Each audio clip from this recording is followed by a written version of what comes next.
Lulu's Library by Louisa May Alcott. Read by Elena Granville. The complete 3-volume collection.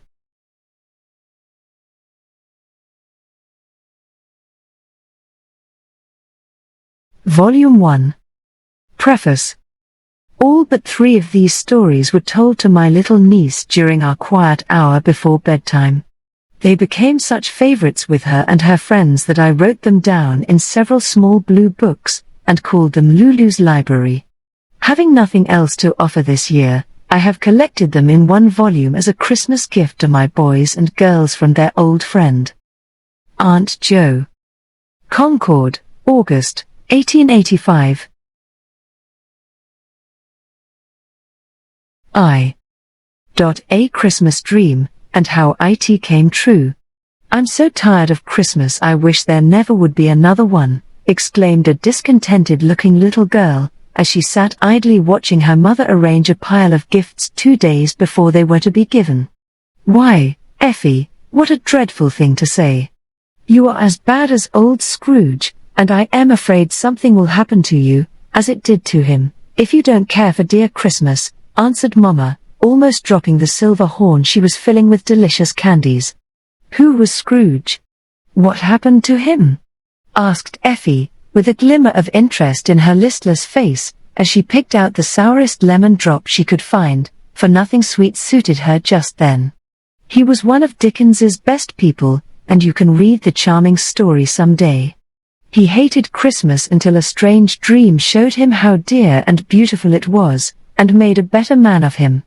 I shall read it, for I like dreams, and have a great many curious ones myself. But they don't keep me from being tired of Christmas, said Effie, poking discontentedly among the sweeties for something worth eating. Why are you tired of what should be the happiest time of all the year? Asked Mama, anxiously. Perhaps I shouldn't be if I had something new. But it is always the same, and there isn't any more surprise about it. I always find heaps of goodies in my stocking. Don't like some of them, and soon get tired of those I do like. We always have a great dinner, and I eat too much, and feel ill next day. Then there is a Christmas tree somewhere, with a doll on top, or a stupid old Santa Claus, and children dancing and screaming over bonbons and toys that break, and shiny things that are of no use. Really, Mama, I've had so many Christmases all alike that I don't think I can bear another one. And Effie laid herself flat on the sofa, as if the mere idea was too much for her. Her mother laughed at her despair, but was sorry to see her little girl so discontented, when she had everything to make her happy, and had known but 10 Christmas days. Suppose we don't give you any presents at all, how would that suit you? Asked Mama, anxious to please her spoiled child. I should like one large and splendid one, and one dear little one, to remember some very nice person by, said Effie, who was a fanciful little body, full of odd whims and notions, which her friends loved to gratify, regardless of time, trouble, or money, for she was the last of 3 little girls, and very dear to all the family. Well, my darling, I will see what I can do to please you, and not say a word until all is ready. If I could only get a new idea to start with. And Mama went on tying up her pretty bundles with a thoughtful face, while Effie strolled to the window to watch the rain that kept her indoors and made her dismal. Seems to me poor children have better times than rich ones. I can't go out, and there is a girl about my age splashing along, without any maid to fuss about rubbers and cloaks and umbrellas and colds. I wish I was a beggar girl. Would you like to be hungry, cold, and ragged, to beg all day, and sleep on an ash heap at night? Asked Mama, wondering what would come next. Cinderella did, and had a nice time in the end. This girl out here has a basket of scraps on her arm, and a big old shawl all round her, and doesn't seem to care a bit, though the water runs out of the toes of her boots. She goes paddling along, laughing at the rain, and eating a cold potato as if it tasted nicer than the chicken and ice cream I had for dinner. Yes, I do think poor children are happier than rich ones. So do I, sometimes. At the orphan asylum today I saw 2 dozen merry little souls who have no parents, no home, and no hope of Christmas beyond a stick of candy or a cake. I wish you had been there to see how happy they were, playing with the old toys some richer children had sent them. You may give them all mine. I am so tired of them I never want to see them again, said Effie, turning from the window to the pretty baby house full of everything a child's heart could desire. I will, and let you begin again with something you will not tire of, if I can only find it. And Mama knit her brows trying to discover some grand surprise for this child who didn't care for Christmas. Nothing more was said then, and wandering off to the library, Effie found a Christmas carol, and curling herself up in the sofa corner, it all before tea. Some of it she did not understand, but she laughed and cried over many parts of the charming story, and felt better without knowing why. All the evening she thought of poor Tiny Tim, Mrs. Cratchit with the pudding, and the stout old gentleman who danced so gaily that his legs twinkled in the air. Presently bedtime arrived.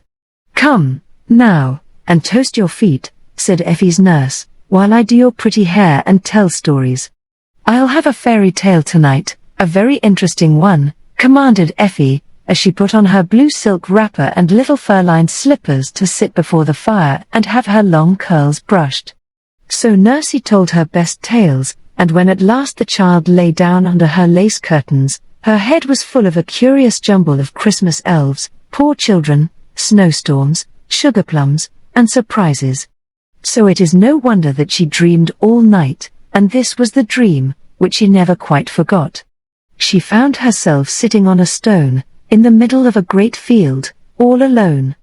The snow was falling fast, a bitter wind whistled by, and night was coming on. She felt hungry, cold, and tired, and did not know where to go nor what to do. "I wanted to be a beggar girl, and now I am one, but I don't like it, and wish somebody would come and take care of me. I don't know who I am, and I think I must be lost," thought Effie, with the curious interest one takes in oneself in dreams. But the more she thought about it, the more bewildered she felt. Faster fell the snow, colder blew the wind, darker grew the night, and poor Effie made up her mind that she was quite forgotten and left to freeze alone. The tears were chilled on her cheeks, her feet felt like icicles, and her heart died within her, so hungry, frightened, and forlorn was she. Laying her head on her knees, she gave herself up for lost, and sat there with the great flakes fast turning her to a little white mound, when suddenly the sound of music reached her, and starting up, she looked and listened with all her eyes and ears. Far away a dim light shone, and a voice was heard singing. She tried to run toward the welcome glimmer, but could not stir, and stood like a small statue of expectation while the light drew nearer, and the sweet words of the song grew clearer. "From our happy home, through the world we roam. 1 week in all the year, making winter spring. With the joy we bring, for Christmas tide is here. Now the eastern star shines from afar, to light the poorest home. Hearts warmer grow, gifts freely flow, for Christmas tide has come. Now gay trees rise before young eyes, abloom with tempting cheer. Blithe voices sing, and blithe bells ring, for Christmas tide is here. Oh, happy chime! Oh, blessed time, that draws us all so near. Welcome, dear day, all creatures say, for Christmas tide is here." A child's voice sang, a child's hand carried the little candle, and in the circle of soft light it shed, Effie saw a pretty child coming to her through the night and snow. A rosy, smiling creature, wrapped in white fur, with a wreath of green and scarlet holly on its shining hair, the magic candle in one hand, and the other outstretched as if to shower gifts and warmly press all other hands. Effie forgot to speak as this bright vision came nearer, leaving no trace of footsteps in the snow, only lighting the way with its little candle, and filling the air with the music of its song. "Dear child, you are lost, and I have come to find you," said the stranger, taking Effie's cold hands in his, with a smile like sunshine, while every holly berry glowed like a little fire. "Do you know me?" asked Effie, feeling no fear, but a great gladness, at his coming. I know all children, and go to find them, for this is my holiday, and I gather them from all parts of the world to be merry with me once a year. Are you an angel? Asked Effie, looking for the wings. No, I am a Christmas spirit, and live with my mates in a pleasant place, getting ready for our holiday, when we are let out to roam about the world, helping make this a happy time for all who will let us in. Will you come and see how we work? I will go anywhere with you. Don't leave me again, cried Effie, gladly. First I will make you comfortable. That is what we love to do. You are cold, and you shall be warm, hungry, and I will feed you, sorrowful, and I will make you gay.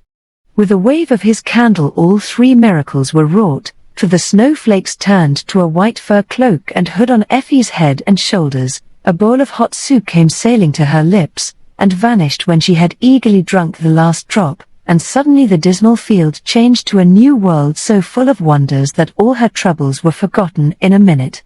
Bells were ringing so merrily that it was hard to keep from dancing.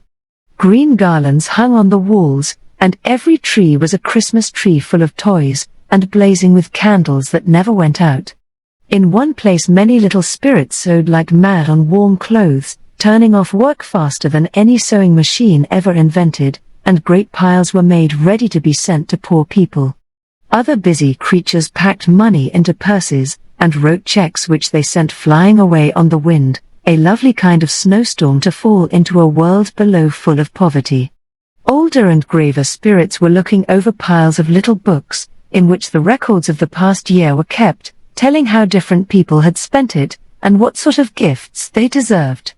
Some got peace, some disappointment, some remorse and sorrow, some great joy and hope. The rich had generous thoughts sent them, the poor, gratitude and contentment. Children had more love and duty to parents, and parents renewed patience, wisdom, and satisfaction for and in their children. No one was forgotten. Please tell me what splendid place this is? Asked Effie, as soon as she could collect her wits after the first look at all these astonishing things.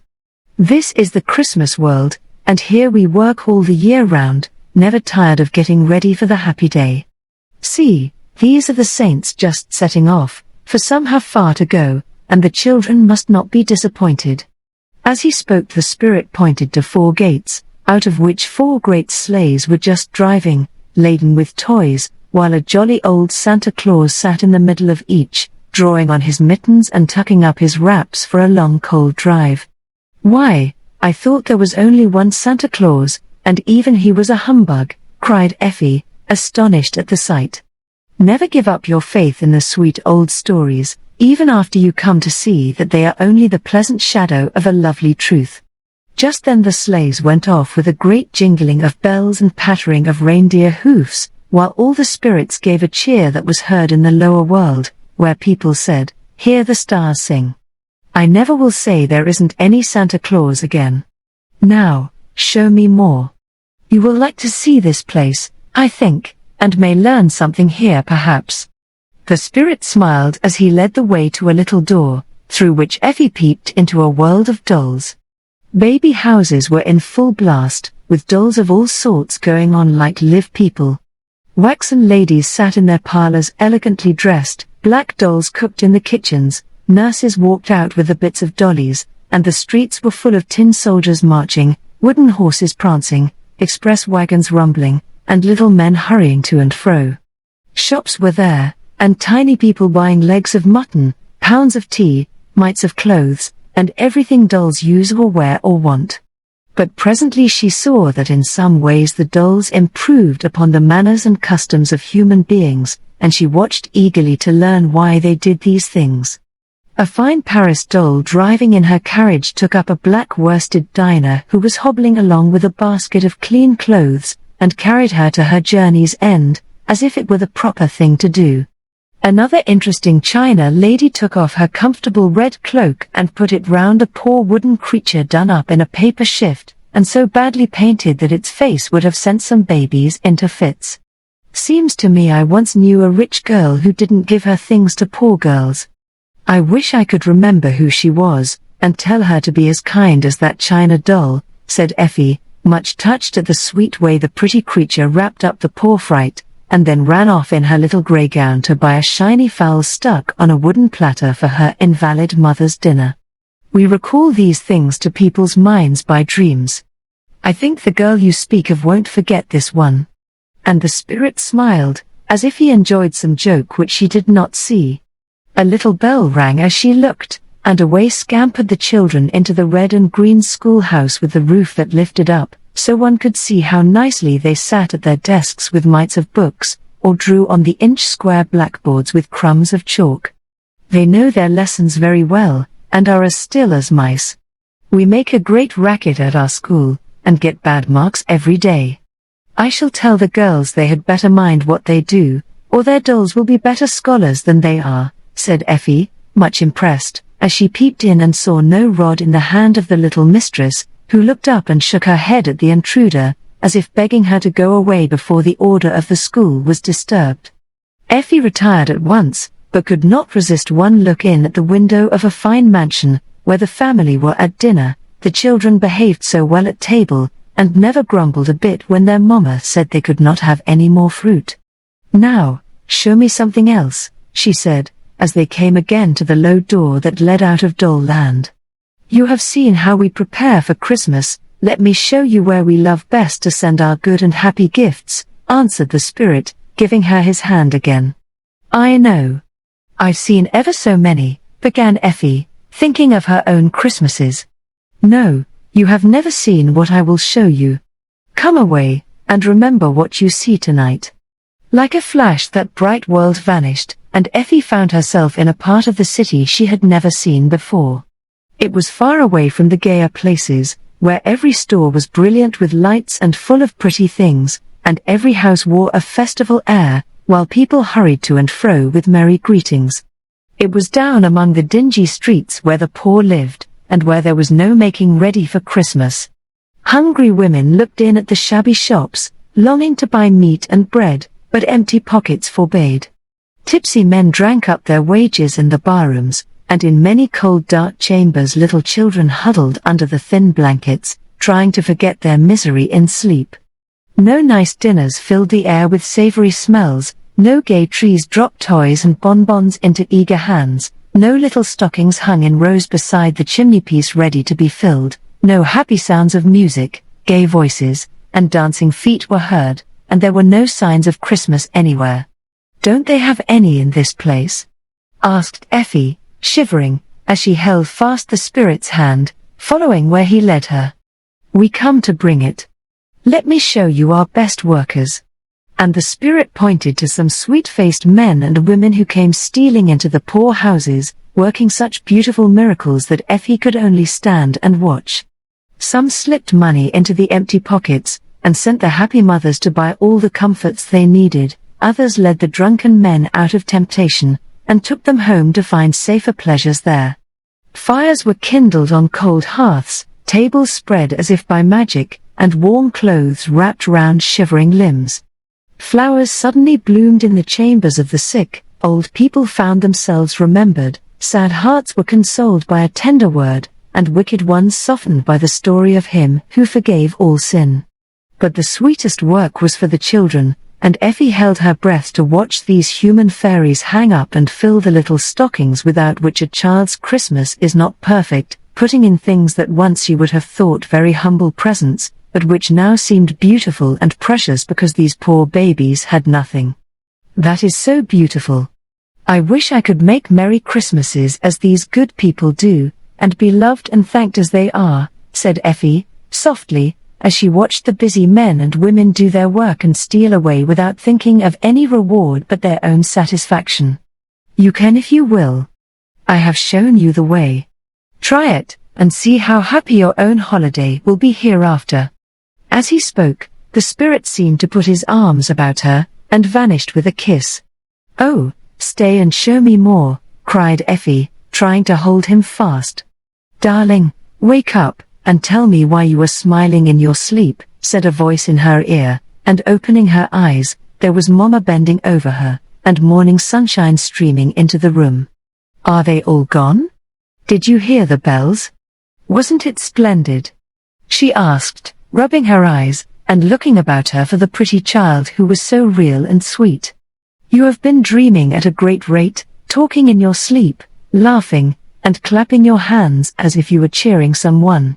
Tell me what was so splendid, said Mama, smoothing the tumbled hair and lifting up the sleepy head. Then, while she was being dressed, Effie told her dream, and Nursey thought it very wonderful, but Mama smiled to see how curiously things the child had thought, read, heard, and seen through the day were mixed up in her sleep. The spirit said I could work lovely miracles if I tried, but I don't know how to begin, for I have no magic candle to make feasts appear, and light up groves of Christmas trees, as he did, said Effie, sorrowfully. Yes, you have. We will do it. We will do it. And clapping her hands, Mama suddenly began to dance all over the room as if she had lost her wits. How? How? You must tell me, Mama, cried Effie, dancing after her, and ready to believe anything possible when she remembered the adventures of the past night. I've got it. I've got it. The new idea. A splendid one, if I can only carry it out. And Mama waltzed the little girl round till her curls flew wildly in the air, while Nursey laughed as if she would die. Tell me. Tell me. Shrieked Effie. No, no, it is a surprise, a grand surprise for Christmas Day. Sung Mama, evidently charmed with her happy thought. Now, come to breakfast, for we must work like bees if we want to play spirits tomorrow. You and Nursey will go out shopping, and get heaps of things, while I arrange matters behind the scenes. They were running downstairs as Mama spoke, and Effie called out breathlessly. It won't be a surprise, for I know you are going to ask some poor children here, and have a tree or something. It won't be like my dream, for they had ever so many trees, and more children than we can find anywhere. There will be no tree, no party, no dinner in this house at all, and no presents for you. Won't that be a surprise? And Mama laughed at Effie's bewildered face. Do it. I shall like it, I think, and I won't ask any questions, so it will all burst upon me when the time comes, she said, and she ate her breakfast thoughtfully, for this really would be a new sort of Christmas. All that morning Effie trotted after Nursey in and out of shops, buying dozens of barking dogs, woolly lambs, and squeaking birds, tiny tea sets, gay picture books, mittens and hoods, dolls and candy. Parcel after parcel was sent home, but when Effie returned she saw no trace of them, though she peeped everywhere. Nursey chuckled, but wouldn't give a hint, and went out again in the afternoon with a long list of more things to buy, while Effie wandered forlornly about the house, missing the usual merry stir that went before the Christmas dinner and the evening fun. As for Mama, she was quite invisible all day, and came in at night so tired that she could only lie on the sofa to rest, smiling as if some very pleasant thought made her happy in spite of weariness. Is the surprise going on all right?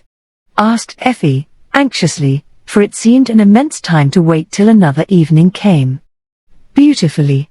Better than I expected, for several of my good friends are helping, or I couldn't have done it as I wish. I know you will like it, dear, and long remember this new way of making Christmas merry. Mama gave her a very tender kiss, and Effie went to bed. The next day was a very strange one, for when she woke there was no stocking to examine, no pile of gifts under her napkin, no one said Merry Christmas to her, and the dinner was just as usual to her. Mama vanished again, and Nursey kept wiping her eyes and saying, "The dear things. It's the prettiest idea I ever heard of. No one but your blessed Ma could have done it. Do stop, Nursey, or I shall go crazy because I don't know the secret," cried Effie, more than once, and she kept her eye on the clock, for at 7 in the evening the surprise was to come off. The longed-for hour arrived at last, and the child was too excited to ask questions when Nurse put on her cloak and hood, led her to the carriage, and they drove away, leaving their house the one dark and silent one in the row.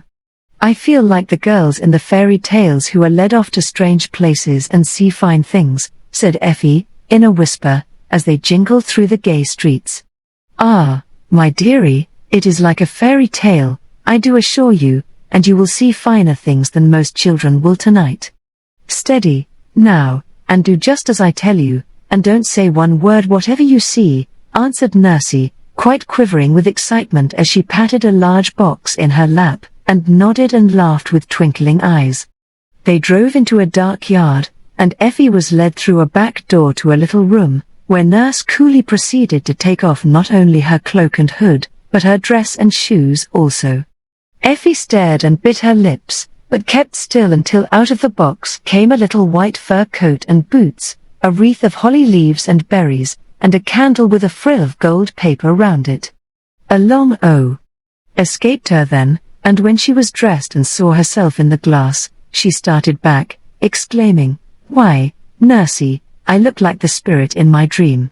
"So you do, and that's the part you are to play, my pretty. Now whist, while I blind your eyes and put you in your place." "Shall I be afraid?" whispered Effie, full of wonder, for as they went out she heard the sound of many voices, the tramp of many feet, and, in spite of the bandage, was sure a great light shone upon her when she stopped. "You needn't be, I shall stand close by, and your ma will be there." After the handkerchief was tied about her eyes, Nurse led Effie up some steps, and placed her on a high platform, where something like leaves touched her head, and the soft snap of lamps seemed to fill the air. Music began as soon as Nurse clapped her hands, the voices outside sounded nearer, and the tramp was evidently coming up the stairs. "Now, my precious, look and see how you and your dear ma have made a Merry Christmas for them that needed it." Off went the bandage, and for a minute Effie really did think she was asleep again, for she actually stood in a grove of Christmas trees, all gay and shining as in her vision. 12 on a side, in 2 rows down the room, stood the little pines, each on its low table, and behind Effie a taller one rose to the roof, hung with wreaths of popcorn, apples, oranges, horns of candy, and cakes of all sorts, from sugary hearts to gingerbread jumbos. On the smaller trees she saw many of her own discarded toys and those Nursie bought, as well as heaps that seemed to have rained down straight from that delightful Christmas country where she felt as if she was again. How splendid! Who is it for? What is that noise? Where is Mama? Cried Effie, pale with pleasure and surprise, as she stood looking down the brilliant little street from her high place. Before Nurse could answer, the doors at the lower end flew open, and in marched 24 little blue-gowned orphan girls, singing sweetly, until amazement changed the song to cries of joy and wonder as the shining spectacle appeared. While they stood staring with round eyes at the wilderness of pretty things about them, Mama stepped up beside Effie, and holding her hand fast to give her courage, told the story of the dream in a few simple words, ending in this way. "So my little girl wanted to be a Christmas spirit too, and make this a happy day for those who had not as many pleasures and comforts as she has. She likes surprises, and we planned this for you all. She shall play the good fairy, and give each of you something from this tree, after which everyone will find her own name on a small tree, and can go to enjoy it in her own way. March by, my dears, and let us fill your hands." Nobody told them to do it, but all the hands were clapped heartily before a single child stirred. Then one by one they came to look up wonderingly at the pretty giver of the feast as she leaned down to offer them great yellow oranges, red apples, bunches of grapes, bonbons, and cakes, till all were gone, and a double row of smiling faces turned toward her as the children filed back to their places in the orderly way they had been taught. Then each was led to her own tree by the good ladies who had helped Mama with all their hearts, and the happy hubbub that arose would have satisfied even Santa Claus himself, shrieks of joy, dances of delight, laughter and tears, for some tender little things could not bear so much pleasure at once, and sobbed with mouths full of candy and hands full of toys. How they ran to show one another the new treasures! How they peeped and tasted, pulled and pinched, until the air was full of queer noises, the floor covered with papers, and the little trees left bare of all but candles. "I don't think heaven can be any gooder than this," sighed one small girl, as she looked about her in a blissful maze, holding her full apron with one hand, while she luxuriously carried sugar plums to her mouth with the other. "Is that a truly angel up there?" asked another, fascinated by the little white figure with the wreath on its shining hair, who in some mysterious way had been the cause of all this merrymaking. "I wish I dared to go and kiss her for this splendid party," said a lame child, leaning on her crutch, as she stood near the steps, wondering how it seemed to sit in a mother's lap, as Effie was doing, while she watched the happy scene before her. Effie heard her, and remembering Tiny Tim, ran down and put her arms about the pale child, kissing the wistful face, as she said sweetly, "You may, but Mama deserves the thanks. She did it all, I only dreamed about it." Lame Katie felt as if a truly angel was embracing her, and could only stammer out her thanks, while the other children ran to see the pretty spirit, and touch her soft dress, until she stood in a crowd of blue gowns laughing as they held up their gifts for her to see and admire. Mama leaned down and whispered one word to the older girls, and suddenly they all took hands to dance round Effie, singing as they skipped. It was a pretty sight, and the ladies found it hard to break up the happy revel, but it was late for small people, and too much fun is a mistake. So the girls fell into line, and marched before Effie and Mama again, to say good night with such grateful little faces that the eyes of those who looked grew dim with tears. Mama kissed every one, and many a hungry childish heart felt as if the touch of those tender lips was their best gift.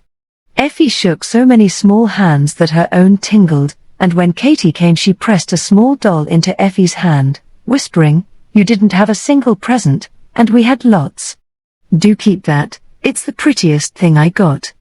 "I will," answered Effie, and held it fast until the last smiling face was gone, the surprise all over, and she safe in her own bed, too tired and happy for anything but sleep.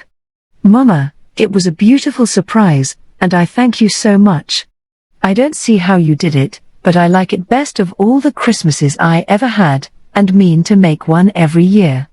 I had my splendid big present, and here is the dear little one to keep for love of poor Katie, so even that part of my wish came true."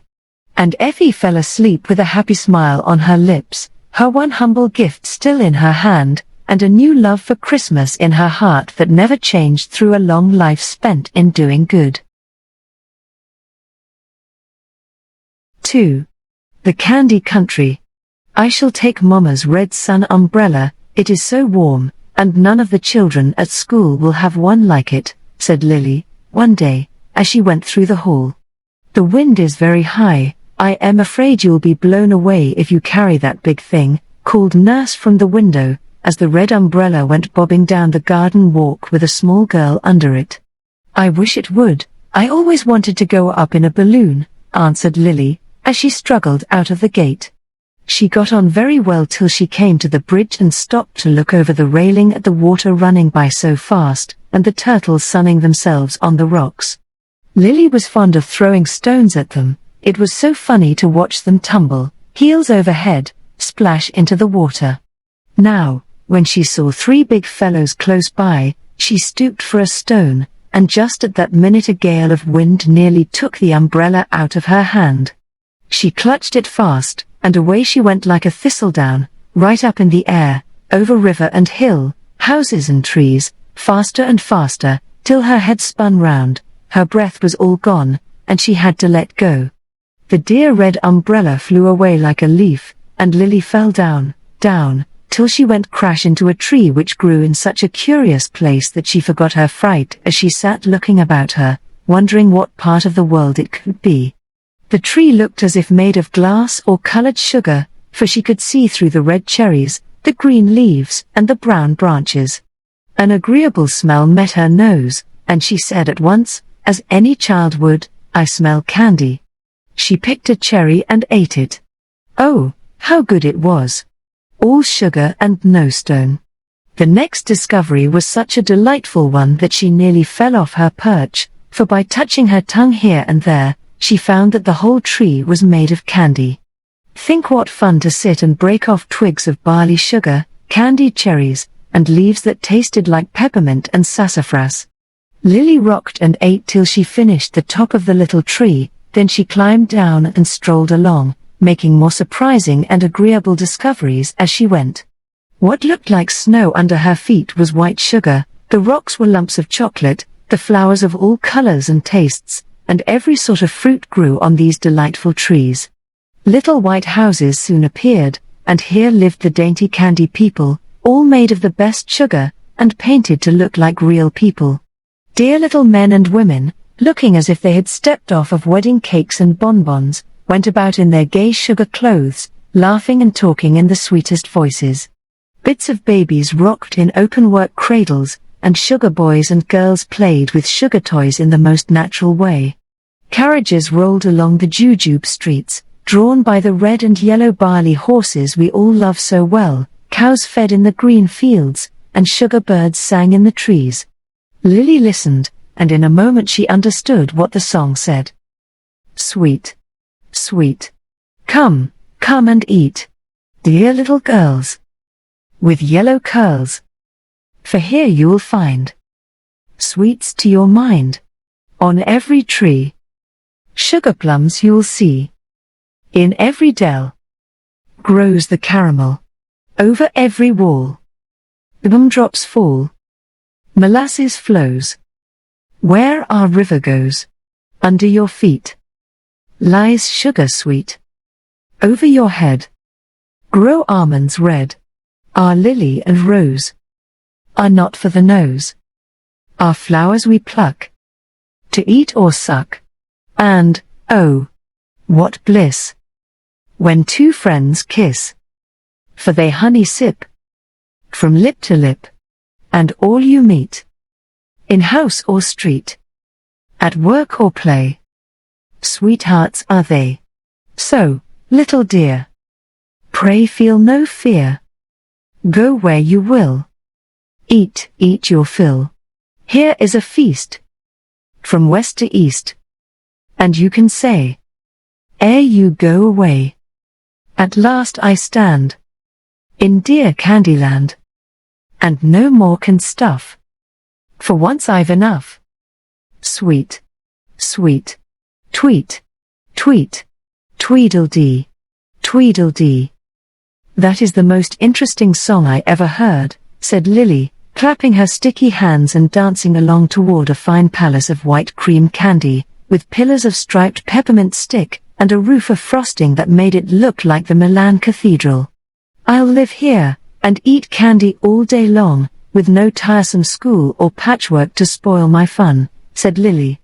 So she ran up the chocolate steps into the pretty rooms, where all the chairs and tables were of different colored candies, and the beds of spun sugar. A fountain of lemonade supplied drink, and floors of ice cream that never melted kept people and things from sticking together, as they would have done had it been warm. For a long while Lily was quite happy, going about tasting so many different kinds of sweeties, talking to the little people, who were very amiable, and finding out curious things about them and their country. The babies were made of plain sugar, but the grown people had different flavors. The young ladies were flavored with violet, rose, and orange. The gentlemen were apt to have cordials of some sort inside of them, as she found when she ate one now and then slyly, and got her tongue bitten by the hot, strong taste as a punishment. The old people tasted of peppermint, clove, and such comfortable things, good for pain, but the old maids had lemon, horehound, flagroot, and all sorts of sour, bitter things in them, and did not get eaten much. Lily soon learned to know the characters of her new friends by a single taste, and some she never touched but once. The dear babies melted in her mouth, and the delicately flavored young ladies she was very fond of. Dr. Ginger was called to her more than once when so much candy made her teeth ache, and she found him a very hot-tempered little man, but he stopped the pain, so she was glad to see him. A lime-drop boy and a little pink checkerberry girl were her favorite playmates, and they had fine times making mud pies by scraping the chocolate rocks and mixing this dust with honey from the wells nearby. These they could eat, and Lily thought this much better than throwing away the pies, as she had to do at home. They had candy pools very often, and made swings of long loops of molasses candy, and birds' nests with almond eggs, out of which came birds who sang sweetly. They played football with big bullseyes, sailed in sugar boats on lakes of syrup, fished in rivers of molasses, and rode the barley horses all over the country. Lily discovered that it never rained, but snowed white sugar. There was no sun, as it would have been too hot, but a large yellow lozenge made a nice moon, and red and white comfits were the stars. The people all lived on sugar, and never quarreled. No one was ill, and if any got broken, as sometimes happened with such brittle creatures, they just stuck the parts together and were all right again. The way they grew old was to get thinner and thinner till there was danger of their vanishing. Then the friends of the old person put him in a neat coffin, and carried him to the great golden urn which stood in their largest temple, always full of a certain fine syrup, and here he was dipped and dipped till he was stout and strong again, and went home to enjoy himself for a long time as good as new. This was very interesting to Lily, and she went to many funerals. But the weddings were better still, for the lovely white brides were so sweet Lily longed to eat them. The feasts were delicious, and everybody went in their best clothes, and danced at the ball till they got so warm half a dozen would stick together and have to be taken to the ice cream room to cool off. Then the little pair would drive away in a fine carriage with white horses to a new palace in some other part of the country, and Lily would have another pleasant place to visit. But by and by, when she had seen everything, and eaten so much sweet stuff that at last she longed for plain bread and butter, she began to get cross, as children always do when they live on candy, and the little people wished she would go away, for they were afraid of her. No wonder, when she would catch up a dear sugar baby and eat him, or break some respectable old grandmamma all into bits because she reproved her for naughty ways. Lily calmly sat down on the biggest church, crushing it flat, and even tried to poke the moon out of the sky in a pet one day. The king ordered her to go home, but she said, "I won't," and bit his head off, crown and all. Such a wail went up at this awful deed that she ran away out of the city, fearing someone would put poison in her candy, since she had no other food. "I suppose I shall get somewhere if I keep walking, and I can't starve, though I hate the sight of this horrid stuff," she said to herself, as she hurried over the mountains of Gibraltar rock that divided the city of Saccharissa from the great desert of brown sugar that lay beyond. Lily marched bravely on for a long time, and saw at last a great smoke in the sky, smelt a spicy smell, and felt a hot wind blowing toward her. "I wonder if there are sugar savages here, roasting and eating some poor traveler like me," she said, thinking of Robinson Crusoe and other wanderers in strange lands. She crept carefully along till she saw a settlement of little huts very like mushrooms, for they were made of cookies set on lumps of the brown sugar, and queer people, looking as if made of gingerbread, were working very busily round several stoves which seemed to bake at a great rate. "I'll creep nearer and see what sort of people they are before I show myself," said Lily, going into a grove of spice trees, and sitting down on a stone which proved to be the plummy sort of cake we used to call Brighton Rock. Presently one of the tallest men came striding toward the trees with a pan, evidently after spice, and before she could run, he saw Lily. "Hollo, what do you want?" he asked, staring at her with his black currant eyes, while he briskly picked the bark off a cinnamon tree. "I'm traveling, and would like to know what place this is, if you please," answered Lily, very politely, being a little frightened. "Cake Land." "Where do you come from?" asked the gingerbread man, in a crisp tone of voice. "I was blown into the candy country, and have been there a long time, but I got tired of it, and ran away to find something better." "Sensible child." And the man smiled till Lily thought his cheeks would crumble. "You'll get on better here with us brownies than with the lazy bonbons, who never work and are all for show. They won't own us, though we are all related through our grandparents' sugar and molasses. We are busy folks, so they turn up their noses and don't speak when we meet at parties. Poor creatures, silly and sweet and unsubstantial. I pity them. Could I make you a visit? I'd like to see how you live, and what you do." "I am sure it must be interesting," said Lily, picking herself up after a tumble, having eaten nearly all the stone, she was so hungry. "I know you will. Come on. I can talk while I work." And the funny gingerbread man trotted off toward his kitchen, full of pans, rolling pins, and molasses jugs. "Sit down. I shall be at leisure as soon as this batch is baked. There are still some wise people down below who like gingerbread, and I have my hands full," he said, dashing about, stirring, rolling out, and slapping the brown dough into pans, which he whisked into the oven and out again so fast that Lily knew there must be magic about it somewhere. Every now and then he threw her a delicious cookie warm from the oven.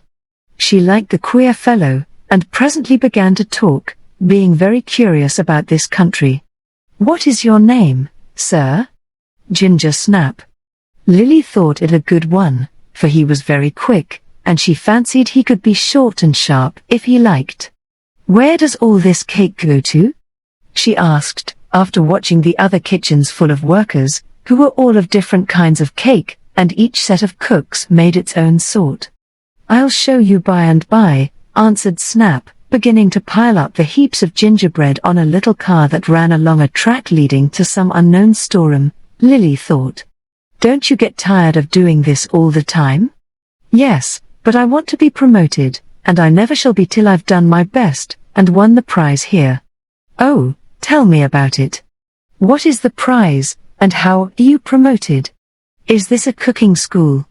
"Yes, the prize for best gingerbread is a cake of condensed yeast.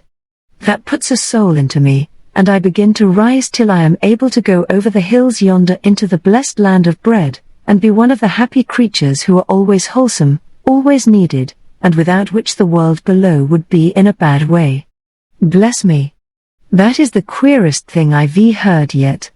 But I don't wonder you want to go. I am tired of sweets myself, and long for a good piece of bread, though I used to want cake and candy at home." "Ah, my dear, you will learn a good deal here, and you are lucky not to have got into the clutches of giant dyspepsia, who always gets people if they eat too much of such rubbish and scorn wholesome bread. I leave my ginger behind when I go, and get white and round and beautiful, as you will see. The gingerbread family have never been as foolish as some of the other cakes. Wedding is the worst, such extravagance in the way of wine and spice and fruit I never saw, and such a mess to eat when it's done. I don't wonder people get sick, serves 'em right."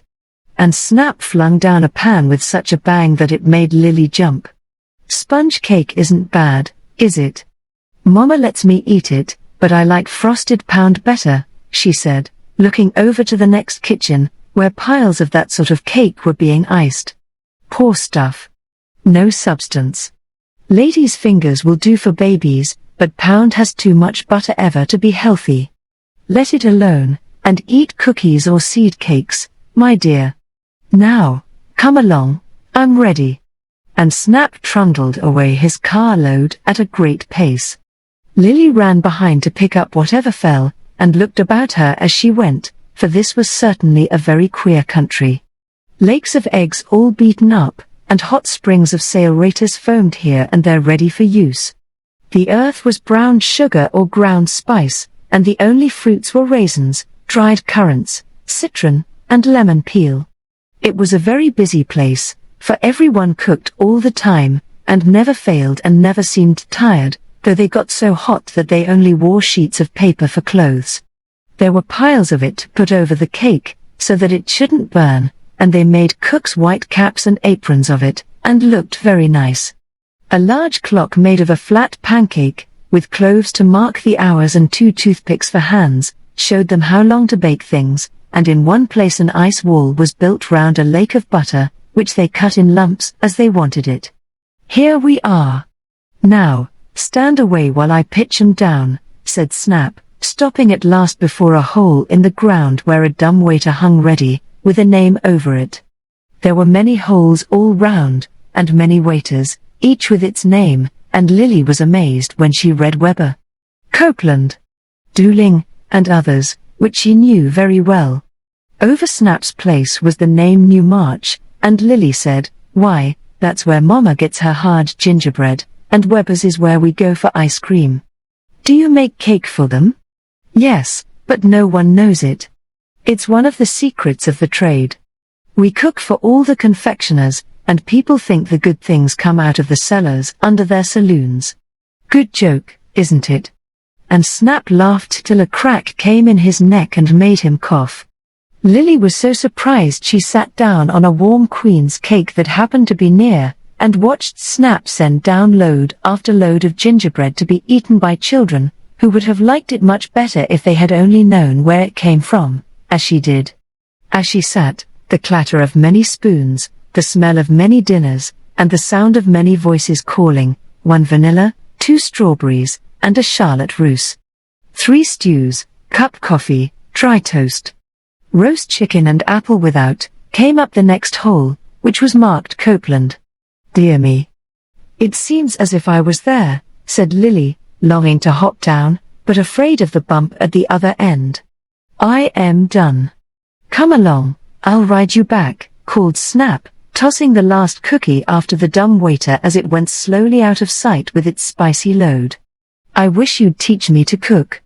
It looks great fun, and Mama wants me to learn, only our cook hates to have me mess round, and is so cross that I don't like to try at home, said Lily, as she went trundling back.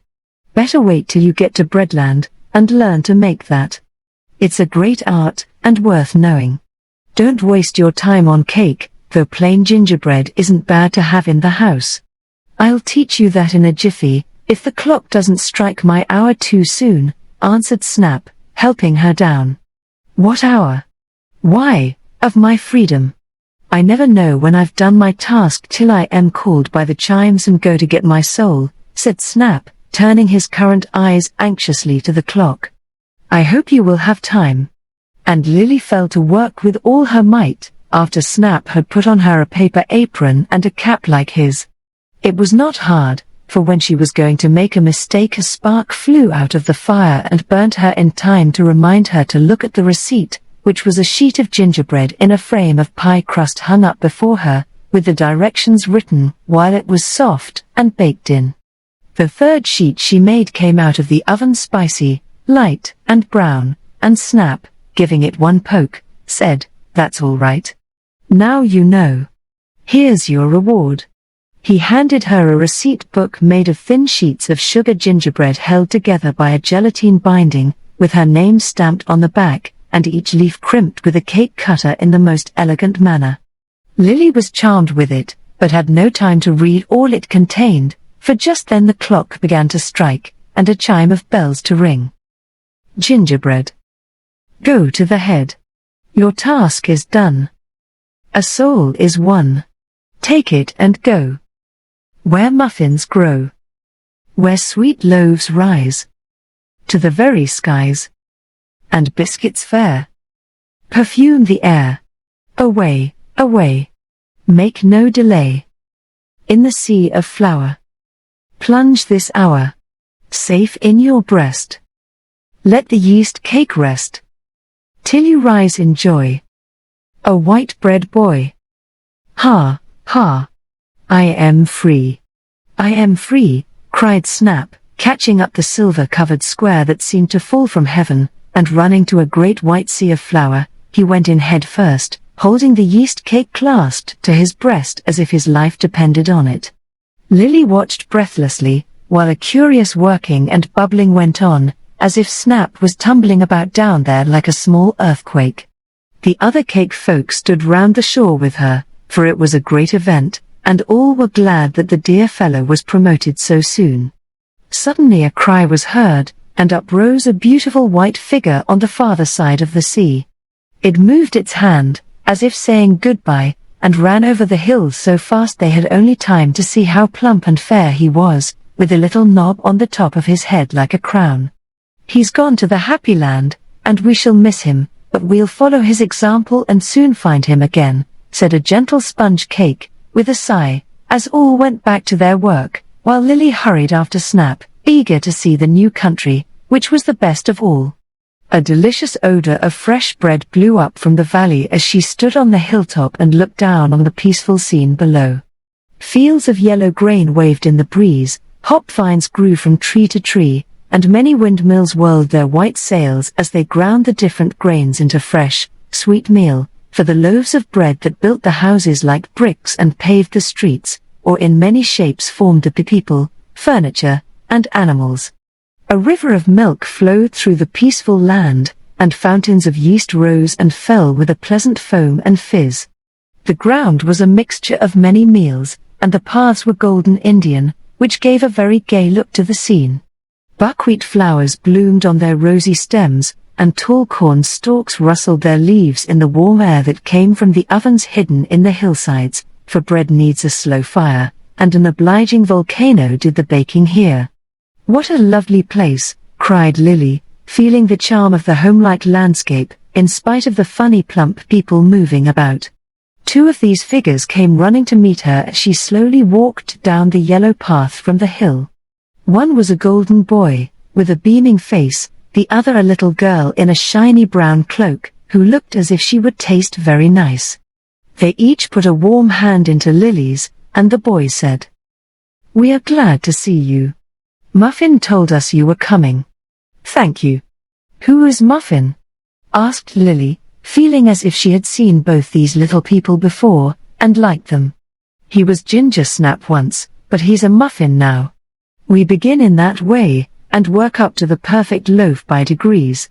My name is Johnny Cake, and she's Sally Lunn. You know us, so come on and have a race." Lily burst out laughing at the idea of playing with these old friends of hers, and all three ran away as fast as they could tear, down the hill, over a bridge, into the middle of the village, where they stopped, panting, and sat down on some very soft rolls to rest. "What do you all do here?" asked Lily, when she got her breath again. "We farm, we study, we bake, we brew, and are as merry as grigs all day long. It's school time now, and we must go. Will you come?" said Sally, jumping up as if she liked it. "Our schools are not like yours. We only study two things, grain and yeast. I think you'll like it. We have yeast today, and the experiments are very jolly," added Johnny, trotting off to a tall brown tower of rye and Indian bread, where the school was kept. Lily never liked to go to school, but she was ashamed to own it, so she went along with Sally, and was so amused with all she saw that she was glad she came. The brown loaf was hollow, and had no roof, and when she asked why they used a ruin, Sally told her to wait and see why they chose strong walls and plenty of room overhead. All round was a circle of very small biscuits like cushions, and on these the bread children sat. A square loaf in the middle was the teacher's desk, and on it lay an ear of wheat, with several bottles of yeast well corked up. The teacher was a pleasant, plump lady from Vienna, very wise, and so famous for her good bread that she was a professor of grainology. When all were seated, she began with the wheat ear, and told them all about it in such an interesting way that Lily felt as if she had never known anything about the bread she ate before. The experiments with the yeast were quite exciting, for Fräulein Pretzel showed them how it would work till it blew the cork out, and go fizzing up to the sky if it was kept too long, how it would turn sour or flat, and spoil the bread if care was not taken to use it just at the right moment, and how too much would cause the loaf to rise till there was no substance to it. The children were very bright, for they were fed on the best kinds of oatmeal and graham bread, with very little white bread or hot cakes to spoil their young stomachs. Hearty, happy boys and girls they were, and their yeasty souls were very lively in them, for they danced and sung, and seemed as bright and gay as if acidity, heaviness, and mold were quite unknown. Lily was very happy with them, and when school was done went home with Sally and ate the best bread and milk for dinner that she ever tasted. In the afternoon Johnny took her to the cornfield, and showed her how they kept the growing ears free from mildew and worms. Then she went to the bakehouse, and here she found her old friend Muffin hard at work making Parker house rolls, for he was such a good cook he was set to work at once on the lighter kinds of bread. "Well, isn't this better than Candyland or Saccharissa?" he asked, as he rolled and folded his bits of dough with a dab of butter tucked inside. "Ever so much," cried Lily. "I feel better already, and mean to learn all I can. Mama will be so pleased if I can make good bread when I go home. She is rather old-fashioned, and likes me to be a nice housekeeper. I didn't think bread interesting then, but I do now, and Johnny's mother is going to teach me to make Indian cakes tomorrow.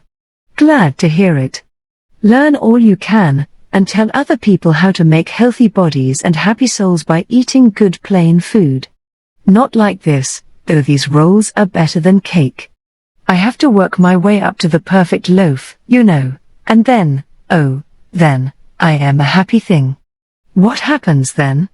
Do you go on to some other wonderful place? Asked Lily, as Muffin paused with a smile on his face. Yes, I am eaten by some wise, good human being, and become a part of him or her. That is immortality and heaven, for I may nourish a poet and help him sing, or feed a good woman who makes the world better for being in it, or be crumbed into the golden porringer of a baby prince who is to rule a kingdom. Isn't that a noble way to live, and an end worth working for? Asked Muffin, in a tone that made Lily feel as if some sort of fine yeast had got into her, and was setting her brain to work with new thoughts. Yes, it is. I suppose all common things are made for that purpose, if we only knew it, and people should be glad to do anything to help the world along, even making good bread in a kitchen, answered Lily, in a sober way that showed that her little mind was already digesting the new food it had got. She stayed in Breadland a long time, and enjoyed and learned a great deal that she never forgot. But at last, when she had made the perfect loaf, she wanted to go home, that her mother might see and taste it. I've put a good deal of myself into it, and I'd love to think I had given her strength or pleasure by my work, she said, as she and Sally stood looking at the handsome loaf. You can go whenever you like, just take the bread in your hands and wish 3 times, and you will be wherever you say. I am sorry to have you go, but I don't wonder you want to see your mother. Don't forget what you have learned, and you will always be glad you came to us, said Sally, kissing her goodbye. Where is Muffin?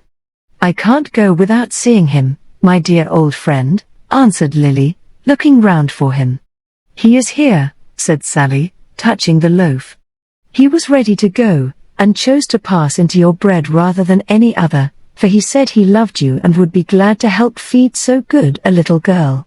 How kind of him. I must be careful to grow wise and excellent, else he will be disappointed and have died in vain, said Lily, touched by his devotion. Then, bidding them all farewell, she hugged her loaf close, wished 3 times to be in her own home, and like a flash she was there. Whether her friends believed the wonderful tale of her adventures I cannot tell, but I know that she was a nice little housekeeper from that day, and made such good bread that other girls came to learn of her. She also grew from a sickly, fretful child into a fine, strong woman, because she ate very little cake and candy, except at Christmas time, when the oldest and the wisest loved to make a short visit to Candy Land. 3. Naughty JOCKO. A music man. A music man. Run quick, and see if he has got a monkey on his organ, cried little Neddy, running to the window in a great hurry one day. Yes, there was the monkey in his blue and red suit, with a funny little cap, and the long tail trailing behind. But he didn't seem to be a lively monkey, for he sat in a bunch, with his sad face turned anxiously to his master, who kept pulling the chain to make him dance. The stiff collar had made his neck sore, and when the man twitched, the poor thing moaned and put up his little hand to hold the chain. He tried to dance, but was so weak he could only hop a few steps, and stop panting for breath. The cruel man wouldn't let him rest till Neddy called out, "Don't hurt him, let him come up here and get this cake, and rest while you play. I've got some pennies for you." So poor JOCKO climbed slowly up the trellis, and sat on the window ledge trying to eat, but he was so tired he went to sleep, and when the man pulled to wake him up, he slipped and fell, and lay as if he were dead. Neddy and his aunt ran down to see if he was killed. The cross man scolded and shook him, but he never moved, and the man said, "He is dead. I don't want him. I will sell him to someone to stuff. No, his heart beats a little. Leave him here a few days, and we will take care of him, and if he gets well, perhaps we will buy him," said Aunt Jane, who liked to nurse even a sick monkey. The man said he was going on for a week through the towns nearby, and would call and see about it when he came back. Then he went away, and Neddy and Auntie put Jocko in a nice basket, and carried him in. The minute the door was shut and he felt safe, the sly fellow peeped out with one eye, and seeing only the kind little boy began to chatter and kick off the shawl, for he was not much hurt, only tired and hungry, and dreadfully afraid of the cruel man who beat and starved him. Neddy was delighted, and thought it very funny, and helped his aunt take off the stiff collar and put some salve on the sore neck. Then they got milk and cake, and when he had eaten a good dinner, Jocko curled himself up and slept till the next day. He was quite lively in the morning, for when Aunt Jane went to call Neddy, Jocko was not in his basket, and looking round the room for him, she saw the little black thing lying on the boy's pillow, with his arm round Neddy's neck like a queer baby. "My patience! I can't allow that," said the old lady, and went to pull Jocko out.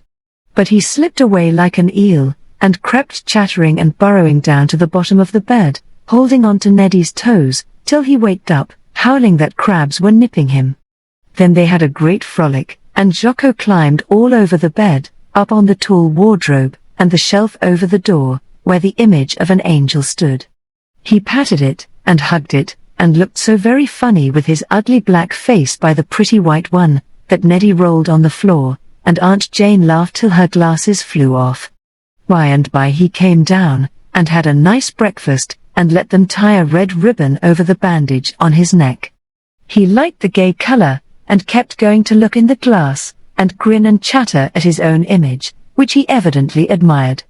"Now, he shall go to walk with me, and all the children shall see my new pet," said Neddy, as he marched off with Jock on his shoulder. Everyone laughed at the funny little fellow with his twinkling eyes, brown hands, and long tail, and Neddy felt very grand till they got to the store. Then troubles began. He put Jocko on a table near the door, and told him to stay there while he did his errands. Now, close by was the place where the candy was kept, and Jocko loved sweeties like any girl, so he hopped along, and began to eat whatever he liked. Some boys tried to stop him, and then he got angry at them for pulling his tail, and threw handfuls of sugar plums at them. That was great fun, and the more they laughed and scrambled and poked at him, the faster he showered chocolates, caramels, and peppermints over them, till it looked as if it had rained candy. The man was busy with Neddy at the other end of the store, but when he heard the noise, both ran to see what was the matter. Neither of them could stop naughty Jocko, who liked this game, and ran up on the high shelves among the toys. Then down came little tubs and dolls' stoves, tin trumpets and cradles, while boxes of leaden soldiers and whole villages flew through the air, smash, bang, rattle, bump, all over the floor. The man scolded, Neddy cried, the boys shouted, and there was a lively time in that shop till a good slapping with a long stick made Jock tumble into a tub of water where some curious fishes lived, and then they caught him. Neddy was much ashamed, and told the man his aunt would pay for all the broken things. Then he took his naughty pet, and started to go home and tie him up, for it was plain this monkey was not to be trusted. But as soon as they got out, Jocko ran up a tree and dropped onto a load of hay passing underneath. Here he danced and pranced, and had a fine time, throwing off the man's coat and rake, and eating some of the dinner tied up in a cloth.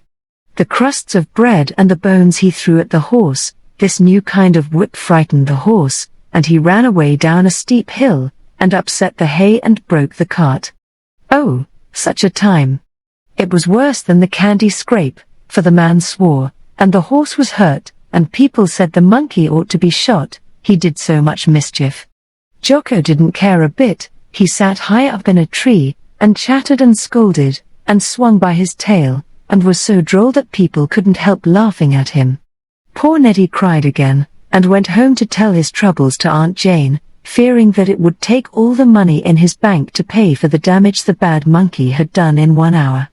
As soon as he was alone, Jocko came skipping along, and jumped on his back, and peeped at him, and patted his cheeks, and was so cunning and good Neddy couldn't whip him, but he shut him up in a closet to punish him. Jocko was tired, so he went to sleep, and all was quiet till dinner time. They were ready for the pudding, and Neddy had saved a place for a good plateful, as he liked snow pudding, when shrieks were heard in the kitchen, and Mary the maid rushed in to say, "Oh, ma'am, that horrid beast has spoilt the pudding, and is scaring Katie out of her life." They all ran, and there sat that naughty monkey on the table, throwing the nice white snow all over poor cook, till her face looked as if she was ready to be shaved. His own face looked the same, for he had eaten all he wanted while the pudding stood cooling in the pantry. He had crept out of a window in the closet, and had a fine rummage among the sugar buckets, butter boxes, and milk pans. Kate wailed, and Mary scolded, but Aunt Jane and Grandpa laughed, and Neddy chased Jock into the garden with the broom. They had to eat bread and jelly for dessert, and it took the girls a long time to clear up the mess the rascal made. "We will put his collar and chain on again, and keep him tied up all the time till the man comes," said Aunt Jane. "But I can't catch him," sighed Neddy, watching the little imp whisk about in the garden among the currant bushes, chasing hens and tossing green apples round in high glee. "Sit quietly down somewhere and wait till he is tired, then he will come to you, and you can hold him fast," said Aunt Jane. So Neddy waited, and though he was much worried at his new pet's naughtiness, he enjoyed his pranks like a boy.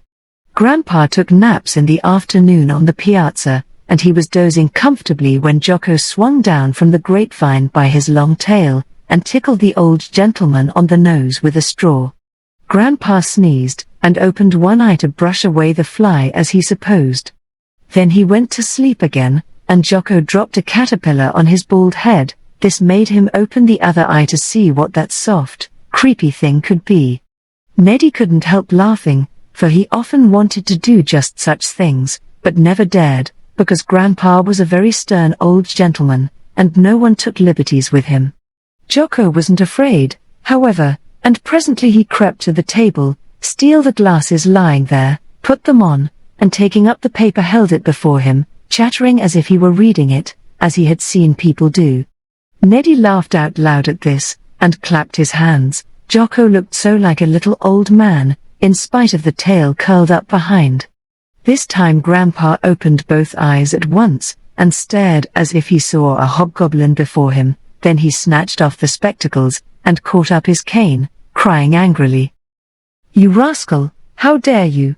But Jocko tossed the paper in his face, and with one jump lighted on the back of old Tom, the big yellow cat, who lay asleep close by. Scared half out of his wits, Tom spit and bounced, but Jocko held fast to his collar, and had a fine race round the garden, while the girls laughed at the funny sight, and Neddy shouted, "It's a circus, and there's the monkey and the pony." Even Grandpa smiled, especially when Puss dashed up a tree, and Jock tumbled off.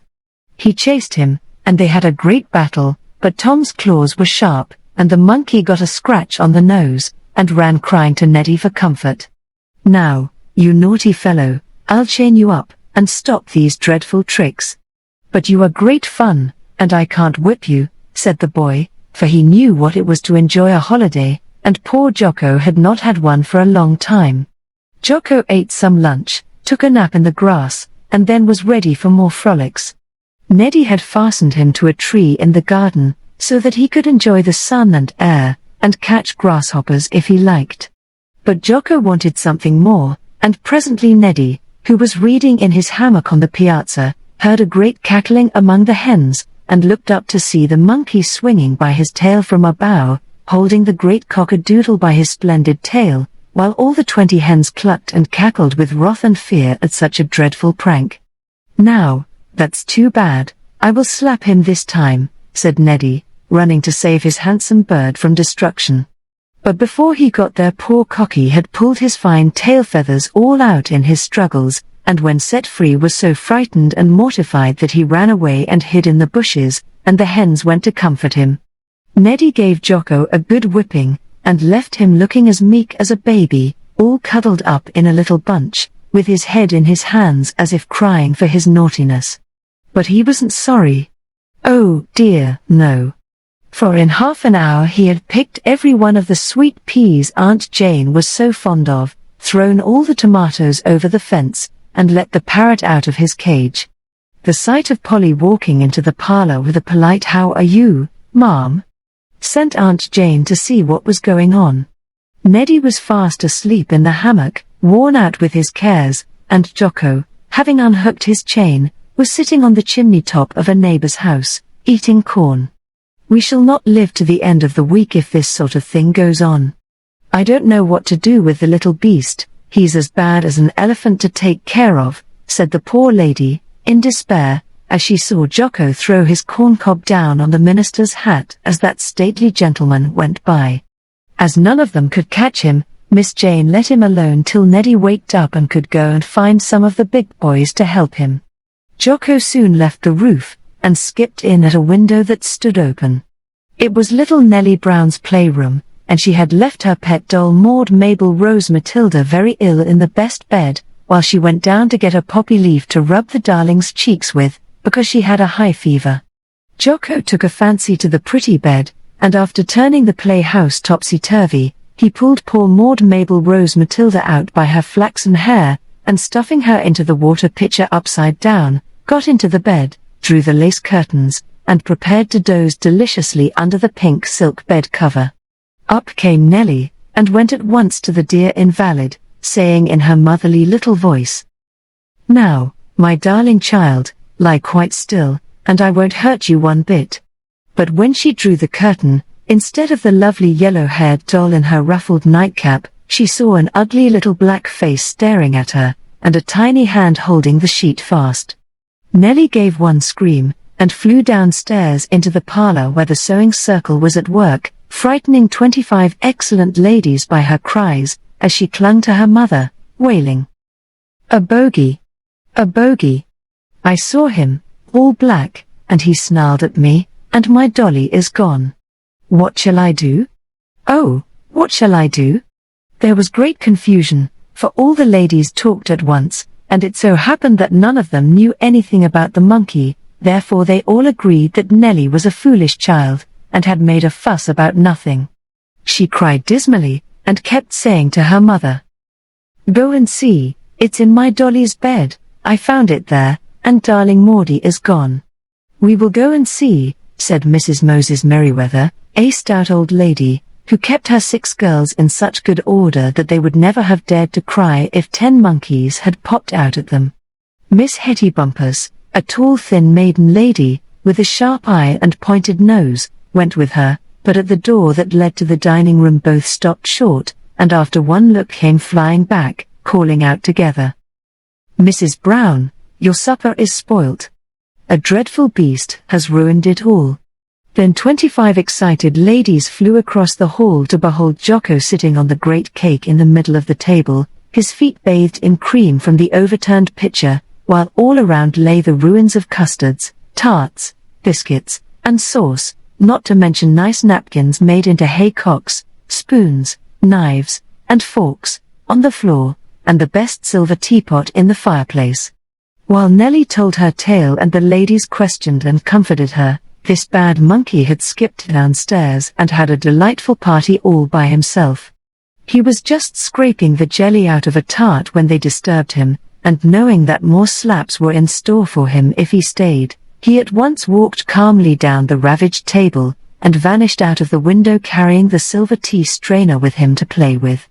The ladies had no supper that night, and poor Mrs. Brown sent a note to Aunt Jane, telling her the sad story, and adding that Nellie was quite ill with the fright and the loss of dear Maud Mabel Rose Matilda, drowned in the water pitcher and forever spoilt. John shall go after that man tomorrow, and bring him back to carry this terrible monkey away.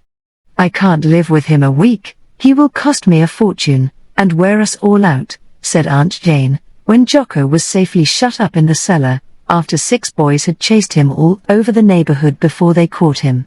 Neddy was quite willing to let him go, but John was saved his journey, for in the morning poor JOCKO was found dead in a trap, where his inquisitive head had been poked to see what the cheese tasted like. So he was buried by the river, and everyone felt much relieved, for the man never came back, thinking JOCKO dead when he left him. But he had not lived in vain, for after this day of trial, mischievous Neddy behaved much better, and Aunt Jane could always calm his prankish spirit by saying, as her finger pointed to a little collar and chain hanging on the wall. "If you want to act like naughty JOCKO, say so, and I'll tie you up. One monkey is enough for this family." 4. The Skipping Shoes. Once there was a little girl, named Kitty, who never wanted to do what people asked her. She said "I won't" and "I can't," and did not run at once pleasantly, as obliging children do. One day her mother gave her a pair of new shoes, and after a fuss about putting them on, Kitty said, as she lay kicking on the floor, "I wish these were 7-leagued boots, like Jack the Giant Killer's, then it would be easy to run errands all the time. Now, I hate to keep trotting, and I don't like new shoes, and I won't stir a step." Just as she said that, the shoes gave a skip, and set her on her feet so suddenly that it scared all the naughtiness out of her. She stood looking at these curious shoes, and the bright buttons on them seemed to wink at her like eyes, while the heels tapped on the floor a sort of tune. Before she dared to stir, her mother called from the next room, "Kitty, run and tell the cook to make a pie for dinner, I forgot it." "I don't want to," began Kitty, with a whine as usual. But the words were hardly out of her mouth when the shoes gave one jump, and took her downstairs, through the hall, and landed her at the kitchen door. Her breath was nearly gone, but she gave the message, and turned round, trying to see if the shoes would let her walk at all. They went nicely till she wanted to turn into the china closet where the cake was. She was forbidden to touch it, but loved to take a bit when she could. Now she found that her feet were fixed fast to the floor, and could not be moved till her father said, as he passed the window close by, "You will have time to go to the post office before school and get my letters." "I can't," began Kitty, but she found she could, for away went the shoes, out of the house at one bound, and trotted down the street so fast that the maid who ran after her with her hat could not catch her. "I can't stop," cried Kitty, and she did not till the shoes took her straight into the office. "What's the hurry today?" asked the man, as he saw her without any hat, all rosy and breathless, and her face puckered up as if she did not know whether to laugh or to cry. "I won't tell anyone about these dreadful shoes, and I'll take them off as soon as I get home. I hope they will go back slowly, or people will think I am crazy," said Kitty to herself, as she took the letters and went away. The shoes walked nicely along till she came to the bridge, and there she wanted to stop and watch some boys in a boat, forgetting school and her father's letters. But the shoes wouldn't stop, though she tried to make them, and held onto the railing as hard as she could. Her feet went on, and when she sat down they still dragged her along so steadily that she had to go, and she got up feeling that there was something very strange about these shoes. The minute she gave up, all went smoothly, and she got home in good time. "I won't wear these horrid things another minute," said Kitty, sitting on the doorstep and trying to unbutton the shoes. But not a button could she stir, though she got red and angry struggling to do it. "Time for school, run away, little girl," called Mama from upstairs, as the clock struck 9. "I won't," said Kitty, crossly. But she did, for those magic shoes danced her off, and landed her at her desk in 5 minutes. "Well, I am not late, that's one comfort," she thought, wishing she had come pleasantly, and not been whisked away without any luncheon. Her legs were so tired with the long skips that she was glad to sit still, and that pleased the teacher, for generally she was fussing about all lesson time. But at recess she got into trouble again, for one of the children knocked down the house of corn cobs she had built, and made her angry. "Now, I'll kick yours down, and see how you like it, Dolly." Up went her foot, but it didn't come down, it stayed in the air, and there she stood looking as if she were going to dance. The children laughed to see her, and she could do nothing till she said to Dolly in a great hurry, "Never mind, if you didn't mean to, I'll forgive you." Then the foot went down, and Kitty felt so glad about it that she tried to be pleasant, fearing some new caper of those dreadful shoes. She began to see how they worked, and thought she would try if she had any power over them. So, when one of the children wanted his ball, which had bounced over the hedge, she said kindly, Perhaps I can get it for you, Willy." And over she jumped as lightly as if she too were an India rubber ball. "How could you do it?" cried the boys, much surprised, for not one of them dared try such a high leap. Kitty laughed, and began to dance, feeling pleased and proud to find there was a good side to the shoes after all. Such twirlings and skippings as she made, such pretty steps and airy little bounds, it was pretty to see, for it seemed as if her feet were bewitched, and went of themselves. The little girls were charmed, and tried to imitate her, but no one could, and they stood in a circle watching her dance till the bell rang, then all rushed in to tell about it. Kitty said it was her new shoes, and never told how queerly they acted, hoping to have good times now. But she was mistaken. On the way home she wanted to stop and see her friend Belle's new doll, but at the gate her feet stuck fast, and she had to give up her wishes and go straight on, as Mama had told her always to do. "Run and pick a nice little dish of strawberries for dinner," said her sister, as she went in.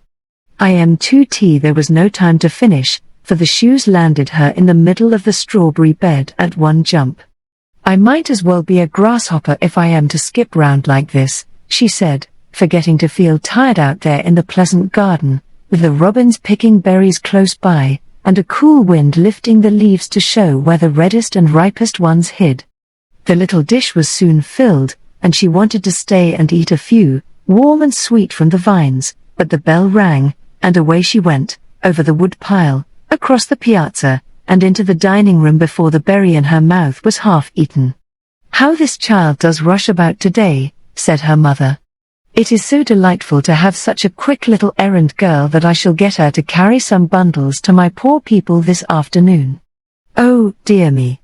I do hate to lug those old clothes and bottles and baskets of cold victuals round. Must I do it?" sighed Kitty, dismally, while the shoes tapped on the floor under the table, as if to remind her that she must, whether she liked it or not. "It would be right and kind, and would please me very much. But you may do as you choose about it. I am very tired, and someone must go, for the little Brian baby is sick and needs what I send," said Mama, looking disappointed. Kitty sat very still and sober for some time, and no one spoke to her. She was making up her mind whether she would go pleasantly or be whisked about like a grasshopper against her will. When dinner was over, she said in a cheerful voice, "I'll go, Mama, and when all the errands are done, may I come back through Fairyland, as we call the little grove where the tall ferns grow?" "Yes, dear, when you oblige me, I am happy to please you. I am glad I decided to be good, now I shall have a lovely time," said Kitty to herself, as she trotted away with a basket in one hand, a bundle in the other, and some money in her pocket for a poor old woman who needed help. The shoes went quietly along, and seemed to know just where to stop. The sick baby's mother thanked her for the soft little nightgowns, the lame girl smiled when she saw the books, the hungry children gathered round the basket of food, like young birds eager to be fed, and the old woman gave her a beautiful pink shell that her sailor son brought home from sea. When all the errands were done, Kitty skipped away to Fairyland, feeling very happy, as people always do when they have done kind things. It was a lovely place, for the ferns made green arches tall enough for little girls to sit under, and the ground was covered with pretty green moss and wood flowers. Birds flew about in the pines, squirrels chattered in the oaks, butterflies floated here and there, and from the pond nearby came the croak of frogs sunning their green backs on the mossy stones.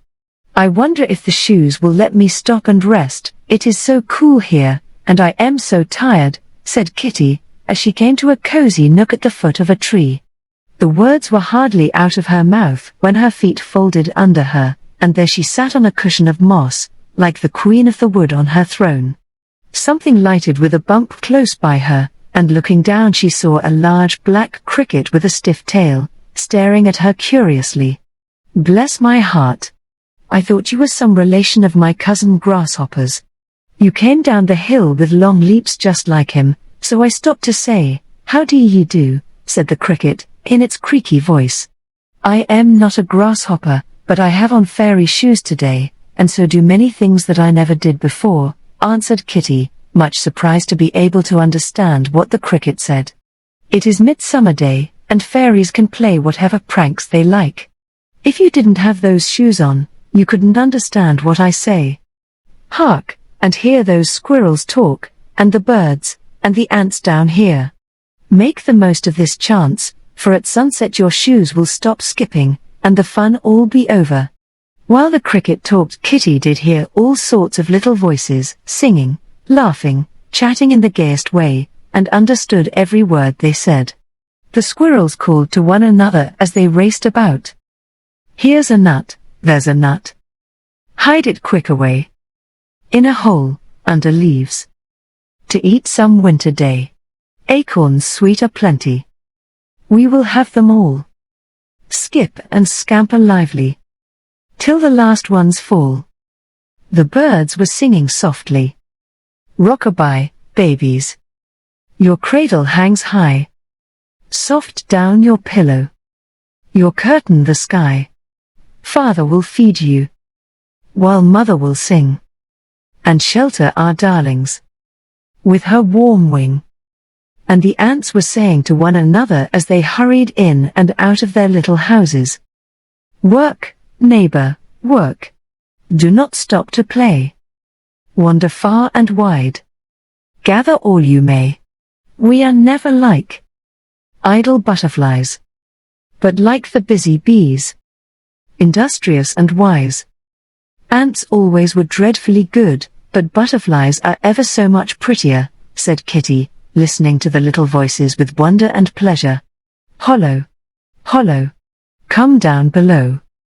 It's lovely and cool, out here in the pool, on a lily pad float, for a nice green boat. Here we sit and sing, in a pleasant ring, or leapfrog play, in the jolliest way. Our games have begun. Come join in the fun. Dear me, what could I do over there in the mud with the queer green frogs? Laughed Kitty, as this song was croaked at her. No, no, come and fly through the sunny sky, or honey sip from the rose's lip, or dance in the air like spirits fair. Come away, come away. Tea is our holiday. A cloud of lovely yellow butterflies flew up from a wild rose bush, and went dancing away higher and higher, till they vanished in the light beyond the wood. That is better than leapfrog. I wish my skipping shoes would let me fly up somewhere, instead of carrying me on errands and where I ought to go all the time, said Kitty, watching the pretty things glitter as they flew. Just at that minute a clock struck, and away went the shoes over the pool, the hill, the road, till they pranced in at the gate as the tea bell rang. Kitty amused the family by telling what she had done and seen, but no one believed the fairyland part, and her father said, laughing, Go on, my dear, making up little stories, and by you may be as famous as Hans Christian Andersen, whose books you like so well. The sun will soon set, and then my fun will be over, so I must skip while I can, thought Kitty, and went waltzing round the lawn so prettily that all the family came to see her. She dances so well that she shall go to dancing school, said her mother, pleased with the pretty antics of her little girl. Kitty was delighted to hear that, for she had longed to go, and went on skipping as hard as she could, that she might learn some of the graceful steps the shoes took before the day was done. Come, dear, stop now, and run up to your bath and bed. It has been a long hot day, and you are tired, so get to sleep early, for Nursey wants to go out, said her mother, as the sun went down behind the hills with a last bright glimmer, like the wink of a great sleepy eye. Oh, please, a few minutes more, began Kitty, but was off like a flash, for the shoes trotted her upstairs so fast that she ran against old Nursey, and down she went, splashing the water all over the floor, and scolding in such a funny way that it made Kitty laugh so that she could hardly pick her up again. By the time she was ready to undress the sun was quite gone, and the shoes she took off were common ones again, for Midsummer Day was over. But Kitty never forgot the little lessons she had learned. She tried to run willingly when spoken to, she remembered the pretty steps and danced like a fairy, and best of all, She always loved the innocent and interesting little creatures in the woods and fields, and whenever she was told she might go to play with them, she hurried away almost as quickly as if she still wore the skipping shoes. V.COCKYLOO. In the barnyard, a grey hen sat on her nest, feeling very happy because it was time for her eggs to hatch, and she hoped to have a fine brood of chickens. Presently crack, crack, went the shells. Peep, peep, cried the chicks. Cluck, cluck, called the hen, and out came 10 downy little things, one after the other, all ready to run and eat and scratch, for chickens are not like babies, and don't have to be tended at all. There were 8 little hens and 2 little cockerels, one black and one as white as snow, with yellow legs, bright eyes, and a tiny red comb on his head. This was Cockyloo, the good chick, but the black one was named Peck, and was a quarrelsome bad fowl, as we shall see. Mrs. Partlet, the mamma, was very proud of her fine family, for the 8 little daughters were all white and very pretty. She let them out into the farmyard, clucking and scratching busily, for all were hungry, and ran chirping round her to pick up the worms and seeds she found for them. Cocky soon began to help take care of his sisters, and when a nice corn or a fat bug was found, he would step back and let little Downy or Snowball have it. But Peck would run and push them away, and gobble up the food greedily. He chased them away from the pan where the meal was, and picked the down off their necks if they tried to get their share. His mother scolded him when the little ones ran to hide under her wings, but he didn't care, and was very naughty. Cocky began to crow when he was very young, and had such a fine voice that people liked to hear his loud, clear cock-a-doodle-doo. Early in the morning, for he woke before the sun was up, and began his song. Peck used to grumble at being roused at dawn, for he was lazy, but the hens bustled up, and were glad to get out of the hen house. The father cock had been killed by a dog, so they made Cocky king of the farmyard, and Peck was very jealous of him. "I came out of the shell first, and I am the oldest, so I ought to be king," he said. "But we don't like you, because you are selfish, cross, and lazy. We want Cocky, he is so lively, kind, and brave. He will make a splendid bird, and he must be our king," answered the hens, and Peck had to mind, or they would have pulled every feather out of his little tail. He resolved to do some harm to his good brother, and plagued him all he could. One day, when Cocky was swinging with 3 of his sisters on a bush that hung over the brook, Peck asked a stupid donkey feeding near to come and put his heavy foot on the bush. He did it, and crack went the branch, splash went the poor chicks into the water, and all were drowned but Cocky, who flew across and was saved. Poor little Hop, Chirp, and Downy went floating down the brook like balls of white foam, and were never seen again. All the hens mourned for them, and put a black feather in their heads to show how sorry they were.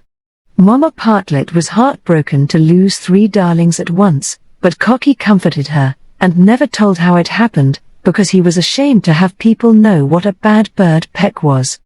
A butterfly saw it all, and he told Granny Cockletop about it, and the hens were so angry that they turned Peck out of the barnyard, and he had to go and live in the woods alone.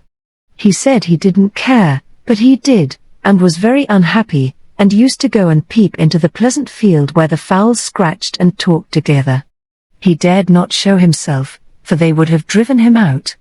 But kind Cocky saw him, and would run with some nice bit and creep through the fence into the wood, saying, "Poor brother, I'm sorry for you, and I'll come and play with you, and tell you the news." Now in this wood lived a fox, and he had been planning to eat Peck as soon as he was fat, for he missed the good corn and meal he used to have, and grew very thin living on grasshoppers and berries. While he waited, the sly fellow made friends with Peck, though the bird knew that foxes ate hens. "I am not afraid, and I don't believe old Granny Cockletop's tales. I can take care of myself, I guess," he said, and went on playing with the fox, who got him to tell all about the hen house, how the door was fastened, and where the plump chickens roosted, and what time they went to bed, so that he could creep in and steal a good supper by and by. Silly Peck never guessed what harm he was doing, and only laughed when Cocky said, You will be sorry if you play with the fox. He is a bad fellow, so be careful and sleep on a high branch, and keep out of his way, as I do." Cocky was fat and large, and the fox longed to eat him, but never could, because he wisely ran home whenever he saw the rogue hiding in the wood. This made Peck angry, for he wanted his brother to stay and play, and so one day, when Cocky ran off in the midst of a nice game, Peck said to the fox, "See here, if you want to catch that fellow, I'll tell you how to do it. He has promised to bring me some food tonight, when all the rest are at roost. He will hide and not get shut up, then, when those cross old biddies are asleep, he will cluck softly, and I am to go in and eat all I want out of the pan. You hide on the top of the hen house, and while he talks to me, you can pounce on him. Then I shall be the only cock here, and they will have to make me king." "All right," said the fox, much pleased with the plan, and very glad that Peck had a chance to get fatter. So when it was night, Peck crept through the broken paling and waited till he heard the signal. Now, good Cocky had saved up nice bits from his own dinner, and put them in a paper hidden under a bush. He spread them all out in the barnyard and called, and Peck came in a great hurry to eat them, never stopping to say, "Thank you." Cocky stood by talking pleasantly till a little shower came up. "Peck, dear, put this nice thick paper over you, then you will be dry, and can go on eating." "I'll step under that burdock leaf and wait till you are done," said Cocky, and Peck was too busy gobbling up the food to remember anything else. Now the fox had just crept up on the hen house roof, and when he peeped down, there was just light enough to see a white thing bobbing about. "Ah, ha! That's Cockyloo, now for a good supper." And with a jump he seized Peck by the head before he could explain the mistake.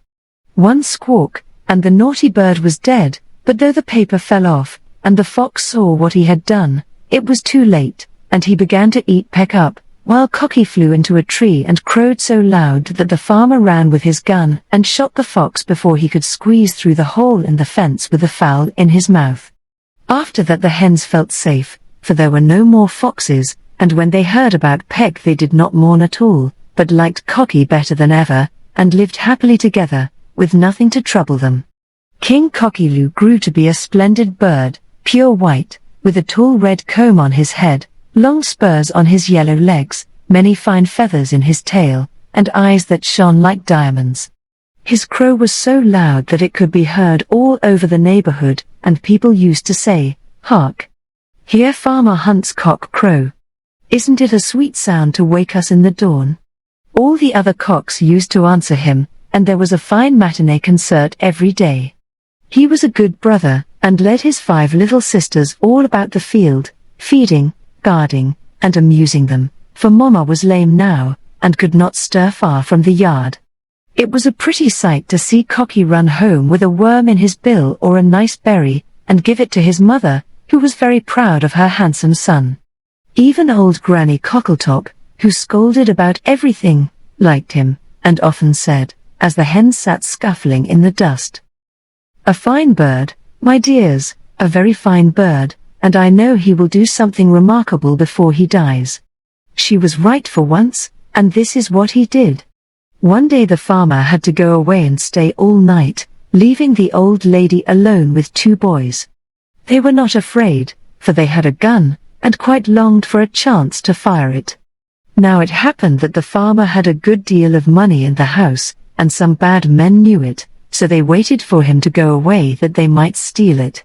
Cocky was picking about in the field when he heard voices behind the wall, and peeping through a hole saw 2 shabby men hiding there.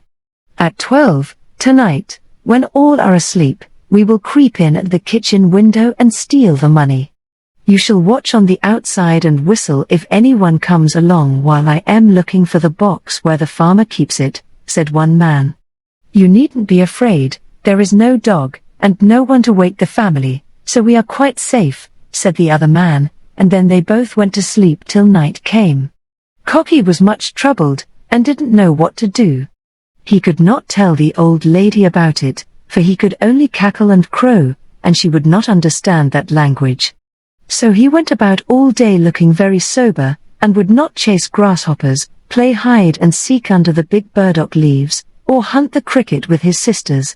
At sunset he did not go into the hen house with the rest, but flew up to the shed roof over the kitchen, and sat there in the cold ready to scare the robbers with a loud crow, as he could do nothing else. At midnight the men came creeping along, one stopped outside, and the other went in. Presently he handed a basket of silver out, and went back for the money. Just as he came creeping along with the box, Cocky gave a loud, long crow, that frightened the robbers and woke the boys. The man with the basket ran away in such a hurry that he tumbled into a well. The other was going to get out of the window, when Cocky flew down and picked at his eyes and flapped his wings in his face, so that he turned to run some other way, and met the boys, who fired at him and shot him in the legs. The old lady popped her head out of the upper window and rang the dinner bell, and called fire. Fire! So loud that it roused the neighbors, who came running to see what the trouble could be. They fished one man out of the well and picked up the wounded one, and carried them both off to prison. Who caught them? Asked the people. We did, cried the boys, very proud of what they had done, but we shouldn't have waked if our good Cocky had not crowed, and scared the rascals. He deserves half the praise, for this is the second time he has caught a thief. So Cocky was brought in, and petted, and called a fine fellow, and his family were so proud of him they clucked about it for weeks afterward. When the robbers were tried, it was found that they were the men who had robbed the bank, and taken a great deal of money, so everyone was glad to have them shut up for 20 years. It made a great stir, and people would go to see Cocky and tell how he helped catch the men, and he was so brave and handsome, they said at last. We want a new weathercock on our courthouse, and instead of an arrow let us have a cock, and he shall look like this fine fellow. Yes, yes, cried the young folks, much pleased, for they thought Cocky ought to be remembered in some way.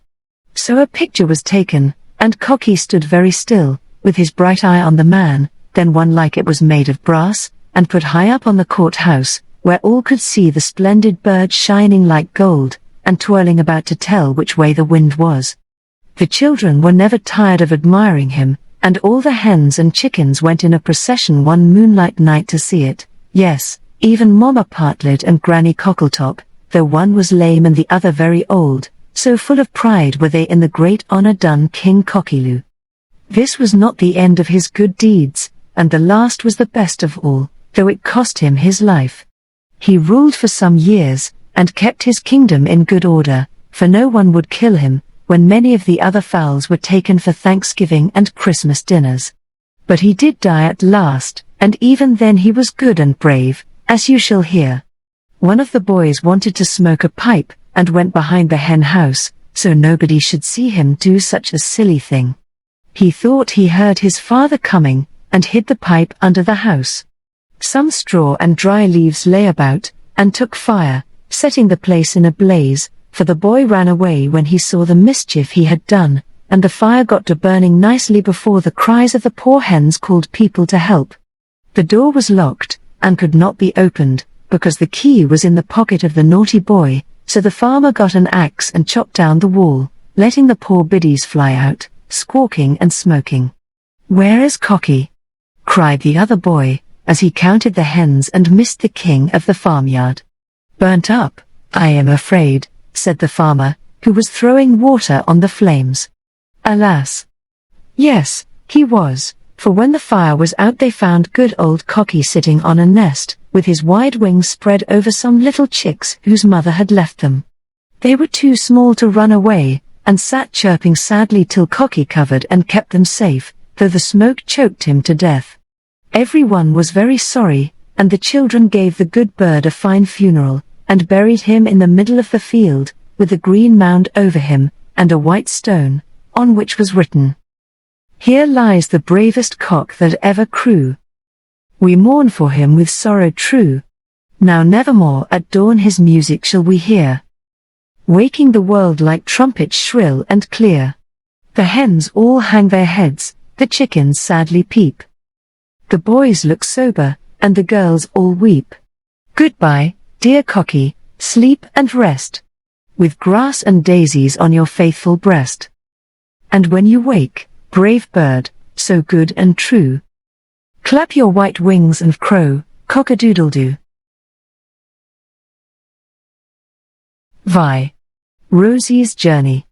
Rosie was a nice little girl who lived with her mother in a small house in the woods. They were very poor, for the father had gone away to dig gold, and did not come back, so they had to work hard to get food to eat and clothes to wear. The mother spun yarn when she was able, for she was often sick, and Rosie did all she could to help. She milked the red cow and fed the hens, dug the garden, and went to town to sell the yarn and the eggs. She was very good and sweet, and everyone loved her, but the neighbors were all poor, and could do little to help the child. So, when at last the mother died, the cow and hens and house had to be sold to pay the doctor and the debts. Then Rosie was left all alone, with no mother, no home, and no money to buy clothes and dinners with. "What will you do?" said the people, who were very sorry for her. "I will go and find my father," answered Rosie, bravely. "But he is far away, and you don't know just where he is, up among the mountains. Stay with us and spin on your little wheel, and we will buy the yarn, and take care of you, dear little girl," said the kind people. "No, I must go, for mother told me to, and my father will be glad to have me." "I am not afraid, for everyone is good to me," said Rosie, gratefully. Then the people gave her a warm red cloak, and a basket with a little loaf and bottle of milk in it, and some pennies to buy more to eat when the bread was gone. They all kissed her, and wished her good luck, and she trotted away through the wood to find her father. For some days she got on very well, for the woodcutters were kind, and let her sleep in their huts, and gave her things to eat. But by and by she came to lonely places, where there were no houses, and then she was afraid, and used to climb up in the trees to sleep, and had to eat berries and leaves, like the children in the wood. She made a fire at night, so wild beasts would not come near her, and if she met other travelers, she was so young and innocent no one had the heart to hurt her. She was kind to everything she met, so all little creatures were friends to her, as we shall see. One day, as she was resting by a river, she saw a tiny fish on the bank, nearly dead for want of water. "Poor thing. Go and be happy again," she said, softly taking him up, and dropping him into the nice cool river. "Thank you, dear child, I'll not forget, but will help you some day," said the fish, when he had taken a good drink, and felt better. "Why, how can a tiny fish help such a great girl as I am?" laughed Rosie. "Wait and see," answered the fish, as he swam away with a flap of his little tail. Rosie went on her way, and forgot all about it. But she never forgot to be kind, and soon after, as she was looking in the grass for strawberries, she found a field mouse with a broken leg. "Help me to my nest, or my babies will starve," cried the poor thing. "Yes, I will, and bring these berries so that you can keep still till your leg is better, and have something to eat." Rosie took the mouse carefully in her little hand, and tied up the broken leg with a leaf of spearmint and a blade of grass. Then she carried her to the nest under the roots of an old tree, where 4 baby mice were squeaking sadly for their mother.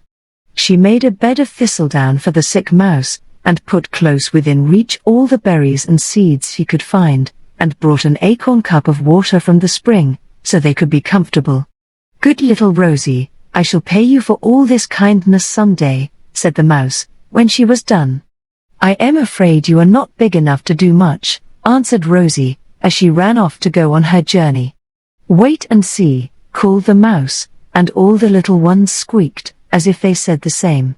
Some time after, as Rosie lay up in a tree, waiting for the sun to rise, she heard a great buzzing close by, and saw a fly caught in a cobweb that went from one twig to another.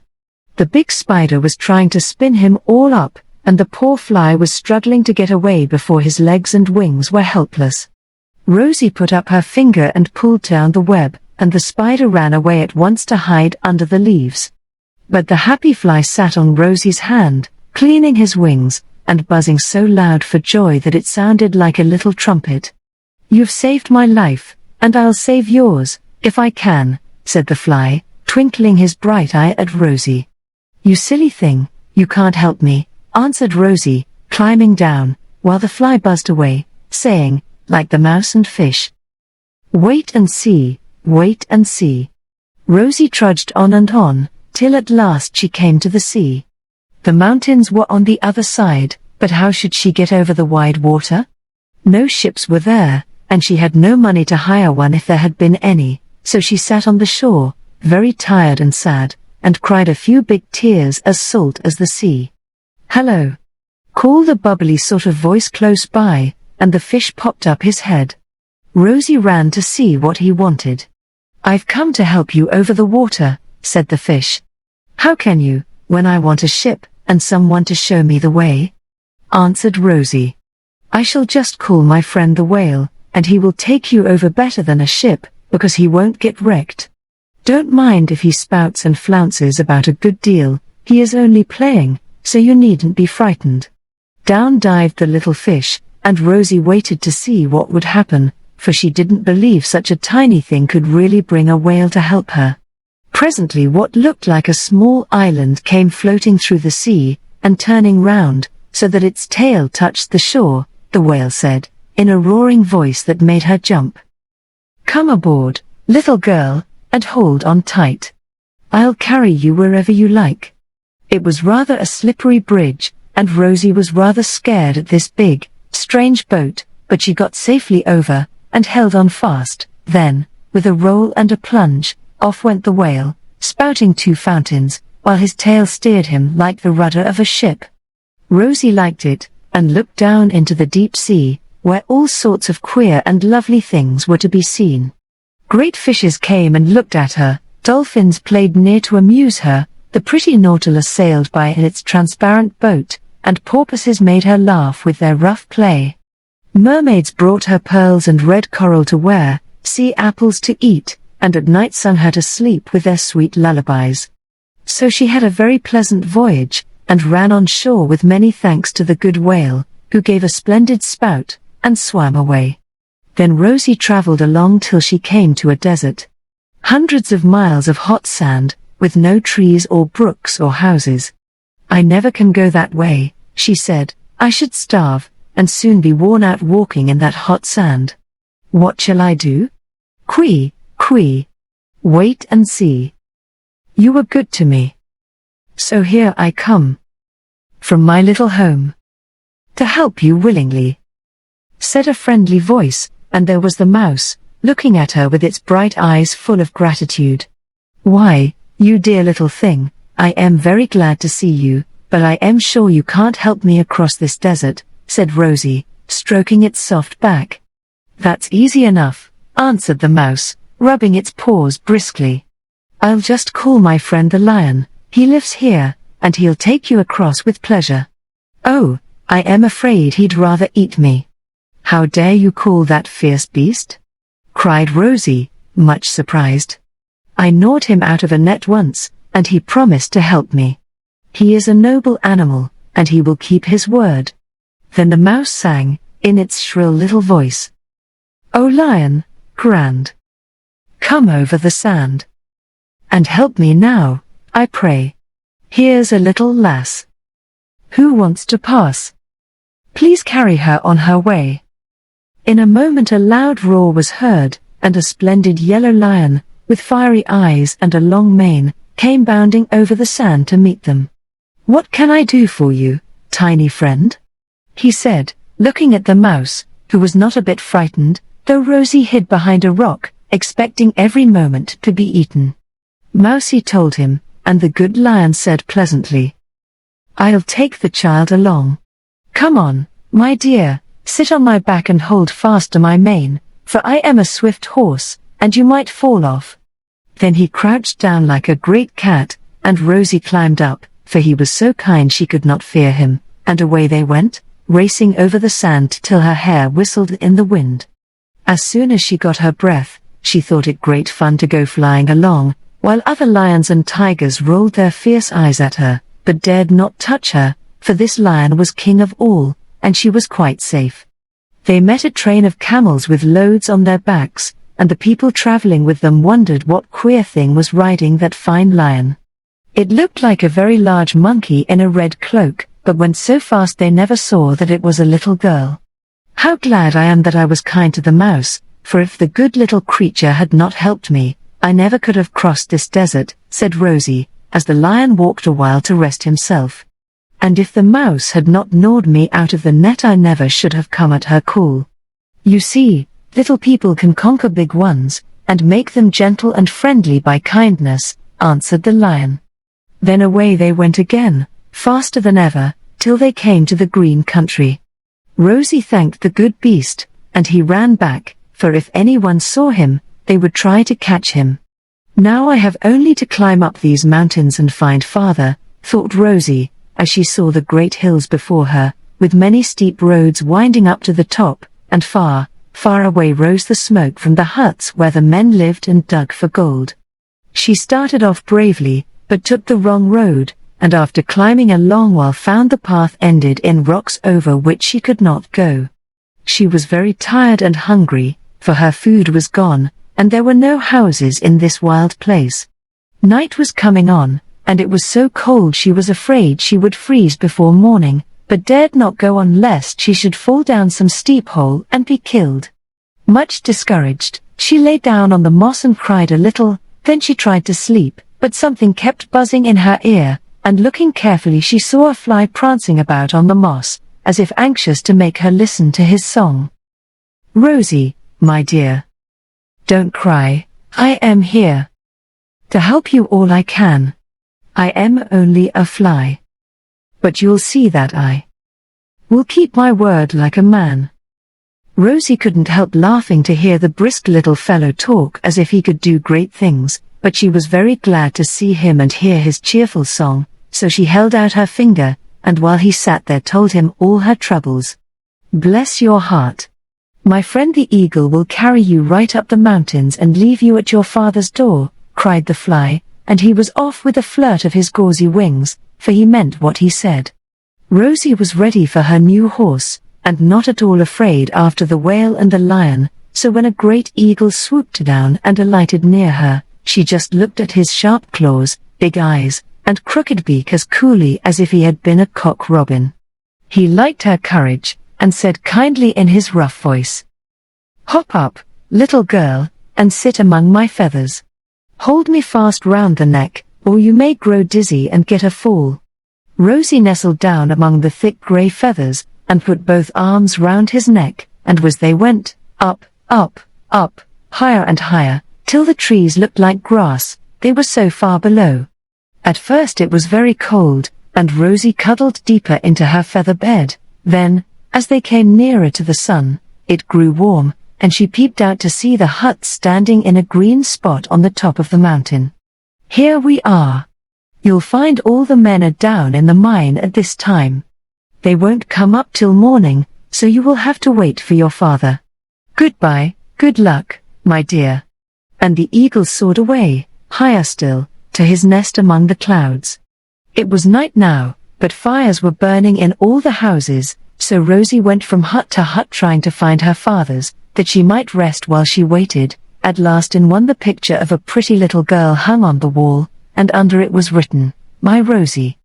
Then she knew that this was the right place, and she ate some supper, put on more wood, and went to bed, for she wanted to be fresh when her father came in the morning. While she slept a storm came on, thunder rolled and lightning flashed, the wind blew a gale, and rain poured, but Rosie never waked till dawn, when she heard men shouting outside. "Run, run! The river is rising. We shall all be drowned." Rosie ran out to see what was the matter. Though the wind nearly blew her away, she found that so much rain had made the river overflow till it began to wash the banks away. "What shall I do? What shall I do?" cried Rosie, watching the men rush about like ants, getting their bags of gold ready to carry off before the water swept them away, if it became a flood. As if in answer to her cry, Rosie heard a voice say close by, "Splash, dash, rumble and crash. Here come the beavers gay. See what they do. Rosie, for you. Because you helped me one day." And there in the water was the little fish swimming about, while an army of beavers began to pile up earth and stones in a high bank to keep the river back. How they worked, digging and heaping with teeth and claws, and beating the earth hard with their queer tails like shovels. Rosie and the men watched them work, glad to be safe, while the storm cleared up, and by the time the dam was made, all danger was over. Rosie looked into the faces of the rough men, hoping her father was there, and was just going to ask about him, when a great shouting rose again, and all began to run to the pit hole, saying, "The sand has fallen in. The poor fellows will be smothered. How can we get them out? How can we get them out?" Rosie ran too, feeling as if her heart would break, for her father was down in the mine, and would die soon if air did not come to him. The men dug as hard as they could, but it was a long job, and they feared they would not be in time. Suddenly hundreds of moles came scampering along, and began to burrow down through the earth, making many holes for air to go in, for they know how to build galleries through the ground better than men can. Everyone was so surprised they stopped to look on, for the dirt flew like rain as the busy little fellows scratched and bored as if making an underground railway. "What does it mean?" said the men. "They work faster than we can, and better, but who sent them? Is this strange little girl a fairy?" Before Rosie could speak, all heard a shrill, small voice singing, "They come at my call. And though they are small, they'll dig the passage clear. I never forget. We'll save them yet. For love of Rosie dear." Then all saw a little grey mouse sitting on a stone, waving her tail about, and pointing with her tiny paw to show the moles where to dig. The men laughed, and Rosie was telling them who she was, when a cry came from the pit, and they saw that the way was clear so they could pull the buried men up. In a minute they got ropes, and soon had 10 poor fellows safe on the ground, pale and dirty, but all alive, and all shouting as if they were crazy. "Tom's got it! Tom's got it! Hooray for Tom!" "What is it?" cried the others, and then they saw Tom come up with the biggest lump of gold ever found in the mountains. Everyone was glad of Tom's luck, for he was a good man, and had worked a long time, and been sick, and couldn't go back to his wife and child. When he saw Rosie, he dropped the lump, and caught her up, saying, "My little girl. She's better than £1,000,000 of gold." Then Rosie was very happy, and went back to the hut, and had a lovely time telling her father all about her troubles and her travels. He cried when he heard that the poor mother was dead before she could have any of the good things the gold would buy them. "We will go away and be happy together in the pleasantest home I can find, and never part any more, my darling," said the father, kissing Rosie as she sat on his knee with her arms round his neck. She was just going to say something very sweet to comfort him, when a fly lit on her arm and buzzed very loud. "Don't drive me away. But hear what I say. Bad men want the gold. They will steal it tonight. And you must take flight. So be quiet and busy and bold. I was afraid someone would take my lump away. I'll pack up at once, and we will creep off while the men are busy at work, though I am afraid we can't go fast enough to be safe, if they miss us and come after," said Tom, bundling his gold into a bag and looking very sober, for some of the miners were wild fellows, and might kill him for the sake of that great lump. But the fly sang again, "Slip away with me, and you will see. What a wise little thing am I. For the road I show, no man can know, since it's up in the pathless sky." Then they followed Buzz to a quiet nook in the wood, and there were the eagle and his mate waiting to fly away with them so fast and so far that no one could follow. Rosie and the bag of gold were put on the mother eagle, Tom sat astride the king bird, and away they flew to a great city, where the little girl and her father lived happily together all their lives. 7. How they ran away. 2 little boys sat on the fence whittling arrows one fine day. Said one little boy to the other little boy, "Let's do something jolly." "All right. What will we do?" "Run off to the woods and be hunters." "What can we hunt?" Bears and foxes. Mullins says there ain't any round here. Well, we can shoot squirrels and snare woodchucks. Haven't got any guns and trap. We've got our bows, and I found an old trap behind the barn. What will we eat? Here's our lunch, and when that's gone we can roast the squirrels and cook the fish on a stick. I know how. Where will you get the fire? Got matches in my pocket. I've got a lot of things we could use. Let's see. And as if satisfied at last, cautious Billy displayed his treasures, while bold Tommy did the same. Besides the 2 knives there were strings, nails, matches, a piece of putty, fishhooks, and 2 very dirty handkerchiefs. There, sir, that's a first-rate fit-out for hunters, and with the jolly basket of lunch Mrs. Mullin gave us, we can get on tip-top for 2 or 3 days, said Tommy, eager to be off. Where shall we sleep? Asked Billy, who liked to be comfortable both night and day. Oh, up in trees or on beds of leaves, like the fellows in our books. If you are afraid, stay at home, I am going to have no end of a good time. And Tommy crammed the things back into his pockets as if there were no time to lose. Pooh! I ain't afraid. Come on. And jumping down Billy caught up his rod, rather ashamed of his many questions. No one was looking at them, and they might have walked quietly off, but that the running away might be all right, both raced down the road, tumbled over a wall, and dashed into the woods as if a whole tribe of wild Indians were after them. Do you know the way? Panted Billy, when at last they stopped for breath. Yes, it winds right up the mountain, but we'd better not keep to it, or someone will see us and take us back. We are going to be real hunters and have adventures, so we must get lost, and find our way by the sun and the stars, answered Tommy, who had read so many boys' books his little head was a jumble of Texan Rangers, African explorers, and Buffalo Bills, and he burned to outdo them all. What will our mothers say if we really get lost? Asked Billy, always ready with a question. Mine won't fuss. She lets me do what I like. That was true, for Tommy's poor mama was tired of trying to keep the lively little fellow in order, and had got used to seeing him come out of all his scrapes without much harm.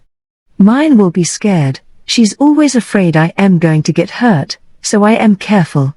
But I guess I'll risk it, and have some fun to tell about when we go home, said Billy, trudging after Captain Tommy, who always took the lead. These 11-year-old boys were staying with their mothers at a farmhouse up among the mountains, and having got tired of the tame bears, the big barn, the trout brook, the 30 colts at pasture, and the society of the few little girls and younger boys at the hotel nearby, these fine fellows longed to break loose and rough it in the bush, as the hunters did in their favorite stories. Away they went, deeper and deeper into the great forest that covered the side of the mountain. A pleasant place that August day, for it was cool and green, with many brooks splashing over the rocks, or lying in brown pools under the ferns. Squirrels chattered and raced in the tall pines, now and then a grey rabbit skipped out of sight among the brakes, or a strange bird flew by.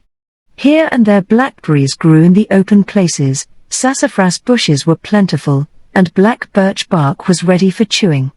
Don't you call this nice? Asked Tommy, pausing at last in a little dell where a noisy brook came tumbling down the mountain side, and the pines sung overhead. Yes, but I am awful hungry. Let's rest and eat our lunch, said Billy, sitting down on a cushion of moss. You always want to be stuffing and resting, answered sturdy Tommy, who liked to be moving all the time. He took the fishing basket, which hung over his shoulder by a strap, and opened it carefully, for good Mrs. Mullin had packed a nice lunch of bread and butter, cake and peaches, with a bottle of milk, and 2 large pickles slipped in on the sly to please the boys. Tommy's face grew very sober as he looked in, for all he saw was a box of worms for bait and an old jacket. By George! We've got the wrong basket. This is Mullin's, and he's gone off with our prog. Won't he be mad? Not as mad as I am. Why didn't you look? You are always in such a hurry to start. What shall we do now without anything to eat? Whined Billy, for losing his lunch was a dreadful blow to him. "We shall have to catch some fish and eat blackberries." "Which will you do, old crybaby?" said Tommy, laughing at the other boy's dismal face. "I'll fish. I am so tired I can't go scratching round after berries. I don't love 'em, either." And Billy began to fix his line and bait his hook. "Lucky we got the worms. You can eat 'em if you can't wait for fish," said Tommy, bustling about to empty the basket and pile up their few possessions in a heap. "There's a quiet pool below here. You go and fish there. I'll pick the berries, and then show you how to get dinner in the woods. This is our camp, so fly round and do your best." Then Tommy ran off to a place nearby where he had seen the berries, while Billy found a comfortable nook by the pool, and sat scowling at the water so crossly, it was a wonder any trout came to his hook. But the fat worms tempted several small ones, and he cheered up at the prospect of food. Tommy whistled while he picked, and in half an hour came back with 2 quarts of nice berries and an armful of dry sticks for the fire. "We'll have a jolly dinner, after all," he said, as the flames went crackling up, and the dry leaves made a pleasant smell.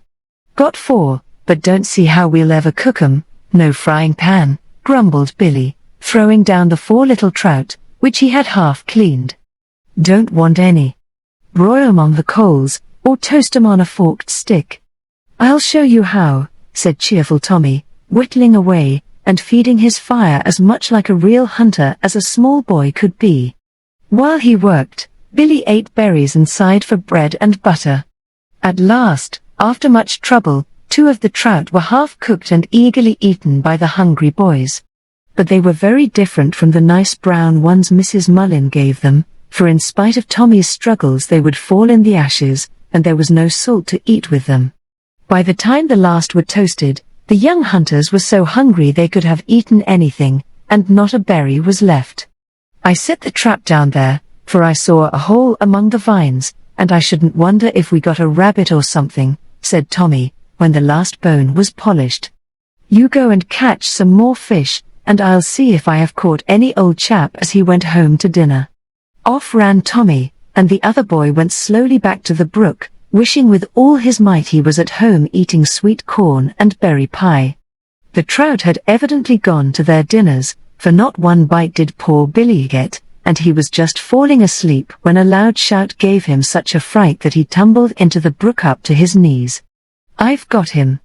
Come and see." "He's a bouncer," roared Tommy, from the berry bushes some way off. Billy scrambled out, and went as fast as his wet boots would let him, to see what the prize was. He found Tommy dancing wildly round a fat grey animal, who was fighting to get his paws out of the trap, and making a queer noise as he struggled about. "What is it?" asked Billy, getting behind a tree as fast as possible, for the thing looked fierce, and he was very timid. "A raccoon, I guess, or a big woodchuck. Won't his fur make a fine cap?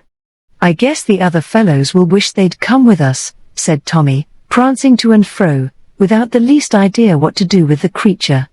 "He'll bite. We'd better run away and wait till he's dead," said Billy. "Wish he'd got his head in, then I could carry him off, but he does look savage, so we'll have to leave him a while, and get him when we come back. But he's a real beauty." And Tommy looked proudly at the bunch of grey fur scuffling in the sand. "Can we ever eat him?" asked hungry Billy, ready for a fried crocodile if he could get it. "If he's a raccoon, we can, but I don't know about woodchucks. The fellows in my books don't seem to have caught any. He's nice and fat, we might try him when he's dead," said Tommy, who cared more for the skin to show than the best meal ever cooked. The sound of a gun echoing through the wood gave Tommy a good idea. "Let's find the man and get him to shoot this chap, then we needn't wait, but skin him right away, and eat him too." Off they went to the camp, and catching up their things, the 2 hunters hurried away in the direction of the sound, feeling glad to know that someone was near them, for 2 or 3 hours of wood life made them a little homesick. They ran and scrambled, and listened and called, but not until they had gone a long way up the mountain did they find the man, resting in an old hut left by the lumberman.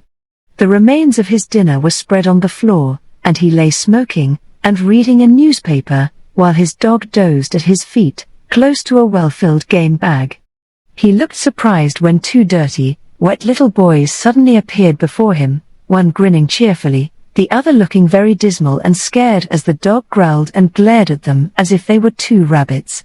"Hollow," said the man. "Hollow," answered Tommy.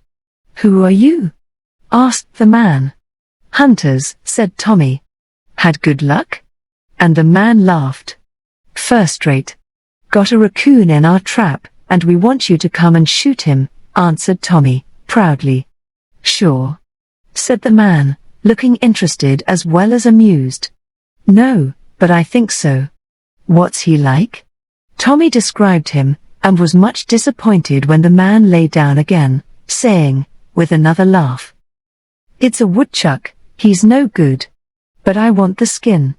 "Then don't shoot him, let him die, that's better for the skin," said the man, who was tired and didn't want to stop for such poor game. All this time Billy had been staring hard at the sandwiches and bread and cheese on the floor, and sniffing at them, as the dog sniffed at him. "Want some grub?" asked the man, seeing the hungry look. "I just do. We left our lunch, and I've only had 2 little trout and some old berries since breakfast," answered Billy, with tears in his eyes and a hand on his stomach. "Eat away then, I am done, and don't want the stuff." And the man took up his paper as if glad to be let alone. It was lucky that the dog had been fed, for in 10 minutes nothing was left but the napkin, and the boys sat picking up the crumbs, much refreshed, but ready for more. "Better be going home, my lads, it's pretty cold on the mountain after sunset, and you are a long way from town," said the man, who had peeped at them over his paper now and then, and saw, in spite of the dirt and rips, that they were not farmer boys. "We don't live in town, we are at Mullins, in the valley. No hurry, we know the way, and we want to have some sport first." "You seem to have done well," answered Tommy, looking enviously from the gun to the game bag, out of which hung a rabbit's head and a squirrel's tail. "Pretty fair, but I want a shot at the bear. People tell me there is one up here, and I am after him, for he kills the sheep, and might hurt some of the young folks round here," said the man, loading his gun with a very sober air, for he wanted to get rid of the boys and send them home. Billy looked alarmed, but Tommy's brown face beamed with joy as he said eagerly, "I hope you'll get him. I'd rather shoot a bear than any other animal but a lion. We don't have those here, and bears are scarce." Mullen said he hadn't heard of one for a long time, so this must be a young one, for they killed the big one 2 years ago. That was true, and the man knew it. He did not really expect or want to meet a bear, but thought the idea of one would send the little fellows home at once. Finding one of them was unscared, he laughed, and said with a nod to Tommy, "If I had time I'd take you along, and show you how to hunt, but this fat friend of yours couldn't rough it with us, and we can't leave him alone, so go ahead your own way. Only I wouldn't climb any higher, for among the rocks you are sure to get hurt or lost. Oh, I say, let's go. Such fun, Billy. I know you'll like it. A real gun and dog and hunter. Come on, and don't be a mollycoddle," cried Tommy, wild to go. "I won't. I'm tired, and I'm going home. You can go after your old bears if you want to. I don't think much of hunting anyway, and wish I hadn't come," growled Billy, very cross at being left out, yet with no desire to scramble any more. "Can't stop. Goodbye. Get along home, and someday I'll come and take you out with me, little Leatherstocking," said the man, striding off with the dear gun and dog and bag, leaving Billy to wonder what he meant by that queer name, and Tommy to console himself with the promise made him. "Let's go and see how old Chucky gets on," he said good-naturedly, when the man vanished. "Not till I am rested. I can get a good nap on this pile of hay, then we'll go home before it's late," answered lazy Billy, settling himself on the rough bed the lumberman had used. "I just wish I had a boy with some go in him. You ain't much better than a girl," sighed Tommy, walking off to a pine tree where some squirrels seemed to be having a party, they chattered and raced up and down at such a rate. He tried his bow and shot all his arrows many times in vain, for the lively creatures gave him no chance. He had better luck with a brown bird who sat in a bush and was hit full in the breast with the sharpest arrow. The poor thing fluttered and fell, and its blood wet the green leaves as it lay dying on the grass. Tommy was much pleased at first, but as he stood watching its bright eye grow dim and its pretty brown wings stop fluttering, he felt sorry that its happy little life was so cruelly ended, and ashamed that his thoughtless fun had given so much pain.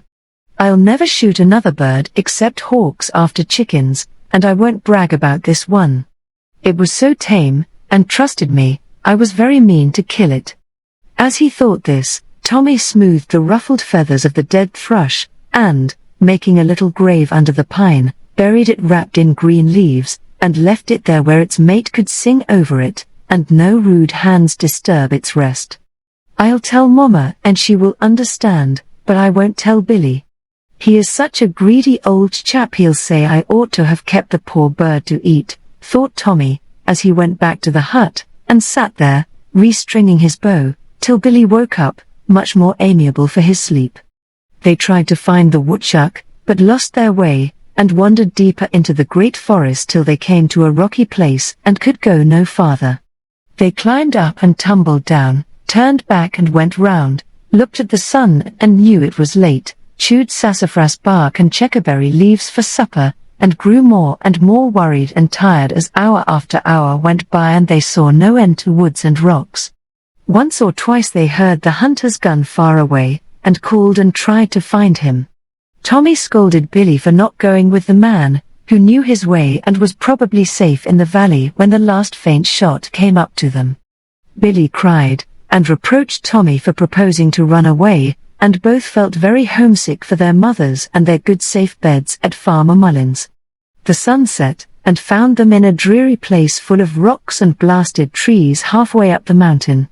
They were so tired they could hardly walk, and longed to lie down anywhere to sleep, but, remembering the hunter's story of the bear, they were afraid to do it, till Tommy suggested climbing a tree, after making a fire at the foot of it to scare away the bear, lest he climb too and get them. But, alas! The matches were left in their first camp, so they decided to take turns to sleep and watch, since it was plain that they must spend the night there. Billy went up first, and creeping into a good notch of the bare tree tried to sleep, while brave Tommy, armed with a big stick, marched to and fro below. Every few minutes a trembling voice would call from above, "Is anything coming?" And an anxious voice would answer from below, "Not yet. Hurry up and go to sleep. I want my turn." At last Billy began to snore, and then Tommy felt so lonely he couldn't bear it, so he climbed to a lower branch, and sat nodding and trying to keep watch, till he too fell fast asleep, and the early moon saw the poor boys roosting there like two little owls. A loud cry, a scrambling overhead, and then a great shaking and howling waked Tommy so suddenly that he lost his wits for a moment and did not know where he was. "The bear! The bear! Don't let him get me! Tommy, Tommy, come and make him let go!" cried Billy, filling the quiet night with dismal howls. Tommy looked up, expecting to behold a large bear eating his unhappy friend, but the moonlight showed him nothing but poor Billy dangling from a bough, high above the ground, caught by his belt when he fell. He had been dreaming of bears, and rolled off his perch, so there he hung, kicking and wailing, half awake, and so scared it was long before Tommy could make him believe that he was quite safe. How to get him down was the next question. The branch was not strong enough to bear Tommy, though he climbed up and tried to unhook poor Billy. The belt was firmly twisted at the back, and Billy could not reach to undo it, nor could he get his legs round the branch to pull himself up.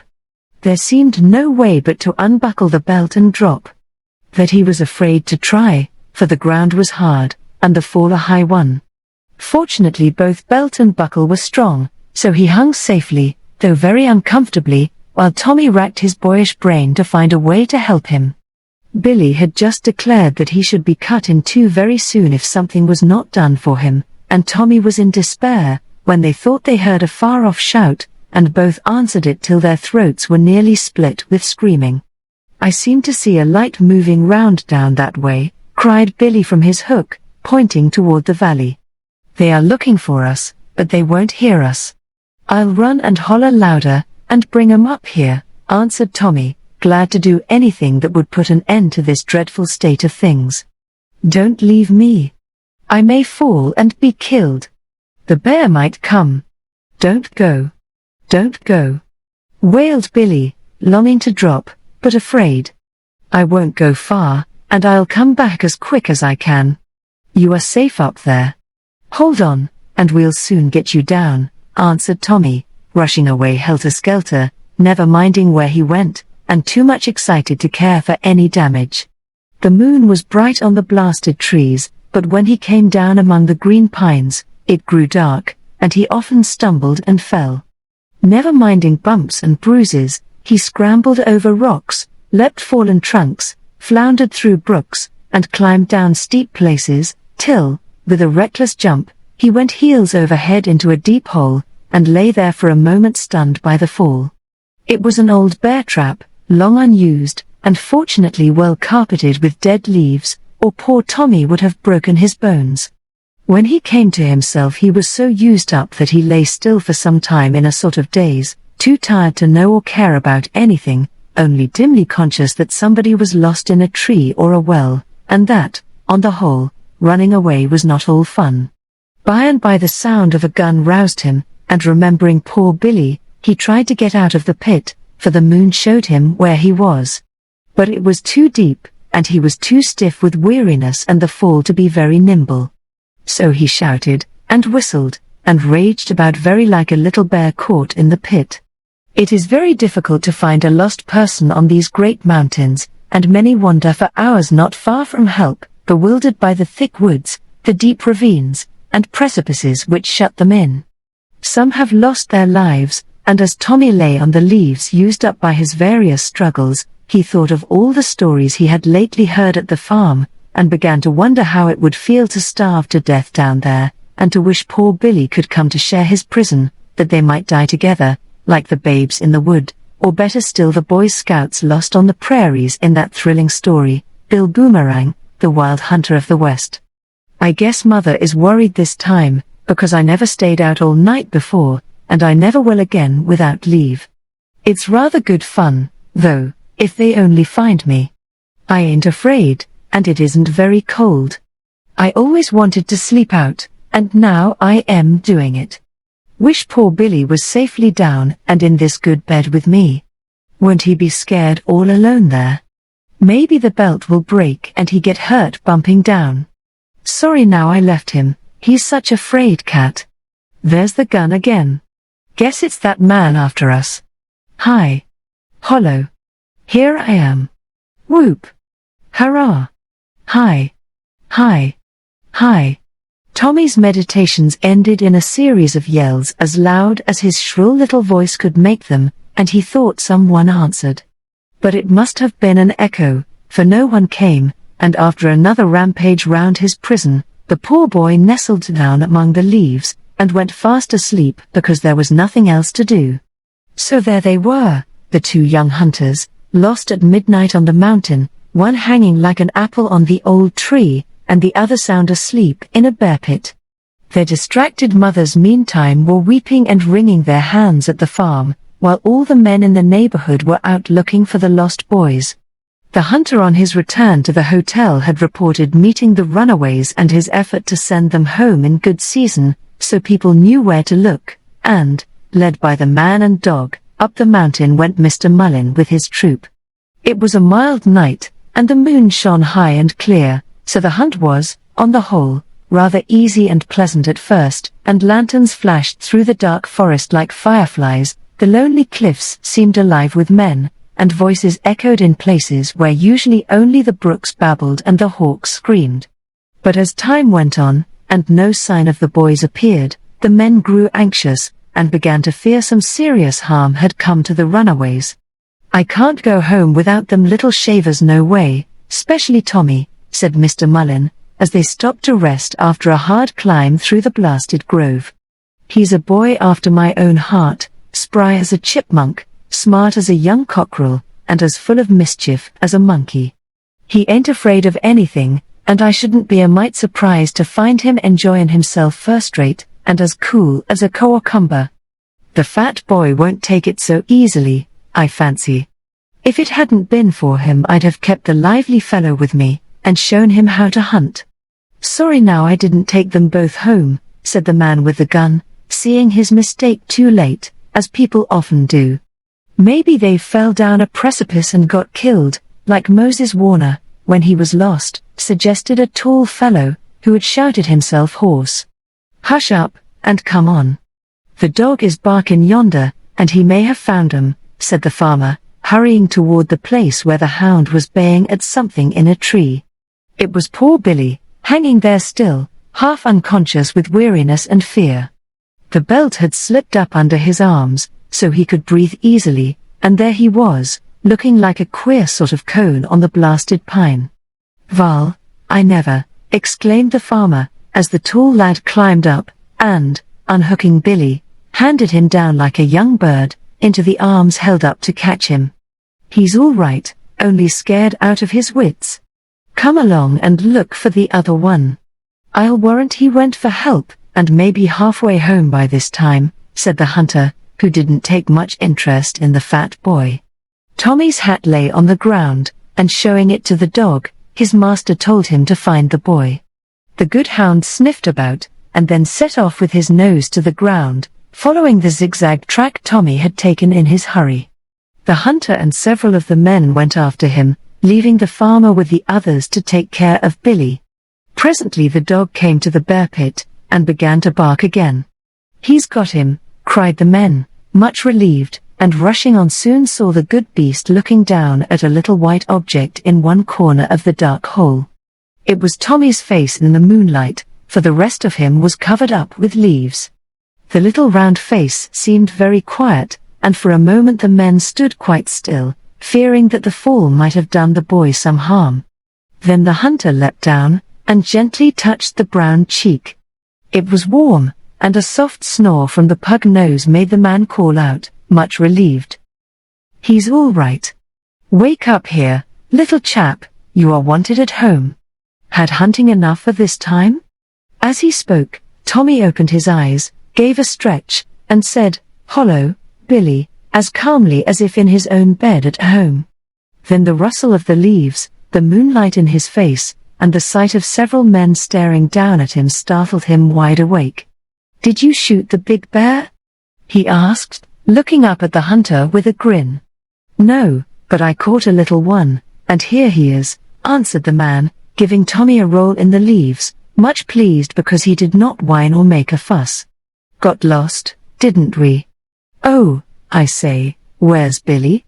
I left him up a tree like a coon, and he wouldn't come down," laughed Tommy, kicking off his brown bedclothes, and quite ready to get up now. They all laughed with him, and presently, when the story was told, they pulled the boy out of the pit, and went back to join the other wanderer, who was now sitting up eating the bread and butter Mrs. Mullins sent for their very late supper.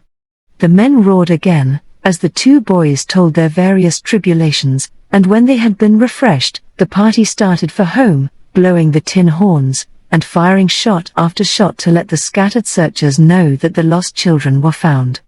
Billy was very quiet, and gladly rode on the various broad backs offered for his use, but Tommy stoutly refused to be carried, and with an occasional boost over a very rough place, walked all the way down on his own sturdy legs. He was the hero of the adventure, and was never tired of relating how he caught the woodchuck, cooked the fish, slid down the big rock, and went to bed in the old bear pit. But in his own little mind he resolved to wait till he was older before he tried to be a hunter, and though he caught several woodchucks that summer, he never shot another harmless little bird. 8. The Fairy Box. Wish I had a magic bracelet like Rosamond's, that would prick me when I was going to do wrong, said little May, as she put down the story she had been reading. There was no one else in the room, but she heard a sweet voice sing these words close to her ear. "Now hark, little May. If you want to do right, under your pillow, Just look every night. If you have been good all through the day, a gift you will find, useful or gay. But if you have been cross, selfish, or wild, a bad thing will come for the naughty child. So try, little dear, and soon you will see how easy and sweet to grow good it will be. May was very much surprised at this, and looked everywhere to see who spoke, but could find no one. I guess I dreamed it, but my eyes are wide open, and I can't make up poetry, asleep or awake. As she said that, someone laughed, and the same voice sang again. Ha, ha. You can't see, although I am here. But listen to what I say in your ear. Tell no one of this, because, if you do, my fun will be spoilt, and so will yours too. But if you are good, and patient, and gay, a real fairy will come to see little May. Oh, how splendid that will be. I'll try hard, and be as good as an angel if I can only get one peep at a live fairy. I always said there were such people, and now I shall know how they look, cried the little girl, so pleased that she danced all about the room, clapping her hands. Something bright darted out of the window from among the flowers that stood there, and no more songs were heard, so May knew that the elf had gone. I've got a fine secret all to myself, and I'll keep it carefully. I wonder what present will come tonight, she said, thinking this a very interesting play. She was very good all day, and made no fuss about going to bed, though usually she fretted, and wanted to play, and called for water, and played poor nursie in many ways. She got safely into her little nest, and then was in such a hurry to see what was under her pillow that she forgot, and called out crossly, "Do hurry and go away. Don't wait to hang up my clothes, you slow old thing. Go, go." That hurt nurse's feelings, and she went away without her good-night kiss. But May didn't care, and felt under her pillow the minute the door was shut. A lamp was always left burning, so she could see the little gold box she drew out. How pretty. I hope there is some candy in it, she said, opening it very carefully. Oh, dear. What do you think happened? A wasp flew out and stung her lips, then both wasp and box vanished, and May was left to cry alone, with a sharp pain in the lips that said the unkind words. What a dreadful present. I don't like that spiteful fairy who sends such horrid things, she sobbed. Then she lay still and thought about it, for she dared not call anyone, because nobody must guess the secret. She knew in her own little heart that the cross words hurt nursie as the sting did her lips, and she felt sorry. At once the smart got better, and by the time she had resolved to ask the good old woman to forgive her, it was all gone. Next morning she kissed nursie and begged pardon, and tried hard to be good till tea time. Then she ran to see what nice things they were going to have to eat, though she had often been told not to go into the dining room. No one was there, and on the table stood a dish of delicious little cakes, all white like snowballs. I must have just a taste, and I'll tell Mama afterward, she said, and before she knew it one little cake was eaten all up. Nobody will miss it, and I can have another at tea. Now, a lump of sugar and a sip of cream before Mama comes, I so like to pick round. Having done one wrong thing, May felt like going on, so she nibbled and meddled with all sorts of forbidden things till she heard a step, then she ran away, and by, when the bell rang, came in with the rest as prim and proper as if she did not know how to play pranks. No one missed the cake, and her mother gave her another, saying, "There, dear, is a nice plummy one for my good child."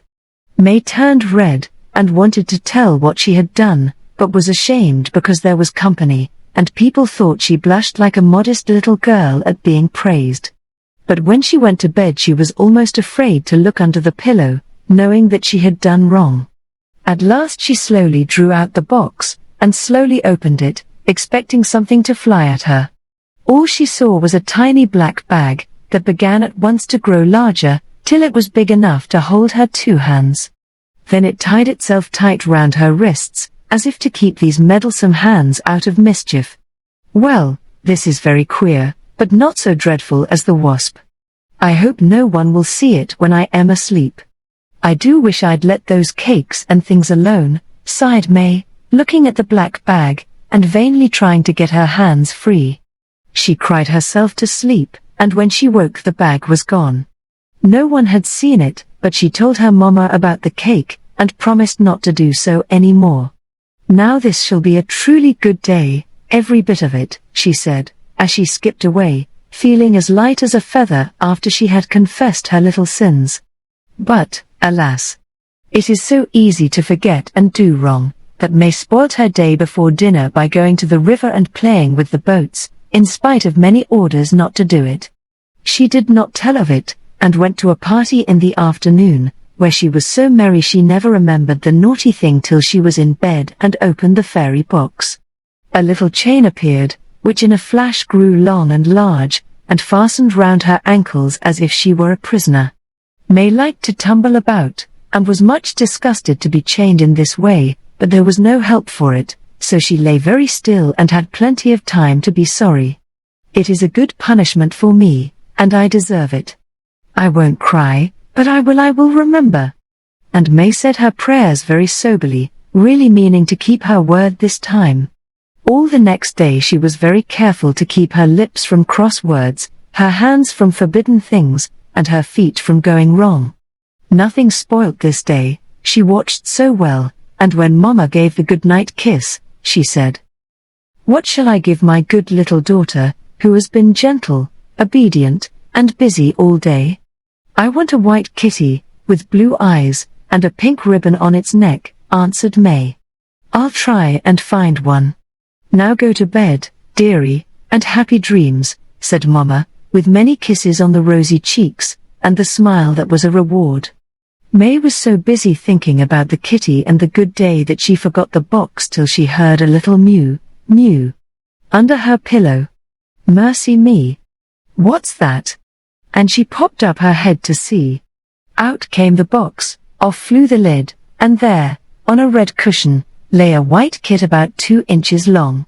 May couldn't believe that it was alive till it jumped out of its nest, stretched itself, and grew all at once just the right size to play with and be pretty.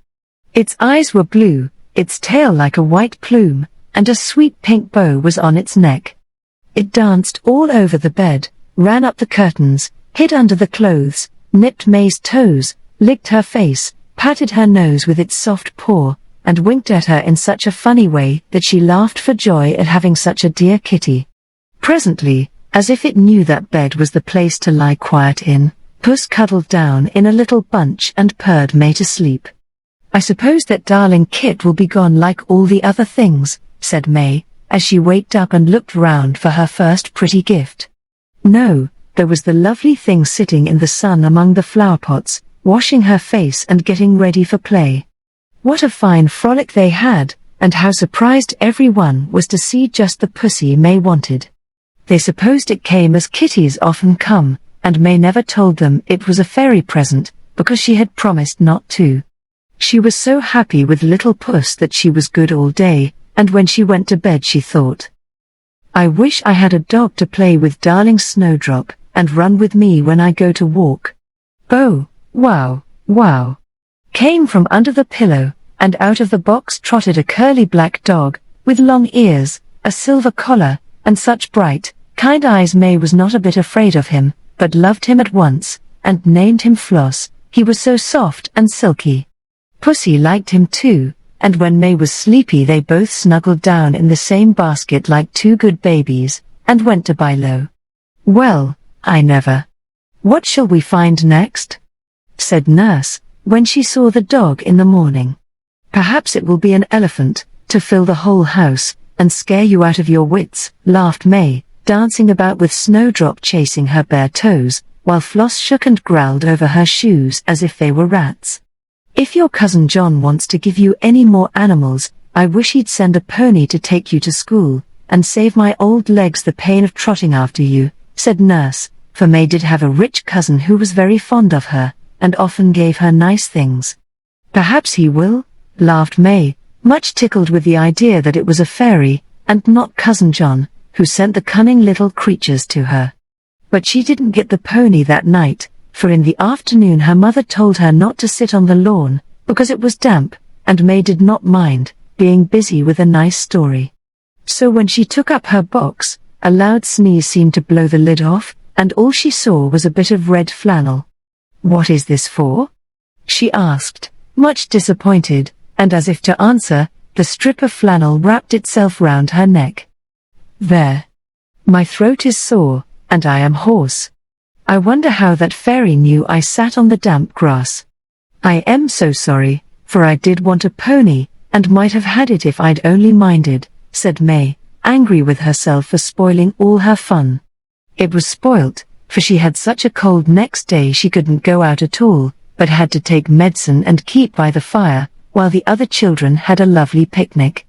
"I won't wish for anything tonight. I don't deserve a present, I was so disobedient. But I have tried to be patient," said May, feeling for the box. The fairy had not forgotten her, and there was a beautiful picture book, full of new, nice stories printed in colored ink. "How splendid to read tomorrow while I am shut up," she said, and went to sleep very happily.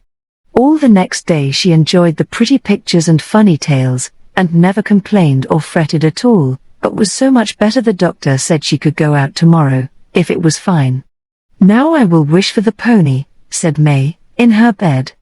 But there was nothing in the box except a little red silk rope, like a halter. She did not know what to do with it that night, but she did the next morning, for just as she was dressed her brother called from the garden. "May, look out and see what we found in the stable. None of us can catch him, so do come and see if you can, your name is on the card tied to his mane." May looked, and there was a snow-white pony racing about the yard as if he was having a fine frolic. Then she knew the halter was for him, and ran down to catch him.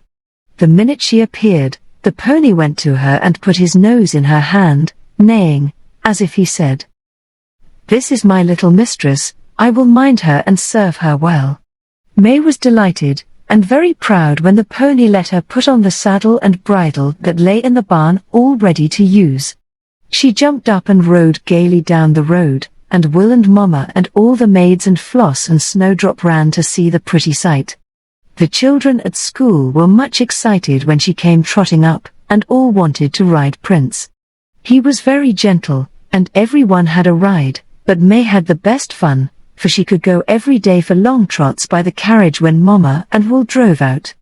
A blue habit and a hat with a long feather were bought that afternoon, and May was so happy and contented at night that she said to herself as she lay in bed, "I'll wish for something for Will now, and see if I get it. I don't want any more presents yet, I've had my share, and I'd love to give away to other people who have no fairy box." So she wished for a nice boat, and in the box lay a key with the name Water Lily on it. She guessed what it meant, and in the morning told her brother to come to the river and see what she had for him. There lay a pretty green and white boat, with cushioned seats, a sail all spread, and at the masthead a little flag flying in the wind, with the words Water Lily on it in gold letters. Will was so surprised and pleased to find that it was his, he turned heels over head on the grass, kissed May, and skipped into his boat, crying, "All aboard!" as if eager to try it at once. May followed, and they sailed away down the lovely river, white with real lilies, while the blackbirds sang in the green meadows on either side, and boys and girls stopped on the bridges to see them pass. After that May kept on trying to be good, and wishing for things for herself and other people, till she forgot how to be naughty, and was the sweetest little girl in the world. Then there was no need of fairies to help her, and one night the box was not under the pillow. "Well, I've had my share of pretty things, and must learn to do without. I am glad I tried, for now it is easy to be good, and I don't need to be rewarded," said May, as she fell asleep, quite happy and contented, though she did wish she could have seen the fairy just once. Next morning the first thing she saw was a beautiful bracelet, shining on the table, and while she stood admiring it, she heard the little voice sing, "Here is the bracelet for good little May, to wear on her arm. by night and by day, when it shines like the sun, all's going well. But when you are bad, a sharp prick will tell. Farewell, little girl. For now we must part. Make a fairy box, dear, of your own happy heart, and take out for all sweet gifts every day, till all the year round is like beautiful May. As the last words were sung, right before her eyes she saw a tiny creature swinging on the rose that stood there in a vase, a lovely elf, with wings like a butterfly, a gauzy dress, and a star on her forehead. She smiled, and waved her hand as she slowly rose and fluttered away into the sunshine, till she vanished from sight, leaving May with the magic bracelet on her arm, and the happy thought that at last she had really seen a fairy. 9. A Hole in the Wall. Part 1. If anyone had asked Johnny Morris who were his best friends, he would have answered the sun and the wind, next to Mother. Johnny lived in a little court that led off from one of the busiest streets in the city, a noisy street, where horse-car bells tinkled and omnibuses rumbled all day long, going and coming from several great depots nearby. The court was a dull place, with only 2 or 3 shabby houses in it, and a high blank wall at the end. The people who hurried by were too busy to do more than to glance at the lame boy who sat in the sunshine against the wall, or to guess that there was a picture gallery and a circulating library in the court. But Johnny had both, and took such comfort in them that he never could be grateful enough to the wind that brought him his books and pictures, nor to the sun that made it possible for him to enjoy them in the open air, far more than richer folk enjoy their fine galleries and libraries. A bad fall, some months before the time this story begins, did something to Johnny's back which made his poor legs nearly useless, and changed the lively, rosy boy into a pale cripple. His mother took in fine washing, and worked hard to pay doctors' bills and feed and clothe her boy, who could no longer run errands, help with the heavy tubs, or go to school. He could only pick out laces for her to iron, lie on his bed in pain for hours, and, each fair day, hobble out to sit in a little old chair between the water butt and the leaky tin boiler in which he kept his library. But he was a happy boy, in spite of poverty and pain, and the day a great gust came blowing fragments of a gay placard and a dusty newspaper down the court to his feet, was the beginning of good fortune for patient Johnny. There was a theatre in the street beyond, and other pictured bits found their way to him, for the frolicsome wind liked to whisk the papers around the corner, and chase them here and there till they settled under the chair or flew wildly over the wall. Faces, animals, people, and big letters, all came to cheer the boy, who was never tired of collecting these waifs and strays, cutting out the big pictures to paste on the wall with the leavings of Mother's starch, and the smaller in the scrap book he made out of stout brown wrappers or newspapers, when he had read the latter carefully. Soon it was a very gay wall, for Mother helped, standing on a chair, to put the large pictures up, when Johnny had covered all the space he could reach. The books were laid carefully away in the boiler, after being smoothly ironed out and named to suit Johnny's fancy by pasting letters on the back. This was the circulating library, for not only did the papers whisk about the court to begin with, but the books they afterward made went the rounds among the neighbors till they were worn out. The old cobbler next door enjoyed reading the anecdotes on Sunday when he could not work. The pale seamstress upstairs liked to look over advertisements of the fine things which she longed for, and Patsy Flynn, the newsboy, who went by each day to sell his papers at the station, often paused to look at the play bills, for he adored the theatre, and entertained Johnny with descriptions of the splendors there to be beheld, till he felt as if he had really been, and had known all the famous actors, from Humpty Dumpty to the great Salvini. Now and then a flock of dirty children would stray into the court and ask to see the pretty pictures. Then Johnny was a proud and happy boy, for, armed with a clothes pole, he pointed out and explained the beauties of his gallery, feeling that he was a public benefactor when the poor babies thanked him warmly, and promised to come again and bring all the nice papers they could pick up. These were Johnny's pleasures, but he had 2 sorrows, one, a very real one, his aching back, and the other, a boyish longing to climb the wall and see what was on the other side, for it seemed a most wonderful and delightful place to the poor child, shut up in that dismal court, with no playmates and few comforts. He amused himself with imagining how it looked over there, and nearly every night added some new charm to this unseen country, when his mother told him fairy tales to get him to sleep. He peopled it with the dear old characters all children know and love. The white cat that sat on the wall was Puss in Boots to him, or Whittington's good friend. Bluebeard's wives were hidden in the house of whose upper windows the boy could just catch glimpses. Red Riding Hood met the wolf in the grove of chestnuts that rustled over there, and Jack's beanstalk grew up just such a wall as that, he was sure. But the story he liked best was the Sleeping Beauty in the wood, for he was sure some lovely creature lived in that garden, and he longed to get in to find and play with her. He actually planted a bin in a bit of damp earth behind the water barrel, and watched it grow, hoping for as strong a ladder as Jack's.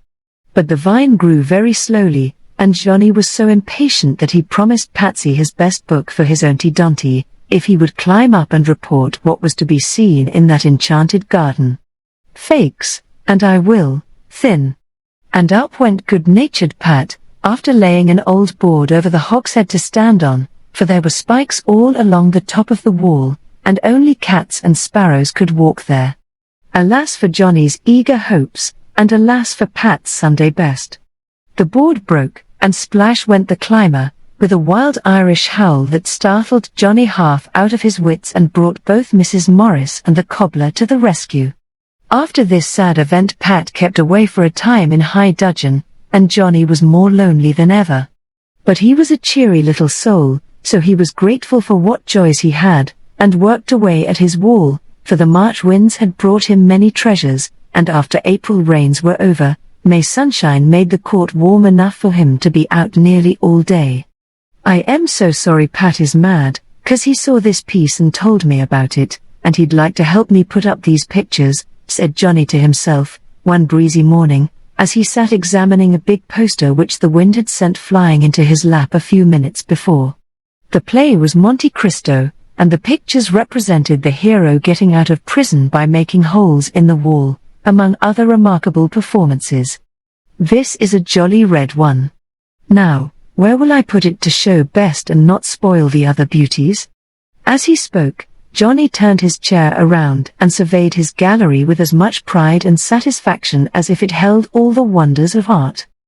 It really was quite splendid, for every sort of picture shone in the sun: simpering ladies, tragic scenes, circus parades, labels from tin cans, rosy tomatoes, yellow peaches, and purple plums, funny advertisements, and gay bills of all kinds.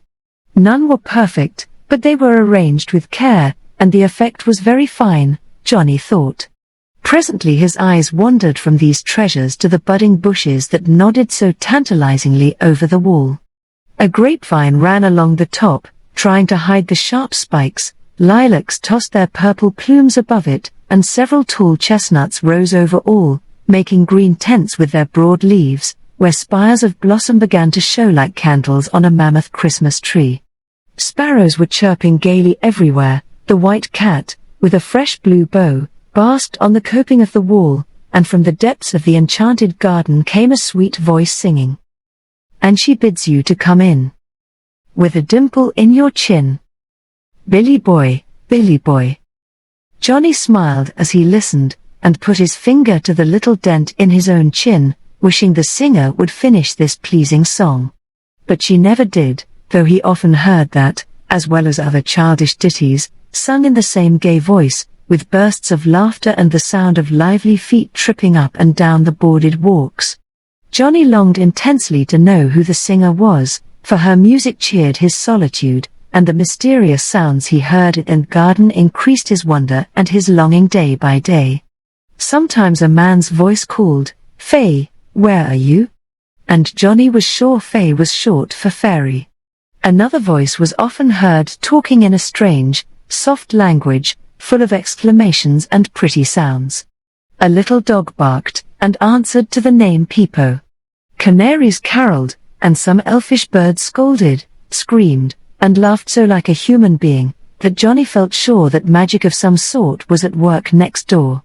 A delicious fragrance was now wafted over the wall as of flowers, and the poor boy imagined untold loveliness behind that cruel wall, as he tended the dandelions his mother brought him from the common, when she had time to stop and gather them, for he loved flowers dearly, and tried to make them out of colored paper, since he could have no sweeter sort.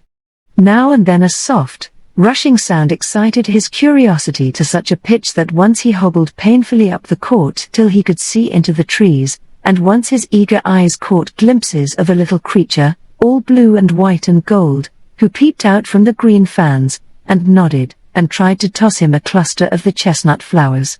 He stretched his hands to her with speechless delight, forgetting his crutches, and would have fallen if he had not caught by the shutter of a window so quickly that he gave the poor back a sad wrench, and when he could look up again, the fairy had vanished, and nothing was to be seen but the leaves dancing in the wind. Johnny dared not try this again for fear of a fall, and every step cost him a pang, but he never forgot it, and was thinking of it as he sat staring at the wall on that memorable May day.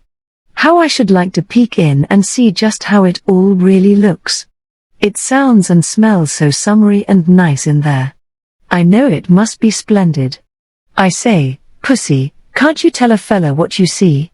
Johnny laughed as he spoke, and the white cat purred politely, for she liked the boy who never threw stones at her, nor disturbed her naps. But Puss could not describe the beauties of the happy hunting ground below, and, to console himself for the disappointment, Johnny went back to his new picture. Now, if this man in the play dug his way out through a wall 10 feet thick with a rusty nail and a broken knife, I don't see why I couldn't pick away one brick and get a peek. It's all quiet in there now, here's a good place, and nobody will know, if I stick a picture over the hole. And I'll try it, I declare I will. Fired with the idea of acting Monte Cristo on a small scale, Johnny caught up the old scissors in his lap, and began to dig out the mortar around a brick already loose, and crumbling at the corners. His mother smiled at his energy, then sighed and said, as she clapped her laces with a heavy heart, "Ah, poor dear, if he only had his health he'd make his way in the world. But now he's like to find a blank wall before him while he lives, and none to help him over." Puss, in her white boots, sat aloft and looked on, wise as the cat in the story, but offered no advice. The toad who lived behind the water barrel hopped under the few leaves of the struggling bin, like Jack waiting to climb, and just then the noon bells began to ring as if they sang clear and loud. "Turn again, Whittington, Lord Mayor of London." So, cheered by his friends, Johnny scraped and dug vigorously till the old brick fell out, showing another behind it. Only pausing to take breath, he caught up his crutch and gave 2 or 3 hearty pokes, which soon cleared the way and let the sunshine stream through, while the wind tossed the lilacs like triumphal banners, and the jolly sparrows chirped. "Hail, the conquering hero comes." Rather scared by his unexpected success, the boy sat silent for a moment to see what would happen. But all was still, and presently, with a beating heart, Johnny leaned forward to enjoy the long-desired peek. He could not see much, but that little increased his curiosity and delight, for it seemed like looking into fairyland, after the dust and noise and dingy houses of the court.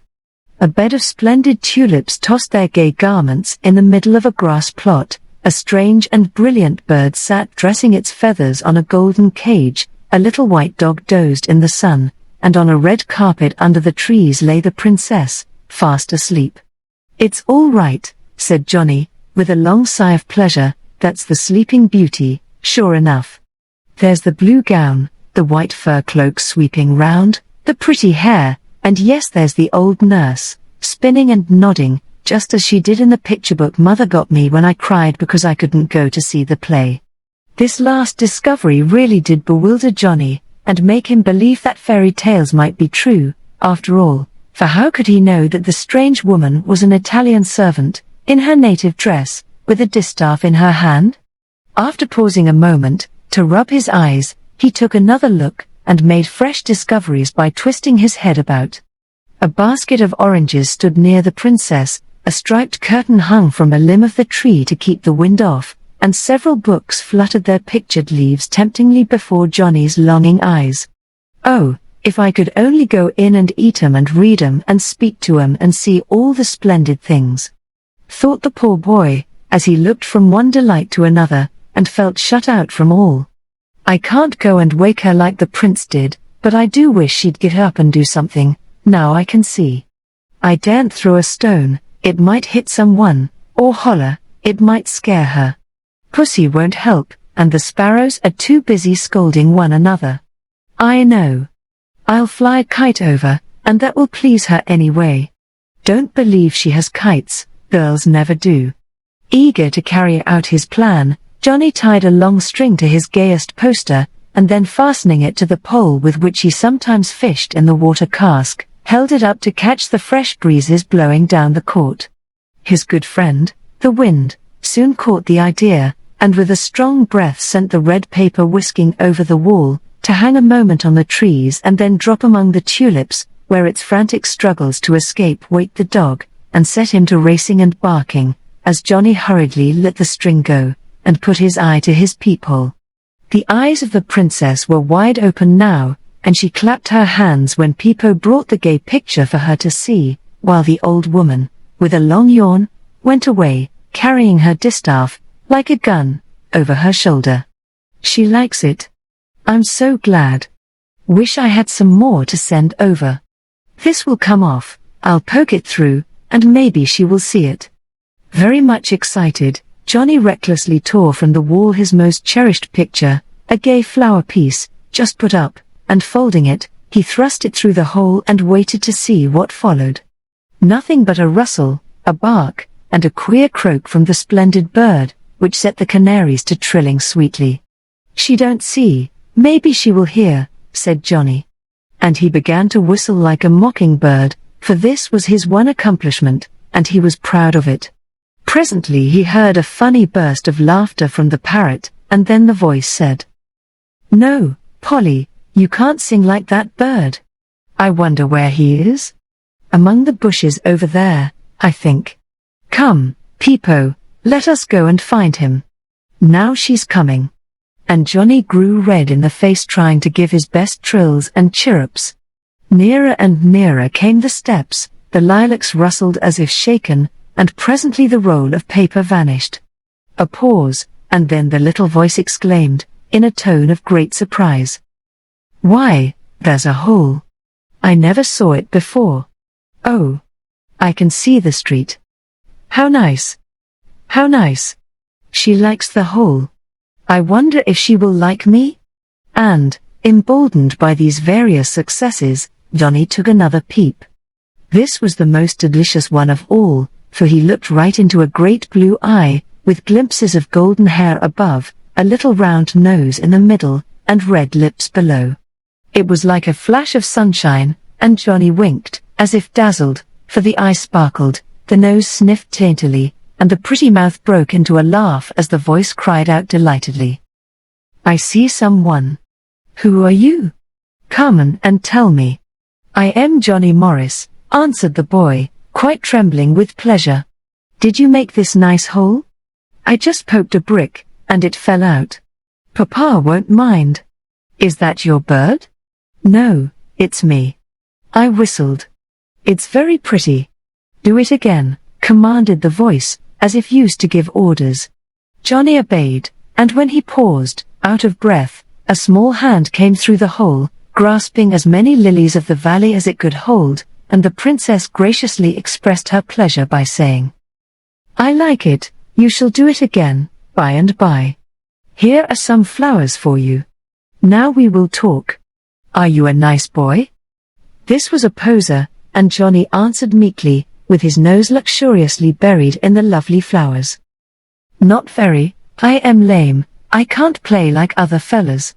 "Poverino," sighed the little voice, full of pity, and, in a moment, 3 red and yellow tulips fell at Johnny's feet, making him feel as if he really had slipped into fairyland through that delightful hole. "Oh, thank you. Aren't they just elegant? I never see such beauties," stammered the poor boy, grasping his treasures as if he feared they might vanish away. "You shall have as many as you like. Nana will scold, but Papa won't mind. Tell me more. What do you do over there?" asked the child, eagerly. "Nothing but paste pictures and make books, when I don't ache too bad. I used to help Mother, but I got hurt, and I can't do much now," answered the boy, ashamed to mention how many laces he patiently picked or clapped, since it was all he could do to help. "If you like pictures, you shall come and see mine some day. I do a great many. Papa shows me how. His are splendid. Do you draw or paint yours?" "I only cut 'em out of papers, and stick 'em on this wall or put 'em in scrap books. I can't draw, and I haven't got no paints," answered Johnny. "You should say haven't any paints. I will come and see you some day, and if I like you, I will let you have my old paint box. Do you want it?" "Guess I do. I think I shall like you, so I'll bring it when I come." "Do you ache much?" "Awfully, sometimes. Have to lay down all day, and can't do a thing." "Do you cry?" "No. I am too big for that. I whistle."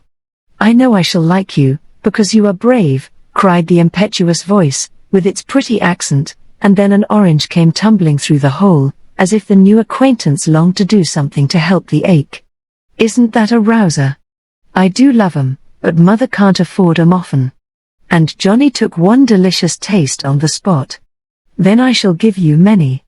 We have loads at home, much finer than these. Ah, you should see our garden there." "Where do you live?" Johnny ventured to ask, for there was a homesick sound to the voice as it said those last words. "In Rome. Here we only stay a year, while Papa arranges his affairs, then we go back, and I am happy." "I should think you'd be happy in there. It looks real splendid to me, and I've been longing to see it ever since I could come out. It's a dull place to me. I like better to be where it's always warm, and people are more beautiful than here." "Are you beautiful?" What queer questions she does ask. And poor Johnny was so perplexed he could only stammer, with a laugh. "I guess not. Boys don't care for looks. Peep, and let me see." "I like pretty persons," commanded the voice. "Don't she order round?" thought Johnny, as he obeyed.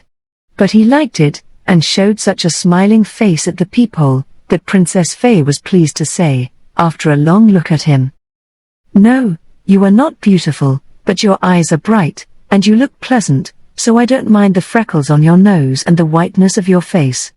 I think you are good. I am sorry for you, and I shall lend you a book to read when the pain comes. I couldn't wait for that if I had a book.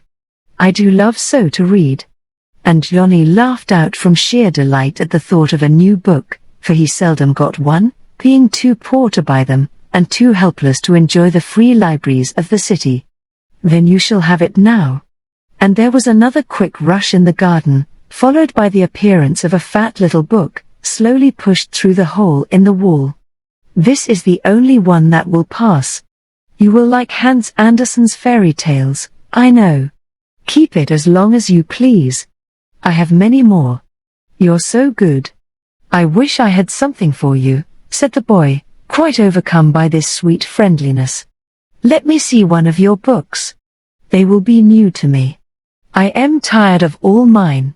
Quick as a flash, off went the cover of the old boiler, and out came half a dozen of Johnny's best works, to be crammed through the wall, with the earnest request, "Keep 'em all, they're not good for much, but they are the best I've got. I'll do some prettier ones as soon as I can find more nice pictures and pieces. They look very interesting. I thank you. I shall go and read them now, and then come and talk again. Addio, Giovanni. Goodbye, miss." Thus ended the first interview of little Pyramus and Thisbe through the hole in the wall, while Puss sat up above and played moonshine with her yellow eyes. Part 2. After that day a new life began for Johnny, and he flourished like a poor little plant that has struggled out of some dark corner into the sunshine. All sorts of delightful things happened, and good times really seemed to have come. The mysterious Papa made no objection to the liberties taken with his wall, being busy with his own affairs, and glad to have his little girl happy. Old Nana, being more careful, came to see the new neighbors, and was disarmed at once by the affliction of the boy and the gentle manners of the mother. She brought all the curtains of the house for Mrs. Morris to do up, and in her pretty broken English praised Johnny's gallery and library, promising to bring Fay to see him some day. Meantime the little people prattled daily together, and all manner of things came and went between them. Flowers, fruit, books, and bonbons kept Johnny in a state of bliss, and inspired him with such brilliant inventions that the princess never knew what agreeable surprise would come next. Astonishing kites flew over the wall, and tissue balloons exploded in the flower-beds. All the birds of the air seemed to live in that court, for the boy whistled and piped till he was hoarse, because she liked it. The last of the long-hoarded cents came out of his tin bank to buy paper and pictures for the gay little books he made for her. His side of the wall was ravaged that hers might be adorned, and, as the last offering his grateful heart could give, he poked the toad through the hole, to live among the lilies and eat the flies that began to buzz about Her Highness when she came to give her orders to her devoted subjects. She always called the lad Giovanni, because she thought it a prettier name than John, and she was never tired of telling stories, asking questions, and making plans. The favorite one was what they would do when Johnny came to see her, as she had been promised he should when Papa was not too busy to let them enjoy the charms of the studio, for Fay was a true artist's child, and thought nothing so lovely as pictures. Johnny thought so, too, and dreamed of the happy day when he should go and see the wonders his little friend described so well. I think it will be tomorrow, for Papa has a lazy fit coming on, and then he always plays with me and lets me rummage where I like, while he goes out or smokes in the garden. So be ready, and if he says you can come, I will have the flag up early and you can hurry. These agreeable remarks were breathed into Johnny's willing ear about a fortnight after the acquaintance began, and he hastened to promise, adding soberly, a minute after. Mother says she's afraid it will be too much for me to go around and up steps, and see new things, for I get tired so easy, and then the pain comes on. But I don't care how I ache if I can only see the pictures and you. Won't you ever be any better? Nana thinks you might. So does Mother, if we had money to go away in the country, and eat nice things, and have doctors. But we can't, so it's no use worrying. And Johnny gave a great sigh. I wish Papa was rich, then he would give you money. He works hard to make enough to go back to Italy, so I cannot ask him, but perhaps I can sell my pictures also, and get a little. Papa's friends often offer me sweets for kisses. I will have money instead, and that will help. Yes, I shall do it. And Fay clapped her hands decidedly. Don't you mind about it? I am going to learn to mend shoes. Mr. Peggott says he'll teach me. That doesn't need legs, and he gets enough to live on very well. It isn't pretty work. Nana can teach you to braid straw as she did at home, that is easy and nice, and the baskets sell very well, she says. I shall speak to her about it, and you can try tomorrow when you come. I will. Do you really think I can come, then?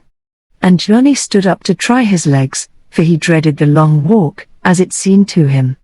I will go at once and ask Papa. Away flew Fay, and soon came back with a glad yes. That sent Johnny hobbling in to tell his mother, and beg her to mend the elbows of his only jacket, for, suddenly, his old clothes looked so shabby he feared to show himself to the neighbors he so longed to see. Hurrah! I am really going tomorrow. And you, too, Mammy dear, cried the boy, waving his crutch so vigorously that he slipped and fell. Never mind, I am used to it. Pull me up, and I'll rest while we talk about it, he said cheerily, as his mother helped him to the bed, where he forgot his pain in thinking of the delights in store for him.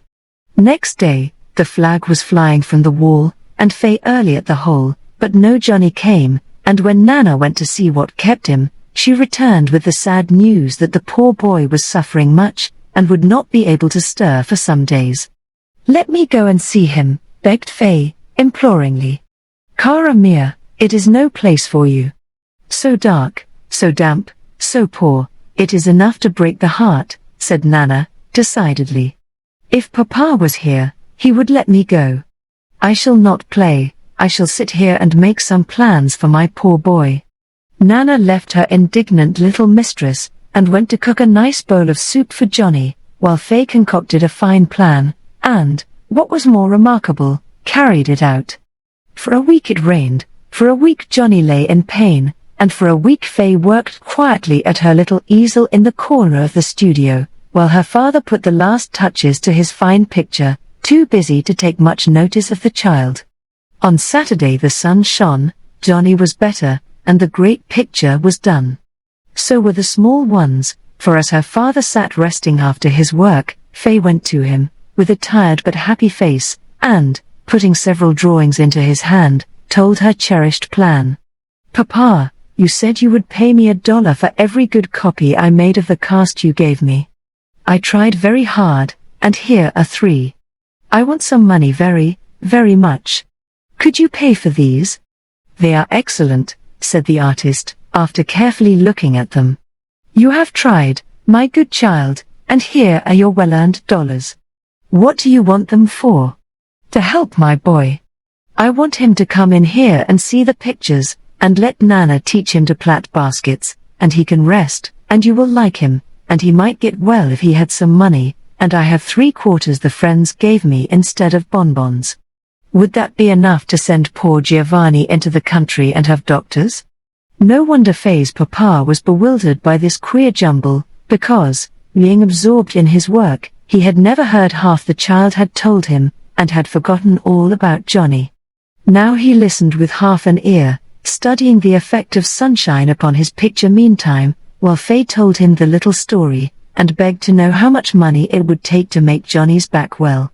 Bless your sweet soul, my darling, it would need more than I can spare or you earn in a year. By and by, when I am at leisure, we will see what can be done, answered Papa, smoking comfortably, as he lay on the sofa in the large studio at the top of the house. You say that about a great many things, Papa. By and by won't be long enough to do all you promise then.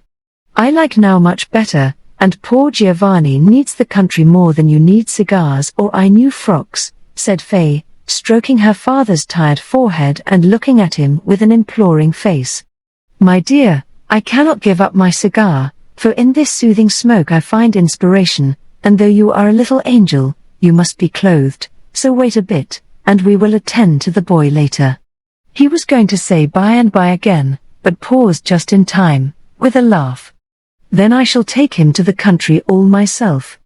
I cannot wait for this hateful by and by. I know how I shall do it, and at once. Now, cried Faye, losing patience, and with an indignant glance at the lazy papa, who seemed going to sleep, she dashed out of the room, down many stairs, through the kitchen, startling Nana and scattering the salad as if a whirlwind had gone by, and never paused for breath till she stood before the garden wall with a little hatchet in her hand. This shall be the country for him till I get enough money to send him away. I will show what I can do. He pulled out 2 bricks. I will beat down the wall, and he shall come in at once, panted Faye, and she gave a great blow at the bricks, bent on having her will without delay, for she was an impetuous little creature, full of love and pity for the poor boy pining for the fresh air and sunshine, of which she had so much. Bang, bang, went the little hatchet, and down came one brick after another, till the hole was large enough for Faye to thrust her head through, and being breathless by that time, she paused to rest and take a look at Johnny's court. Meanwhile Nana, having collected her lettuce leaves and her wits, went to see what the child was about, and finding her at work like a little fury, the old woman hurried up to tell the Signor, Faye's papa, that his little daughter was about to destroy the garden and bury herself under the ruins of the wall. This report, delivered with groans and wringing of the hands, roused the artist and sent him to the rescue, as he well knew that his angel was a very energetic one, and capable of great destruction. When he arrived, he beheld a cloud of dust, a pile of bricks among the lilies, and the feet of his child sticking out of a large hole in the wall, while her head and shoulders were on the other side. Much amused, yet fearful that the stone coping might come down on her, he pulled her back with the assurance that he would listen and help her now immediately, if there was such need of haste. But he grew sober when he saw Faye's face, for it was bathed in tears, her hands were bleeding, and dust covered her from head to foot. "My darling, what afflicts you? Tell Papa, and he will do anything you wish. No, you will forget, you will say wait, and now that I have seen it all, I cannot stop till I get him out of that dreadful place. Look, look, and see if it is not sad to live there all in pain and darkness, and so poor." As she spoke, Faye urged her father toward the hole, and to please her he looked, seeing the dull court, the noisy street beyond, and close by the low room, where Johnny's mother worked all day, while the poor boy's pale face was dimly seen as he lay on his bed waiting for deliverance. "Well, well, it is a pitiful case, and easily mended, since Faye is so eager about it. Hope the lad is all she says, and nothing catching about his illness. Nana can tell me." Then he drew back his head, and leading Faye to the seat, took her on his knee, all flushed, dirty, and tearful as she was, soothing her by saying tenderly, "Now let me hear all about it, and be sure I'll not forget. What shall I do to please you, dear, before you pull down the house about my ears?" Then Faye told her tale all over again, and being no longer busy, her father found it very touching, with the dear, grimy little face looking into his, and the wounded hands clasped beseechingly as she pleaded for poor Johnny. "God bless your tender heart, child, you shall have him in here tomorrow, and we will see what can be done for those pathetic legs of his. But listen, Faye, I have an easier way to do it than yours, and a grand surprise for the boy. Time is short, but it can be done, and to show you that I am in earnest, I will go this instant and begin the work. Come and wash your face while I get on my boots, and then we will go together." At these words Faye threw her arms about Papa's neck and gave him many grateful kisses, stopping in the midst to ask, "Truly, now? See if it is not so." And putting her down, Papa went off with great strides, while she ran laughing after him, all her doubts set at rest by this agreeable energy on his part. If Johnny had not been asleep in the back room, he would have seen strange and pleasant sights that afternoon and evening, for something went on in the court that delighted his mother, amused the artist, and made Faye the happiest child in Boston. No one was to tell till the next day, that Johnny's surprise might be quite perfect, and Mrs. Morris sat up till 11 to get his old clothes in order, for Faye's papa had been to see her, and became interested in the boy, as no one could help being when they saw his patient little face. So hammers rang, trowels scraped, shovels dug, and wonderful changes were made, while Faye danced about in the moonlight, like Puck intent upon some pretty prank, and Papa quoted Snout, Hash, the tinker's parting words, as appropriate to the hour. "Thus have I, Wall, my part discharged so. And, being done, thus Wall away doth go." Hash, a character in Shakespeare's Midsummer Night's Dream. Part 3. A lovely Sunday morning dawned without a cloud, and even in the dingy court the May sunshine shone warmly, and the spring breezes blew freshly from green fields far away. Johnny begged to go out, and being much better, his mother consented, helping him to dress with such a bright face and eager hands that the boy said innocently, "How glad you are when I get over a bad turn. I don't know what you'd do if I ever got well. My poor dear, I begin to think you will pick up, now the good weather has come and you have got a little friend to play with. God bless her." Why his mother should suddenly hug him tight, and then brush his hair so carefully, with tears in her eyes, he did not understand, but was in such a hurry to get out, he could only give her a good kiss, and hobble away to see how his gallery fared after the rain, and to take a joyful peek at the enchanted garden. Mrs. Morris kept close behind him, and it was well she did, for he nearly tumbled down, so great was his surprise when he beheld the old familiar wall after the good fairies Love and Pity had worked their pretty miracle in the moonlight. The ragged hole had changed to a little arched door, painted red. On either side stood a green tub, with a tall oleander in full bloom. From the arch above hung a great bunch of gay flowers, and before the threshold lay a letter directed to Signor Giovanni Morris, in a childish hand. As soon as he recovered from the agreeable shock of this splendid transformation scene, Johnny sank into his chair, where a soft cushion had been placed, and read his note, with little sighs of rapture at the charming prospect opening before him. Dear Giovanni, Papa has made this nice gate, so you can come in when you like and not be tired. We are to have 2 keys, and no one else can open it. A little bell is to ring when we pull the cord, and we can run and see what we want. The paint is wet. Papa did it, and the men put up the door last night. I helped them, and did not go in my bed till 10. It was very nice to do it so. I hope you will like it. Come in as soon as you can, I am all ready. Your friend, Faye. Mother, she must be a real fairy to do all that, mustn't she?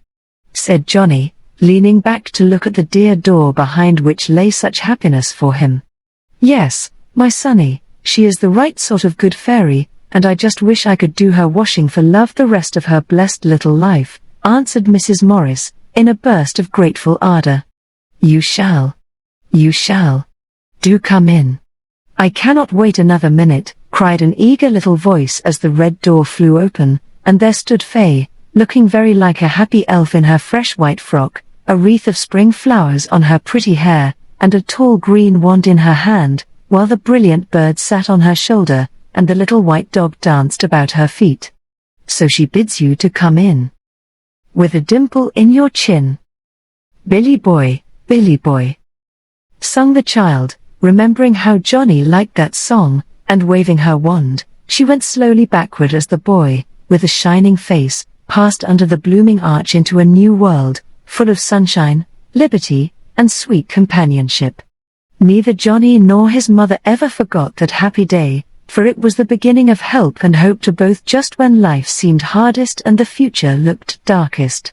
Papa kept out of sight, but enjoyed peeps at the little party as they sat under the chestnuts, Nana and Faye doing the honors of the garden to their guests with Italian grace and skill, while the poor mother folded her tired hands with unutterable content, and the boy looked like a happy soul in heaven. Sabbath silence, broken only by the chime of bells and the feet of churchgoers, brooded over the city. Sunshine made golden shadows on the grass, the sweet wind brought spring odors from the woods, and every flower seemed to nod and beckon, as if welcoming the new playmate to their lovely home. While the women talked together, Faye led Johnny up and down her little world, showing all her favorite nooks, making him rest often on the seats that stood all about, and amusing him immensely by relating the various fanciful plays with which she beguiled her loneliness. Now we can have much nicer ones, for you will tell me yours, and we can do great things, she said, when she had displayed her big rocking horse, her grotto full of ferns, her mimic sea, where a fleet of toy boats lay at anchor in the basin of an old fountain, her fairy land under the lilacs, with paper elves sitting among the leaves, her swing, that tossed one high up among the green boughs, and the basket of white kittens, where Topaz, the yellow-eyed cat, now purred with maternal pride. Books were piled on the rustic table, and all the pictures Faye thought worthy to be seen. Here also appeared a nice lunch, before the visitors could remember it was noon and tear themselves away.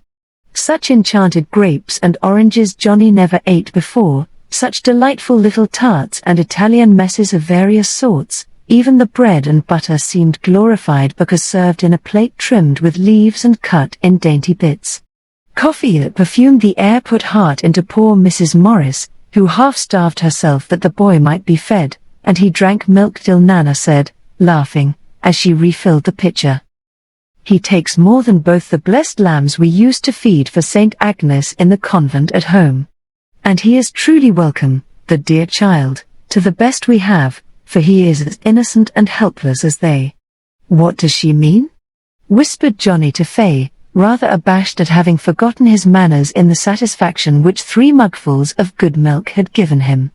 So, sitting in the big rustic chair beside him, Faye told the pretty story of the lambs who are dedicated to St. Agnes, with ribbons tied to their snowy wool, and then raised with care till their fleeces are shorn to make garments for the Pope. A fit tale for the day, the child thought, and went on to tell about the wonders of Rome till Johnny's head was filled with a splendid confusion of new ideas, in which St. Peter's and apple tarts, holy lambs and red doors, ancient images and dear little girls, were delightfully mixed.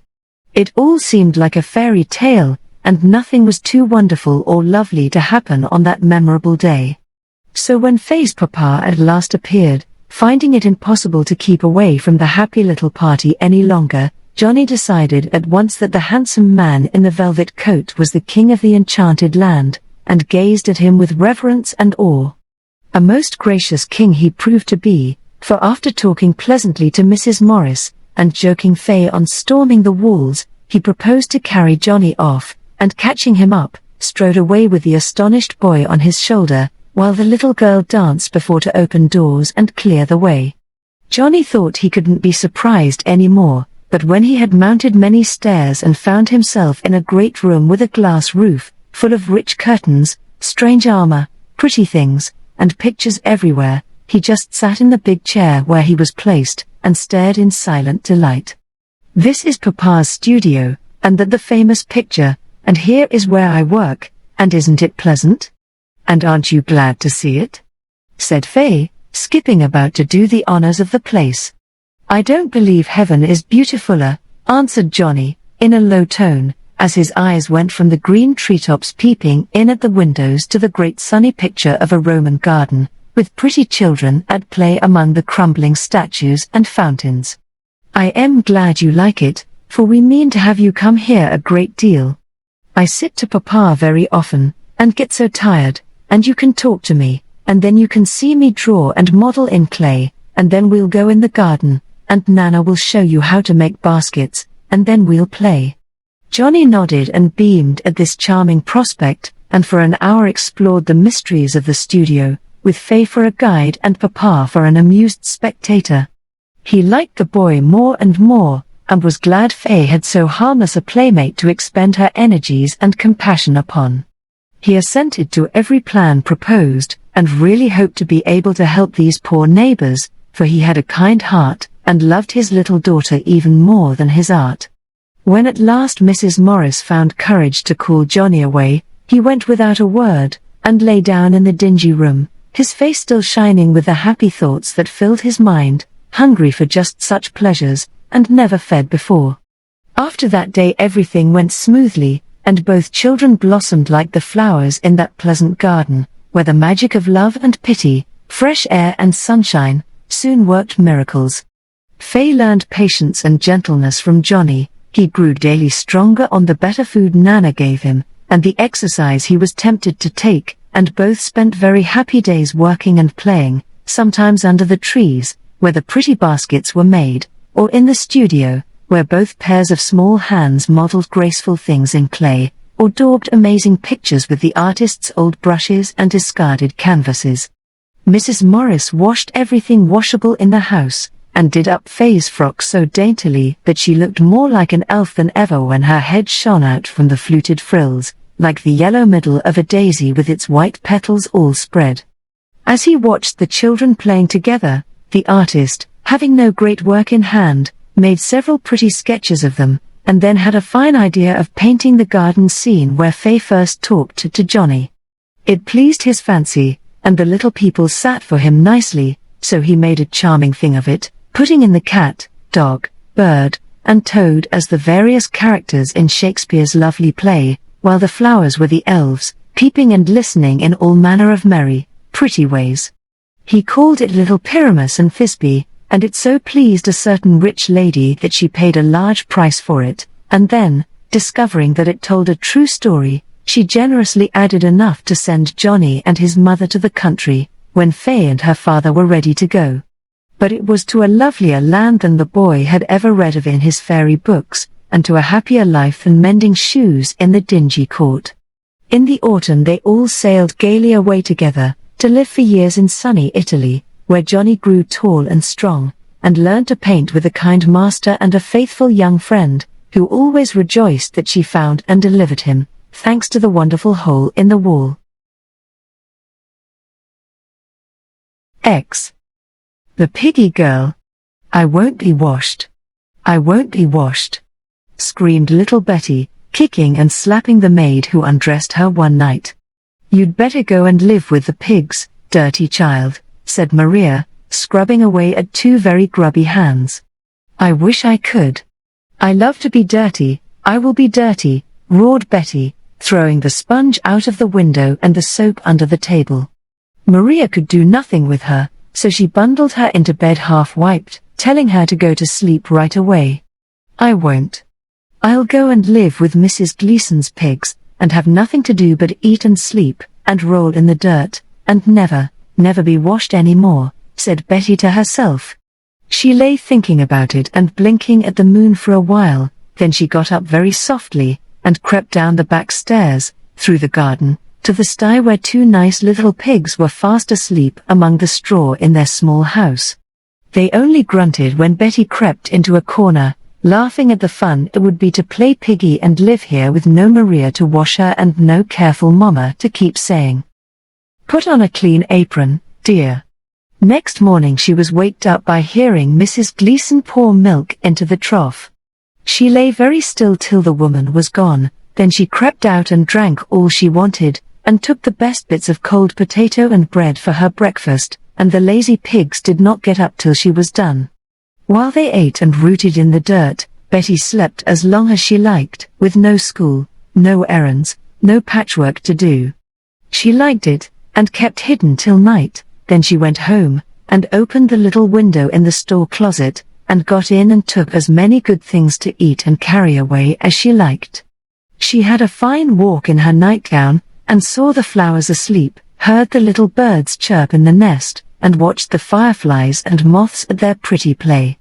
No one saw her but the cats, and they played with her, and hopped at her toes, in the moonlight, and had great fun.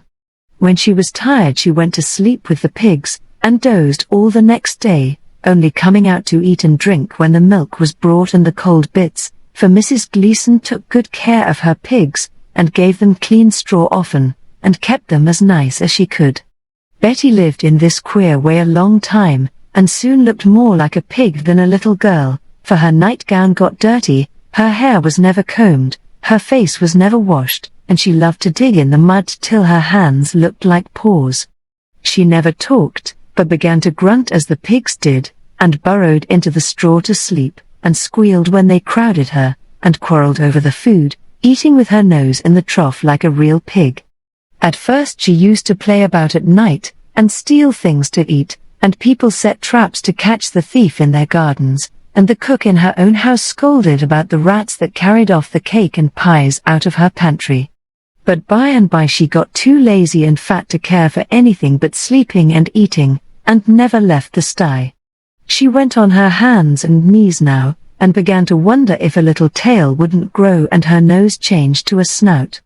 All summer she played be a pig, and thought it good fun, but when the autumn came it was cold, and she longed for her nice warm flannel nightgown, and got tired of cold victuals, and began to wish she had a fire to sit by and good buckwheat cakes to eat. She was ashamed to go home, and wondered what she should do after this silly frolic. She asked the pigs how they managed in winter, but they only grunted, and she could not remember what became of them, for the sty was always empty in cold weather. One dreadful night she found out. She was smuggled down between the great fat piggies to keep warm, but her toes were cold, and she was trying to pull the straw over them when she heard Mr. Gleason say to his boy, "We must kill those pigs tomorrow. They are fat enough, so come and help me sharpen the big knife." "Oh, dear, what will become of me?" thought Betty, as she heard the grindstone go round and round as the knife got sharper and sharper. "I look so like a pig they will kill me too, and make me into sausages if I don't run away. I am tired of playing piggy, and I'd rather be washed 100 times a day than be put in a pork barrel." So she lay trembling till morning, then she ran through the garden and found the back door open. It was very early, and no one saw her, for the cook was in the shed getting wood to make her fire, so Betty slipped upstairs to the nursery and was going to whisk into bed, when she saw in the glass an ugly black creature, all rags and dirt, with rumpled hair, and a little round nose covered with mud. "Can it be me?" she said. "How horrid I am." And she could not spoil her nice white bed, but hopped into the bathtub and had a good scrubbing. Next she got a clean nightgown, and brushed her hair, and cut her long nails, and looked like a tidy little girl again. Then she lay down in her cozy crib with the pink cover and the lace curtains, and fell fast asleep, glad to have clean sheets, soft blankets, and her own little pillow once more. "Come, darling, wake up and see the new frock I have got for you, and the nice ruffled apron. It's Thanksgiving Day, and all the cousins are coming to dinner," said her mamma, with a soft kiss on the rosy cheek. Betty started up, screaming, "Don't kill me. Oh, please don't. I am not a truly pig, I am a little girl, and if you'll let me run home, I'll never fret when I am washed again." "What is the dear child afraid of?" said Mamma, cuddling her close, and laughing to see Betty stare wildly about for the fat pigs and the stuffy sty. She told her mother all about the queer time she had had, and was much surprised to hear Mamma say, "It was all a dream, dear. You have been safely asleep in your little bed ever since you slapped poor Maria last night. Well, I am glad I dreamed it, for it has made me love to be clean. Come, Maria, soap and scrub as much as you like, I won't kick and scream ever any more," cried Betty, skipping about, glad to be safe in her pleasant home and no longer a dirty, lazy piggy girl. 11. The Three Frogs. Hop, Croak, and Splash were three little frogs who lived in a pleasant river, and had merry times swimming about or hopping on the green grass. At night they sat on the bank and sung together, very sweetly they thought, and if boats came by they skipped into the water, heels over head, with a great splashing and noise. Hop was not contented with this quiet life, he wanted to see the world, and kept asking his brother Croak to go and travel with him. "I am tired of poking about in this stupid river, with no fun but leapfrog and singing. I want to know what is over that hill, and I am going to find out. You can stay and doze in the mud if you please. I've got more spirit than that, and I am off." So away went Hop, singing gaily. A frog he would wooing go, whether his mammy would let him or no, with a roly-poly, gammon and spinach. "Hey-ho," said Anthony Rowley. His good little sister Splash begged him to stay, for the world was full of danger and he was too young to go alone. But Hop told her not to worry. Girls ought to keep at home, for they couldn't take care of themselves, but fine young fellows should see something of life before they settled down. His friend Turtle had invited him to go, and if such a slow chap as Creeper could start on a journey, of course the best jumper in the river would get on all right.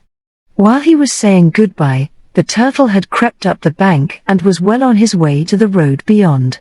Hop skipped after him, and when they had got to the hilltop they stopped to rest, Creeper in the road on the warm sand, and Hop among some daisies close by. "How big the world is," he said, staring with his great eyes, for he had never seen houses before, and the village looked as grand to him as London would to us. "I like it, and I know I shall have a splendid time. Come on, slow coach. I see fountains over there, and want a good drink." Just as he spoke a cart came by, and before poor Creeper could get out of the way, a wheel crushed him to death. "Mercy on us! What horrid monsters those are!" cried Hop, leaping as fast as his legs could take him into a garden nearby, where he lay trembling and scared half out of his wits.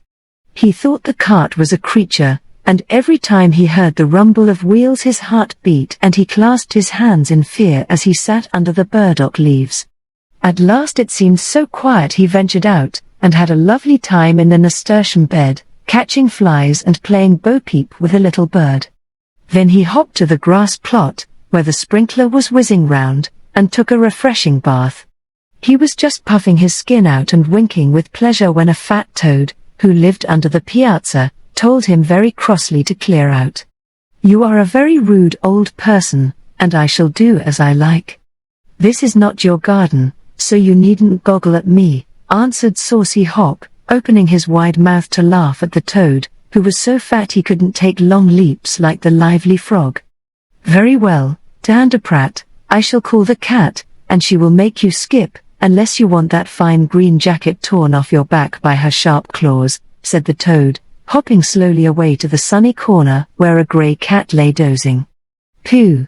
I am not afraid," said Hop, for he had never seen a cat, and thought the toad made it all up. So he took a leisurely stroll down the walk, looking about him as if he owned the whole garden. Presently he saw a pretty little creature playing with leaves, and hurried on to speak to it, being eager to find friends in this pleasant place. You see, when the toad told the cat about the stranger, Pussy only gaped and went to sleep again, not caring to play with anyone.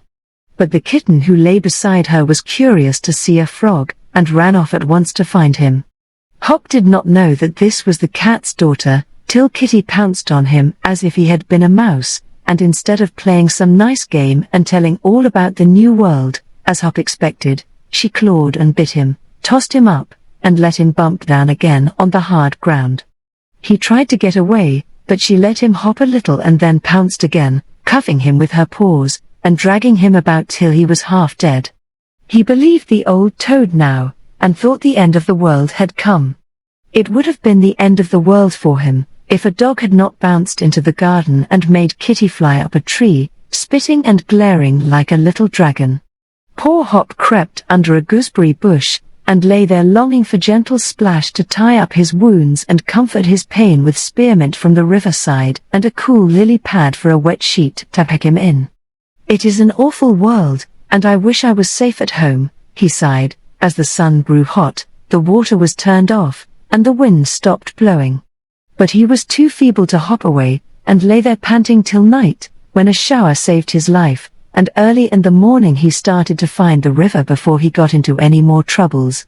He went very slowly, being lame and sore, but got out of the garden and was just planning to give one tremendous leap over the road, for fear he should get crushed as Creeper did, when he heard a soft rustling behind him, and saw a long, slender grey thing, with very bright eyes and a little tongue that darted out and in like a flash.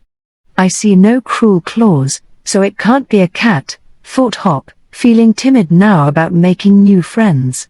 "Pretty fellow, come here and talk to me," hissed the snake, longing to eat the nice little froggy. Hop felt rather nervous, but wished to be polite, so he let the stranger coil lovingly round him and look right into his face while listening to the tale of woe he gladly told. Presently he found he could not stir at all, nor move his eyes from the fiery eyes before him, and the darting tongue seemed ready to sting. Then he was frightened, and tried to escape, but he only gave one leap, for the snake caught him by the hind legs and held him fast, while swallowing him slowly down. "Help! Help!" cried Hop, in despair. Croak! Splash! "Oh, come and save me, save me!" But there was no help, and in a few moments there was no frog, for the last leg had vanished down the snake's throat. Poor little Hop! Croak was a noisy fellow, and kept up a great racket trying to sing louder than any of the other frogs, for he was very proud of his voice, and sat on a log at night saying, "Ker-honk! Ker-honk!" till everyone was tired of hearing him. The old ones told him not to wear his throat out till his voice was stronger, but he thought they envied him its power and sweetness, and croaked away louder than ever. The boys who came to the river to bathe used to mock him, and try to see which frog sung so loud. This pleased him, and instead of keeping still and staying among his friends, silly Croak went and sat on a rock alone, that all might see and hear the great singer. "Now," said the boys, "we can catch him and keep him in a tub, and when we are tired of his noise we can rap him on the head and make him be still." So while the vain frog sat croaking at the top of his voice, two of the boys swam up to the rock and threw a net over him. He kicked and struggled, but they had him fast, and tied him up in a bundle till they got to the tub, and there they left him with a little grass, saying, "Now sing away, old fellow, and make yourself comfortable." But Croak could not sing, he was so frightened and unhappy, for he was hungry and tired, and they didn't give him the right things to eat, nor any mossy log to rest on.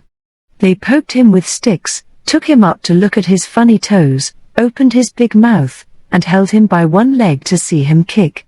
He tried to climb out, but the sides of the tub were slippery, and he had to give it up. He kept swimming and floating till he was tired out, and ate bread crumbs and grass to keep from starving, but he was very miserable, though children came to hear him sing, and he had nothing else to do. "This isn't what I meant," sighed Croak, "and if ever I get out of this old tub, I'll keep very still and never try to make a noise in the world again." Among the children was one kind little girl who pitied the poor frog, and one day when she was alone took him up carefully and put him on the grass, saying, "Run away, Froggy, home to your mama, and don't tell the boys I set you free." "Thank you, my dear, those bad boys will never see or hear me again," answered Croak, hopping off as fast as he could go, never minding in his hurry that he was not taking the road to the river. After he had gone a long way he came to a tank where a great many frogs seemed to be having a very nice time, for there was plenty of food, stones to sit on, and fresh water flowing in all the time. "Ah, these must be very elegant people to live in this luxurious way. They sing pretty well, but not one has a splendid deep voice like mine. I'll jump in and astonish them with my best song," said Croak, after he had watched and listened for a while.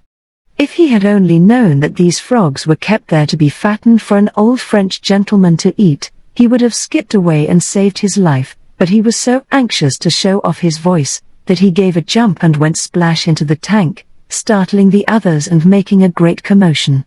He liked that, and getting up on the highest stone, gave them his favorite cur-honk song, till the air rang with the sound. The other frogs were much impressed, for they thought it fine music, so they gathered round, and shook hands and welcomed the stranger, sure that he must be a distinguished musician, he put on such airs. Now Croak was in his glory, and puffed himself out, and goggled at the lady frogs till they put up their fans of green flag to hide their smiles. The young fellows tried to imitate him, till the tank was such a noisy place the old gentleman said to his cook, "Kill off a dozen of the fattest for dinner, and stop that din out there." The frogs had told Croak that every now and then some of them were chosen to go and live in the great house, and all were eager to find out what good fortune had happened to their friends, for none ever came back to tell the sad truth. So when they saw the man in the white cap and apron come to the tank and look down at them, they all began to skip and prance, hoping to be chosen. With a long-handled net the cook picked out the fattest and put them in a covered pail till he had his dozen. Croak had not been there long enough to get very plump, so he would have escaped that time if he had held his tongue. But he couldn't keep still, and made such a terrible noise the cook said, "I must catch and quiet that rascal, or my master will go distracted." So he held the net open, and that silly frog hopped in, little dreaming that he had sung his last song. "Now we shall see fine things. Goodbye, you poor dears. Be patient till your turn comes," he cried, as the bucket was carried away to the kitchen. Croak was disappointed when he saw nothing but pots and pans and a great fire, for the vain fellow really thought he was chosen to sing before some fine people. But his disappointment turned to horror when he saw his friends taken out one by one and their poor little legs cut off to fry for dinner. That was the only part the cook used, and the rest he threw away. Croak was left to the last, as he was not to be eaten, and while he waited his turn, he dashed distractedly round and round the pail, trying to get away, and croaking so dismally it was a wonder the cook did not take pity on him. But he did not, and was just going toward the pail with the big knife in his hand, when the old gentleman came down to see if his orders were obeyed, for he thought a great deal of his dinner. All the poor little legs lay in the pan ready to cook, and he was so pleased that he said, looking at the thin frog swimming about in that lively way, "Ah, this is a very brisk fellow. I will put him in my aquarium. The goldfish and the crab will like a little society, I think." Then, catching Croak by one leg, he carried him upstairs and threw him into the great glass box where several pretty goldfish and one cross crab lived together.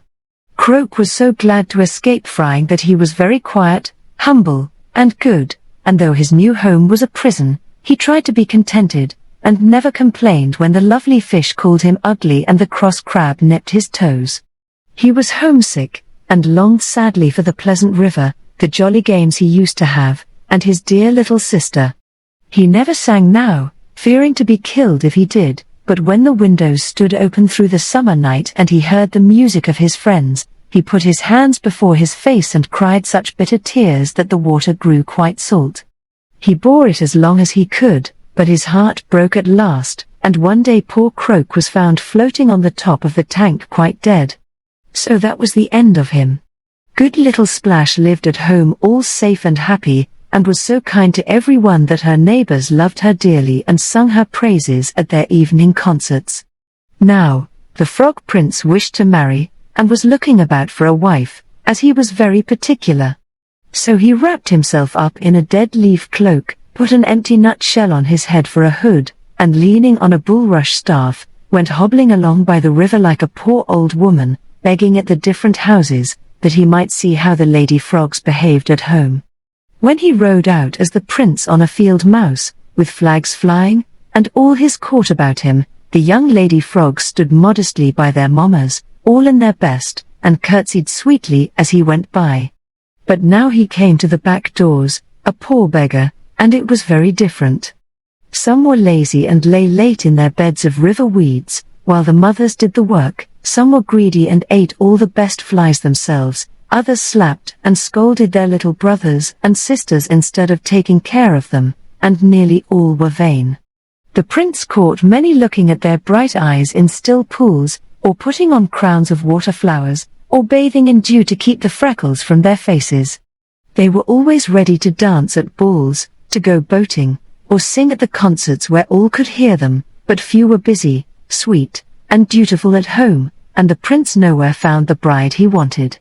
He was very fond of music, so he listened to the concerts, and soon began to wonder why they all sang a song with this chorus. Who is the fairest that swims in our river? Who is the dearest frog under the sun? Whose life is full of the sweetest endeavor? Who is our busiest, happiest one? Splash, splash, darling thing. All delight her praise to sing. I must find this lovely creature and see if she is all they say, because if she is I'll make a princess of her in the twinkling of an eye, said the prince, and he set off to look for Splash, for he was a very energetic frog.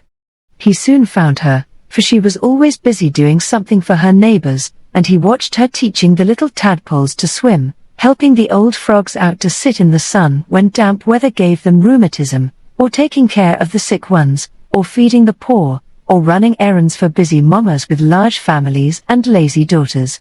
In her own little home all was as neat as wax, but so lonely she did not like to stay there much. All day she helped others, and at evening sat at her door and thought sadly of her lost brothers. She was very pretty in her neat, grey gown and white apron, with her bright eyes, gentle face, and sweet voice, though she seldom sung, except lullabies to the little frogs and the sick folks. She was rocking a small tadpole to sleep in this way one day, when the disguised prince came hobbling along, and asked for a bit to eat. Putting little Wiggle in his cobweb hammock, Splash said kindly, "Yes, old mother, come in and rest while I get you some dinner. Here's a soft cushion of moss, and a leaf of water fresh from the spring." The prince sat a long time talking with her, and hearing about her brothers, and seeing how sweet she was. He made up his mind to marry at once, for frogs don't spend a long time and much money getting ready, they just wash up their green and grey suits, and invite their friends to the wedding. The bride can always find a delicate cobweb on the grass for a veil, and that is all she needs. The prince thought he would try one thing more, so he said to her, "I am very lame, will you take me to the palace? I want to see the prince." "Do you know him?" "No, I am only a humble creature, and he wouldn't care to know me," said Splash, modestly. "But I admire him very much, he is so brave and just and good. I love to see him go by, and always peep behind my curtain, he is such a splendid sight." The prince blushed under the nutshell cap at such praise, and was sure, from the way Splash spoke, that she loved him a little bit. So he was very happy and wanted to dance, but kept quiet and leaned on her arm as she led him down the bank, put him nicely on a lily pad, and rode away, smiling at him and talking so sweetly, fonder and fonder of her every moment. At last they came to the palace, all made of white water lilies, with red cardinal flowers for flags, floors of green moss, and pink toadstool tables spread with acorn cups of honey, berries, and all the dainties frogs love, for the prince had sent a telegram by the wind to have a feast ready. Come in. I have something for you in return for your kindness to me. I am not what I seem, and in a moment you shall see who your new friend is, said the prince, leading her into the great hall where the throne was. Then he left her, wondering what was to happen, while he hurried to throw off his old things and to put on his green velvet suit, his crown of cowslip, and the tall rush that was his scepter. He looked very splendid, with white silk stockings on his long legs, his fine eyes shining, and his speckled waistcoat puffed out with the joy of his heart. The trumpets sounded, all the frogs of the court came marching in, with the prince at the head, and when they were seated at the tables, he took astonished Splash by the hand, and said in a loud voice, "This is your queen, the best, the loveliest in the land. Bring the wedding veil, let the bells ring, and shout with me, hurrah! Hurrah for Queen Splash!" 12. Bar the first. They didn't look at all like heroines, those two shabby little girls, as they trotted down the hill, leaving a cloud of dust behind them. Their bare feet were scratched and brown, their hands were red with berry stains, and their freckled faces shone with heat under the flapping sunbonnets. But Patty and Tilda were going to do a fine piece of work, although they did not know it then, and were very full of their own small affairs as they went briskly toward the station to sell berries. The tongues went as fast as the feet, for this was a great expedition, and both were much excited about it. "Don't they look lovely?" said Tilda, proudly surveying her sister's load as she paused to change a heavy pail from one arm to the other. "Perfectly delicious. I know folks will buy 'em, if we ain't too scared to offer 'em," answered Patty, stopping also to settle the 2 little birch baskets full of red raspberries which she carried, prettily set forth, on an old waiter, trimmed with scarlet bunch berries, white everlasting, and green leaves. "I shan't be. I'll go right along and holler real loud, see if I don't. I'm bound to have our books and boots for next winter, so just keep thinking how nice they'll be, and push ahead," said stout-hearted Tilda, the leader of the expedition. "Hurry up. I want to have time to sprinkle the posies, so they'll look fresh when the train comes. I hope there'll be lots of children in it, they always want to eat, Ma says. It was real mean of Elvira Morris to go and offer to sell cheaper up to the hotel than we did, and spoil our market. Guess she'll wish she'd thought of this when we tell what we've done down here." And both children laughed with satisfaction as they trudged along, never minding the 2 hot, dusty miles they had to go. The station was out of the village, and the long trains carrying summer travelers to the mountains stopped there once a day to meet the stages for different places. It was a pleasant spot, with a great pond on one side, deep forests on the other, and in the distance glimpses of grey peaks or green slopes inviting the weary city people to come and rest. Everyone seemed glad to get out during the 10 minutes pause, even if their journey was not yet ended, and while they stood about, enjoying the fresh air from the pond, or watching the stages load up, Tilda and Patty planned to offer their tempting little baskets of fresh fruit and flowers. It was a great effort, and their hearts beat with childish hope and fear as they came in sight of the station, with no one about but the jolly stage drivers lounging in the shade.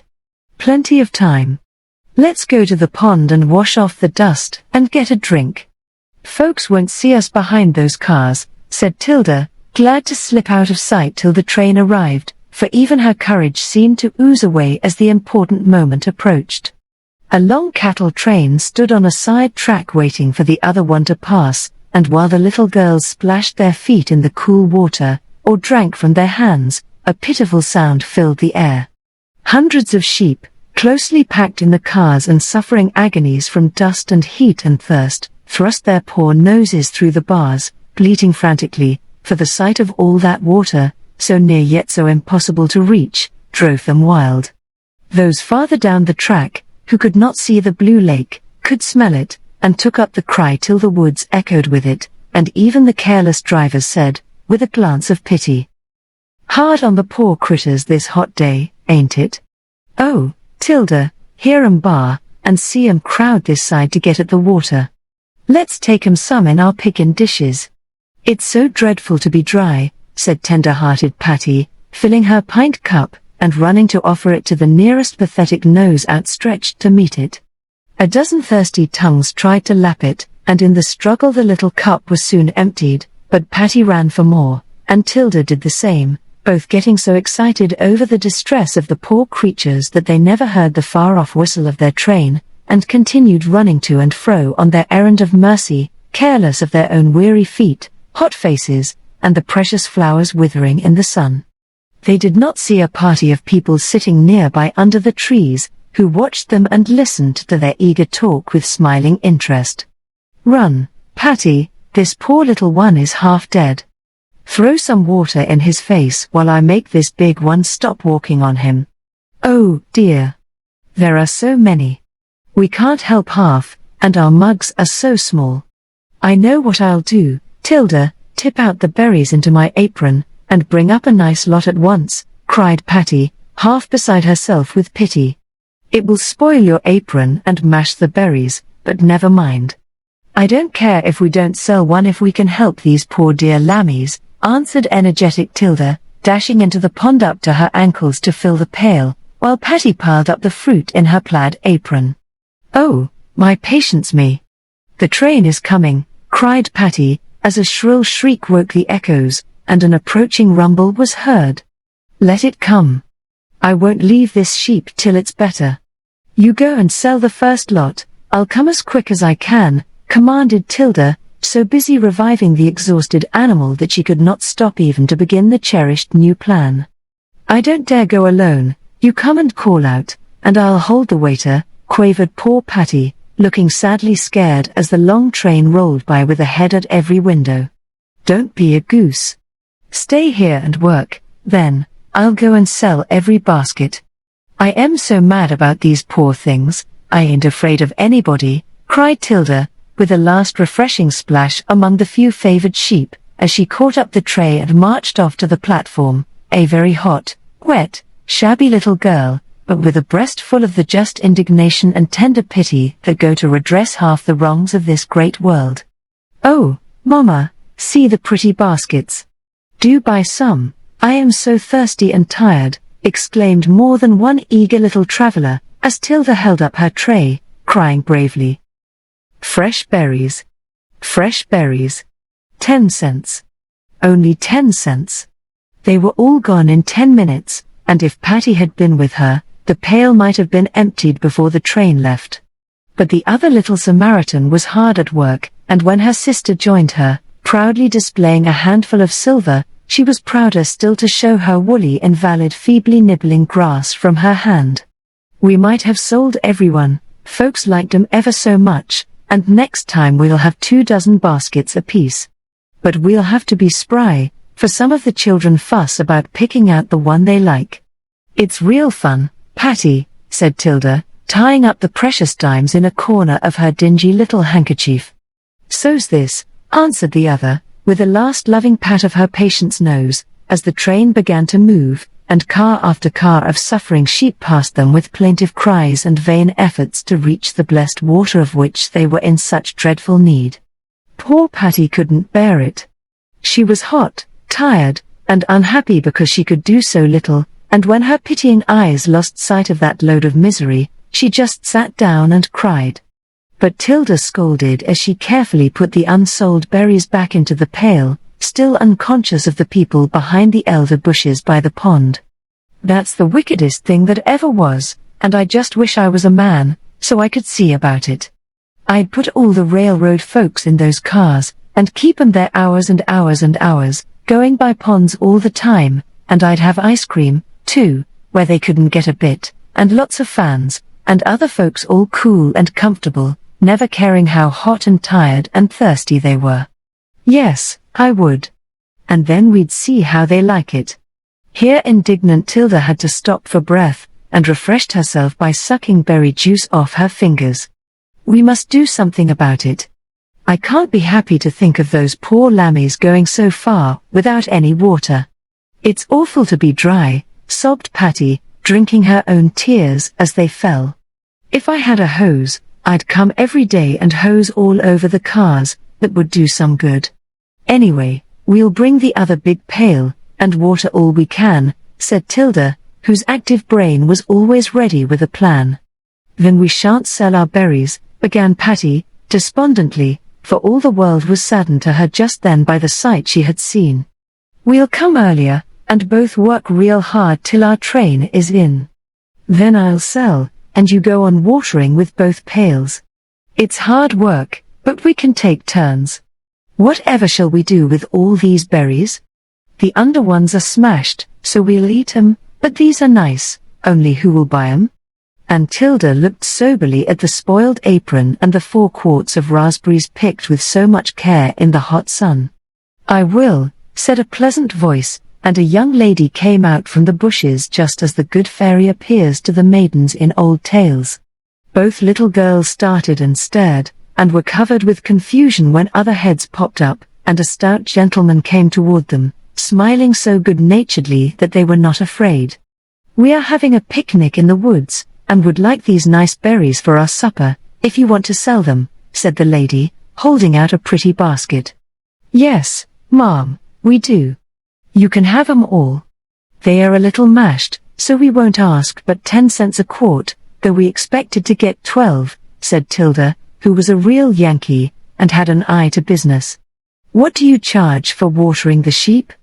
asked the stout gentleman, looking kindly at Patty, who at once retired into the depths of her sunbonnet, like a snail into its shell. "Nothing, sir. Wasn't it horrid to see those poor things? That's what made her cry.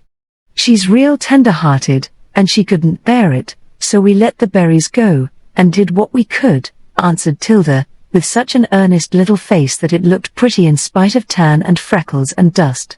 "Yes, it was very sad, and we must see about it. Here's something to pay for the berries, also for the water." And the gentleman threw a bright $half into Tilda's lap and another into Patty's, just as if he was used to tossing money about in that delightful manner. The little girls didn't know what to say to him, but they beamed at every one, and surveyed the pretty silver pieces as if they were very precious in their sight.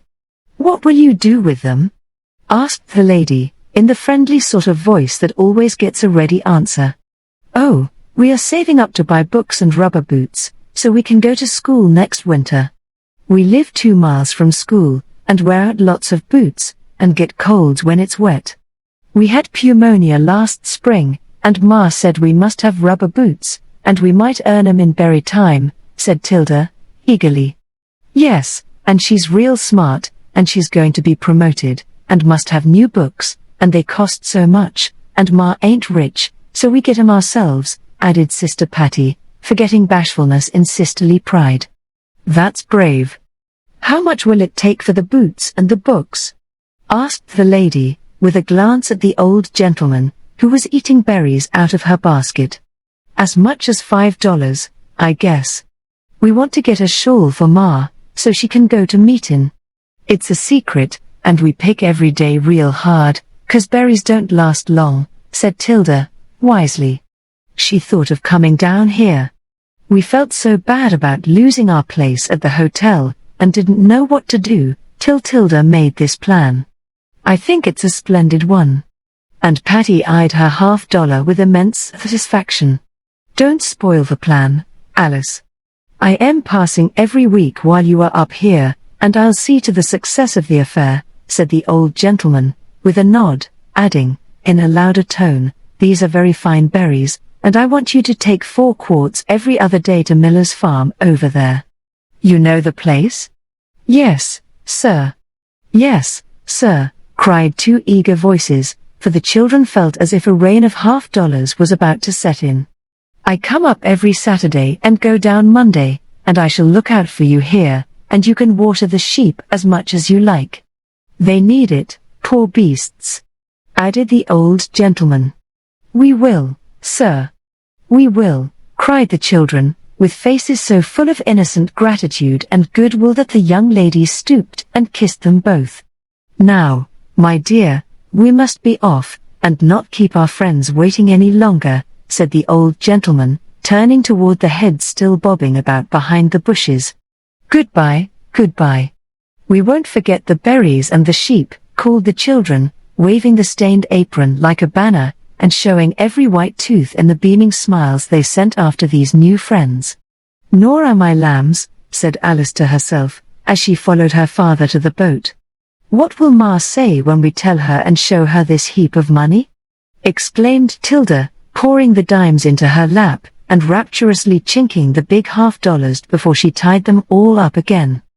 "I hope we shan't be robbed going home." "You'd better hide it in your breast, else someone might see it," said prudent Patty, oppressed by the responsibility of so much wealth. "There goes the boat," cried Tilda. "Don't it look lovely? Those are the nicest folks I ever saw. She's perfectly elegant. I'd like a white dress and a hat just like that.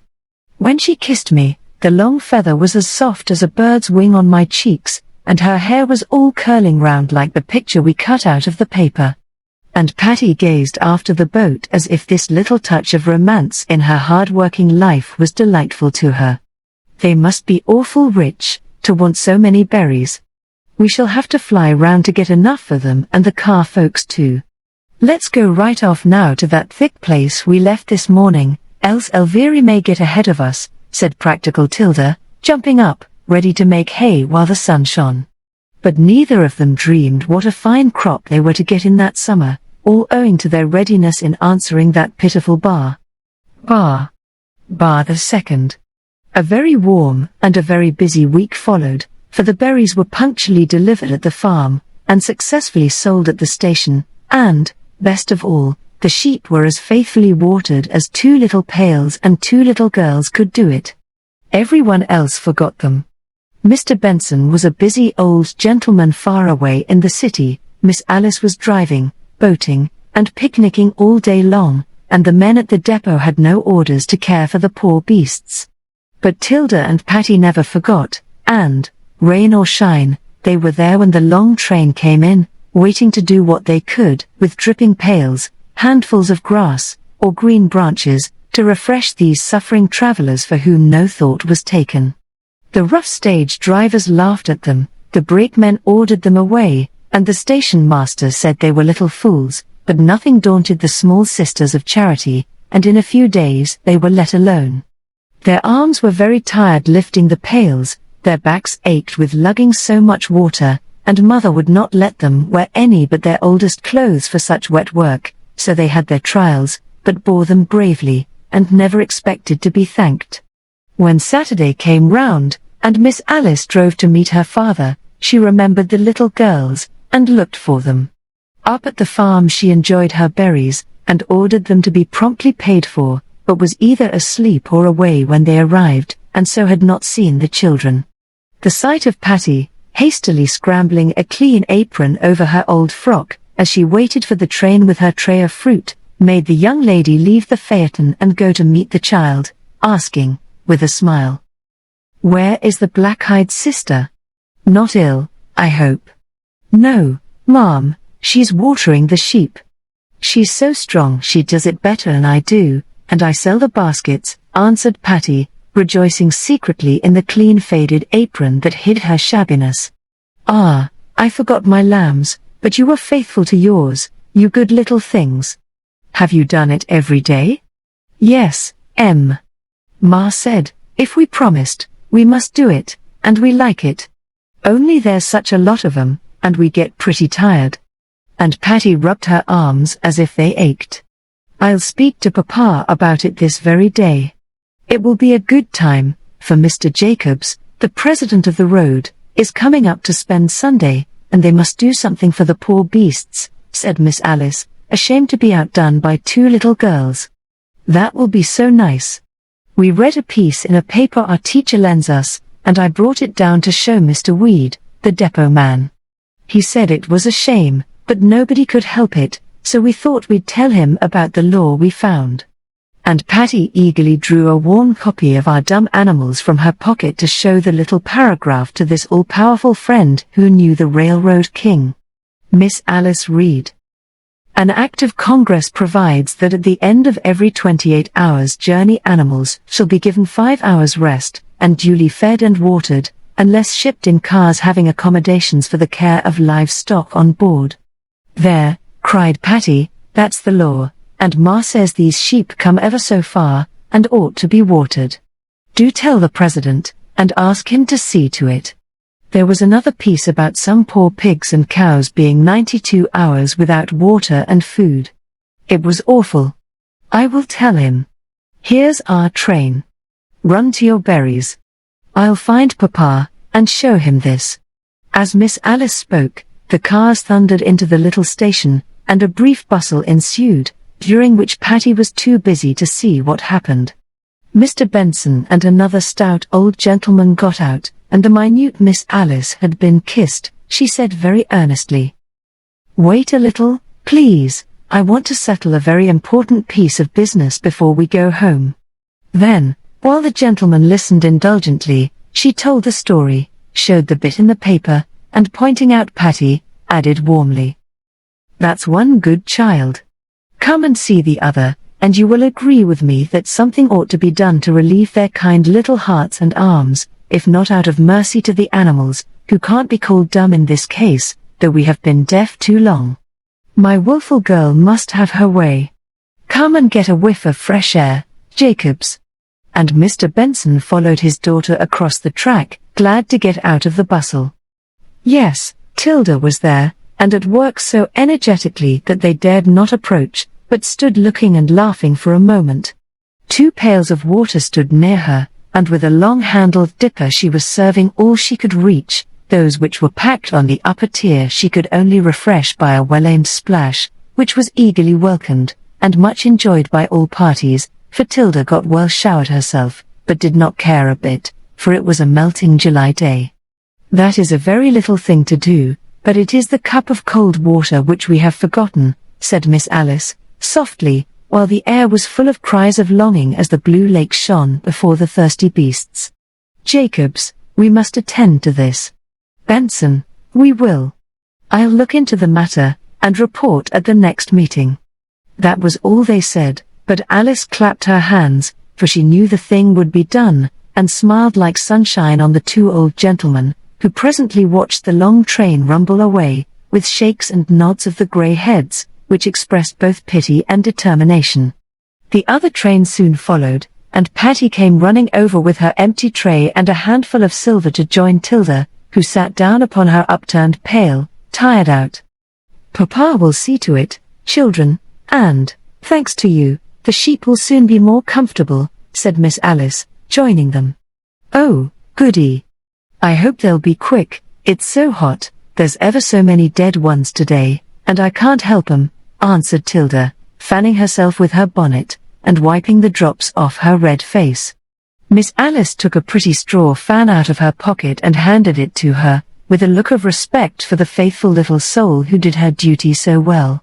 "Ask for me when you come to the farm tonight.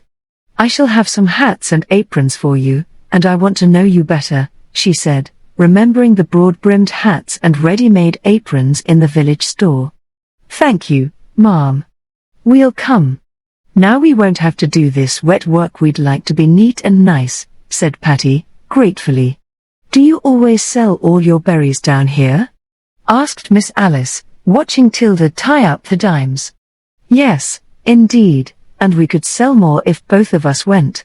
But Ma said we were making lots of money, and it wasn't best to get rich too fast," answered Tilda, wisely.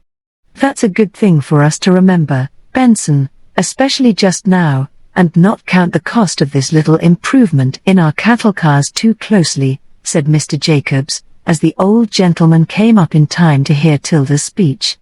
"Your mother is a remarkable woman, I must come and see her," added Mr. Benson. "Yes, sir, she is. She'd be pleased to see you any day." And Tilda stood up respectfully as her elders addressed her. "Getting too rich, are you?"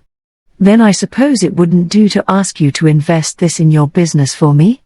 Asked Mr. Jacobs, holding up $2 as if he felt bashful about offering them. 2 pairs of eyes sparkled, and Patty's hand went out involuntarily, as she thought how many things she could get with all that money. Would they buy a lamb? And would you like to use it that way? Asked Tilda, in a businesslike tone. I guess Miller would let you have one for that sum if Miss Alice makes the bargain, and I should very much like to start a flock if you would attend to it for me, answered Mr. Jacobs, with a laughing nod at the young lady, who seemed to understand that way of making bargains. We'd like it ever so much. We've wanted a lamb all summer, and we've got a nice rocky pasture, with lots of pennyroyal and berry bushes and a brook, for it to live in. We could get one ourselves now we are so rich, but we'd rather buy more things for Ma, and mend the roof 'fore the snow comes. It's so old, rain runs down on our bed sometimes. That's bad, but you seem fond of water, and look as if it agreed with you, said Mr. Jacobs, playfully poking Tilda's soaked apron with his cane. They all laughed, and Mr. Benson said, looking at his watch, Come, Alice, we must go. I want my dinner, and so does Jacobs. Goodbye, little water witches. I'll see you again. Do you suppose they'll remember the lambs and hats, and all they promised?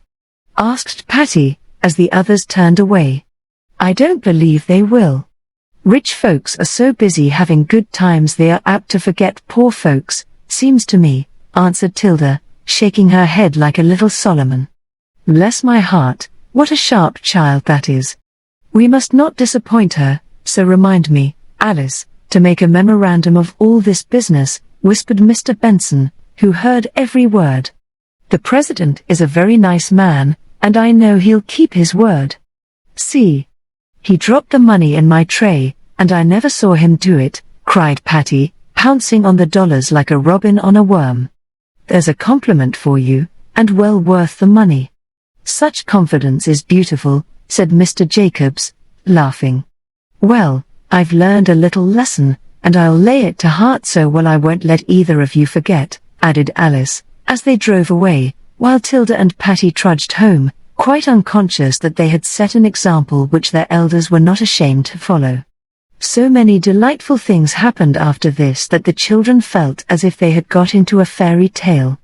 First of all, 2 nice rough straw hats and 4 useful aprons were given them that very night.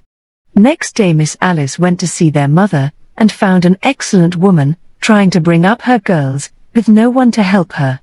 Then somehow the roof got mended, and the fence, so that passing cattle could not devastate the little beds where the children carefully cultivated wild flowers from the woods and hills. There seemed to be a sudden call for berries in the neighborhood, for the story of the small Samaritans went about, and even while they laughed, people felt an interest in the children, and were glad to help them, so the dimes in the spoutless teapot rose like a silver tide, and visions of new gowns, and maybe sleds, danced through the busy little brains. But, best and most wonderful of all, the old gentleman did not forget the sheep. It was astonishing how quickly and easily it was all done, when once those who had the power found both the will and the way. Everyone was interested now, the stage drivers joked no more, the brakemen lent a hand with the buckets while waiting for better means of relief, and Cross Mr. Weed patted Tilda and Patty on the head, and pointed them out to strangers as the nice little girls who stirred up the railroad folks. Children from the hotel came to look at them, and Elvira Morris was filled with regret that she had no share in this interesting affair. Thus the little pail of water they offered for pity's sake kept the memory of this much-needed mercy green till the lake poured its full tide along the channel made for it, and there was no more suffering on that road. The first day the new pumps were tried everyone went to see them work, and earliest of all were Tilda and Patty, in pink aprons and wreaths of evergreens round their new hats, in honor of the day. It was sweet to see their intense satisfaction as the water streamed into the troughs, and the thirsty sheep drank so gratefully. The innocent little souls did not know how many approving glances were cast upon them as they sat on a log, with the tired arms folded, 2 trays of berries at their feet now, and two faces beaming with the joy of a great hope beautifully fulfilled. Presently a party from the hotel appeared, and something was evidently going to happen, for the boys and girls kept dodging behind the cars to see if they were coming. Tilda and Patty wondered who or what, but kept modestly apart upon their log, glad to see that the fine folks enjoyed the sight about as much as they did. A rattle was heard along the road, a wagon stopped behind the station, and an excited boy came flying over the track to make the mysterious announcement to the other children. "They've got 'em, and they are regular beauties. More pumps or troughs, I guess." "Well, we can't have too many," said Tilda, with an eye to the business underway. "I wish those folks wouldn't stare so." "I suppose it's the new aprons with pockets," whispered bashful Patty, longing for the old cape bonnet to retire into. But both forgot pumps and pockets in a moment, as a striking procession appeared round the corner. Mr. Benson, trying not to laugh, but shining with heat and fun, led a very white lamb with a red bow on its neck, and behind him came Miss Alice, leading another lamb with a blue bow.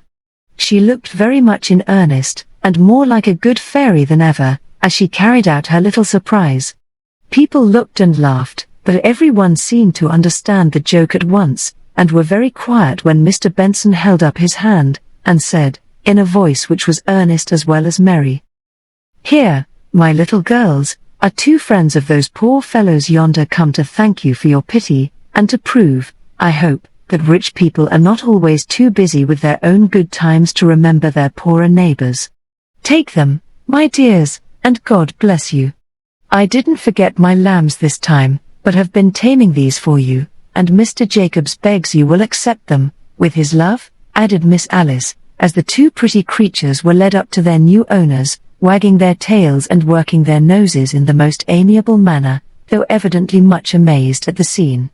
Tilda and Patty were so surprised that they were dumb with delight, and could only blush and pat the woolly heads, feeling more like storybook girls than ever.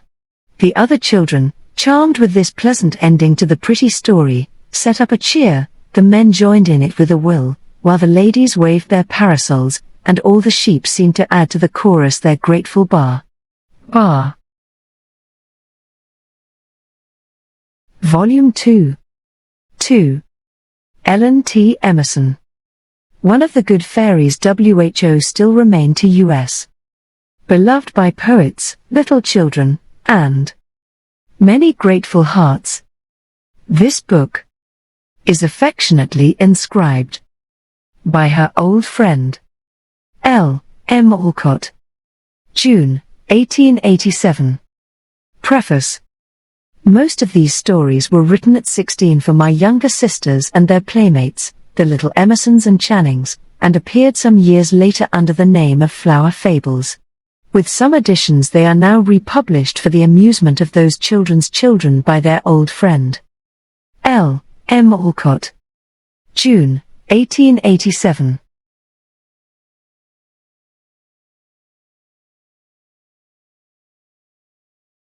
I. The Frost King and How the Fairies Conquered Him. The Queen sat upon her throne, and all the fairies from the 4 kingdoms were gathered for a grand council. A very important question was to be decided, and the bravest, wisest elves were met to see what could be done. The Frost King made war upon the flowers, and it was a great grief to Queen Blossom and her subjects to see their darlings die year after year, instead of enjoying one long summer, as they might have done but for him. She had sent messengers with splendid gifts, and had begged him to stop this dreadful war, which made autumn so sad and left the fields strewn with dead flowers. But he sent back the gifts, sternly refused her prayers, and went on with his cruel work, because he was a tyrant, and loved to destroy innocent things. "My subjects, we will try once more," said the Queen, "if anyone can propose a plan that will touch his hard heart and make him kind to the dear flowers." Then there was a great rustling of wings and murmuring of voices, for all the elves were much excited, and each wanted to propose something. The Queen listened, but none of the plans seemed wise, and she was sadly perplexed, when her favorite maid of honor, the lovely Star, came and knelt before her, saying, while her face shone and her voice trembled with the earnestness of her words, "Dear Queen, let me go alone to the Frost King and try what love will do. We have sent presents and prayers by messengers who feared and hated him, and he would not receive them, but we have not tried to make him love us, nor shown him how beautiful his land might be, by patiently changing that dreary place, and teaching his people to plant flowers, not to kill them. I am not afraid, let me go and try my plan, for love is very powerful, and I know he has a heart if we can only find it. You may go, dear star, answered the queen, and see if you can conquer him. But if any harm happens to you, we will come with our whole army and fight this cruel king till he is conquered. At these brave words all the elves cheered, and General Sun, the great warrior, waved his sword as if longing to go to battle at once. They gathered about Star, some to praise and caress her, some to warn her of the dangers of her task, others to tell her the way, and everyone to wish her success, for fairies are gentle little creatures, and believe heartily in the power of love. Star wished to go at once, so they wrapped her in a warm cloak of down from a swan's breast, gave her a bag of the seeds of all their sweetest flowers, and with kisses and tears went to the gates of fairyland to say goodbye. Smiling bravely she flew away toward the north, where the frost spirits lived. Soon the wind grew cold, the sunshine faded, and snow began to fall, making Star shiver under her soft cloak. Presently she saw the king's palace. Pillars of ice held up the roof fringed with icicles, which would have sparkled splendidly if there had been any sun. But all was dark and cold, and not a green leaf rustled, or bird sang in the wide plains, white with snow, that stretched as far as the eye could see. Before the doors stood the guard, frozen to their places, who lifted their sharp spears and let Star go in when she said she was a messenger from the queen. Walls of ice carved with strange figures were round her, long icicles hung from the roof, and carpets of snow covered the floor. On a throne hung with grey mist sat the king, a crown of crystals was on his white hair, and his mantle was covered with silver frostwork. His eyes were cold, his face stern, and a smile never moved his hard lips. He frowned as he saw the fairy, and drew his cloak closer, as if afraid the light of her bright face might soften his heart. Then Star told her errand, and in her gentle voice begged him to be kind. She described the sorrow of both elves and children when his frost killed all the flowers. She painted a bright picture of a world where it was always summer, and asked him to let her show how lovely flowers made any spot, by planting some in his bleak fields. But he only scowled and ordered her away, saying harshly, "I will do as I please, and if your queen does not leave me in peace, I will go to war and freeze every fairy to death." Star tried to say more, but he was so angry that he called his people and bid them shut her up till she would own that he was right and promised to let him kill all the flowers he liked. "I never will do that," said Star, as the frost people led her away to a dark little cell, and left her alone. She was cold and tired and very sad because the king would not listen to her, but her heart was brave, and instead of crying she began to sing. Soon the light of her own eyes, that shone like stars, made a little glimmer in the dark, and she saw that the floor of her cell was of earth, and presently she heard the tinkle of water as it dripped drop by drop down from the snow above. Then she smiled, so that it seemed as if a ray of light had crept in. "Here is earth and water, I will make the sunshine, and soon by my fairy power I will have a garden even in Frostland." As she spoke she pulled out the seeds and fell to work, still singing, still smiling, still sure that in time she would do the hard task she had set herself. First she gathered the drops in her warm hands and moistened the hard earth, then she loosened it and planted her seeds along the walls, and then, sitting in the middle of the narrow room, she waved her wand and chanted the fairy spell that works the pretty miracle of turning seeds to flowers.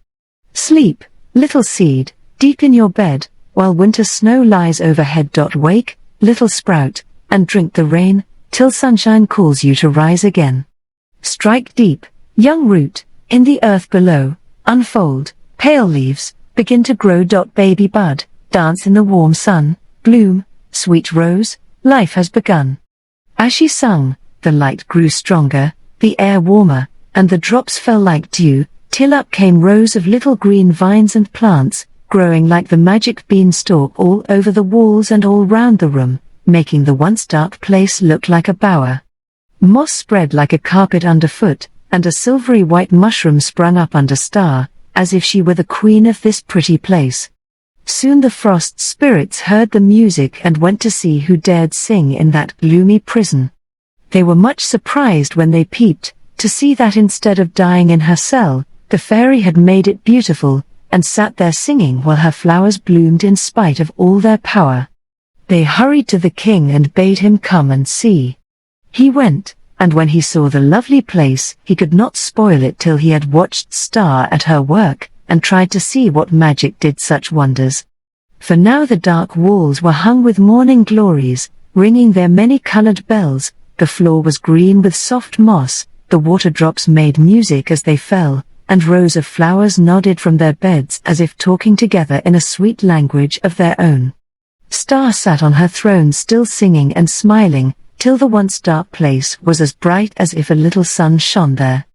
"I am strong, but I cannot do that," said the king. "I love power, and perhaps if I watch I shall learn some of her magic skill to use as I please. I will let her live, but keep her a prisoner, and do as I please about killing other flowers."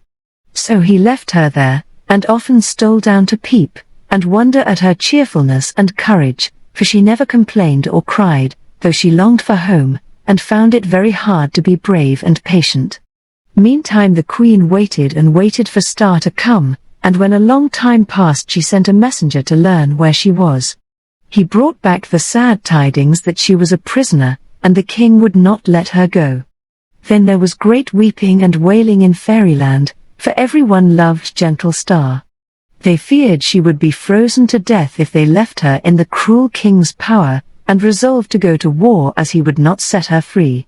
General Sun ordered out the army, and there was a great blowing of trumpets, beating of drums, and flying of flags as the little soldiers came marching from the 4 quarters of the kingdom.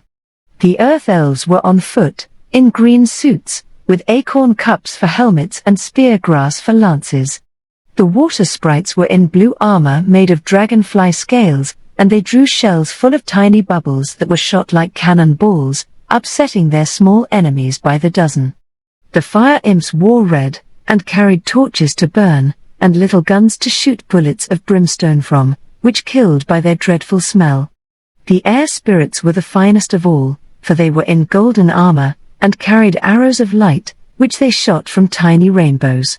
These came first, and General Sun was splendid to behold as he led them shining and flashing before the queen, whose great banner of purple and gold streamed over their heads, while the trumpets blew, the people cheered, and the elfin soldiers marched bravely away to fight the Frost King and bring Star home. The queen followed in her chariot drawn by white butterflies, with her maids, and her bodyguard of the tallest elves in Fairyland.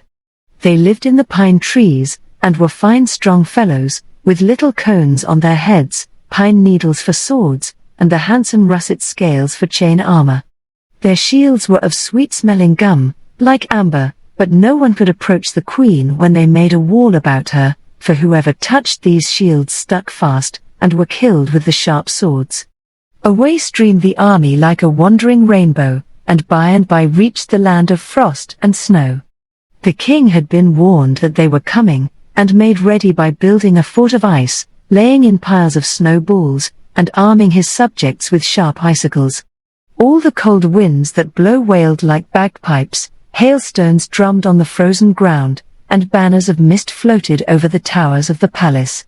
General Fog, in a suit of silver, stood ready to meet the enemy, with an army of snowmen behind him, and the Frost King looked down from the walls to direct the fight.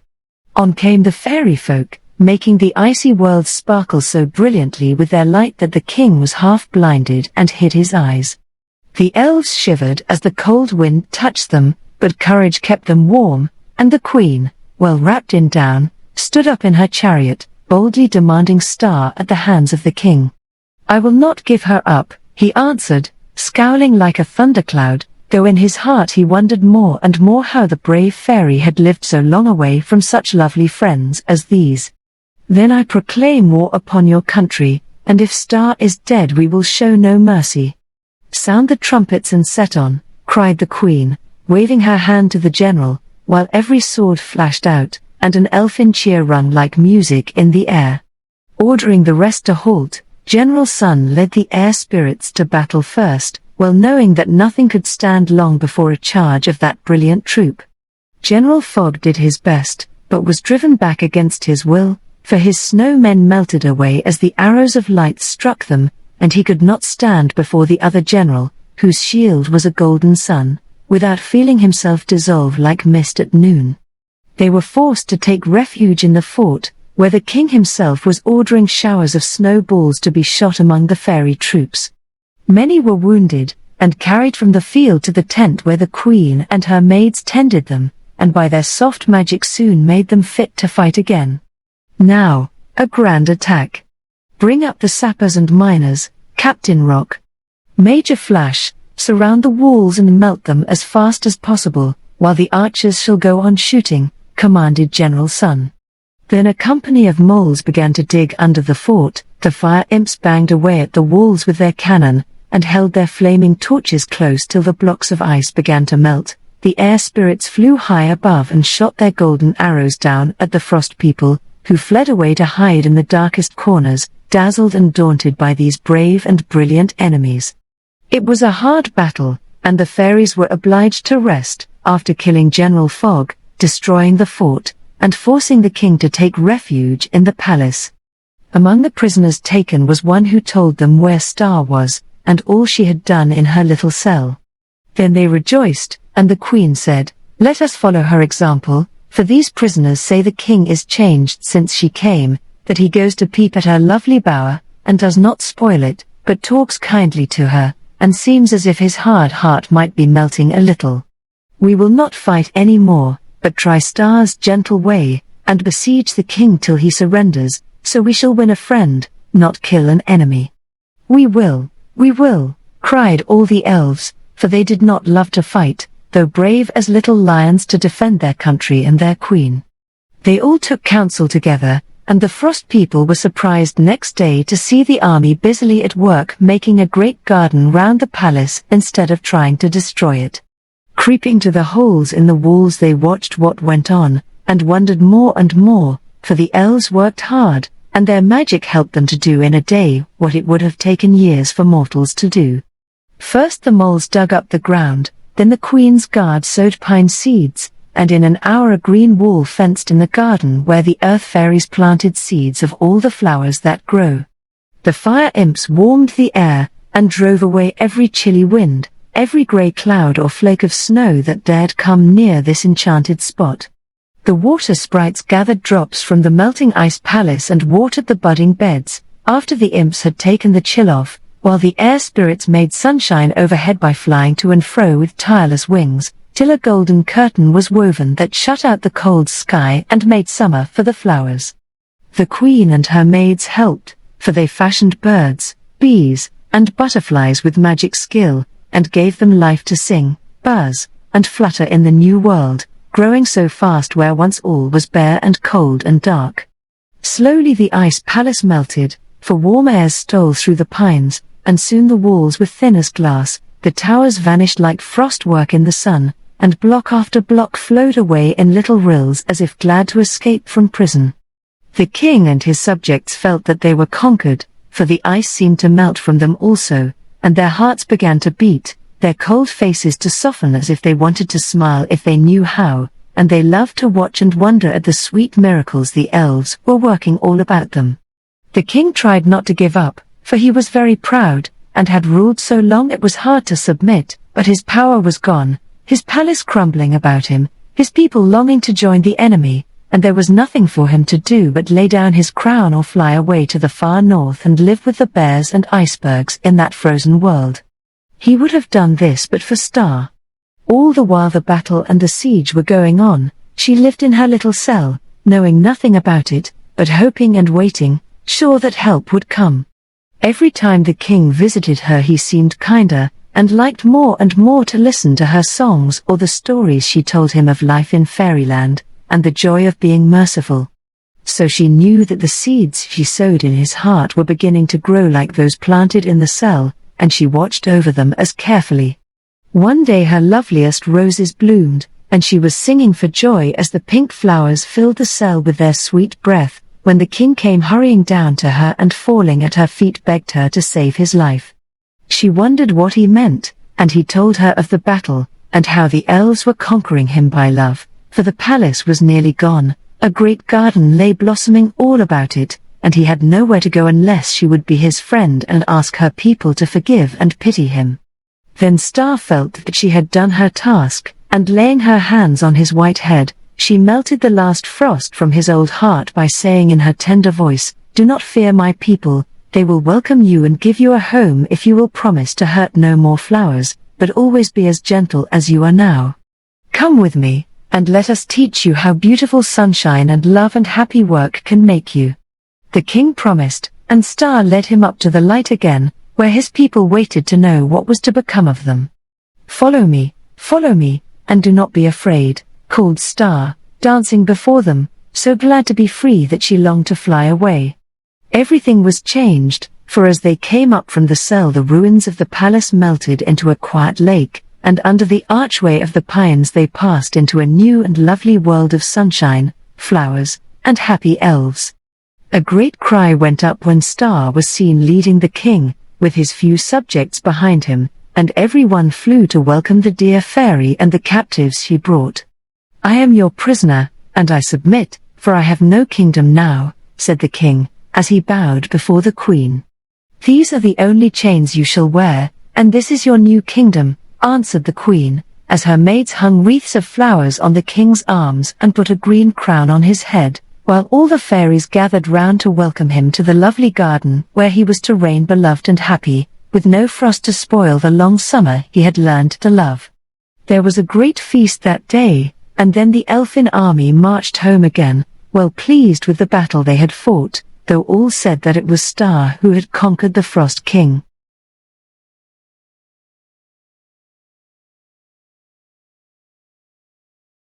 II. Lilybell and Thistledown, or the Fairy Sleeping Beauty. Once upon a time 2 little fairies went out into the world to seek their fortune. Thistledown wore a green suit, a purple cloak, a gay feather in his cap, and was as handsome an elf as one could wish to see. But he was not loved in fairyland, for, like the flower whose name and colors he wore, many faults like sharp prickles were hidden under his fine clothes. He was idle, selfish, and cruel, and cared for nothing but his own pleasure and comfort, as we shall see. His little friend Lilybell was very different, for she was so kind and good everyone loved her.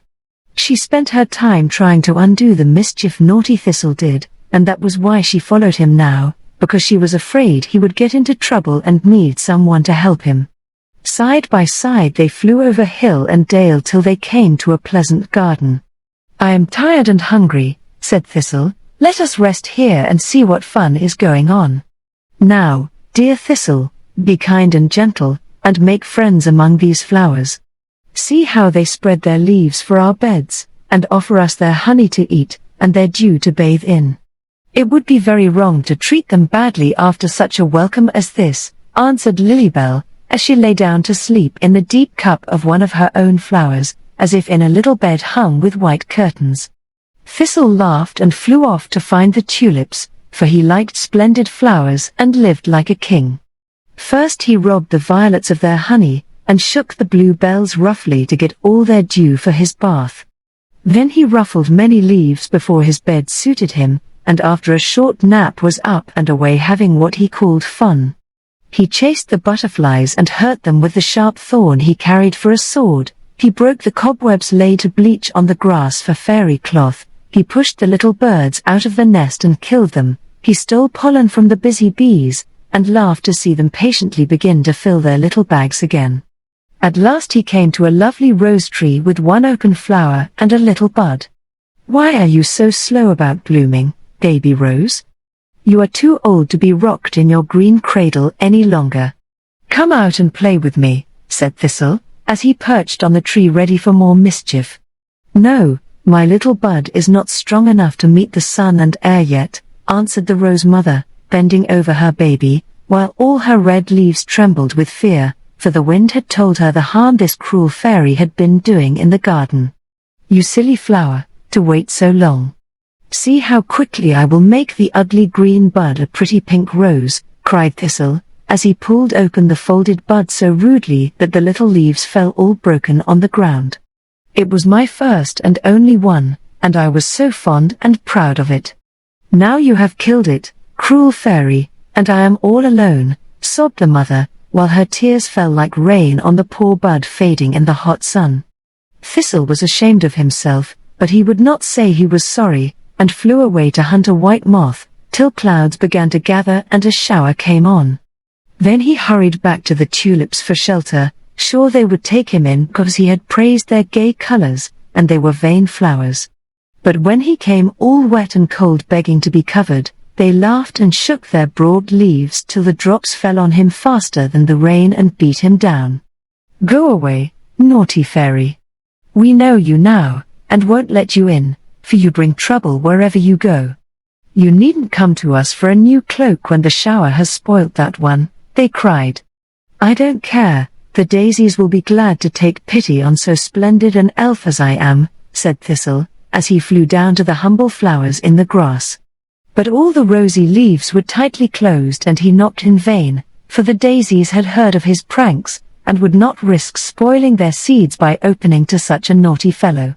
He tried the buttercups and dandelions, the violets and mignonette, the lilies and the honeysuckles, but all shut their doors against him and told him to go away. "Now I have no friends and must die of cold. If I had only minded Lilybell I might be safe and warm as she is somewhere," sighed Thistle, as he stood shivering in the rain. "I have no little bud to shelter now, and you can come in here," said a soft voice above him, and looking up, Thistle saw that he was under the rose tree where the dead bud hung broken on its stem. Grieved and ashamed, the fairy gladly crept in among the warm red leaves, and the rose mother held him close to her gentle bosom where no rain or chilly wind could reach him. But when she thought he was asleep she sighed so sadly over her lost baby that Thistle found no rest, and dreamed only sad dreams. Soon the sun shone again and Lilybell came to find her friend, but he was ashamed to meet her and stole away. When the flowers told Lily all the harm Thistle had done she was very sorrowful, and tried to comfort them. She cured the hurt birds and butterflies, helped the bees he had robbed, and watered the poor rose till more buds came to bloom on her stem. Then when all were well and happy again she went to find Thistle, leaving the garden full of grateful friends. Meantime, Thistle had been playing more pranks, and got into trouble. A kind bee invited him to dinner one day, and the fairy liked the pretty home in the hive, for the floors were of white wax, the walls of golden honeycomb, and the air sweet with the breath of flowers. It was a busy place. Some got the food and stored it up in the little cells, some were the housemaids, and kept all exquisitely neat, some took care of the eggs and fed the young bees like good nurses, and others waited on the queen. "Will you stay and work with us? No one is idle here, and it is a happier life than playing all day," said Buzz, the friendly bee. "I hate to work," answered lazy Thistle, and would not do anything at all. Then they told him he must go. That made him angry, and he went to some of the bees whom he had made discontented by his fine tales of an idle life, and said to them, "Let us feast and be jolly, winter is far off and there is no need to work in the summer time. Come and make merry, while those busy fellows are away, and the nurses watching the babies in the cells." Then he led the drones to the hive, like a band of robbers. First they fastened the queen into her royal room, so she could do nothing but buzz angrily. Next they drove the poor housekeepers away, and frightened the little bees into fits as they went rioting through the waxen halls, pulling down the honeycomb, and stealing the bee bread carefully put away in the neat cells for winter time. They stayed as long as they dared, and flew off before the workers came home to find their pretty hive in ruins. "That was fine fun," said Thistle, as he went to hide in a great forest where he thought the angry bees could not find him. Here he soon made friends with a gay dragonfly, and they had splendid games skimming over the lake or swinging on the ferns that grew about it. For a while Thistle was good, and might have had a happy time if he had not quarrelled with his friend about a little fish that the cruel elf pricked with his sword till it nearly died. Gauzy Wing thought that very cruel, and said he would tell the brownies who ruled over everything in the wood. "I'm not afraid," answered Thistle, "they can't hurt me." But he was afraid, and as soon as the dragonfly was asleep that night, he got an ugly spider to come and spin webs all round the poor thing till it could stir neither leg nor wing. Then leaving it to starve, Thistle flew out of the wood, sure that the brownies would not catch him. But they did, for they knew all that happened in their kingdom, and when he stopped to rest in a wild morning glory bell, they sent word by the wind that he was to be kept a prisoner till they came. So the purple leaves closed round the sleeping fairy, and he woke to find himself held fast. Then he knew how poor Gauzy Wing felt, and wished he had not been so unkind. But it was too late, for soon the brownies came, and tying his wings with a strong blade of grass said as they led him away, "You do so much harm, we are going to keep you a prisoner till you repent, for no one can live in this beautiful world unless he is kind and good. Here you will have time to think over your naughtiness, and learn to be a better elf." So they shut him up in a great rock where there was no light but one little ray through a crack that let air into his narrow cell, and there poor Thistle sat alone longing to be free, and sobbing over all the pleasant things he had lost. By and by he stopped crying, and said to himself, "Perhaps if I am patient and cheerful, even in this dark place, the brownies will let me out." So he began to sing, and the more he sang the better he felt, for the ray of sunshine seemed to grow brighter, the days shorter, and his sorrow easier to bear, because he was trying to take his punishment bravely and be good.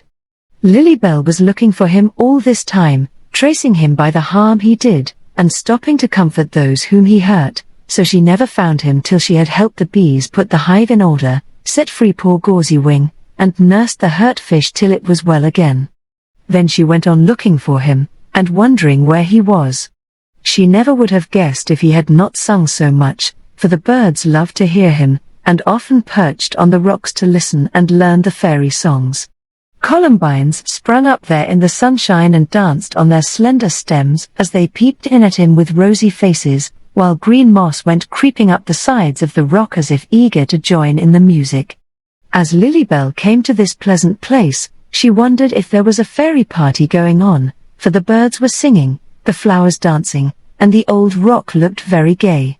When they saw her, the birds stopped, and the columbines stood so still that she heard a voice singing sadly.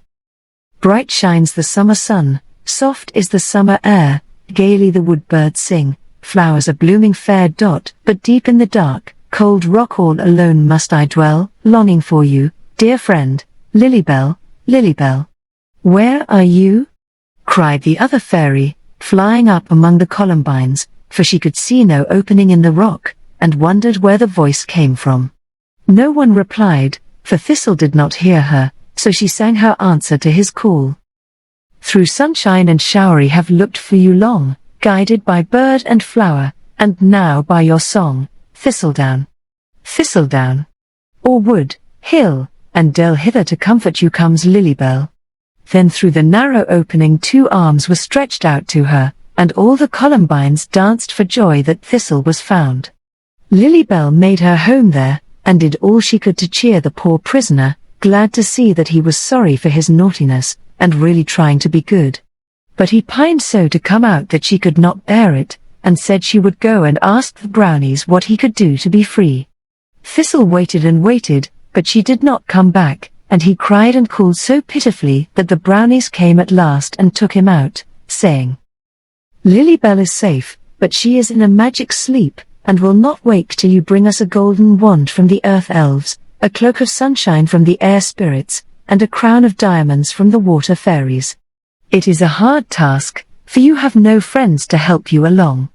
But if you love Lilybell enough to be patient, brave, and kind, you may succeed, and she will wait to reward you when you bring the fairy gifts."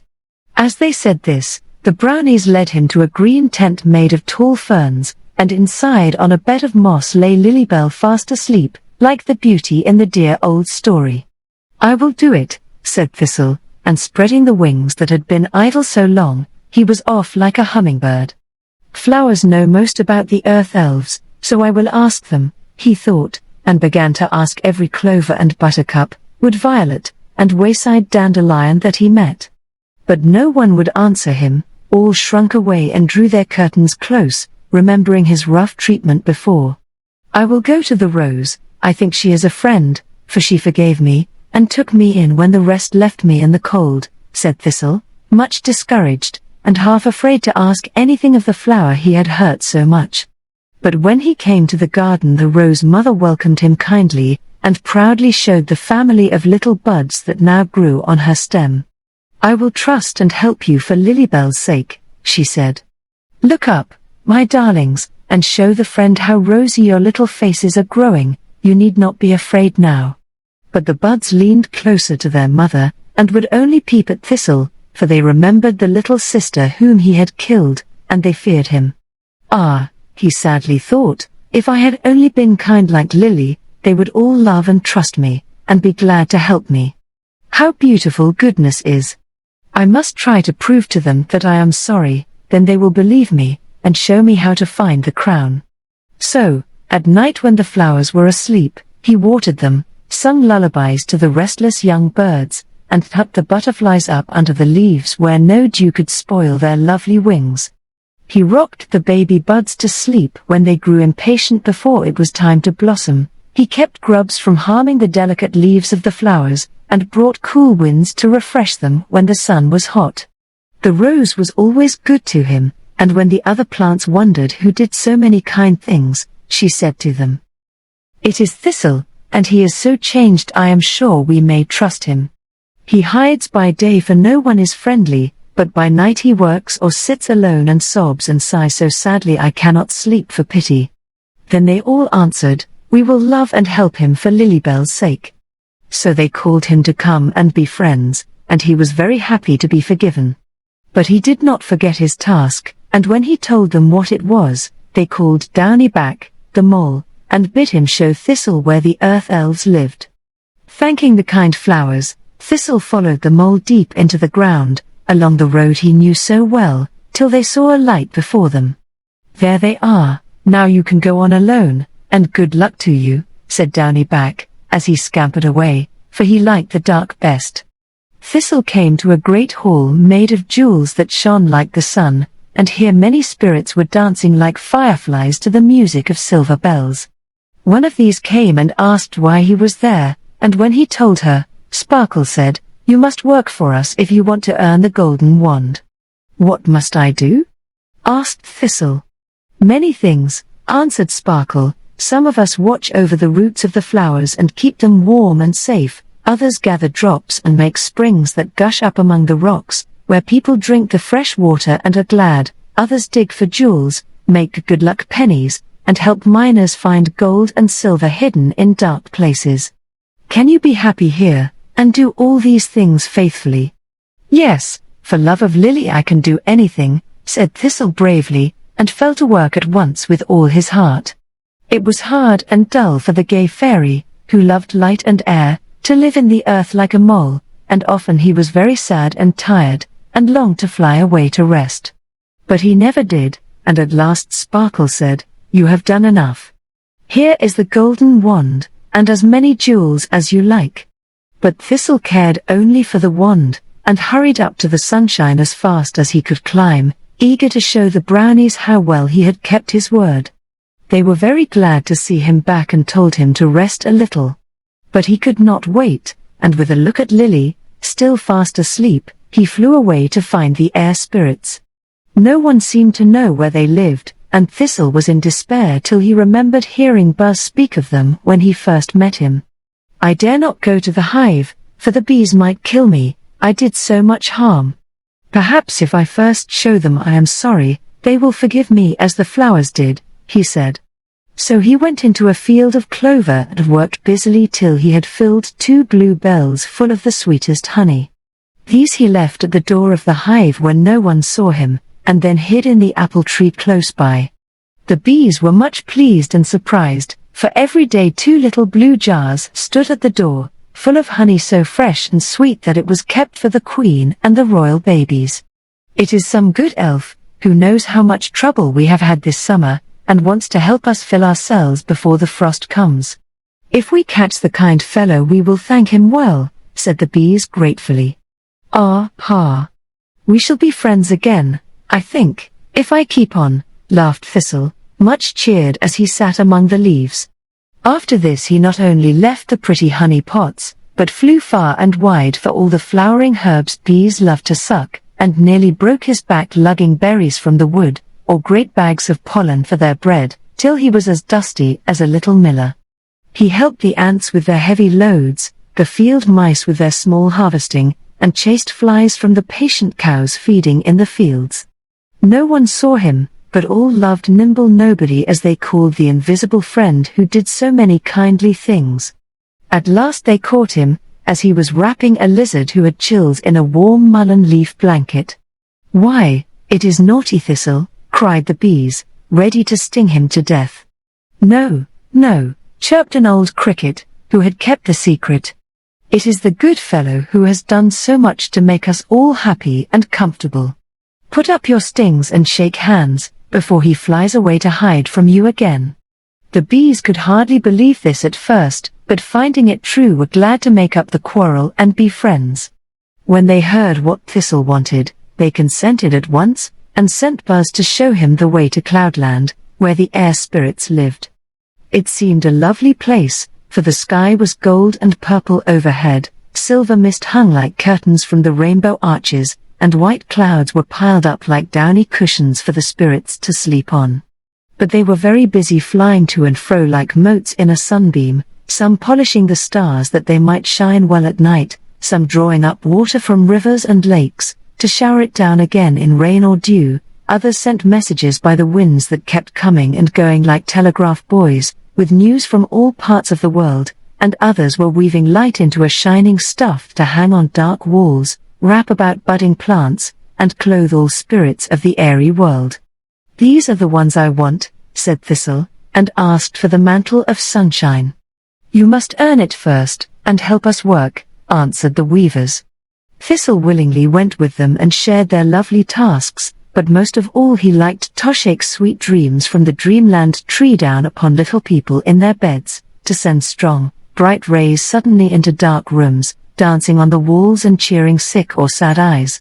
Sometimes he went riding to the earth on a raindrop, like a little water-cart man, and sprinkled the dusty road or gave some thirsty plant a good drink.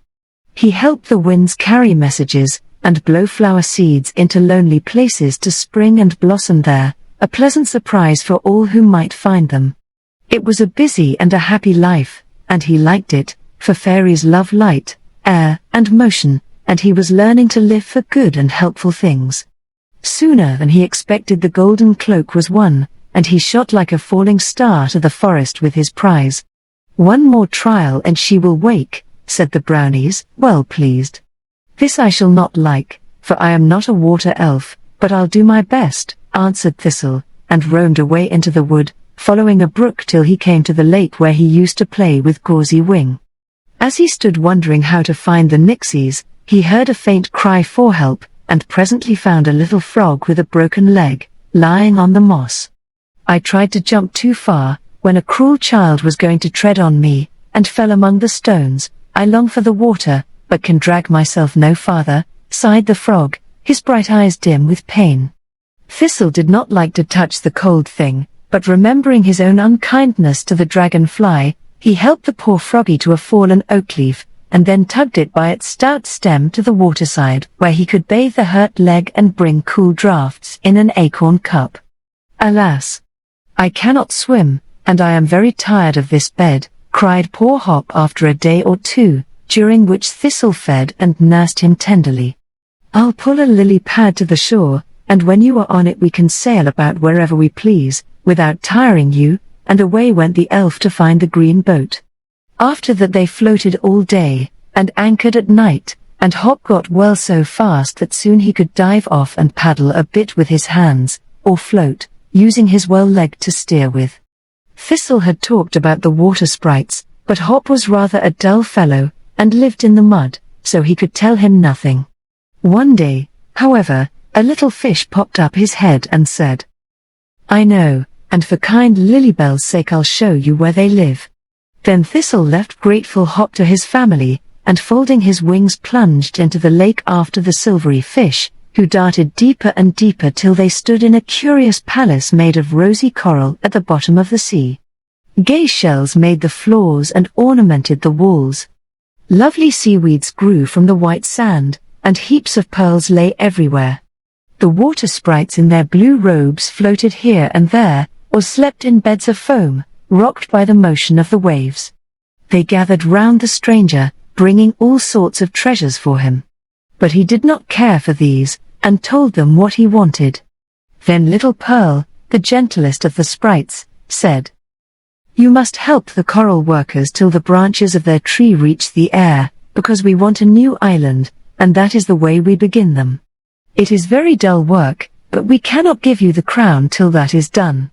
Thistle was ready to begin at once, and hastened away to the coral tree, where hundreds of little creatures were building cell upon cell, till the white tree rose tall and wide, spreading through the blue water. It was very dull, and the poor fairy never could lose his fear of the strange monsters that swam to and fro, staring at him with big eyes, or opening their great mouths as if to swallow him. There was no sun, only a dim light, and the sky seemed full of storm, when the waves rolled overhead, and wrecks came floating down. The sea flowers had no sweetness, the only birds were flying fish and Mother Carey's chickens, as the stormy petrels are called. Thistle pined for light and air, but kept patiently at work, and his only pleasure was now and then to float with Pearl on the waves that rippled to the shore, and get a breath of warm air from the lovely earth he longed to see again. At last the great tree rose above the sea, and the long task was done, for now the waves would wash weeds over the branches, gulls would bring earth and sticks to make their nests, and by an island would be formed where men might land or wild birds live in peace. Now you can go. Here is the crown of water drops, changed to diamonds, that will always lie cool and bright on your lily's head. Goodbye, goodbye, said Pearl, as she gave the reward and waved her hand to Thistle, who shook the foam off his wings and flew away in the sunshine, like a happy butterfly just out of its cell. When he came to the wood the brownies hastened to meet him, and he saw that they had made the place beautiful with wreaths from tree to tree, birds were singing their sweetest on every bough, the brook was laughing as it hurried by to tell the good news wherever it went, and the flowers, all in their best, were dancing with impatience to welcome him home. Lilybell lay with the cloak of sunshine folded round her, and the golden wand in her hand, waiting for the crown and the kiss that should wake her from this long sleep. Thistle gave them both, and when her eyes opened and she stretched out her arms to him, he was the happiest fairy in the world.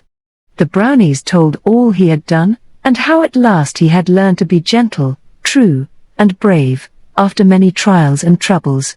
"You shall have the crown, for you have worked so hard you deserve it, and I will have a wreath of flowers," said Lily, so glad and proud she cared for nothing else. "Keep your crown, for here are friends coming to bring Thistle his rewards," said the brownies, as they pointed to a troop of earth spirits rising from among the mossy roots of an old tree. Sparkle brought a golden wand like the one he had earned for Lily, and while she was giving it, down through the air came the sky spirits, with the mantle of sunshine as their gift. Hardly had they folded it round happy Thistle, when the sound of music, like drops falling in time and tune, was heard, and along the brook in their boats of rosy shells came the water sprites with the crown. As they put it on his head all took hands and danced about the two elves, shouting in their soft voices, "Thistledown and Lilybell. Long live our king and queen." 3. Ripple, the water sprite.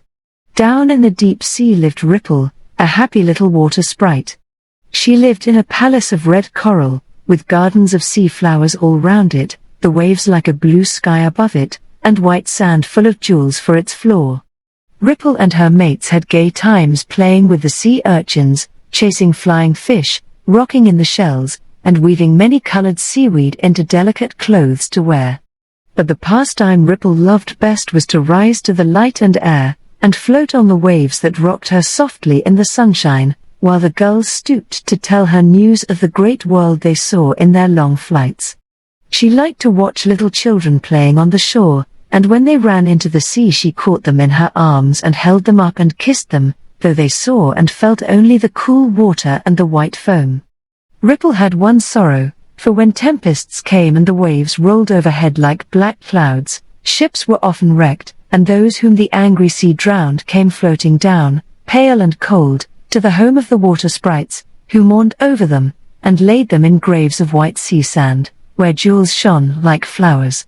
One day a little child sank down from the storm above to the quiet that was never broken, far below. Its pretty eyes were closed as if asleep, its long hair hung about the pale face like wet weeds, and the little hands still held the shells they had been gathering when the cruel waves swept it away. The tender-hearted sprites cried salt tears over it, and wrapped it in their softest sheets, finding it so lovely and so sad they could not bury it out of sight. While they sung their lullabies, Ripple heard through the roar of wind and water a bitter cry that seemed to call her. Floating up through foam and spray she saw a woman standing on the beach with her arms outstretched, imploring the cruel sea to give her back her little child. Ripple longed so much to comfort the poor mother that power was given her to show herself, and to make her soft language understood. A slender creature, in a robe as white as foam, with eyes as blue as the sea, and a murmuring voice that made music like falling drops of water, bent over the weeping woman and told her that the child was cared for far below all storms, and promised to keep the little grave beautiful with sea flowers, and safe from any harm. But the mother could not be comforted, and still cried bitterly, "Give him back to me alive and laughing, or I cannot live. Dear Sprite, have you no charm to make the little darling breathe again? Oh, find one, or let me lie beside him in the hungry sea. I will look far and wide and see if I can help you. Watch by the shore, and I will come again with the little child if there is any power in land or sea to make him live," cried Ripple, so eager to do this happy thing that she sprang into the ocean and vanished like a bubble. She hurried to the Queen in her palace of pearls and told her all the sad story. "Dear Ripple, you cannot keep your promise, for there is no power in my kingdom to work this spell. The only thing that could do it would be a flame from the sun to warm the little body into life, and you could never reach the fire spirit's home far, far away." "But I will," cried Ripple, bravely. "If you had seen the poor mother's tears and heard her cries you would feel as I do, and never let her watch in vain. Tell me where I must go, and I will not be afraid of anything if I can only make the little child live again. Far away beside the sun live the fire spirits, but I cannot tell the road, for it is through the air and no water sprite could live to reach it. Dear Ripple, do not go, for if any harm comes to you I shall lose my sweetest subject," said the Queen, and all the others begged her to stay safely at home. But Ripple would not break her promise, and they had to let her go. So the sprites built a tomb of delicate, bright shells, where the child might lie till she came to make him live again, and with a brave goodbye Ripple floated away on her long journey to the sky. "I will go round the world till I find a road to the sun. Some kind friend will help me, for I have no wings and cannot float through the blue air as through the sea," she said, as she came to the other side of the ocean and saw a lovely land before her. Grass was green on all the hills, flowers were budding, young leaves danced upon the trees, and birds were singing everywhere. "Why are you all so gay?" asked Ripple, wondering. "Spring is coming. Spring is coming. And all the earth is glad," sang the lark, as the music poured from its little throat. "Shall I see her?" asked Ripple, eagerly. "You will meet her soon. The sunshine told us she was near, and we are hurrying to be up and dressed to welcome her back," answered a blue-eyed violet, dancing on her stem for joy. "I will ask her how to reach the fire spirits. She travels over the earth every year, and perhaps can show me the way," said Ripple, as she went on. Soon a beautiful child came dancing over the hills, rosy as dawn, with hair like sunshine, a voice like the balmy wind, and her robe full of seeds, little leaves, dewdrops, and budding flowers, which she scattered far and wide, till the earth smiled back at the smiling sky. "Dear Spring, will you help a poor little sprite, who is looking for the fire spirit's home?" cried Ripple, and told her tale so eagerly that the child stopped to hear. "Alas, I cannot tell you," answered Spring, "but my elder sister Summer is coming behind me, and she may know.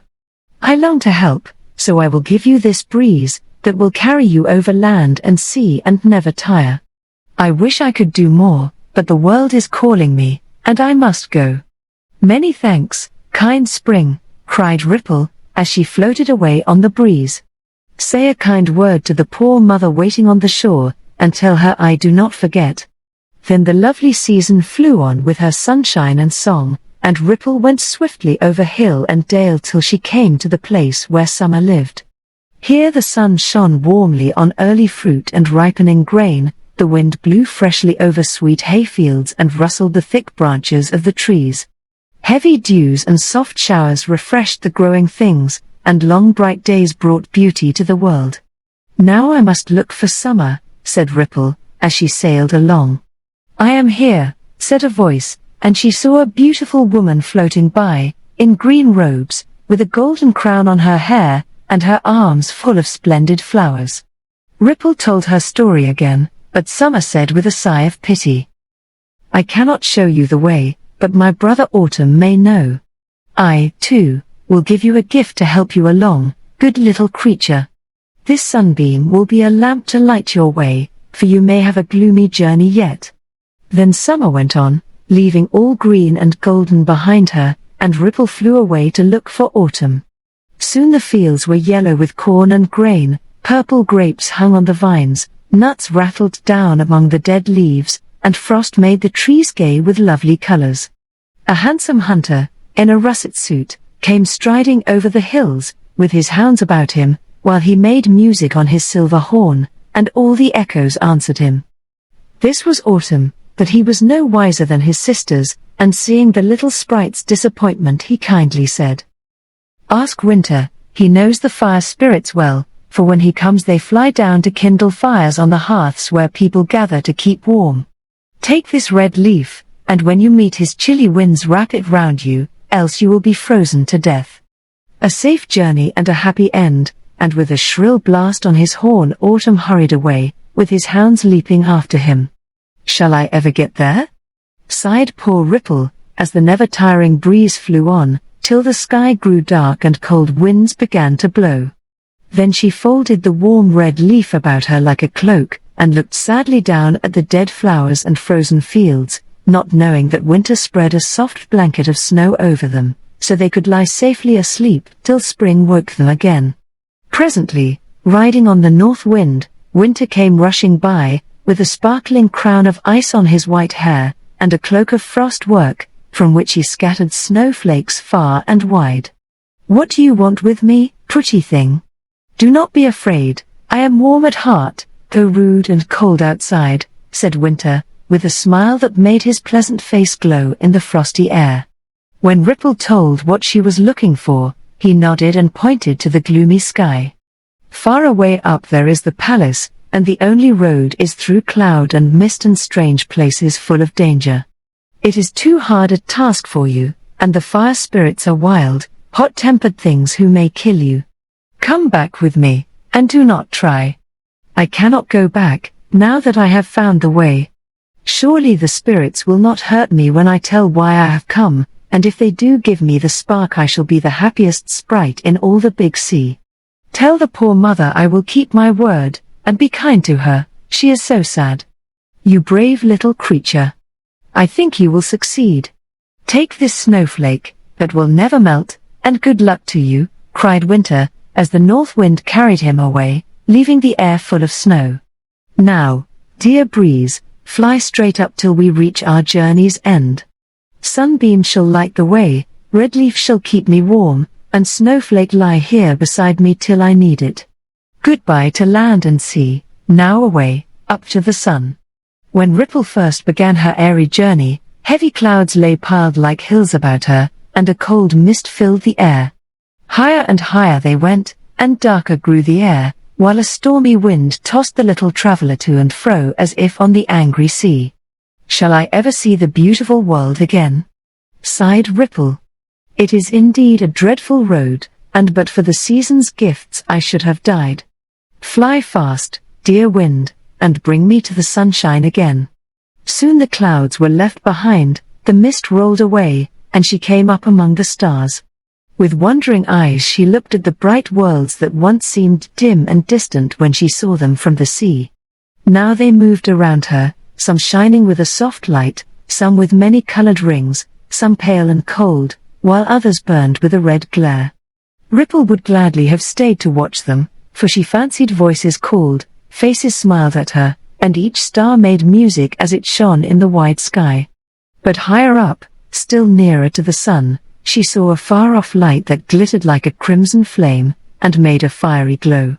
The spirits must be there, she said, and hurried on, eager to reach her journey's end. Up she flew till straight before her lay a broad path that led to a golden arch, behind which she could see lovely creatures moving to and fro. As she drew nearer, the air grew so hot that the red leaf shriveled up, and Ripple would have died if she had not quickly unfolded the snowflake and wrapped herself in that cool cloak.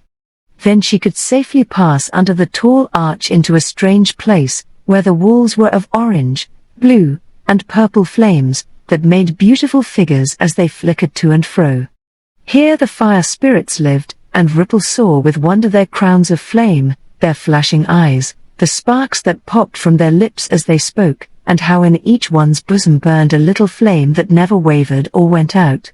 She had time to see no more, for the wild things came dancing round her, and their hot breath would have burned her if she had not pulled the snow cloak over her head and begged them not to touch her, but to take her to the Queen. Through halls of many-colored fire they led her to a spirit more brilliant than the rest, for a crown of yellow flames waved on her head, and under the transparent violet of her robe the light in her breast shone like a star. Then Ripple told how she had been round the world to find them, and, thanks to the seasons, had come at last to ask the magic spark that would make the little child live again. "We cannot give it," said the Queen, "for each of us must take something from our bosom fires to make up this flame, and this we do not like to do, because the brighter these souls of ours burn, the lovelier we are. Dear, warm-hearted spirits, do not send me away without it after this long, hard journey," cried Ripple, clasping her hands. "I am sure if you do this kind thing your souls will shine the brighter, for every good act makes us beautiful. Give me the spark and I will do anything I can for you." As she spoke, the cloak fell back a little, and the Queen saw the chain of jewels Ripple wore. "If you will give me those lovely blue stones that shine like water, I will give a little of my bosom fire for the child, because you are a brave sprite, and it is hard to be cruel to you." Gladly Ripple gave her the necklace, but, alas! As soon as the Queen's hand touched it the jewels melted like snow, and fell in bright drops to the ground. Then the Queen's eyes flashed, and the spirits gathered angrily about Ripple, while sparks showered from their lips as they spoke angrily to her. "I have many finer ones at home, and if you will give me the flame I will bring all I can gather in the sea, and each shall have a necklace to remember the kind deed you have done," she said gently, as they hovered about her, looking ready to burn her up in their wrath. "We will do it," said the Queen, "but if the jewels you bring melt like these, we shall keep you a prisoner here. Promise to come back, or we shall send lightning to find and kill you, even at the bottom of the sea." Ripple promised, and each spirit gave a spark, till the golden flame was made, and put into a crystal vase, where it shone like a splendid star. "Remember! Remember!" cried the fierce imps as they led her to the arch and left her to travel back through mist and cloud till far below she saw the beautiful blue sea. Gladly she plunged into the cool waves and sunk to her home, where her friends hastened joyfully to welcome her. "Now come," they said, "dear, brave Ripple, and finish the good work you have begun." They gathered round the tomb, where like a marble image lay the little child. Ripple placed the flame on his breast and watched it sparkle there while the color came slowly back to the pale face, light to the dim eyes, and breath through the cold lips, till the child woke from his long sleep and looked up smiling as he called his mother.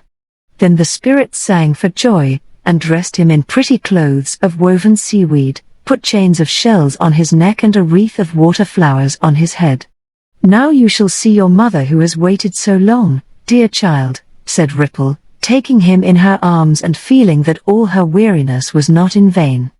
On the shore the poor woman still sat, watching and waiting patiently, as she had done all that weary year.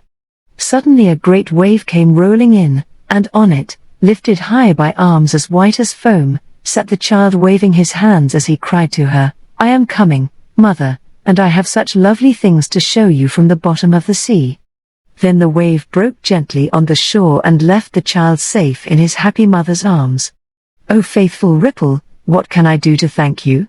I wish I had some splendid thing, but I have only this little chain of pearls. They are the tears I shed, and the sea changed them so that I might offer them to you," said the woman, when she could speak for joy. Ripple took the pretty chain and floated away, ready for her new task, while the child danced gaily on the sand, and the mother smiled like sunshine on the happy sprite who had done so much for her. Far and wide in all the caves of the sea did Ripple look for jewels, and when she had long necklaces of all the brightest, she flew away again on the tireless breeze to the fire palace in the sky. The spirits welcomed her warmly as she poured out her treasures at the feet of the queen. But when the hot hands touched the jewels, they melted and fell like drops of colored dew. Ripple was filled with fear, for she could not live in that fiery place, and begged for some other task to save her life. "No, no," cried the spirits fiercely. "You have not kept your promise and you must stay. Fling off this cold cloak and swim in the fire fountains till you get a soul like ours, and can help us brighten our bosom sparks again." Ripple sank down in despair and felt that she must die, but even then was glad to give her life for the little child's. The spirits gathered about her, but as they began to pull the cloak away, underneath they saw the chain of pearls shining with a soft light, that only brightened as they put their hands upon it. "Oh, give us this!" they cried. "It is finer than the others, and does not melt. Give us this and you may go free." Ripple gladly gave it, and, safe under the cloak, told them how the pearls they so proudly divided to wear were tears which, but for them, would still be flowing. This pleased the spirits, for they had warm hearts as well as hot tempers, and they said, smiling, "Since we may not kiss you, and you cannot live with us, we will show our love for you by giving you a pleasant journey home. Come out and see the bright path we have made." They led her to the gate, and there she saw a splendid rainbow arching from the sky to the sea, its lovely colors shining in the sun. Then with thanks and goodbye, happy little Ripple flew back along that lovely road, and every wave in the great ocean danced for joy to welcome her home. 4. EVA's visit to Fairyland.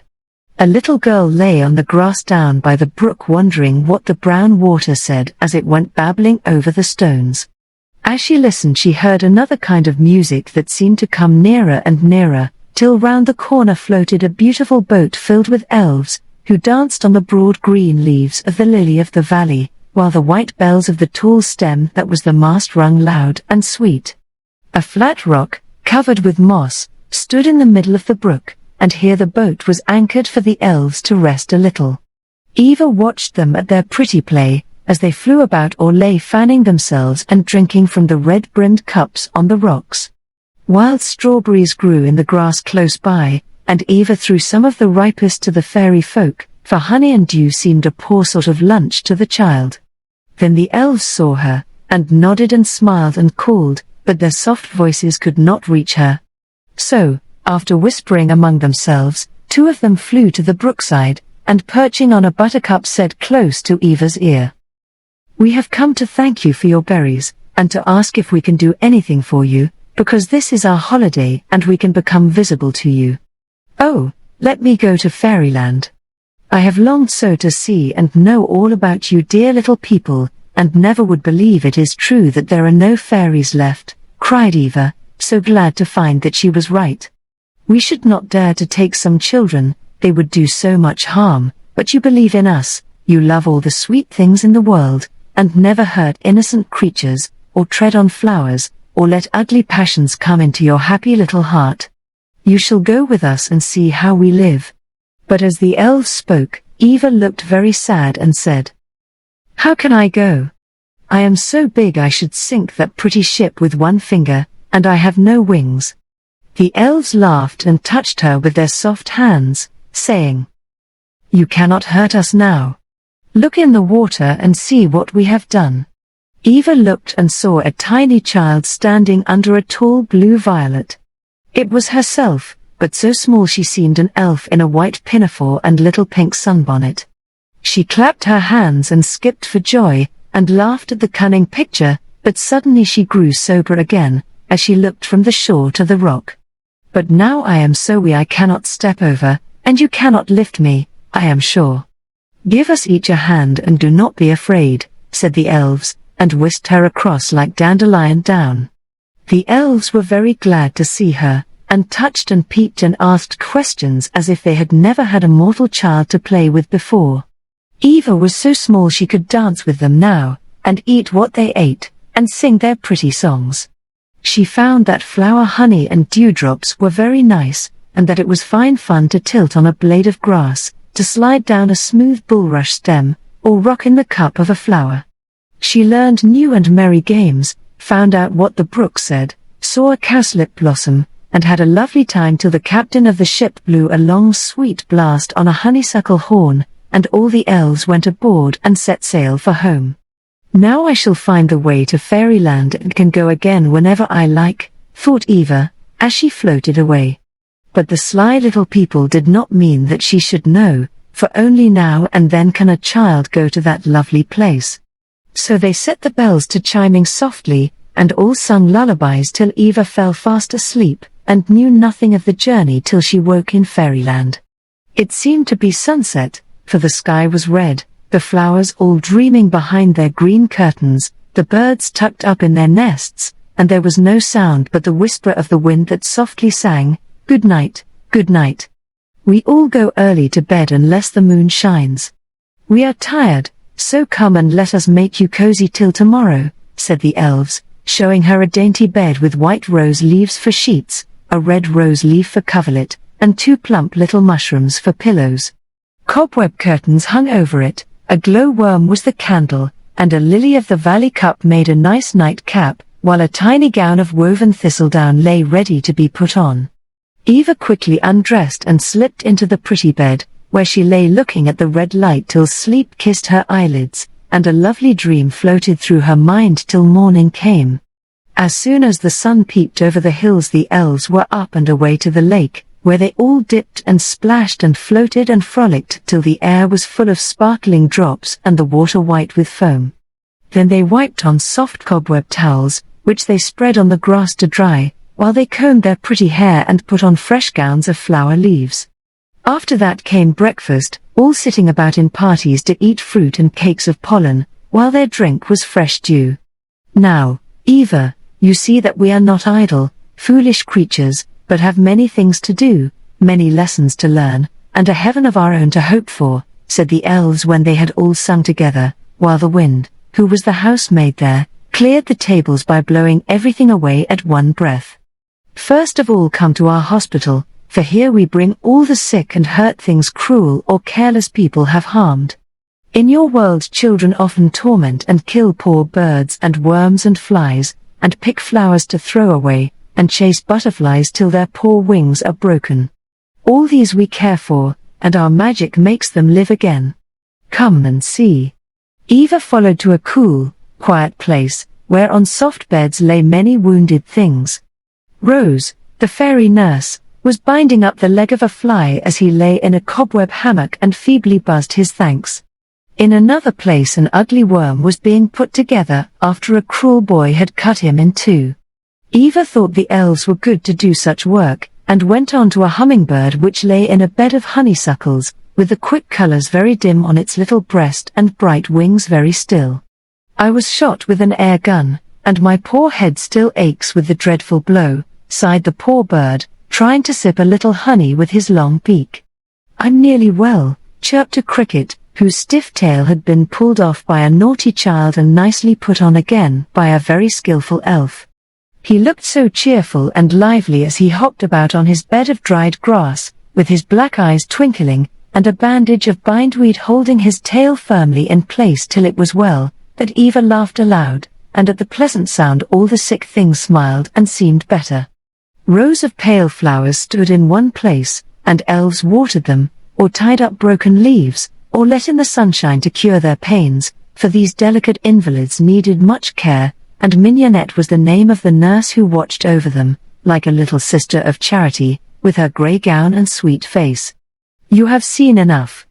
Come to school now, and see where we are taught all that fairies must know, said Trip, the elf who was guiding her about. In a pleasant place they found the child elves sitting on pink daisies with their books of leaves in their hands, while the teacher was a Jack in the pulpit, who asked questions, and was very wise. Eva nodded to the little ones, and they smiled at the stranger as they rustled their books and pretended to study busily. A class in arithmetic was going on, and Eva listened to questions that none but elves would care to know. Twinkle, if there were 15 seeds on a dandelion and the wind blew 10 away, how many would be left? 5. Bud, if a rose opens 3 leaves one day, 2 the next, and 7 the next, how many in all? 11. Daisy, if a silkworm spins 1 yard of fairy cloth in an hour, how many can he spin in a day? 12. If he isn't lazy, answered the little elf, fluttering her wings, as if anxious to be done. Now we will read, said Jack, and a new class flew to the long leaf, where they stood in a row, with open books, ready to begin. You may read the flowers lesson today, and be careful not to sing song, Poppy, said the teacher, passing a dainty book to Eva that she might follow the story. Once there was a rose who had 2 little buds. One was happy and contented, but the other always wanted something. I wish the elves would bring me a star instead of dew every night. The drop is soon gone, but a star would shine splendidly, and I should be finer than all the other flowers, said the naughty bud one night. But you need the dew to live, and the moon needs the stars up there to light the world. Don't fret, sister, but be sure it is best to take what is sent, and be glad, answered the good bud. I won't have the dew, and if I cannot get a star I will take a firefly to shine on my breast, said the other, shaking off a fresh drop that had just fallen on her, and folding her leaves round the bright fly. Foolish child, cried the rose mother, let the fly go, before he harms you. It is better to be sweet and fair than to shine with a beauty not your own. Be wise, dear, before it is too late. But the silly bud only held the firefly closer, till in its struggles it tore her leaves and flew away. When the hot sun came up the poor bud hung all faded on her stem, longing for a cool drop to drink. Her sister was strong and fresh, and danced gaily in the wind, opening her red petals to the sun. Now I must die. Oh, why was I vain and silly? Sobbed the poor bud, fainting in the heat. Then the mother leaned over her, and from her bosom, where she had hidden it, the dewdrop fell on the thirsty bud, and while she drank it eagerly the rose drew her closer, whispering, Little darling, learn to be contented with what heaven sends, and make yourself lovely by being good. I shall remember that story, said Eva when the elves shut their books and flew back to the daisy seats. Would you like to hear them sing? Asked Trip. Very much, said Eva, and in the little song they gave her she got another lesson to carry home. I shine, says the sun, to give the world light, I glimmer, adds the moon, to beautify the night. I ripple, says the brook, I whisper, sighs the breeze, I patter, laughs the rain, we rustle, call the trees we dance, nod the daisies, I twinkle, shines the star, we sing, chant the birds, how happy we all are.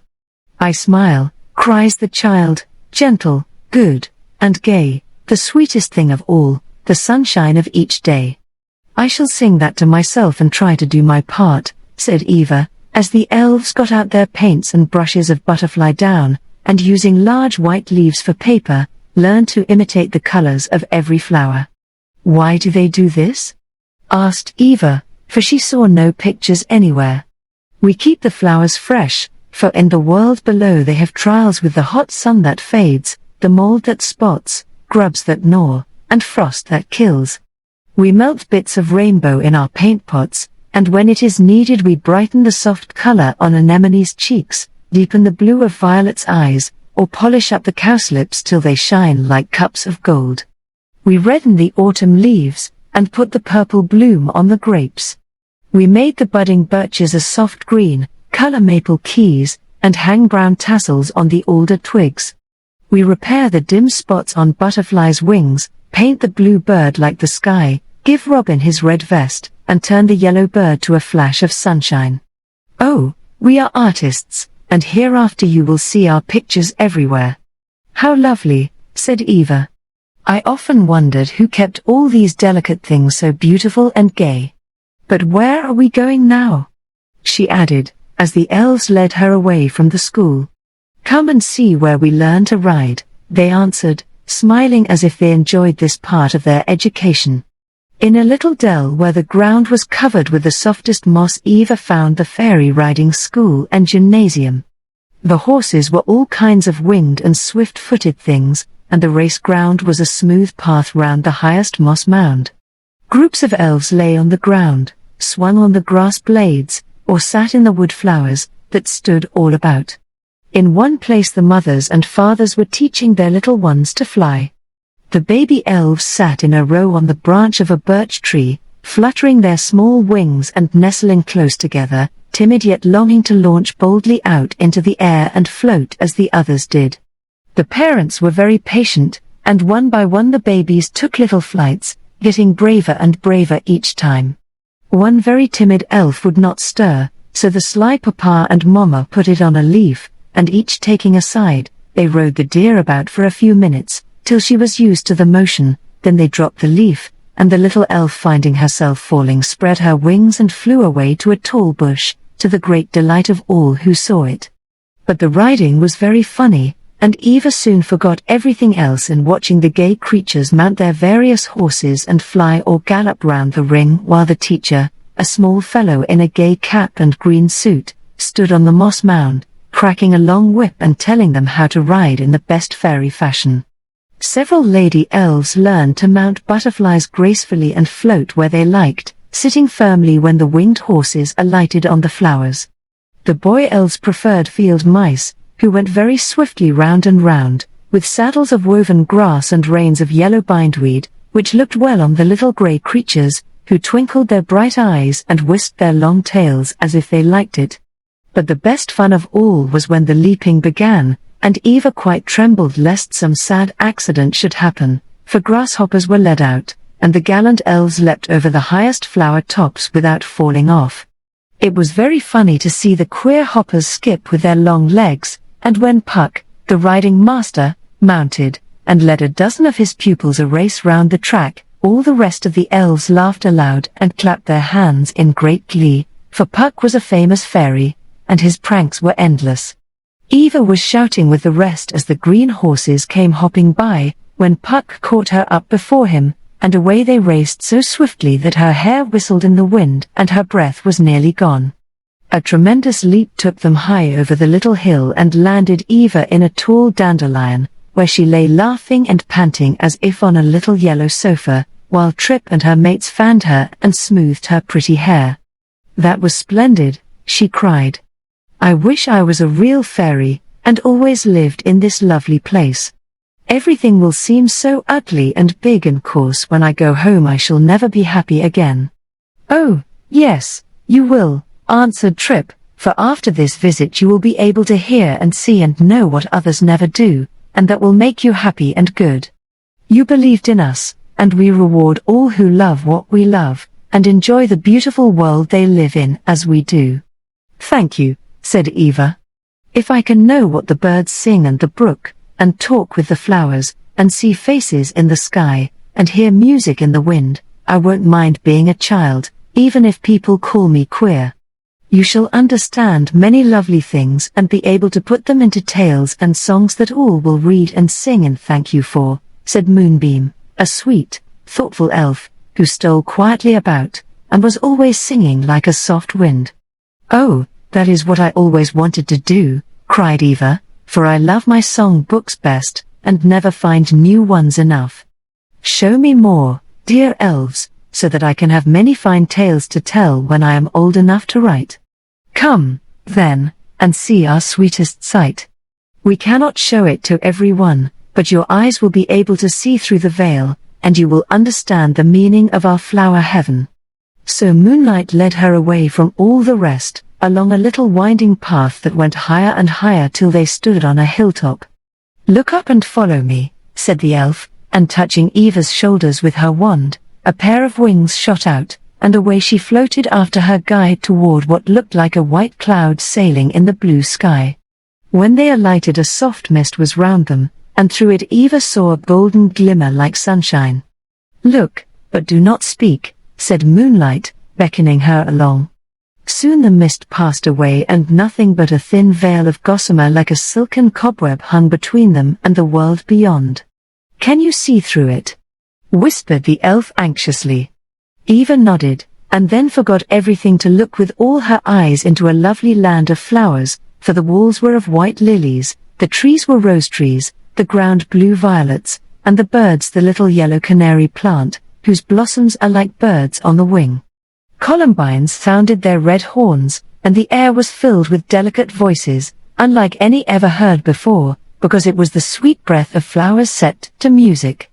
But what surprised Eva most was the sight of a common dandelion, a tuft of clover, a faded mignonette plant, with several other humble flowers, set in a little plot by themselves as if newly come, and about them gathered a crowd of beautiful spirits, so bright, so small, so perfect that Eva could hardly see them, and winked as if dazzled by the sunshine of this garden among the clouds. "Who are they? And why do they care for those poor flowers?" whispered Eva, forgetting that she must not speak. Before Moonlight could answer, all grew dim for a moment, as if a cold breath had passed beyond the curtain and chilled the delicate world within. "Hush! Mortal voices must not be heard here," answered the elf with a warning look. "These lovely creatures are the spirits of flowers who did some good deed when they bloomed on earth, and their reward is to live here forever where there is no frost, no rain, no stormy wind to hurt them. Those poor plants have just come, for their work is done, and their souls will soon be set free from the shapes that hold them. You will see how beautiful they have made themselves when out of the common flowers come souls like the perfect ones who are welcoming them." That dandelion lived in the room of a poor little sick girl who had no other toy, no other playmate. She watched and loved it as she lay on her bed, for she was never well, and the good flower, instead of fading without sunshine in that dreary room, bloomed its best, till it shone like a little sun. The child died with it in her hand, and when she no longer needed it, we saved it from being thrown away and brought it here to live forever. The clover grew in a prison yard, and a bad boy shut up there watched it as the only green thing that made him think of the fields at home where his mother was waiting and hoping he would come back to her. Clover did her best to keep good thoughts in his mind, and he loved her, and tried to repent, and when he was told he might go, he meant to take his flower with him but forgot it in his hurry to get home.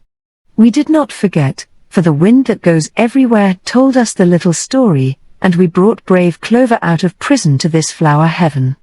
Mignonette lived in a splendid garden, but no one minded her, for she is only a little brown thing and hid in a corner, happy with her share of sunshine and rain, and her daily task of blossoming green and strong.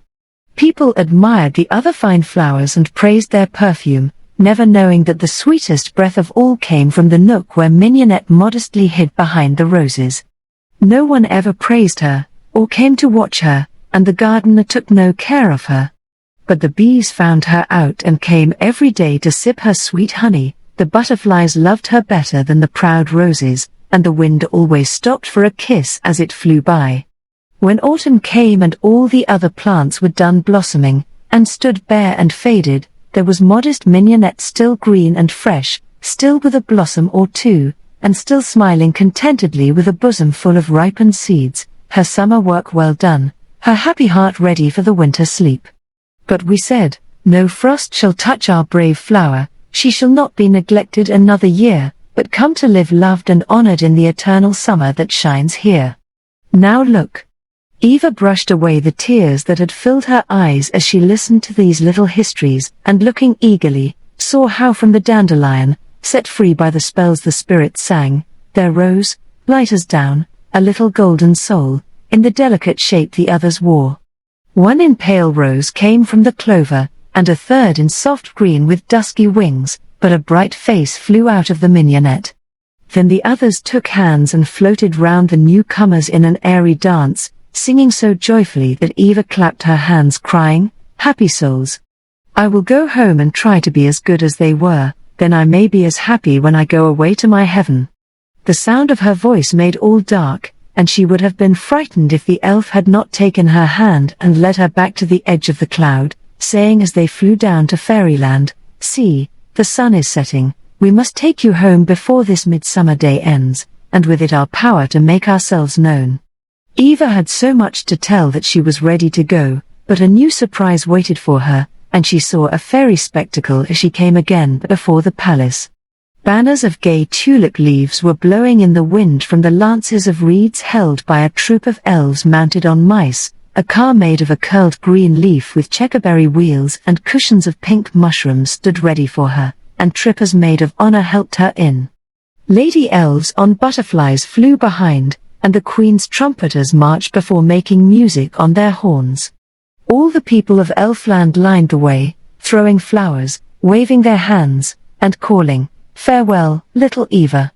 Come again. Do not forget us." Till she was out of sight. "How sweet and kind you are to me. What can I do to thank you?" said Eva to Trip, who sat beside her as they rolled along, a gay and lovely sight, if any but fairy eyes could have seen it. "Remember all you have seen and heard. Love the good and beautiful things you will find everywhere, and be always a happy child at heart," answered Trip with a kiss. Before Eva could speak the sun set, and in a moment every elf was invisible, all the pretty show was gone, and the child stood alone by the brook.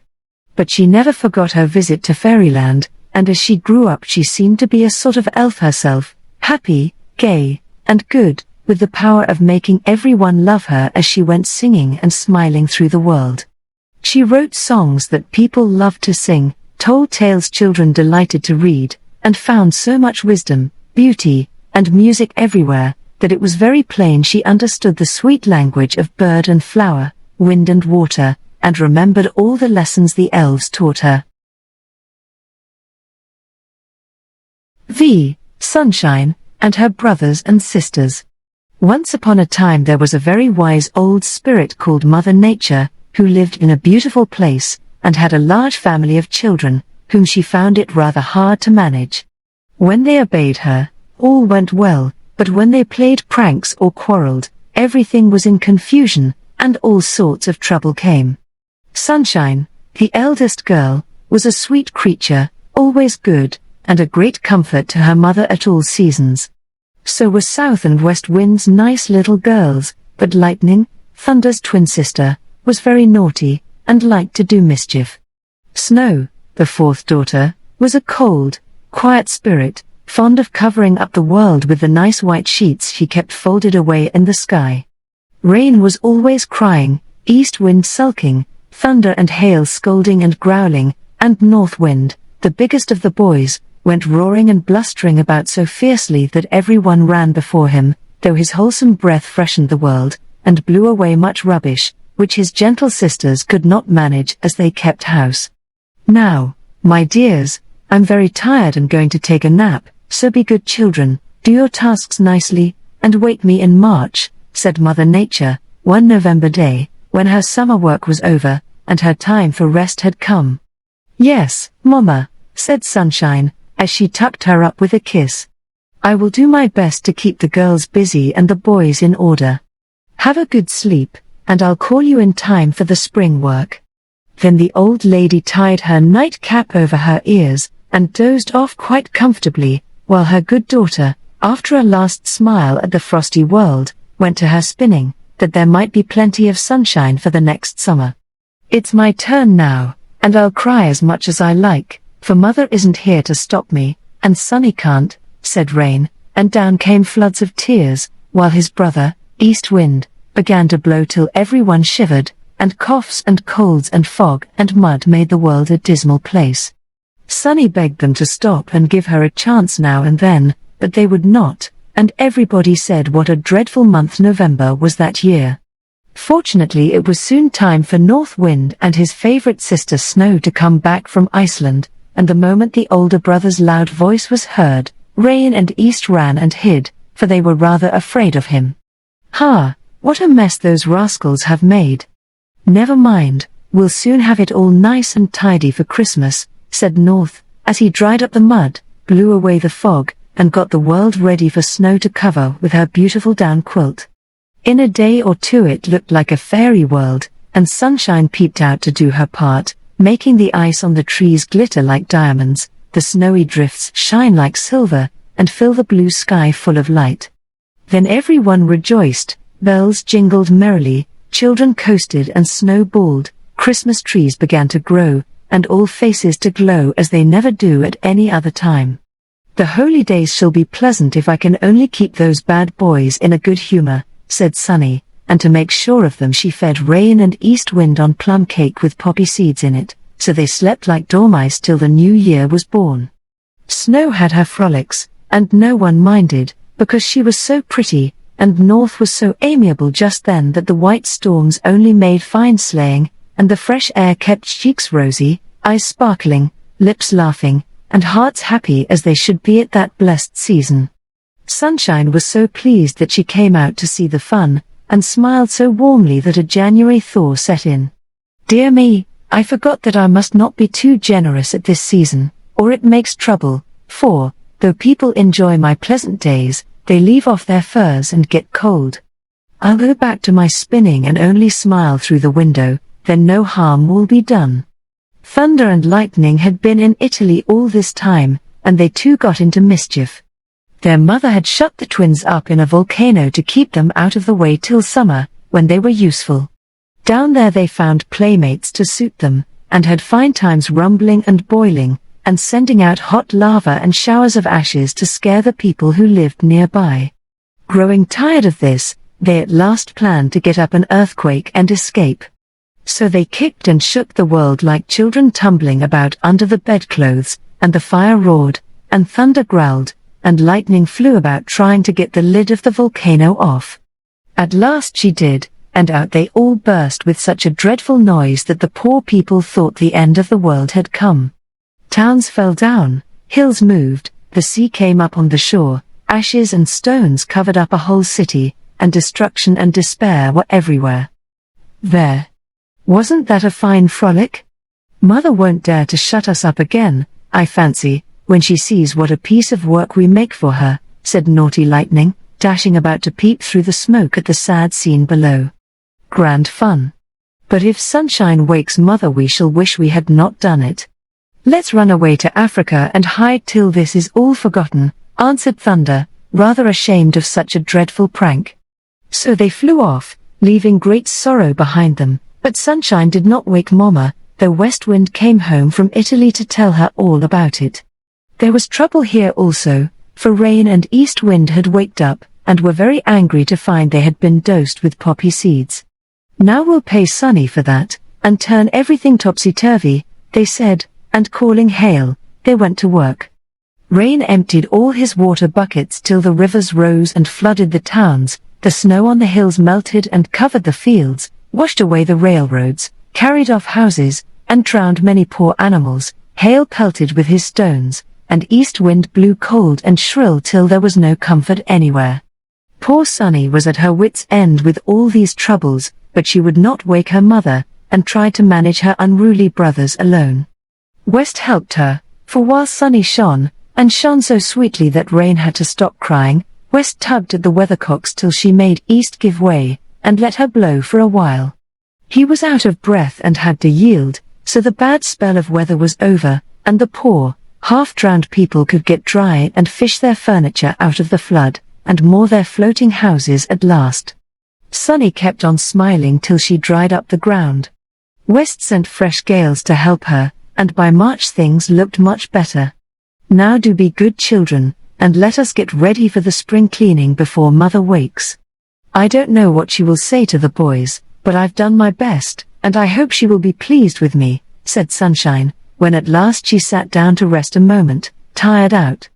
All the brothers and sisters except the naughty twins gathered about her, and promised to be very good, for they loved her and were sorry for their pranks. Each tried to help her, and March was a very busy month, for all the winds blew in turn, even gentle South from far away came home to do her part. Snow folded up her down quilts and packed them away, rain dropped a few quiet showers to swell the buds and green the grass, and Sunny began to shake out the golden webs of light she had been spinning all winter. Everyone worked so well that April found that part of the world in fine order, and when South Wind blew open the first hyacinths, Mother Nature smelt them, began to rub her eyes and wake up. "Bless me, how I've slept! Why didn't you rouse me sooner, dear? Ah, my good child, I see you've tried to do my work and get all ready for me," said the old lady, throwing away her nightcap, and peeping out of window at the spring world budding everywhere. Then sitting in her mother's lap, Sunny told her trials and tribulations. At some Mama Nature laughed, at others she frowned, and when it came to the earthquake and the flood, she looked very sober, saying, as she stroked her daughter's bright hair, "My darling, I can't explain these things to you, and I don't always understand why they happen, but you know we have only to obey the king's orders and leave the rest to him. He will punish my naughty children if he sees fit, and reward my good ones, so I shall leave them to him, and go cheerfully on with my own work. That is the only way to keep our lovely world in order and be happy. Now, call your brothers and sisters and we will have our spring frolic together." They all came, and had a merry time, for as everyone knows, April has every kind of weather, so each had a turn to show what he or she could do, and by May Day things were in fine trim, though East would nip the May Queen's little nose, and all Sunny's efforts could only coax out a few hardy dandelions for the eager hands to pick. But the children were happy, for spring had come, Mother Nature was awake again, and now all would be well with the world. VI. The Fairy Spring. One summer morning a party of little wood people were talking together about something which interested them very much. The fruit fairy was eating her breakfast as she swung on a long spray of the raspberry vines that waved in the wind. A blue bird was taking his bath in the pool below, looking as if a bit of the sky had fallen into the water as he splashed and shook the drops from his wings. Skip, the squirrel, was resting on the mossy wall, after clearing out his haul of last year's nuts, to be ready for a new supply. Spin, the spider, was busily spreading her webs to bleach, and Brownie, the little bear, was warming his fuzzy back in the sunshine, for his den was rather dark and cold. It is such a pity that no one understands what the brook is trying to tell them. If they only knew about the fairy spring as we do, this is just the day to set out and find it, said Iris, the elf, as she took the last sip of raspberry shrub from the pretty red cup, and wiped her lips on a napkin Spin had made for her. Ah, if they only did! How glad I should be to show them the way, answered the blue bird, as he dried his feathers on a mossy stone, while the caddis worms all popped their heads out of sight in their little stone houses for fear he might eat them up. I have called every child I see, and done my best to lead them up the mountain, but they won't come, and I cannot make them understand the sweet words the brook keeps singing. How dull human creatures are! Even Brownie knows this song, though he is a dear, clumsy thing, always going to sleep when he is not eating, said Skip, with a twinkle in his bright eye, for he and the little bear were good friends, though one was so brisk and the other so big and awkward. Of course I do, I've heard it ever since I was born, and the first long walk I took was up the mountain to find the wonderful spring. I drank of it, and have been the happiest creature alive ever since, answered Brownie, with a comfortable roll on the green grass. I am too busy to go, but my cousin Velvetback often comes down and tells me about the splendid life he leads up there, where no foot ever treads on him, no hand ever breaks his webs, and everything is so still and bright that he always is in a hurry to get home again. When my weaving and bleaching are all done I am going up to see for myself, and Spin shook off the tiny drops of dew which shone like diamonds on her largest web. There is one child who comes every day to look at the brook and listen to its babble as it runs under the little bridge over there. I think she will soon hear what it says, and then we will lead her along higher and higher till she finds the spring, and is able to tell everyone the happy secret, said Iris, shaking out her many-colored robe before she skimmed away to float over the pool, so like a glittering dragonfly few guessed that she was a fairy. Yes, she is a sweet child, said the blue bird, hopping to the wall to look along the lane to see if she was coming. She never throws pebbles in the water to disturb the minnows, nor breaks the ferns only to let them die, nor troubles us as we work and play as most children do. She leans there and watches us as if she loved us, and sings to herself as if she were half a bird. I like her, and I hope she will be the first to find the spring. So do I, said Skip, going to sit by his friend and watch for the child, while Brownie peeped through a chink in the wall that she might not be frightened at sight of him, small as he was. She is coming. She is coming, called Iris, who had flown to the railing of the rustic bridge, and danced for joy as a little figure came slowly down the winding lane. A pretty child, with hair like sunshine, eyes blue as the sky, cheeks like the wild roses nodding to her on either side of the way, and a voice as sweet as the babbling brook she loved to sing with. May was never happier than when alone in the woods, and every morning, with her cup, and a little roll of bread in her basket, she wandered away to some of her favorite nooks, to feast on berries, play with the flowers, talk to the birds, and make friends with all the harmless wood creatures who soon knew and welcomed her. She had often wondered what the brook sang, and tried to catch the words it seemed to be calling to her. But she never quite understood till this day, for when she came to the bridge and saw her friends, Bluebird, Squirrel, and Dragonfly, waiting for her, she smiled, and waved her hand to them, and just at that moment she heard the song of the brook quite plainly. I am calling, as I ripple, run, and sing, come up higher, come and find the fairy spring. Who will listen to the wonders I can tell, of a palace built of sunshine, where the sweetest spirits dwell? Singing winds, and magic waters, golden shadows, silver rain, spells that make the sad heart happy, sleep that cures the deepest pain. Cheeks that bloom like summer roses, smiling lips and eyes that shine, come to those who climb the mountain, find and taste the fairy wine. I am calling, as I ripple, run, and sing. Who will listen to the story of the spring? Where is it, oh, where is it? Cried May, when the song ended, for she longed to see this lovely place and enjoy these beautiful things. Go up higher, far beyond the waterfall. Follow Echo up the mountain, she will answer to your call. Bird and butterfly and blossom, all will help to show the way. Lose no time, the day is going, find the spring, dear little May. Sung the brook, and the child was enchanted to hear the sweet voice talking to her of this pleasant journey. Yes, I will go at once. I am ready, and have no fear, for the woods are full of friends, and I long to see the mountain top. It must be so lovely up there, she said, looking through the green arches where the brook came dancing down over the rocks, far away to the grey peak, hidden in clouds. There lay the fairy spring, and she was going to find it. No one would miss her, for she often played all day in the forest and went home with the lambs at night. The brook said, "Make haste." So away she went over the wall, with Skip leaping before her, as if to show the safest stones to set her little feet on. Iris waved the raspberry sprays, to attract her with the ripe fruit, and when the basket was nearly full, Bluebird flew from tree to lead her on further into the wood. Brownie dodged behind the rocks and fallen logs, waiting for his turn to come, as he had a fine surprise for the little traveler by and by. It was a lovely road, and May went happily on, with thick moss underneath, shady boughs overhead, flowers to nod and smile at her, and friends to guard, guide, and amuse her.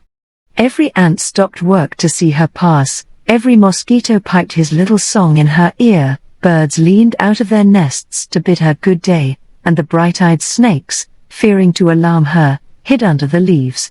but lovely butterflies flew round her in clouds, and she looked like a pretty one herself, with her blue gown and sunny hair blowing in the wind. So she came at last to the waterfall. Here the brook took a long leap over some high rocks, to fall foaming into a basin fringed with ferns, out of which it flowed again, to run faster than ever down to join the river rolling through the valley, to flow at last into the mighty ocean and learn a grander song. "I never can get up there without wings," said May, as she looked at the high rocks with a tangle of vines all over them. Then she remembered what the brook told her, and called out, "Echo, are you here?" "Here," answered an airy voice. "How can I climb up?" "Climb up? Yes, but can I get through the vines?" "Through the vines? It is very high, but I can try it."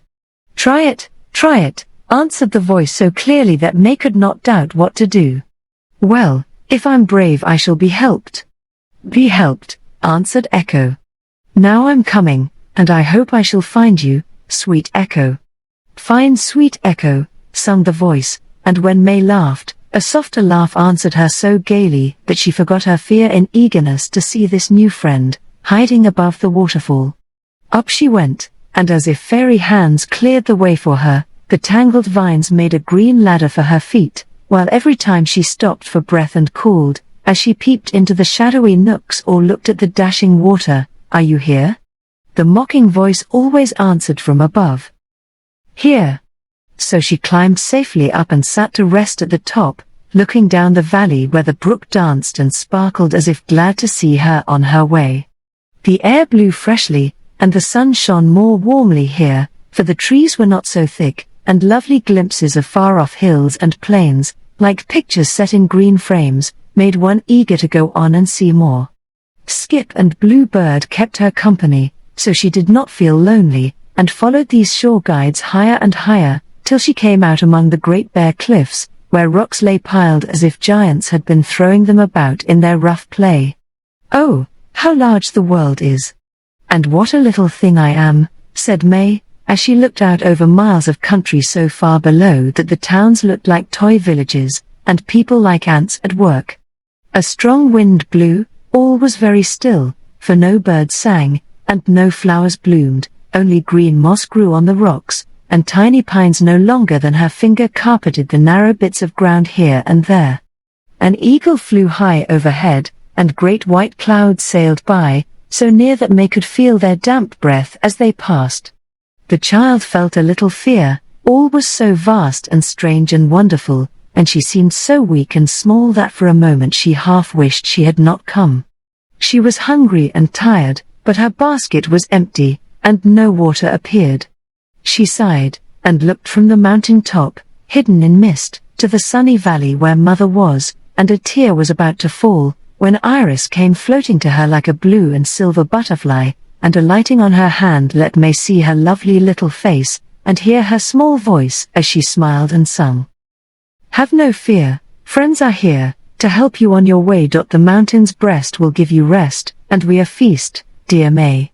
Here at your feet is honey sweet, and water fresh to sip. Fruit I bring on Bluebird's wing, and nuts sends merry Skip.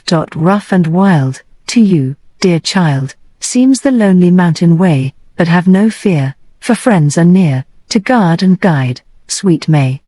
Then at the tap of the fairies' wand up gushed fresh water from the rock. Bluebird dropped a long stalk of grass strung with raspberries like red beads, Skip scattered his best nuts, and Brownie came lumbering up with a great piece of honeycomb, folded in vine leaves. He had found a wild bee's nest, and this was his surprise. He was so small and gentle, and his little eyes twinkled so kindly, that May could not be afraid, and gladly sat down on the crisp moss to eat and drink with her friends about her. It was a merry lunch, for all told tales, and each amused the little pilgrim in his or her pretty way. The bird let her hold him on her hand and admire his lovely blue plumes. Skip chattered and pranced till there seemed to be a dozen squirrels there instead of one. Brownie stood on his head, tried to dance, and was so funny in his clumsy attempts to outdo the others that May laughed till many echoes joined in her merriment. Iris told her splendid stories of the fairy spring, and begged her to go on, for no one ever had so good a chance as she to find out the secret and see the spirit who lived on the mountain top. I am strong and brave now, and will not turn back. Come with me, dear creatures, and help me over these great rocks, for I have no wings, said May, trudging on again, much refreshed by her rest. I'll carry you like a feather, my dear, step up and hold fast, and see me climb, cried Brownie, glad to be of use. So May sat on his fuzzy back as on a soft cushion, and his strong legs and sharp claws carried him finely over the rough, steep places, while Bluebird and Skip went beside her, and Iris flew in front to show the way. It was a very hard journey, and poor fat Brownie panted and puffed, and often stopped to rest. But May was so surprised and charmed with the lovely clouds all about her that she never thought of being tired. She forgot the world below, and soon the mist hid it from her, and she was in a world of sunshine, sky, and white clouds floating about like ships in a sea of blue air. She seemed to be riding on them when one wrapped her in its soft arms, and more than once a tiny cloud came and sat in her lap, like a downy lamb, which melted when she tried to hold it. Now we are nearly there, and Velvet comes to meet us. These fine fellows are the only creatures who live up here, and these tiny star flowers the only green things that grow, said Iris, at last, when all the clouds were underneath, and the sky overhead was purple and gold, as the sun was going down. Velvet ran nimbly to give May a silver thread which would lead her straight to the spring, and the path before her was carpeted with the pretty white stars, that seemed to smile at her as if glad to welcome her. She was so eager that she forgot her weariness, and hurried on till she came at last to the mountain top, and there like a beautiful blue eye looking up to heaven lay the fairy spring. May ran to look into it, thinking she would see only the rock below and the clouds above, but to her wonder there was a lovely palace reflected in the clear water, and shining as if made of silver, with crystal bells chiming with a sound like water drops set to music. Oh, how beautiful! Is it real? Who lives there? Can I go to it? Cried May, longing to sink down and find herself in that charming palace, and know to whom it belonged. You cannot go till you have drunk of the water and slept by the spring, then the spirit will appear, and you will know the secret, answered Iris, filling a pearly shell that lay on the brim of the spring. Must I stay here all alone? I shall be cold and afraid so far from my own little bed and my dear mother, said May, looking anxiously about her, for the sky was growing dim and night coming on. We will stay with you, and no harm can come to you, for the spirit will be here while you sleep. Drink and dream, and in the morning you will be in a new world. While Iris spoke, Brownie had piled up a bed of star flowers in a little crevice of the rock. Velvet had spun a silken curtain over it to keep the dew off, Bluebird perched on the tallest stone to keep watch, and when May had drunk a cup of the fairy water, and lay down, with Skip rolled up for a pillow, and Brownie at her feet for a warm rug, Iris waved her wand and sung a lullaby so sweet that the child was in dreamland at once. When she woke it was day, but she had no time to see the rosy sky, the mist rolling away, or the sunshine dazzling down upon the world, for there before her rising from the spring, was the spirit, so beautiful and smiling, May could only clasp her hands and look. As softly as a cloud the spirit floated toward her, and with a kiss as cool as a dewdrop, she said in a voice like a fresh wind. Dear child, you are the first to come and find me. Welcome to the mountain and the secret of the spring. It is this, whoever climbs up and drinks this water will leave all pain and weariness behind, and grow healthy in body, happy in heart, and learn to see and love all the simple wholesome things that help to keep us good and gay. Do you feel tired now, or lonely, or afraid? Has the charm begun to work? Yes, cried May, I think it has, for I feel so happy, light, and well, I could fly like a bird. It is so lovely here I could stay all my life if I only had Mama to enjoy it with me. She will come, and many others. Little children often are wiser than grown people, and lead them up without knowing it. Look and see what you have done by this longing of yours for the mountain top, and the brave journey that brought you here. Then the spirit touched May's eyes, and looking down she saw the little path by which she had come grow wider and smoother, till it wound round and round the mountain like a broad white ribbon, and up this pleasant path came many people. Some were pale and sad, some lame, some ill, some were children in their mother's arms, some old and bent, but were climbing eagerly up toward the fairy spring, sure of help and health when they arrived. "Can you cure them all?" asked May, delighted to see what hope and comfort her journey had given others. "Not all, but everyone will be the better for coming, even the oldest, the saddest, and the sickest, for my 4 servants, sunshine, fresh air, water, and rest, can work miracles, as you will see. Souls and bodies need their help, and they never fail to do good if people will only come to them and believe in their power. I am so glad, for Mama is often ill, and loves to come to the hills and rest. Shall I see her soon? Can I go and tell her all I have learned, or must I stay till she comes?" asked May, longing to run and skip. She felt so well with the fairy water bubbling in her veins. "Go and tell the news, and lead the others up. You will not see me, but I am here, and my servants will do their work faithfully, for all who are patient and brave. Farewell, dear child, no harm will come to you, and your friends are waiting to help you down. But do not forget when you are in the valley, or you will never find the fairy spring again." Then the spirit vanished like mist, and May ran away, singing like a bird, and skipping like a little goat, so proud and happy she felt as if she could fly like a thistledown. The path seemed very easy now, and her feet were never tired. Her good friends joined her by the way, and they had a merry journey back to the valley. There May thanked them and hastened to tell all she had seen and heard and done. Few believed her. Most people said, "The child fell asleep and dreamed it."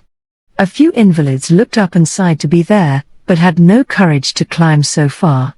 A poet said he would go at once, and set off. So did a man who had lost his wife and little children, and was very sad.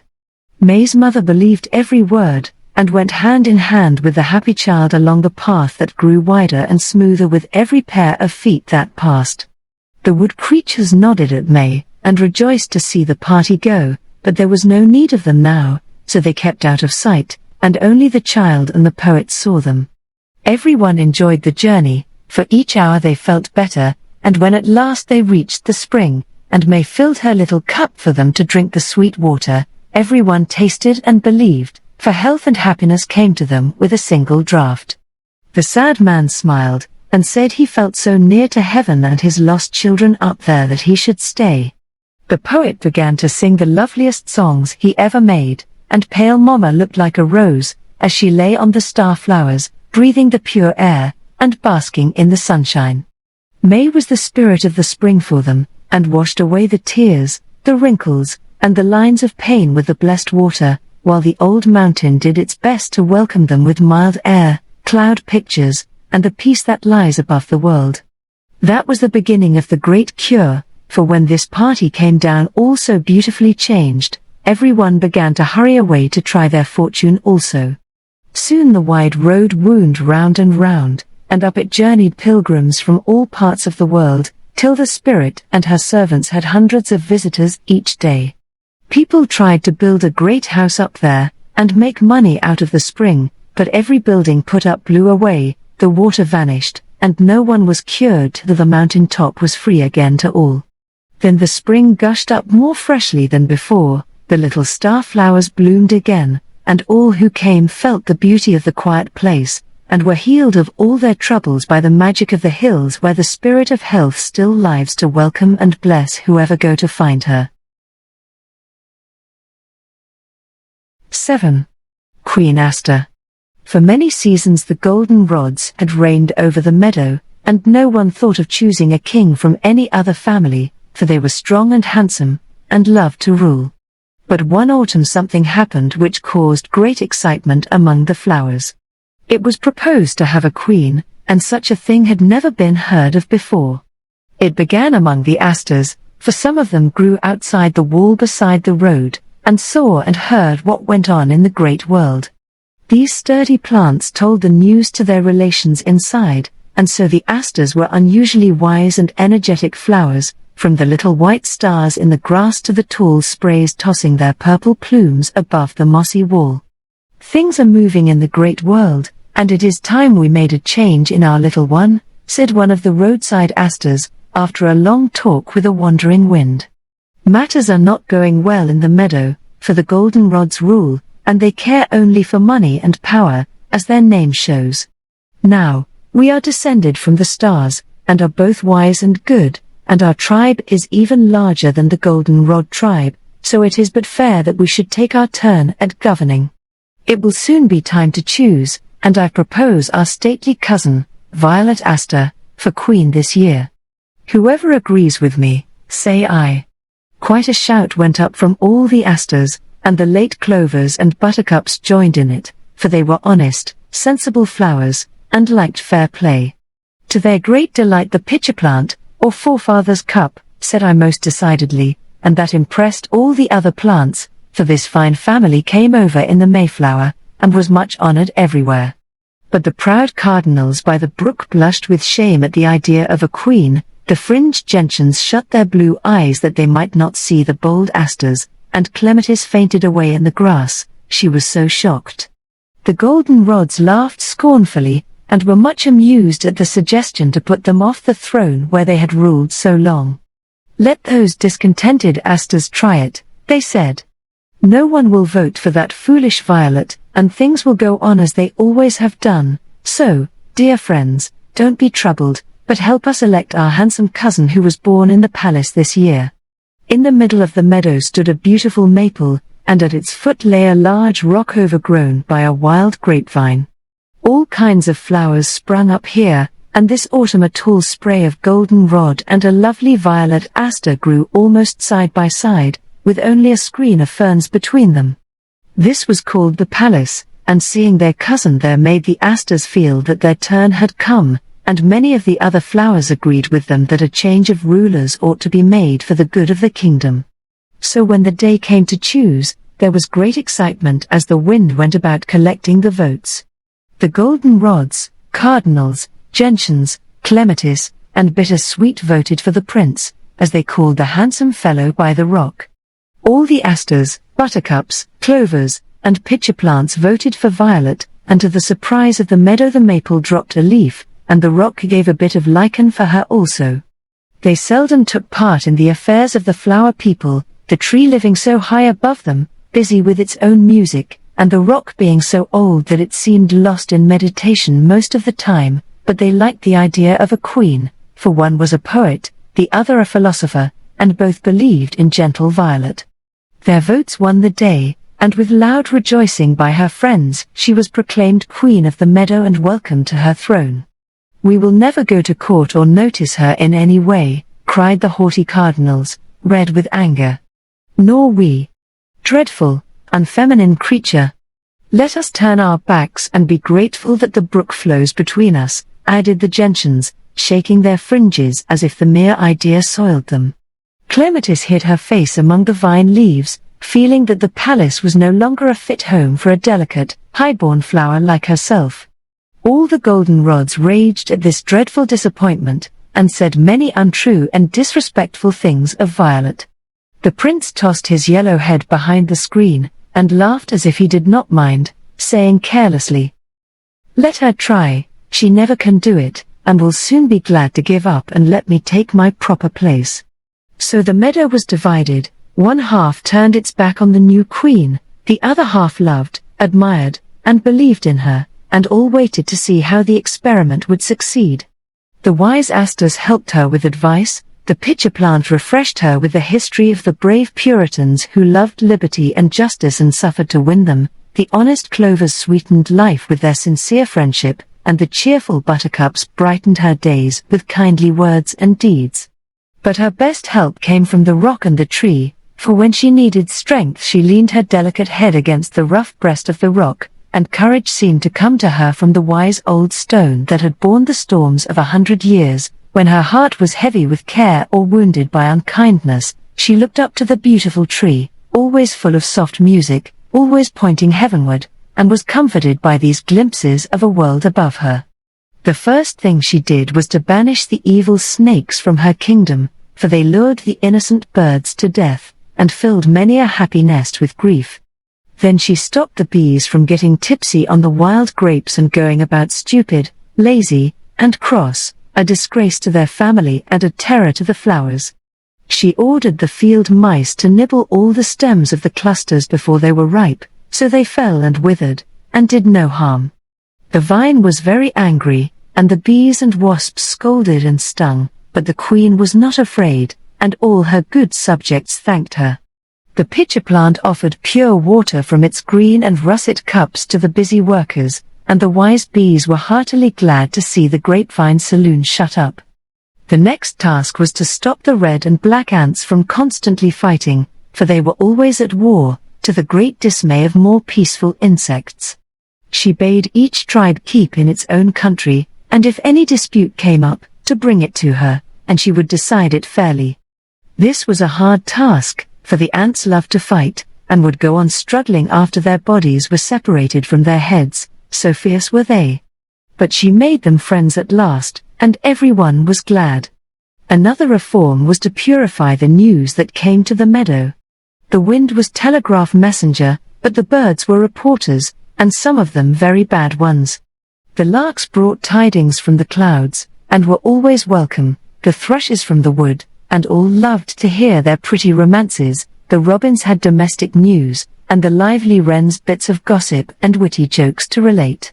But the magpies made much mischief with their ill-natured tattle and evil tales, and the crows criticized and condemned everyone who did not believe and do just as they did, so the magpies were forbidden to go gossiping about the meadow, and the gloomy black crows were ordered off the fence where they liked to sit cawing dismally for hours at a time. Everyone felt safe and comfortable when this was done, except the cardinals, who liked to hear their splendid dresses and fine feasts talked about, and the goldenrods, who were so used to living in public that they missed the excitement, as well as the scandal of the magpies and the political and religious arguments and quarrels of the crows. A hospital for sick and homeless creatures was opened under the big burdock leaves, and their several belated butterflies were tucked up in their silken hammocks to sleep till spring. A sad ladybug who had lost all her children found comfort in her loneliness, and many crippled ants sat talking over their battles, like old soldiers, in the sunshine. It took a long time to do all this, and it was a hard task, for the rich and powerful flowers gave no help.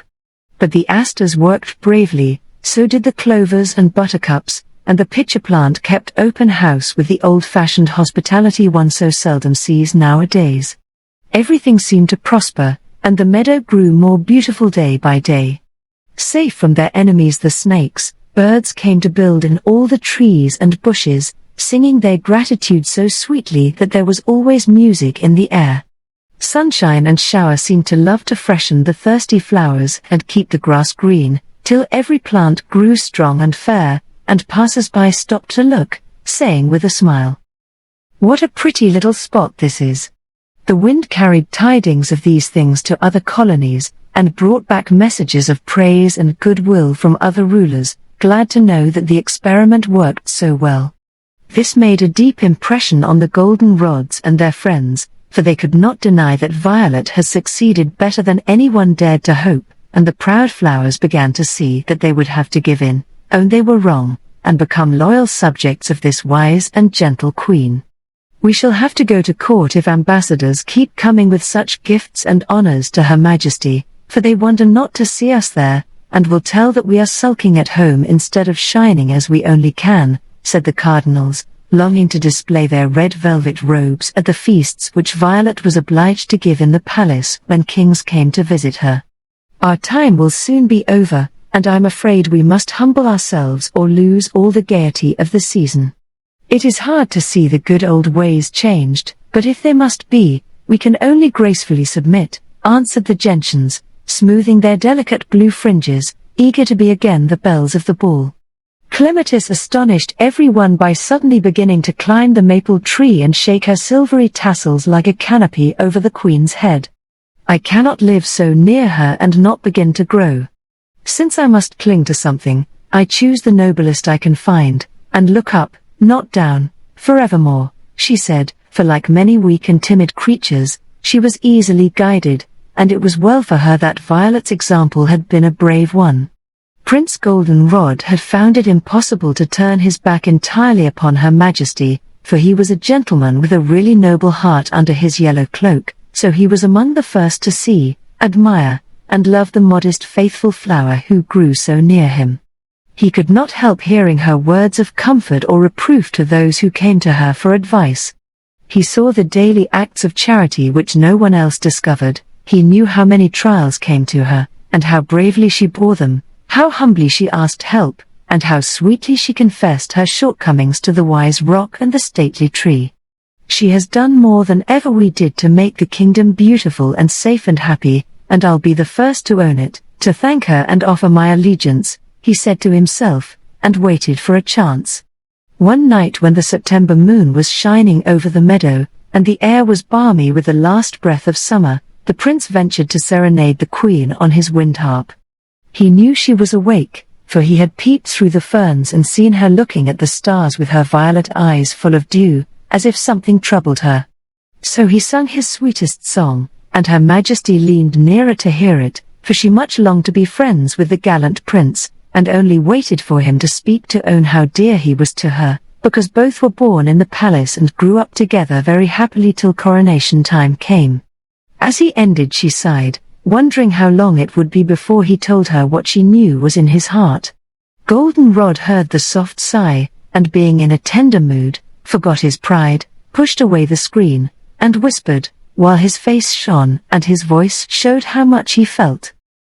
"What troubles you, sweet neighbor? Forget and forgive my unkindness, and let me help you if I can. I dare not say as prince consort, though I love you dearly, but as a friend and faithful subject, for I confess that you are fitter to rule than I." As he spoke the leaves that hid Violet's golden heart opened wide and let him see how glad she was, as she bent her stately head and answered softly, "There is room upon the throne for two, share it with me as king, and let us rule together, for it is lonely without love, and each needs the other." What the prince answered only the moon knows, but when morning came all the meadow was surprised and rejoiced to see the gold and purple flowers standing side by side, while the maple showered its rosy leaves over them, and the old rock waved his crown of vine leaves as he said, "This is as it should be, love and strength going hand in hand, and justice making the earth glad." 8. The Brownie and the Princess. She was not a real brownie, but a little girl named Betty, who lived with her father in a cottage near a great forest.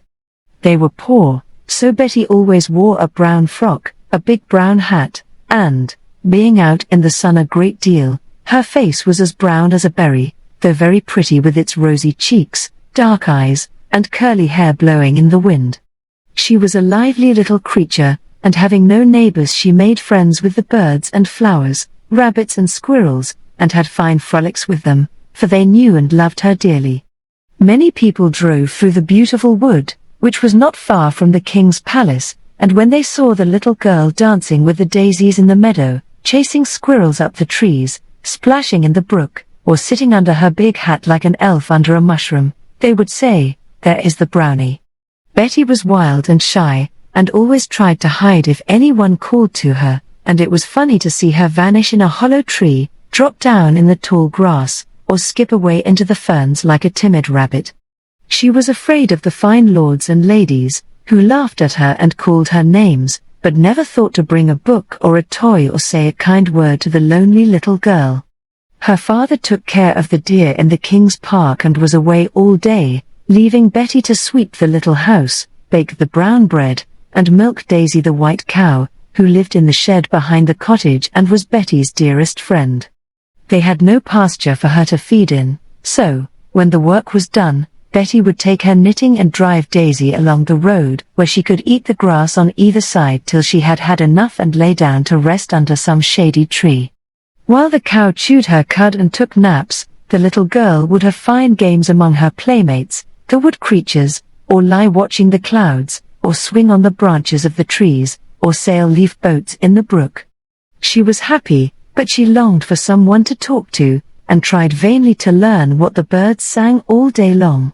There were a great many about the cottage, for no one troubled them, and they were so tame they would eat out of her hand and sit on her head. A stork family lived on the roof, swallows built their clay nests under the eaves, and wrens chirped in their little homes among the red and white roses that climbed up to peep in at Betty's window.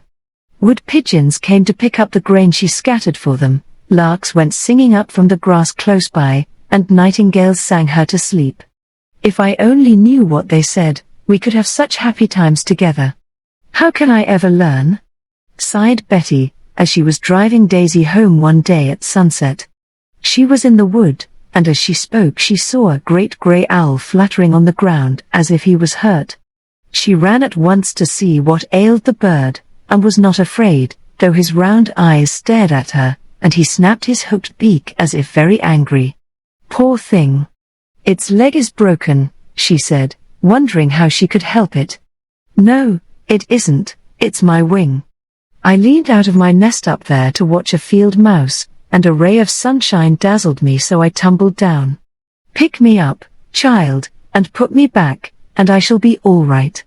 Betty was so surprised to hear the owl speak that she did not stir, and thinking she was frightened at his cross tone, the grey bird said more gently, with a blink of its yellow eyes and a wise nod.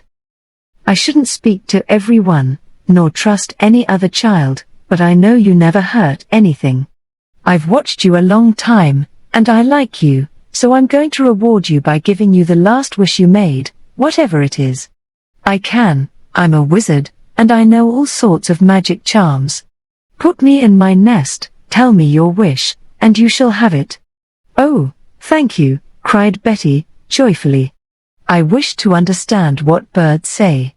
Dear me, that's a wish that may make trouble, but I'll grant it if you won't tell anyone how you learned the secret. I can't have people coming to me, and my neighbors won't want their gossip heard by many ears. They won't mind you, and it will amuse you, poor thing, said the owl, after a pause. Betty promised, and, holding the fat bird carefully in her arm, she climbed up the old oak and put him safely in his hole, where he settled himself with a great ruffling of feathers and a hoot of pleasure at being home again. Now, pull the tallest bit of down off my right ear and put it in your own, then you will hear what the birds say. Good night, I'm used up and want to rest, said the owl, with a gape. Thank you, said Betty, and ran after Daisy, who was slowly eating her way home. The bit of down lay snugly in Betty's ear, and in a moment she heard many sweet voices called to one another, good night. Happy dreams. A bright tomorrow, lie still, my darlings, hush, my birdie, sleep till day, and all sorts of pretty things, as the wood birds were going to bed with the sun. When she came to the cottage, the papa stork was standing on one leg, while the mamma tucked the little ones under her wings, scolding now and then as a red bill or a long leg popped out. The doves were cooing tenderly in the pine that rustled nearby, the swallows skimming over the ground to catch and bring their babies a few more gnats for supper, and the wrens were twittering among the roses like the little gossips they were. Now I shall know what they all are saying, cried Betty, trying to hear the different voices, for there were so many going at once it was difficult to understand the sweet new language. So she milked Daisy, set the table, and made ready for her father, who was often late, then took her bowl of bread and milk and sat on the doorstep listening with all her might. She always strewed crumbs for the wrens, and they flew down to eat without fear. Tonight they came, and as they pecked they talked, and Betty understood every word. Here's a fine soft bit, my love, said the papa, as he hopped briskly about, with his bright eye on the little girl. Have a good supper while I feed the children. The child never forgets us, and saves me many a long journey by giving us these nice crumbs. I wish we could do something for her. So do I, and quite tire my wits trying to make some plan to give her pleasure. I often wonder why the little princess up at the palace has so much and our dear Betty so little. A few of the books and toys that lie about up there would make this child so happy. It is a pity no one thinks of it, and the kind Mamma Wren sighed as she ate a nice bit close to Betty's bare foot. If she was not so shy and would let people speak to her, I think she would soon make friends. She is so pretty and gay, answered the papa, coming back for another load for the hungry babies in the nest. The princess has heard of her and wants to see her. I heard the maids talking about it today when I went to call on cousin Tomtit in the palace garden. They said Her Highness was to drive through the pine wood early tomorrow morning to breathe the fresh air, and hoped to see the brownie and the pretty white cow. Now, if Betty only knew it, she might gather a posy of cowslips, and when the little lady comes give them to her.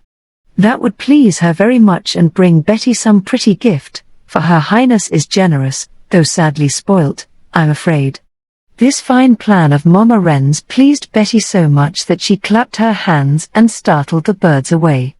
I'll do it! I'll do it, she cried. I always wanted to see the little princess father has told me about.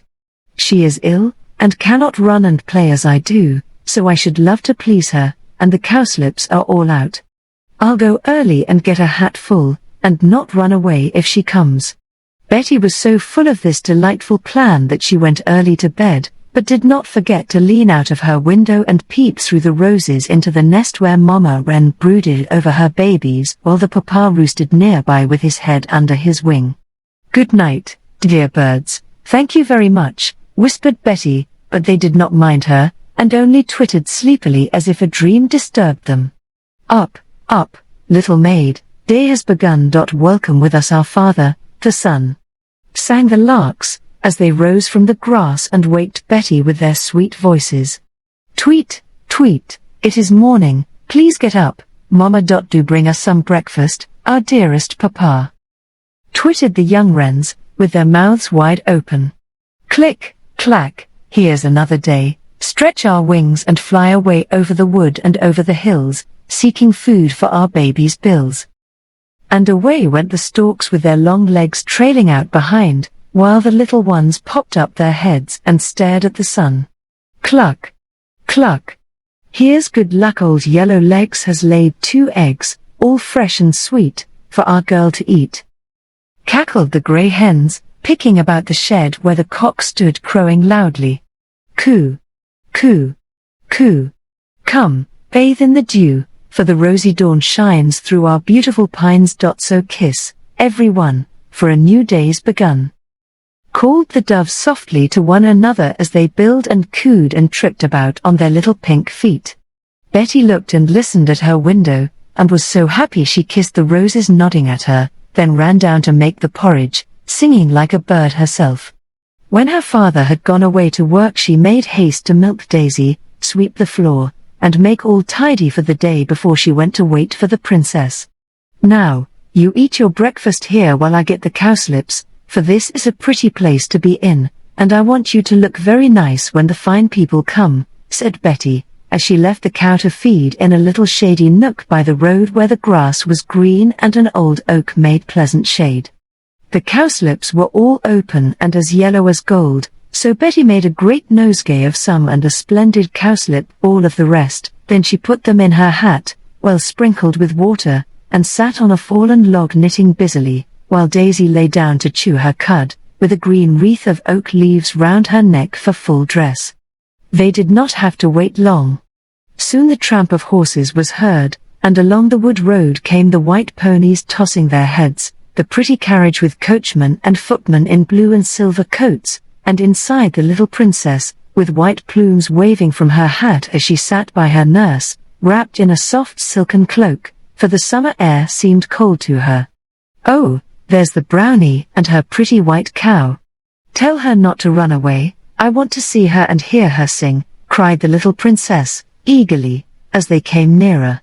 Betty was rather scared, but did not run away, for the nurse was a kind-looking old woman in a high peasant cap, who smiled and nodded at her with a motherly look, and seemed much pleased when she held up the cowslips, saying, "Will the little lady have them?" "Oh yes, I wanted some. I never had a cowslip ball before. How pretty it is."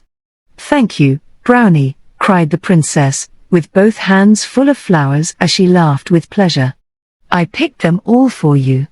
I have so many, and I heard you cried for some," said Betty, very glad that she had not run away and spoiled the little lady's drive. "How did you know?" asked the princess, staring at her. "The birds told me," said Betty. "Oh yes. Brownies are fairies, and understand bird talk. I forgot that. I know what parrots say, but not my other birds. Could you tell me?" asked the princess, leaning down very earnestly, for any new thing pleased her. "I think so, if tame ones sing like the wild ones," answered Betty, proud to know more than the fine child did. "Come to the palace and tell me. Come now, I can't wait. My canary sings all day, but I never understand a word, and I must." "Tell her to come, nurse," commanded the princess, who always had her own way. "Can you?" asked the old woman. "We will bring you back at night. Her Highness has a fancy to see you, and she will pay you for coming. I can't leave Daisy, we have no field to put her in, and if I shut her up in the shed all day she will be hungry and call for me," answered Betty, longing to go, but not liking to leave her dear cow to suffer. "Put her in that field till you come back, I give you leave. All this land is mine, so no one will blame you." "Do it," said the princess, waving her hand to the footman, who jumped down and had Daisy in the great clover field before Betty could say a word. "She will like that, and now I can go if you don't mind my old gown and hat. I have no other clothes," she said, as the cow began to eat, and the footman opened the carriage door for her. "I like it. Come in. Now, go home at once," said the princess, and there was poor little Betty rolling away in the grand carriage, feeling as if it was all a fairy tale. The princess asked a great many questions, and liked her new friend more and more, for she had never spoken to a poor child before, or known how they live. Betty was excited by this fine adventure, and was so gay and charming in her little ways that the old nurse soon forgot to watch lest she should do or say something amiss. When they drove up to the great marble palace shining in the sun, with green lawns and terraces and blooming gardens all about it, Betty could only hold her breath and look with all her eyes as she was led through splendid halls and up wide stairs into a room full of pretty things, where 6 gaily dressed maids sewed and chatted together. The princess went away to rest, but Betty was told to stay there and be dressed before she went to play with her Highness. The room was full of closets and chests and boxes and baskets, and as the doors opened and the covers flew off, Betty saw piles of pretty frocks, hats, cloaks, and all manner of dainty things for little girls to wear.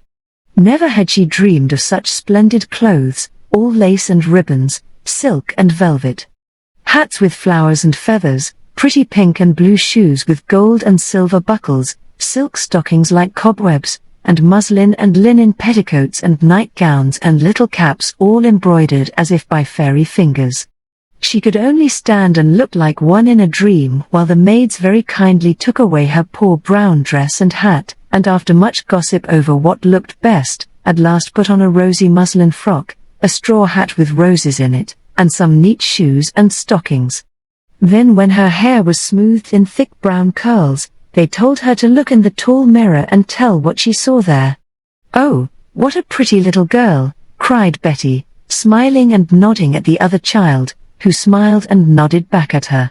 She did not know herself, never having had any glass but a quiet pool in the wood or the brook in the meadow. The maids laughed, and then she saw who it was, and laughed with them, and danced and courtesied and was very merry till a bell rang and she was ordered to go to her Highness.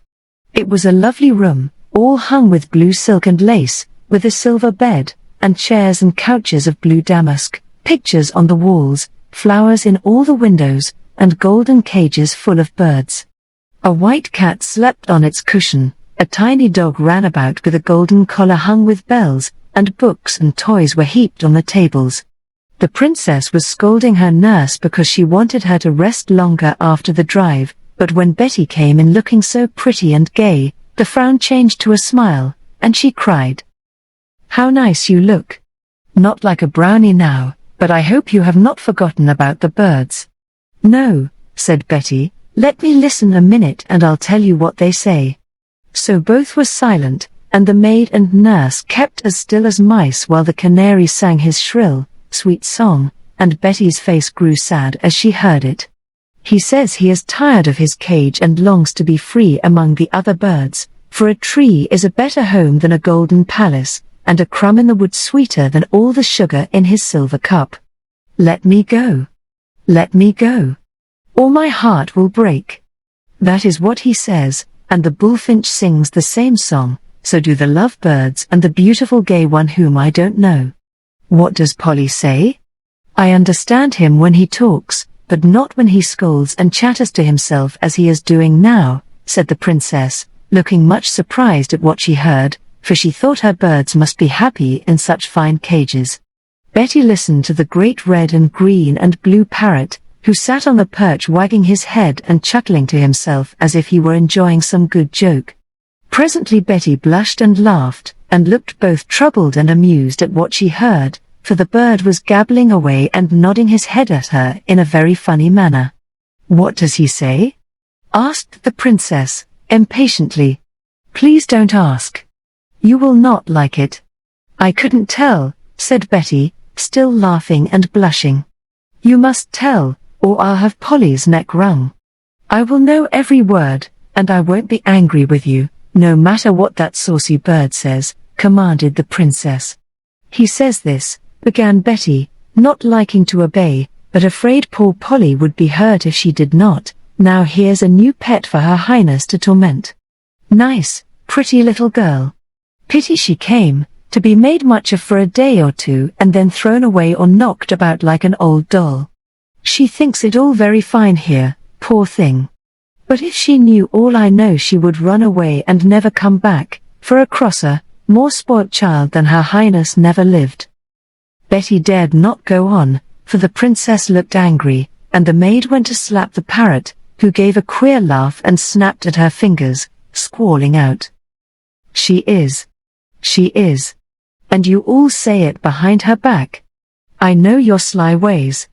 You praise and pet her, and pretend that she is the sweetest darling in the world, when you know that this nice, rosy, good little girl out of the wood is worth a dozen silly, tyrannical princesses. Ha! Ha! I'm not afraid to speak the truth, am I, Betty? Betty was frightened, but could not help laughing when the naughty bird winked at her as he hung upside down, with his hooked beak wide open and his splendid wings flapping. Tell me! Tell me! Cried the princess, forgetting her anger in curiosity. Betty had to tell, and was very glad when Bonnibel laughed also, and seemed to enjoy the truth told in this funny way. Tell him you know what he says, and ask him, since he is so wise, what I shall do to be as good as you are, said the princess, who really had a kind little heart and knew that she was petted far too much. Betty told the parrot she understood his language, and he was so surprised that he got on his perch at once and stared at her, as he said eagerly, Don't let me be punished for telling truth, there's a dear child. I can't take it back, and since you ask my advice, I think the best thing you can do for Her Highness is to let her change places with you and learn to be contented and useful and happy. Tell her so, with my compliments.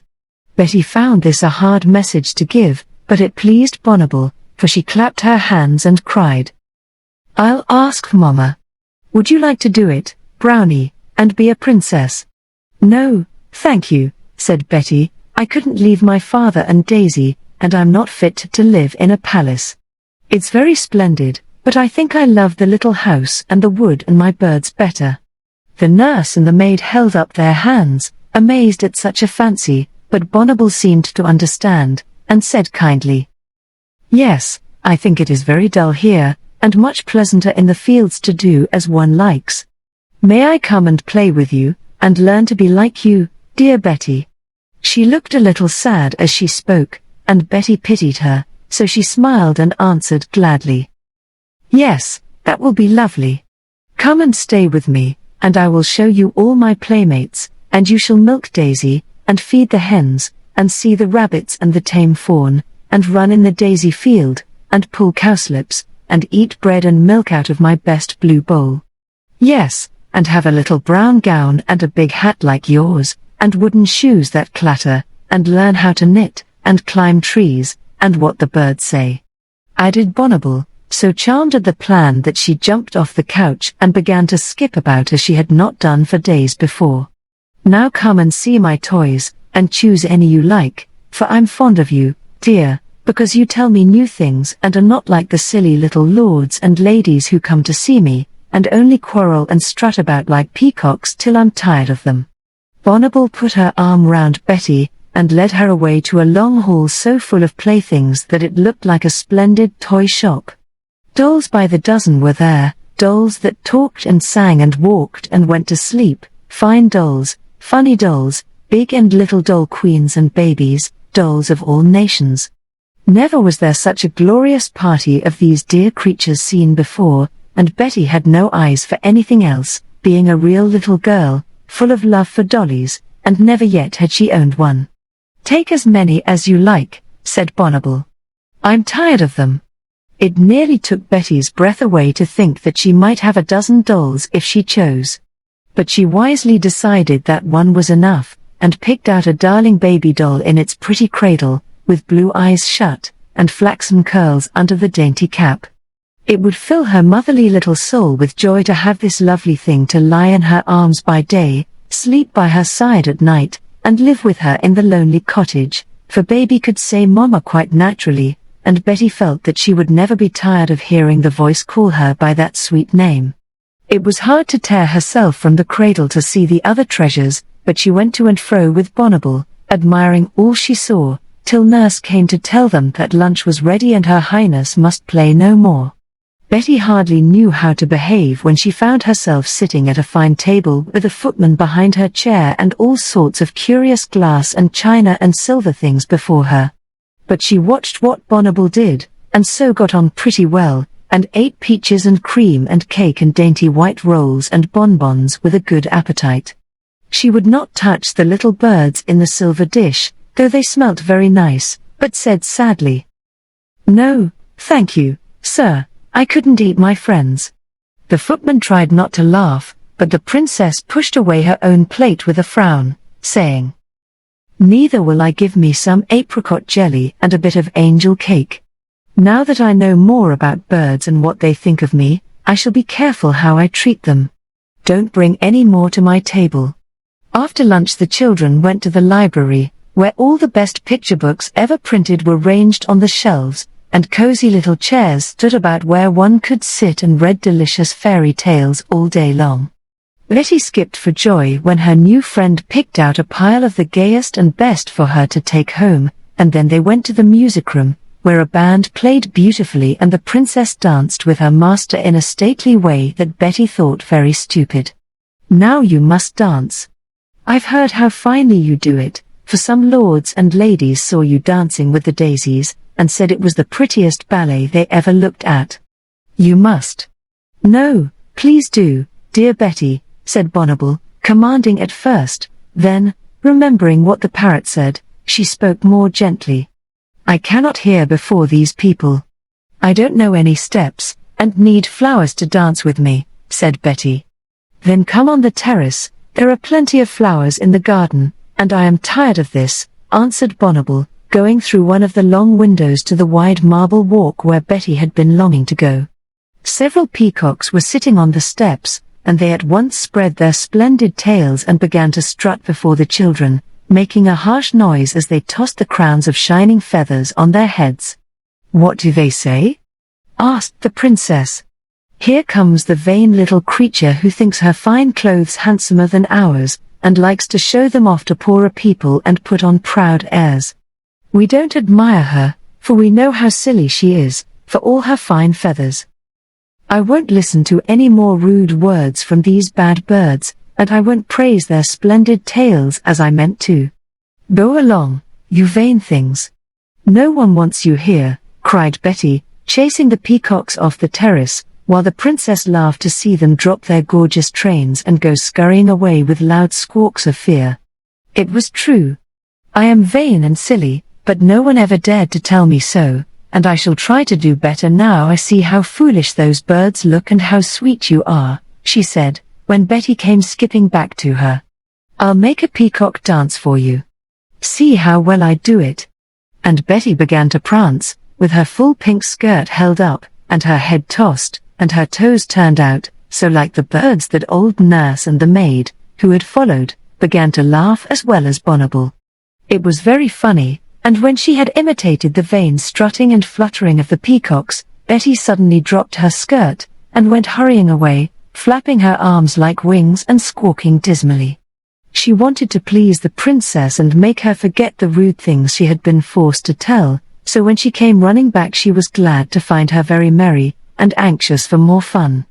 "Now I'll do the tulip dance," said Betty, and began to bow and courtesy to a bed full of splendid flowers, all gold and scarlet, white and purple, and the tulips seemed to bow and courtesy back again like stately lords and ladies at a ball.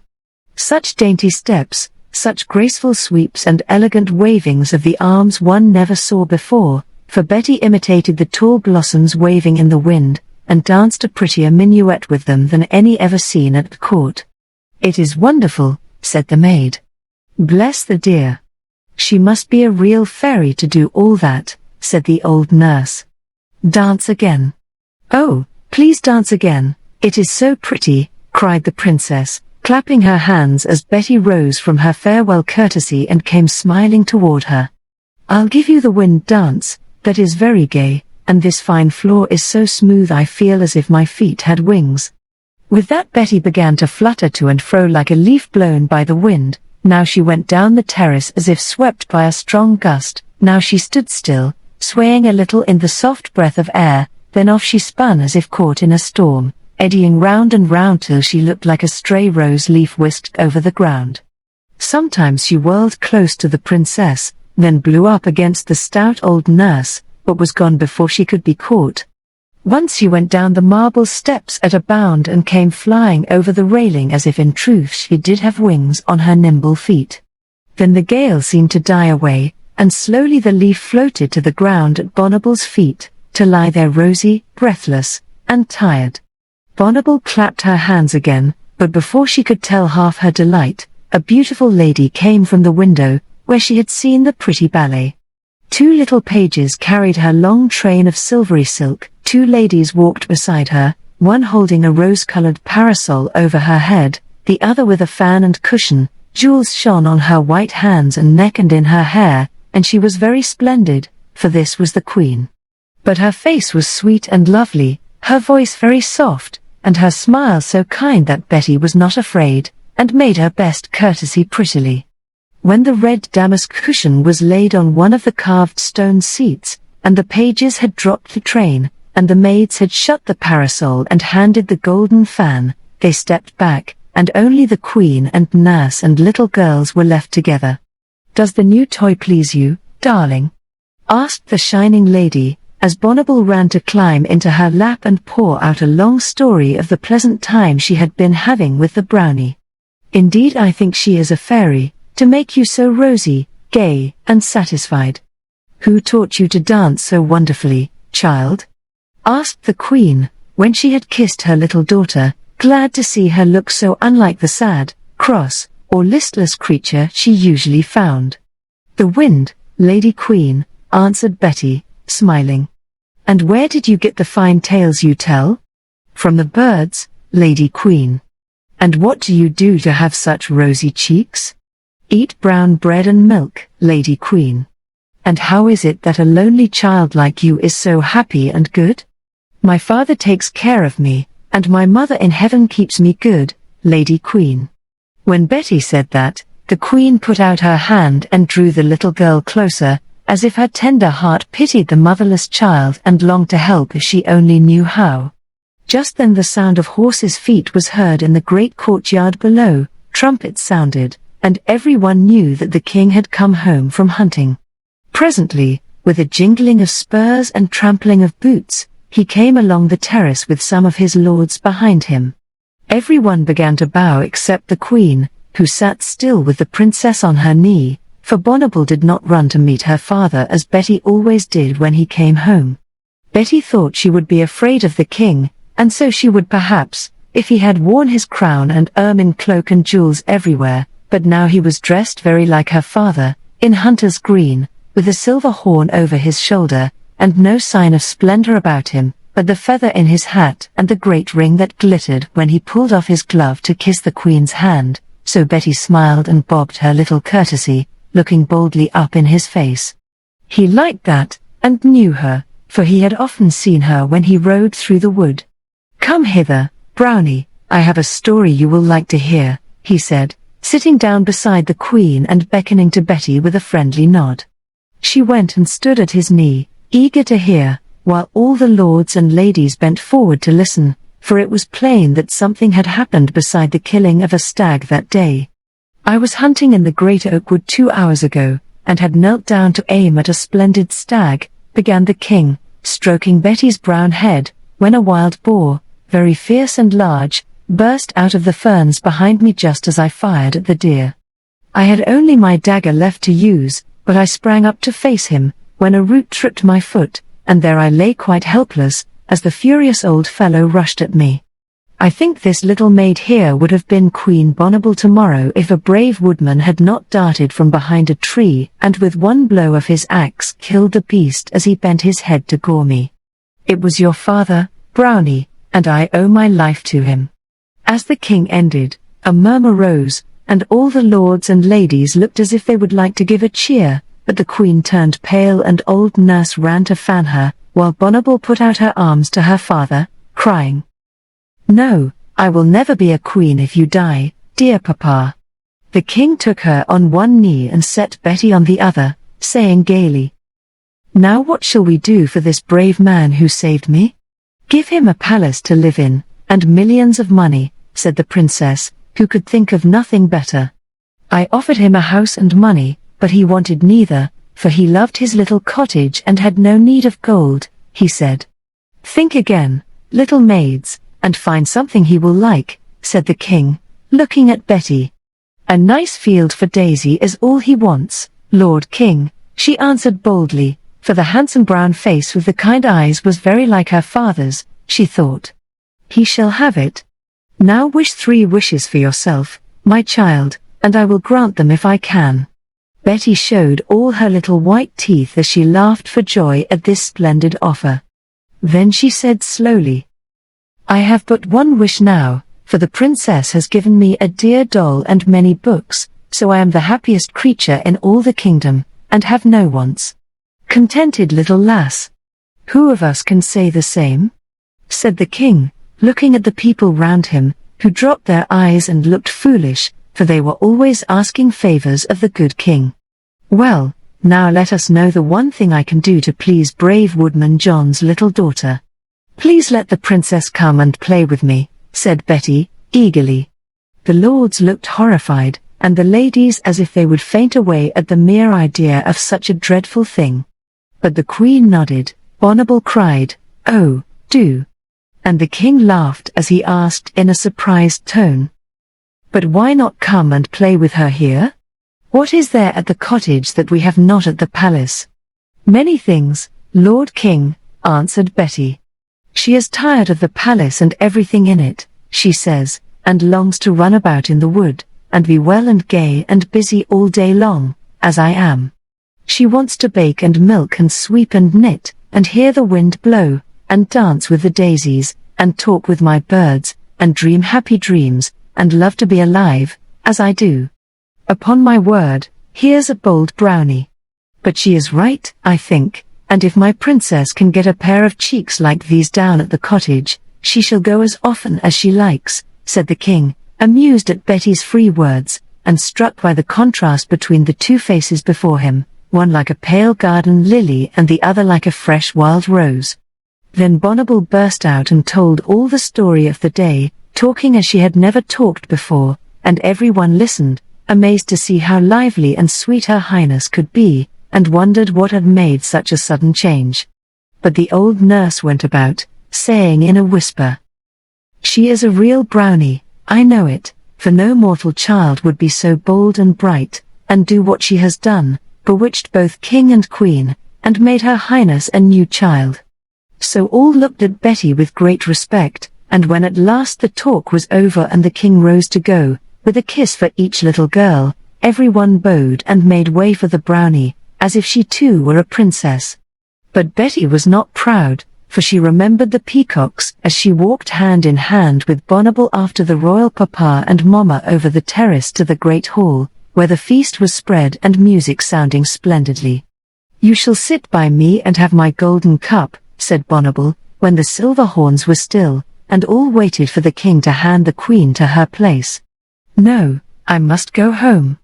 It is sunset, Daisy must be milked, and father's supper ready when he comes. Let me run away and get my old clothes, these are too fine to wear in the cottage," answered Betty, longing to stay, but so faithful to her duty that even the king's command could not keep her. "Tell her to stay, Papa, I want her," cried Bonnibel, going to the great gilded chair where her father sat. "Stay, child," said the king, with a wave of the hand where the great jewel shone like a star. But Betty shook her head and answered sweetly, "Please do not make me, dear Lord King. Daisy needs me, and father will miss me sadly if I do not run to meet him when he comes home." Then the king smiled, and said heartily, "Good child. We will not keep you. Woodman John gave me my life, and I will not take away the comfort of his. Run home, little brownie, and God bless you." Betty tripped upstairs, and put on her old frock and hat, took one of the finest books and the dear doll, leaving the rest to be sent next day, and then tried to slip away by some back door, but there were so many halls and steps she got lost, and came at last into the great hall again. All were eating now, and the meat and wine and spicy pies and piles of fruit smelt very nice, and Betty would have only brown bread and milk for supper, but she did not stay, and no one but the pages saw her as she ran down the steps to the courtyard, like Cinderella hurrying from the hall when the clock struck 12 and all her fine clothes vanished. She had a very happy walk through the cool green wood, however, and a happy hour telling her father all about this wonderful day, but the happiest time of all was when she went to bed in her little room, with the darling baby fast asleep on her arm, and the wrens talking together among the roses of how much good their wise brownie would do the princess in the days to come.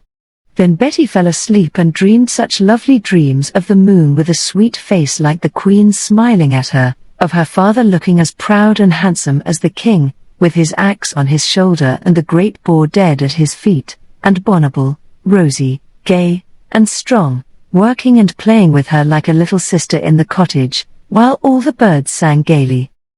"Bonnibel, Bonnibel, listen, listen, while we tell a sweet secret all may know, how a little child may grow like a happy wayside flower, warmed by sun, fed by shower, rocked by wind, loved by elf, quite forgetful of itself, full of honey for the bee, beautiful for all to see, nodding to the passers-by, smiling at the summer sky, sweetening all the balmy air, happy, innocent, and fair. Flowers like these blossom may in a palace garden gay, lilies tall or roses red, for a royal hand or head. But be they low, or be they high, under the soft leaves must lie a true little heart of gold, never proud or hard or cold, but brave and tender, just and free, whether it queen or beggar be, else its beauty is in vain, and never will it bloom again. This the secret we would tell, Bonnibel. Bonnibel. 9. Mermaids. I wish I were a seagull or a fish or a mermaid, then I could swim as much as I like, and not have to stay on this stupid dry land all day, said Nelly, as she sat frowning and punching holes in the sand one summer morning, while the waves came murmuring up on the beach, and a fresh wind sang its pleasant song. The little girl loved to bathe so well that she wanted to be in the water all the time, and had been forbidden to go into the sea for a day or two because she had a cold. So she was in a pet, and ran away from her playmates to sit and sulk in a lonely spot among the rocks. She had been watching the gulls fly and float, with their white wings shining as they dipped down or soared away in the sunshine. As she wished her wish, a very large one swept down upon the sand before her, and startled her by saying in a hoarse tone, as she stared at its bright eyes, the red ring round its neck, and the little tuft on its head, "I am the king of the gulls, and I can grant any one of your wishes. Which will you be, a fish, a bird, or a mermaid?" "People say there are no mermaids," stammered Nelly. "There are, Only mortals cannot see them unless I give the power. Be quick. I don't like the sound. Choose, and let me be off, commanded the great gull, with an impatient flutter of its wide wings. Then I'll be a mermaid, please.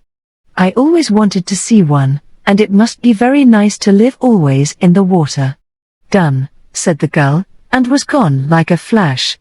Nelly rubbed her eyes, and looked about her rather scared, but nothing had happened to her yet, and she was just going to complain that the bird had cheated her, when the sound of soft voices made her climb the rock behind her to see who was singing down there. She nearly fell off again when she spied two pretty little creatures floating to and fro on the rocking waves. Both had long brown hair, green eyes as clear as crystal, pale faces, and the sweetest voices Nelly had ever heard. But the strange thing was that each little body ended in a shining tail, one all golden, the other all silver scales. Their little breasts and arms were white as foam, and they wore bracelets of pearls, strings of rosy shells about their necks, and garlands of gay seaweed in their hair. They were singing as they rocked, and throwing bubbles to and fro as if playing ball. They saw Nelly in a moment, and tossing a great rainbow-colored bubble toward her, cried gaily, "Come and play, little friend. We know you, and have often tried to make you see us when you float and dive so bravely in our sea. I long to come, but it is so deep there and the waves are so rough that I should be dashed on the rocks," answered Nelly, charmed to see real mermaids at last, and eager to go to them. "We came for you. The king gull told us to call you. Slip off your clothes and spring down to us, then we will change you, and you can have your wish," said the mermaids, holding up their arms to her. "My mother said I must not go into the sea," began Nelly, sadly. "What is a mother?" asked one little sea maid, while the other laughed as if the word amused her. "Why, don't you know? Don't you have fathers and mothers down there?" cried Nelly, so surprised that she forgot her wish for a moment. "No, we are born of the moon and the sea, and we have no other parents," said Goldfin, the shining one. "How dreadful!" exclaimed Nelly. "Who takes care of you, and where do you live? Without fathers and mothers you cannot have any home. We take care of ourselves. All the sea is our home, and we do as we please. Come, come, and see how gay it is," called Silver-Tail, the other mermaid, tossing bubbles like a juggler till the air was full of them as they sailed away on the wind. Now, if Nelly had not been angry with her good mamma just then, and ready for any disobedience, she would never have been so naughty, or have gone to play with such strange friends. She was very curious to see how they lived, and be able to relate her adventures when she came back, as she was sure she would, all safe and sound. So she dropped her clothes on the rock and splashed into the green pool below, glad to show off her fine swimming. But Goldfin and Silver-Tail caught her and bade her drink the spray they held in their hands. "Sea water is salt and bitter, I don't like it," said Nelly, holding back. "Then you cannot be like us. Drink, and in a moment see what will happen," cried Goldfin. Nelly swallowed the cold drops and caught her breath, for a dreadful pain shot through her from her head to her feet, while the mermaids chanted some strange words and waved their hands over her. It was gone in an instant, and she felt like a cork floating on the water. She wondered, till glancing down she saw that her little white legs were changed to a fish's tail of many colors, which gently steered her along as the waves rippled against her breast. "Now I am a mermaid," she cried, and looked into the pool to see if her eyes were green, her face pale, and her hair like curly brown seaweed. No, she had her child's face still, with rosy cheeks, blue eyes, and yellow curls. She was not disappointed, however, for she thought it a prettier face than the moony ones of her new playmates, so she laughed and said gaily, "Now you will play with me and love me, won't you?" "What is love?" asked Silver-Tail, staring at her. "Why, when people love they put their arms round one another and kiss, and feel happy in their hearts," answered Nelly, trying to explain the beautiful word. "How do you kiss?" asked Goldfin, curiously. Nelly put an arm round the neck of each, and softly kissed them on their cold wet lips. "Don't you like it? Is it sweet?" she asked. "I feel that you are warmer than I, but I think oysters taste better," said one, and the other added, "Mermaids have no hearts, so that does not make us happier." "No hearts?" cried Nelly, in dismay.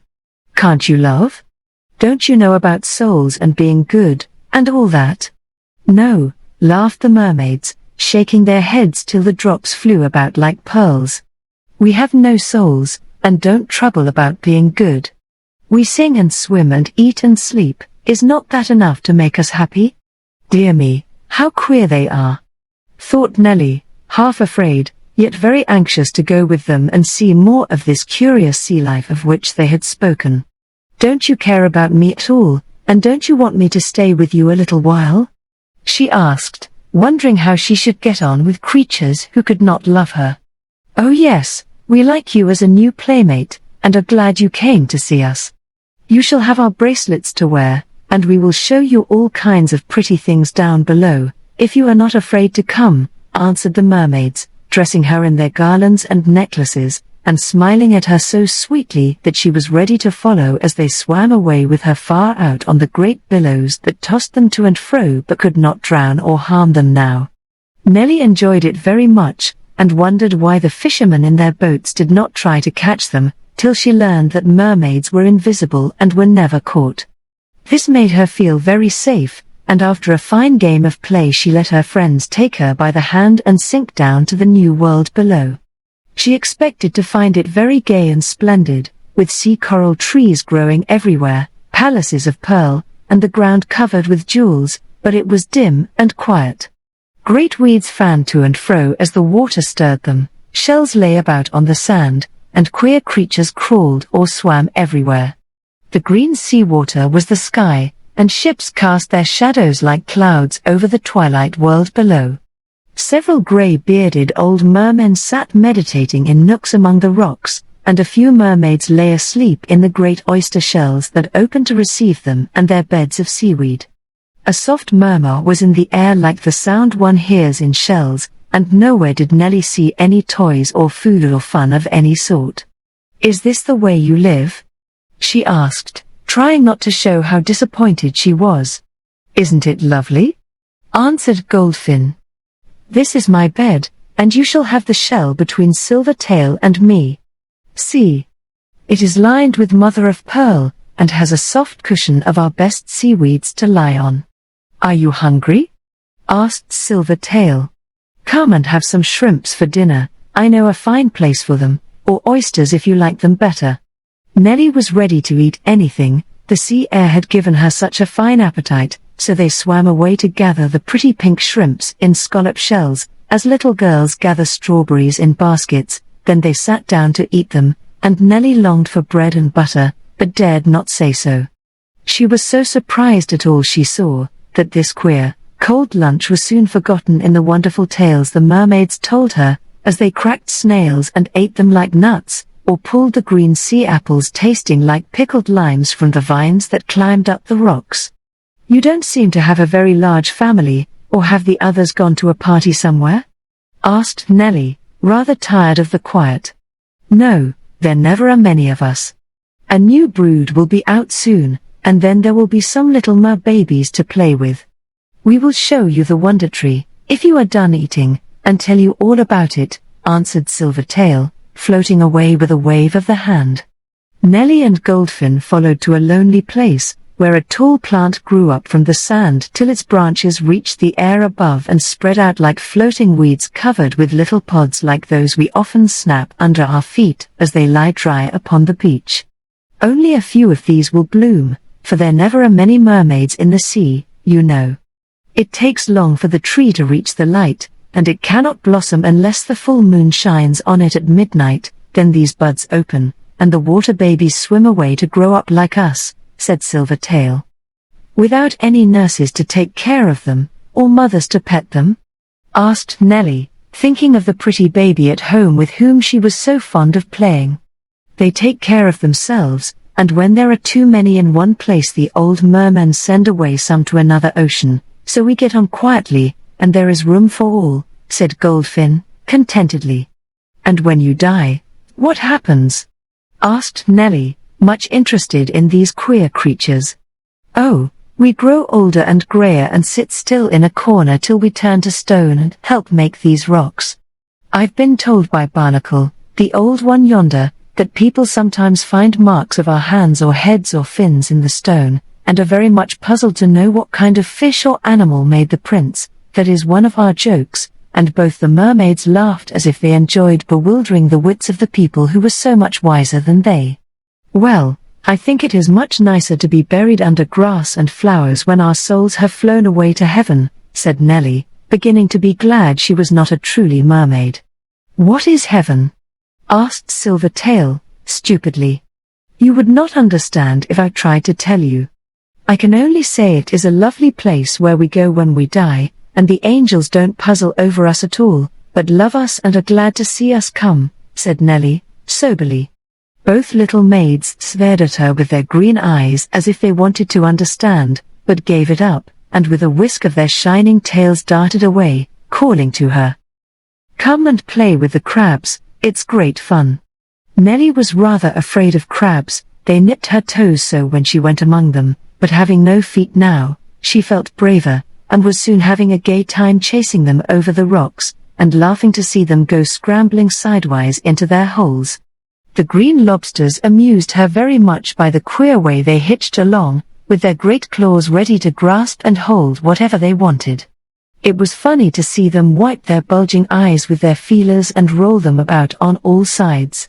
The hermit crabs in their shells were curious, and the great snails popping out their horns. The sea spiders were very ugly, and she shook with fear when the horrible octopus went by, with his 8 long arms waving about like snakes and his hooked beak snapping. Show me something pretty, she begged. I don't like these ugly things.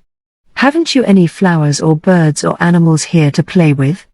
Oh yes, here are our sea anemones, yellow, red, and white, all blooming in their beds, and these lovely plants of every color which you call weeds. Then there are the coral trees, far away, which we will show you some day, and the sponges on the rocks, and many other curious things, answered Goldfin, leading Nelly up and down to see the only flowers they had. Then Silvertail said, she will like the Nautilus boats and the flying fish, and a ride on the dolphins and whales. Come and let her see that we have birds and animals as well as she. Up they went, and when Nelly saw the lovely red and blue creatures like a fleet of fairy boats floating over the waves, she clapped her hands and cried, we have nothing so beautiful on the land. How delicate and fair they are. Won't the wind tear them to pieces and the storms wreck them? Watch and see, answered the mermaids, well pleased at her delight, and as a gust blew by every silken sail was furled, the lovely colors vanished, and the fairy boat sank out of sight safely to the bottom of the sea. Our sailors can't do that, said Nelly, and when our ships go down they never come up again. Just then some fish flew over their heads and splashed down again, while the gulls snapped at them in vain. Those are our birds, and here are our horses. People call them porpoises, but we call them dolphins, and have many a fine gallop on their backs, said Goldfin, as a school of great creatures came gambolling by. Up sprang the mermaids, and went swiftly dashing through the water with high leaps now and then, as their sea horses reared and plunged, tossing their tails and waving their fins as if they enjoyed the frolic. Nelly did, and wished to ride longer, but a whale appeared, and her playmates went to climb on his back and hear the news from the North Sea. It was like a moving island, and they sat under the fountain as he spouted water and rolled about lazily basking in the sun after his cold voyage. Don't we have good times? Asked Silvertail, when they slid down the slippery sides of the monster and climbed up again as if coasting. Splendid. I like to be a mermaid and have no lessons to study, no work to sew, no nurse to scold me, and no mamma to forbid my swimming as much as I choose, said naughty Nelly, but as she spoke and looked toward the land now far away, a little pain went through her heart to remind her that she was not a real mermaid, and still had a conscience, though she would not listen to it. They played all the afternoon, had an oyster supper, and went early to bed to get a good nap before midnight, because the moon was full and they hoped the wonder tree would bloom before morning. Nelly liked the quiet now, and the soft song of the sea lulled her to sleep, to dream of sailing in a Nautilus boat till a dreadful cuttlefish came after her and she woke in a fright, wondering to find herself lying on a bed of wet weeds in a great shell.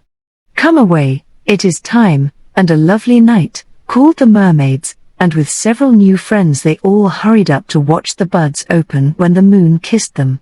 The sea shone like silver, the stars seemed to float there as well as in the sky, and the wind blew off the shore bringing the sweet smell of hay fields and gardens.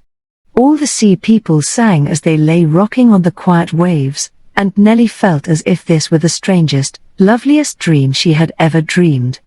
By and by the moon shone full upon the wonder tree, and one by one out popped the water babies, looking like pollywogs, only they had little faces and arms instead of fins. Lively mites they were, swimming away at once in a shoal like minnows, while the older mermaids welcomed them and gave them pretty names as the tiny things came to peep at them and dart between the hands that tried to grasp them. Till dawn they kept in the moonlight, growing fast as they learned to use their little tails and talk in small, sweet voices, but when day came they all sank down to the bottom of the sea, and went to sleep in the shell cradles made ready for them. That was all the care they needed, and after that they had no nursing, but did what they liked, and let the older ones play with them like dolls.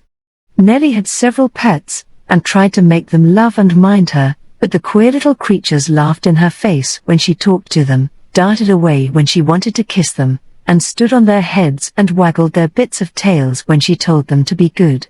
So she let them alone, and amused herself as well as she could with other things, but soon she grew very tired of this strange, idle life, and began to long for some of the dear old plays and people and places she used to like so much. Everyone was kind to her, but nobody seemed to love her, to care when she was good, or wish to make her better when she was selfish or angry. She felt hungry for something all the time, and often sad, though she hardly knew why. She dreamed about her mother, and sometimes woke up feeling for baby, who used to creep into her bed and kiss her eyes open in the morning. But now it was only a water baby, who would squirm away like a little eel and leave her to think about home and wonder if they missed her there. "I can't go back, so I must forget," she said, and tried to do it, but it was very hard, and she half wished she was a real mermaid with no heart at all. "Show me something new, I'm tired of all these plays and sights and toys," she said one day, as she and her two playmates sat stringing little silver and rosy shells for necklaces. "We are never tired," said Goldfin. "You haven't any minds, and don't think much or care to know things." "I do, and I want to learn a little or make someone happy if I can," said Nelly, soberly, as she looked about the curious world she lived in and saw what a dim, cold, quiet place it was, with the old mermen turning to stone in their nooks, the lazy mermaids rocking in their shells or combing their hair, and the young ones playing like so many stupid little fishes in the sun.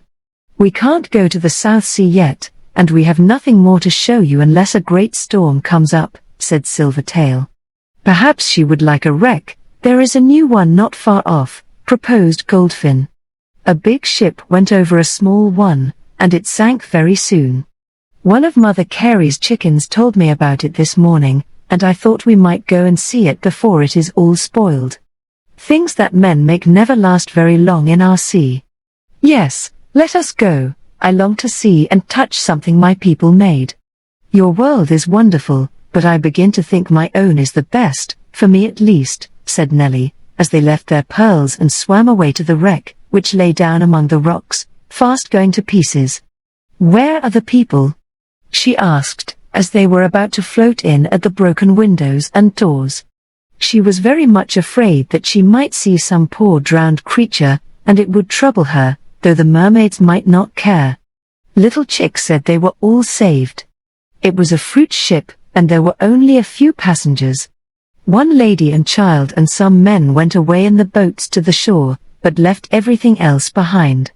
"I'm so glad," cried Nelly, feeling her heart warm in her breast at the good news about the mother and little child. The ship had been loaded with oranges, and the sand was covered with boxes of them broken open, and letting the fruit float to the top of the water. Much was spoiled, but some was still good, and Nelly told the mermaids to taste and see if oranges were not better than salt sea apples.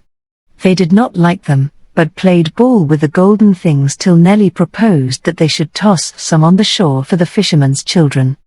That suited them, and soon the beach was covered with oranges, and the poor little people were running and screaming with delight to pick up this splendid feast. I wish there were some pretty things to give them, but there are only the sailors' bags of clothes all wet, and those are not nice, said Nelly, enjoying this game very much, for she was homesick and longed to hear human voices and see faces like her own. She wanted to do something for someone, and be loved a little. So she peeped all about the ship, and at last, in one cabin better than the others, she found the toys and clothes of the little child and its mother. She was very glad of that, and, knowing how children love their own things and cry when they are lost, she gathered up all that were not spoiled, and made Goldfin and Silvertail help her carry them to the shore, where people had gathered to save whatever came from the wreck. There was great rejoicing when these small treasures came ashore, and they were carried to the house where the lady and the child were. This pleased Nelly very much, and even the lazy mermaids found the new game pleasant, so they went on floating things to the beach, even the heavy bags with the poor sailors' clothes, wet books, and boxes, which otherwise would have been lost. No one could see Goldfin and Silvertail, but now and then some child would cry out, when Nelly lingered to look and listen through the foam and the spray. "Oh, I saw a face over there, a dear little face, very pretty but sad," and a hand waved at me. "Could it be a mermaid?" Then some older person would say, "Nonsense, child. There are no mermaids. It is only the reflection of your own face in the water. Come away, or the tide will catch you." If Nelly had not been partly human, this could not have happened, and though no one believed in her, she took comfort in the thought that she was not all a fish, and loved to linger where she could see the children at play long after Goldfin and Silvertail had grown tired of them and gone back to their own affairs. The longer she stayed, the more sad she grew, for the land seemed pleasanter now than the sea, the green, dry, warm land, with the flowers and trees, birds and lambs, and dear people to love and care for her. Even school looked like a happy place, and when she thought of her own home, where mother and baby were, her heart was so full of longing for them that her tears dropped into the sea, and she held out her arms, crying sadly, "Oh, Mama, dear Mama, forgive me, love me, and help me to come back to you." No one answered, no one came, and poor Nelly sank sobbing down to cry herself to sleep in her pearl-lined bed, with no good-night kiss to comfort her. Every day she longed more and more to go home, and grew more and more tired of the sea and all in it. The mermaids could not amuse her nor understand her sorrow, so she went to wise old Barnacle and asked him what she should do to be a child again. "No one but the king of the gulls can change you, my periwinkle," said the merman, kindly. "You must wait and watch for him patiently. He is not seen very often, so it may be years before he comes again. Meantime be happy with us, and don't fret for that very dry land in which we see no beauty." This comforted Nelly a good deal, and she spent half her time floating on the waves, calling the gulls, feeding them, and making them her friends, so that they might be sure to tell her when the king came. Other kind things she did, trying to be good, for she knew, though even the wise old merman did not, that naughty people cannot be happy. She gathered all the curious shells she could find, and strewed them on the beach for the children playing there. She popped the cross crabs and lobsters into the nets let down for them, and helped the fishermen to many a good load for market. She sat and sang among the rocks where lonely people could hear the faint sweet music and enjoy it. She watched over the little people when they went bathing, and loved to catch and kiss the rosy babies as they splashed about, and send quiet ripples to refresh the sick ones when their nurses dipped them in the wholesome sea. She was good to all the wounded fishes who got hurt by the many enemies that haunt the great ocean, and tried to teach the cruel sharks, the ugly octopus, and the lazy snails to be kinder and more industrious. They did not mind her, but it kept her busy, and made her heart tender to try to help all who came near her, and every night when she went to her lonely bed she said hopefully, "Perhaps tomorrow the king will come and let me go home. When I do, Mama must find a better Nelly than the naughty, willful one who ran away." She supposed her mother would think her drowned when the clothes were found on the rock, and often mourned over the sorrow she had given those at home. But she cheered herself with imagining the joy her wonderful return would bring, and could hardly wait for that happy time. The mermaids were soon going far away to the South Sea for the winter, and begged her to come with them, telling how lovely everything was there, all about the pearl divers, the spice islands, the coral trees, and the many wonders of that summer world. But Nelly no longer cared for any place but the pretty cottage on the cliff that overlooked the sea, and she was not tempted by any of the fine tales they told. "No, I'd rather live here all alone where I can see my own people and home, even if I wait years and years before the king comes. I know now what a silly child I was to leave everything that I was made to use and enjoy, and try to be a creature without any soul. I don't care if my heart does ache, I'd rather be as I am than like you, without any love in you or any wish to be good and wise and happy as we are." Goldfin and Silvertail thought her very ungrateful after she said that, and left her alone. But she did not care, for Father Barnacle was to stay and stone up, as they called their queer way of dying.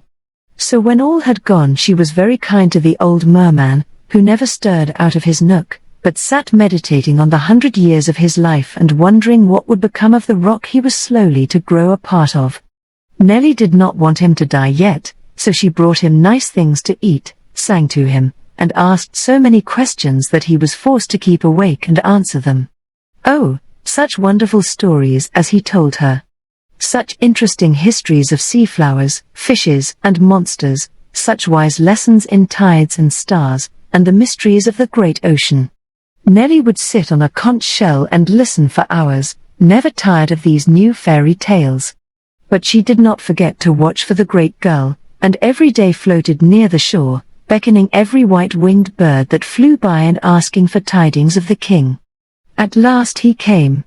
Nelly was lying on the waves idly singing to herself, with one hand held up for her pet sandpiper to light upon, when, instead of little Peep, a great silvery bird perched there, and looking up she saw the fiery eye, the red ring about the neck, the crest on the head, and with a joyful splash she cried out, "He's come! He's come! Oh, dear king, give me another wish, a better wish, and let me be a little girl again." "Done," said the great gull, waving his wings over her. "Will you be contented now?" "I will. I will," answered Nelly, eagerly. "Never willful and disobedient. Never, never. Sure you won't want to be a bird, a fish, or a mermaid again?" "Yes, yes, for nothing is so lovely as to be a child." "Good." And suddenly clutching her in his strong claws the gull flew high up in the air as if he were going to take her to his nest and eat her like a fish. Poor Nelly was sadly frightened, but before she could catch her breath to ask what was to happen, the king said, in a loud voice, "Remember," and let her drop. She expected to be dashed on the rocks below, and thought that was to be her punishment, perhaps, but to her great surprise she floated down like a feather, and found herself lying on the sand in her own shape and the very clothes she wore when she went away. She lay a moment enjoying the comfort of being warm and dry, and feeling the dear earth under her. "Why, darling, how long you have been asleep," said a voice close by, and starting up Nelly saw her mother stooping over her, while baby was creeping nearer to laugh and crow as he peeped into her face to see if she was awake. "Oh, Mama, dear Mama, I am so glad to have you again. I was very naughty, but I've learned a lesson, and I'm going to be your good child now," cried Nelly, holding her mother tight with many kisses. "Bless the dear. She has been dreaming, and wakes up in a lovely mood," said Mama, laughing. "Didn't you think I was drowned?" "How long have I been away?" asked Nelly, looking about her as if bewildered. "About an hour. I was not troubled, for I knew you would not break your promise, dear. Then it was a dream, and I haven't been a mermaid." said Nelly. "I hope not, for I like my little girl just as she is.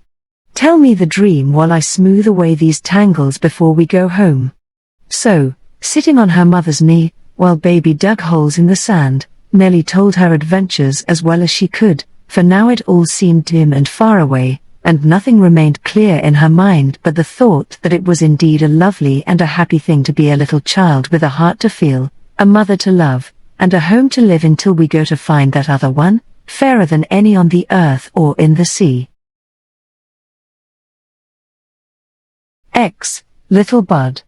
The naughty cuckoo has been here while we were gone, and left this great blue egg among our little white ones, said the linnet to her mate as they came back from their breakfast one day and found the nest full. "It is not a cuckoo's egg, my dear," answered the father bird, shaking his head. "Some fairy must have put it here, and we must take care of it or they may be angry and do harm to our little ones by and by. Sit carefully on it, and see what will follow." So Mama Linnet sat patiently on the 5 eggs for many days more, and then out came her 4 small children and began to chirp for food. But the big blue egg still lay there, and no sound of a little bill pecking inside was heard. "Shall we throw it out of the nest and make room for our babies?" asked the mother, finding her nursery very crowded. "Not yet," said the careful papa, standing on one leg to rest, being very tired of bringing worms for his family. "Wait 2 more days, and then if the egg does not break, we will push it out." He was a wise bird, and they were always glad that they waited, for on the 7th day the blue egg suddenly flew open, and there lay the smallest, prettiest little girl ever seen, 3 inches long, but rosy, gay, and lively as she popped up her curly head and looked about her as if much surprised to find herself in a nest swinging on the branch of a tree. "Who are you?" asked the father linnet, while all the young ones stared at her with their big eyes, and opened their beaks as if to eat her up.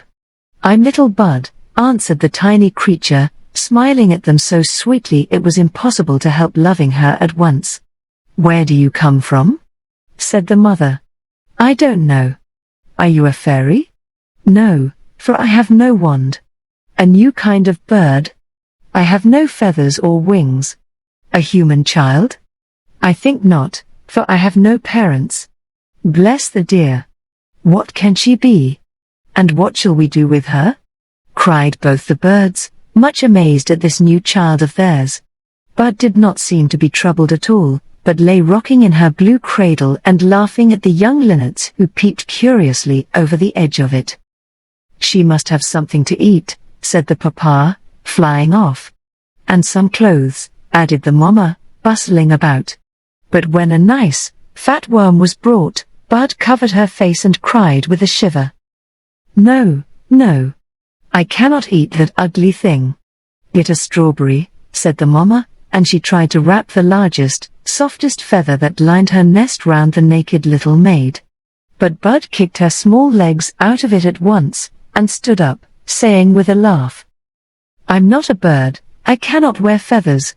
Give me a pretty green leaf for a gown, and let me look about this big world where I find myself all at once." So the linnet pulled a leaf and pecked 2 holes for Bud's arms, and put it on like a pinafore, for she never had dressed a baby and did not know how, her own children being born with down coats which soon changed to grey feathers. Bud looked very pretty in her green dress as she sat on the edge of the nest staring about with her blue eyes and clapping her hands when the papa came flying home with a sweet wild berry in his bill for her breakfast. She ate it like an apple, and drank a drop of dew that had fallen in the night. Then she began to sing so sweetly that all the neighbors came to see what sort of bird Dame Linnet had hatched. Such a twittering and fluttering as went on while they talked the matter over, asked many questions, and admired the pretty little creature who only knew her name and nothing more. "Shall you keep her?" asked the robin, as he puffed out his red waistcoat and looked very wise. "We dare not send her away," said the linnets. "She will be a great deal of care," said the wren. "You never can teach her to fly, and what will you do when your own children are gone?" asked the wood dove, who was very tender-hearted. "You will have to make a new frock every day, and that will be so much work," said the yellow bird, who was very proud of her own gay gown and black velvet hood. "I think some bad elf put her here to bring you trouble. I'd push her out of the nest and let her take care of herself," advised the woodpecker, wondering if the plump child would be as good to eat as the worms he hammered out of the trees. "No, no," cried the brown thrush, "she is too pretty to bring harm. Keep her till you see what she can do, and perhaps she may be a good sprite after all.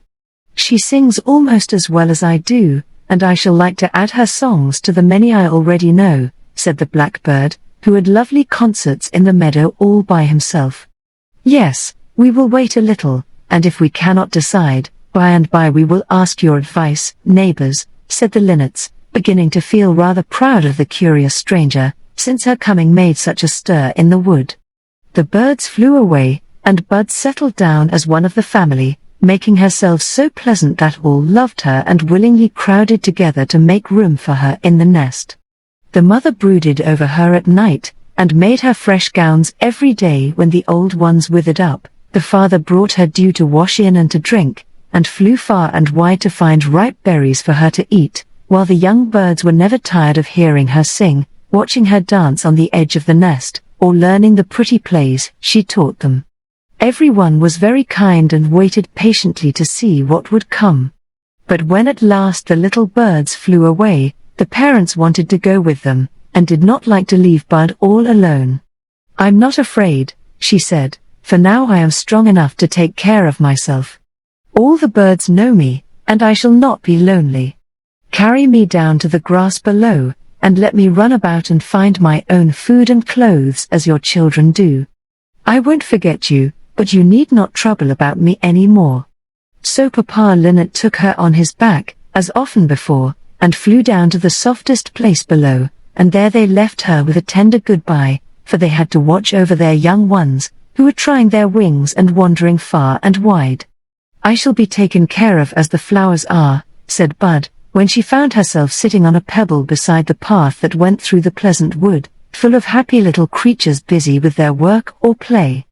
"I wish I were a bird, then I could fly about and see the world, or a fairy, then I could do splendid things, or even a flower for someone to love and carry away. I wonder what I was made for, and what I can do, such a little thing in this great world. I'm sure I don't know, but I can be happy and kind, and try to help all I see, then I shall make friends and not feel lonely very long." As she said this, brave Bud looked about her to see whom she could help first, and spied an ant tugging a large white bundle along. It looked as if he were taking clothes to some fairy washerwoman, but the bundle was an egg, and the ant nurse was bringing it up from the nest to lie a while in the warm sun to grow.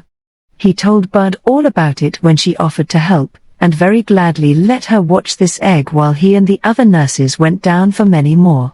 Soon they lay all about in the quiet corner where the sun shone on them, and Bud went to and fro, turning them, and keeping guard over them lest some hungry bird should snap them up.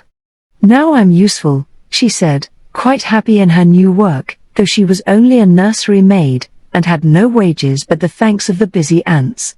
By and by the eggs were carried down, and she was free to go on her travels again. The grass was like a forest to her, the mounds of moss were high hills, a little brook a great river, and a patch of sand a desert to be crossed. "First, I will dress myself nicely," said Bud, and coming to a wild rosebush she gathered up several of the fallen leaves, and tried to fasten them together with the thorns. But her little hands could not manage the pretty pink skirt, and the thorns pricked her tender flesh as she folded the leaves over her bosom, so she was about to give up in despair and put on the faded green one again, when a wood spider, who sat in his hole nearby, said kindly, "Come here, little lady. I can spin and weave, and I'll sew your dress for you with pleasure. I saw you helping my neighbors the ants, so I will help you." Bud was very glad of this kind offer, and watched the spider at his work as he sewed the pink leaves together with his silver thread as neatly as a seamstress, put a line of embroidery all round the hem, and twisted a silken cord to tie it at the waist. "Oh, how pretty you are," cried the spider when the dress was on. "You must have a veil to keep the sun out of your eyes. Here is my last web, and he threw the shining gauze over her head, making her look like a little bride under the silvery veil. Bud thanked him very much, and went happily on till she came to a party of columbines dancing in the wind. They thought she was the spirit of a rose come to visit them, and lowered their scarlet horns to offer her the honey in the tower ends. She was just wondering where she should find some dinner, and here was a delicious feast all ready for her, thanks to the pretty dress which made the columbines think her a flower. She threw up her veil and told them her story, which they thought very interesting and rather sad. "Stay and live with us, little darling," they cried. "You are too delicate to go about all alone. The wind will blow you away, some foot will crush you, or some cruel wasp kill you with its sting. Live here, and we will be your friends, and feed and care for you. You are very kind, and your home is very pleasant, but I must go on. I feel sure that I have something to do, that somewhere I shall find my place, and sometime have a pair of wings, and be either a bird or a fairy," answered Bud, as she rested by the rock round which the flowers grew. "Here comes our good friend Honeybag, the bee. He is very wise, perhaps he can tell you where you should go and what you are," said the columbines, nodding joyfully as the brown velvet became buzzing along, for he was their postman and brought the daily news. Eagerly they told him all about their little guest, and asked him if he had heard anything of a featherless bird, a strayed elf, or a human changeling hidden in a blue egg. The bee said he once heard a hummingbird tell about some little creatures who were neither children nor fairies, because they were made out of the fancies in people's heads. These poor mites never could be real boys and girls, but if they tried very hard, and were very good, wings would grow and they would be elves at last. I will," cried Bud. "I know I am one of those creatures, and I want to be a fairy and find my home by and by. How shall I do it? I think you have begun very well, for I've heard of you from several friends as I came through the wood, and all say good words of you. Go on, and I am sure you will find your wings at last. See, I will do my part, and give you something to eat as you travel along." As the kind bee spoke, he began to mix the yellow pollen and honey he had gathered, and soon handed Bud a nice little loaf of bee bread to carry with her. She folded it up in white violet leaves, like a sweet-scented napkin, and with a horn of honey from the columbines set out again with many thanks and full of hope and courage. Presently a cloud of gay butterflies came flocking round her, crying out, "Here's a rose. I smell honey. Come and taste. No, it is an elf. Dance with us, little dear." Bud admired them very much, and felt very glad and proud when they lighted all over her, till she looked like one great butterfly with wings of every color.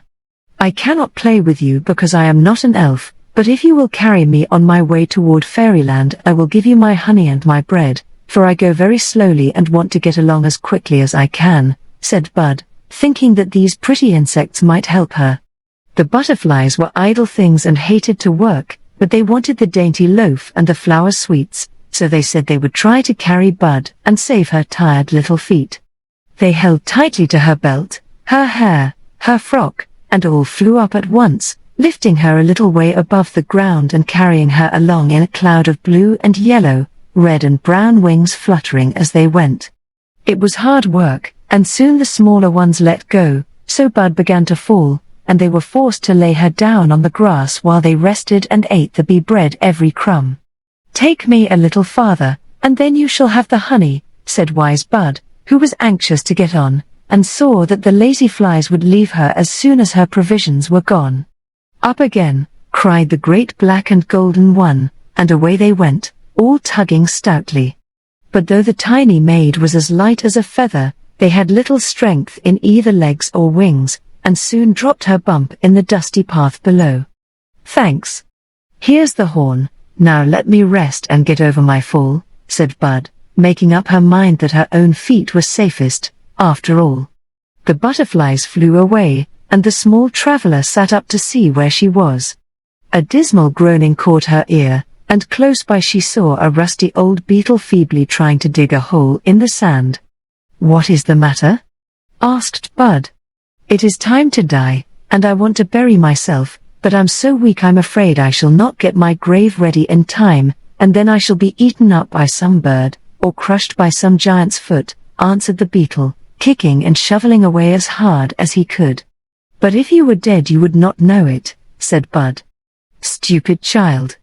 If I'm killed in that way I cannot live again, but if I bury myself and lie asleep till spring, I come up a grub or a young beetle, I don't know which, but I am sure of some change. So I want a good grave to rest in, for dying is only a sleep before we wake up in another shape." "I'm glad of that," cried Bud. "I'll help you dig, and I'll cover you nicely, and hope you will be some pretty insect by and by." So she threw off her veil, and worked busily with a little wooden shovel till a deep grave was made. The old beetle tumbled in with a gruff "Thank you, child," and died quite comfortably, with the warm sand over him. Bud piled little stones above the place, and left him to his long sleep, happy to be able to help, and full of wonder as to whether she too would have to die before her change came. The sun was going down now, for the butterfly party and the beetle's funeral had taken a long time, and twilight was coming on. "I must find a place to sleep," said Bud, rather anxiously, for this was her first night alone, and she began to miss Mother Linnet's warm wings brooding over her. But she kept up her courage and trudged on till she was so tired she was forced to stop and rest on a bank where a glowworm had just lighted its little lamp. "Can I stay here under this big leaf?"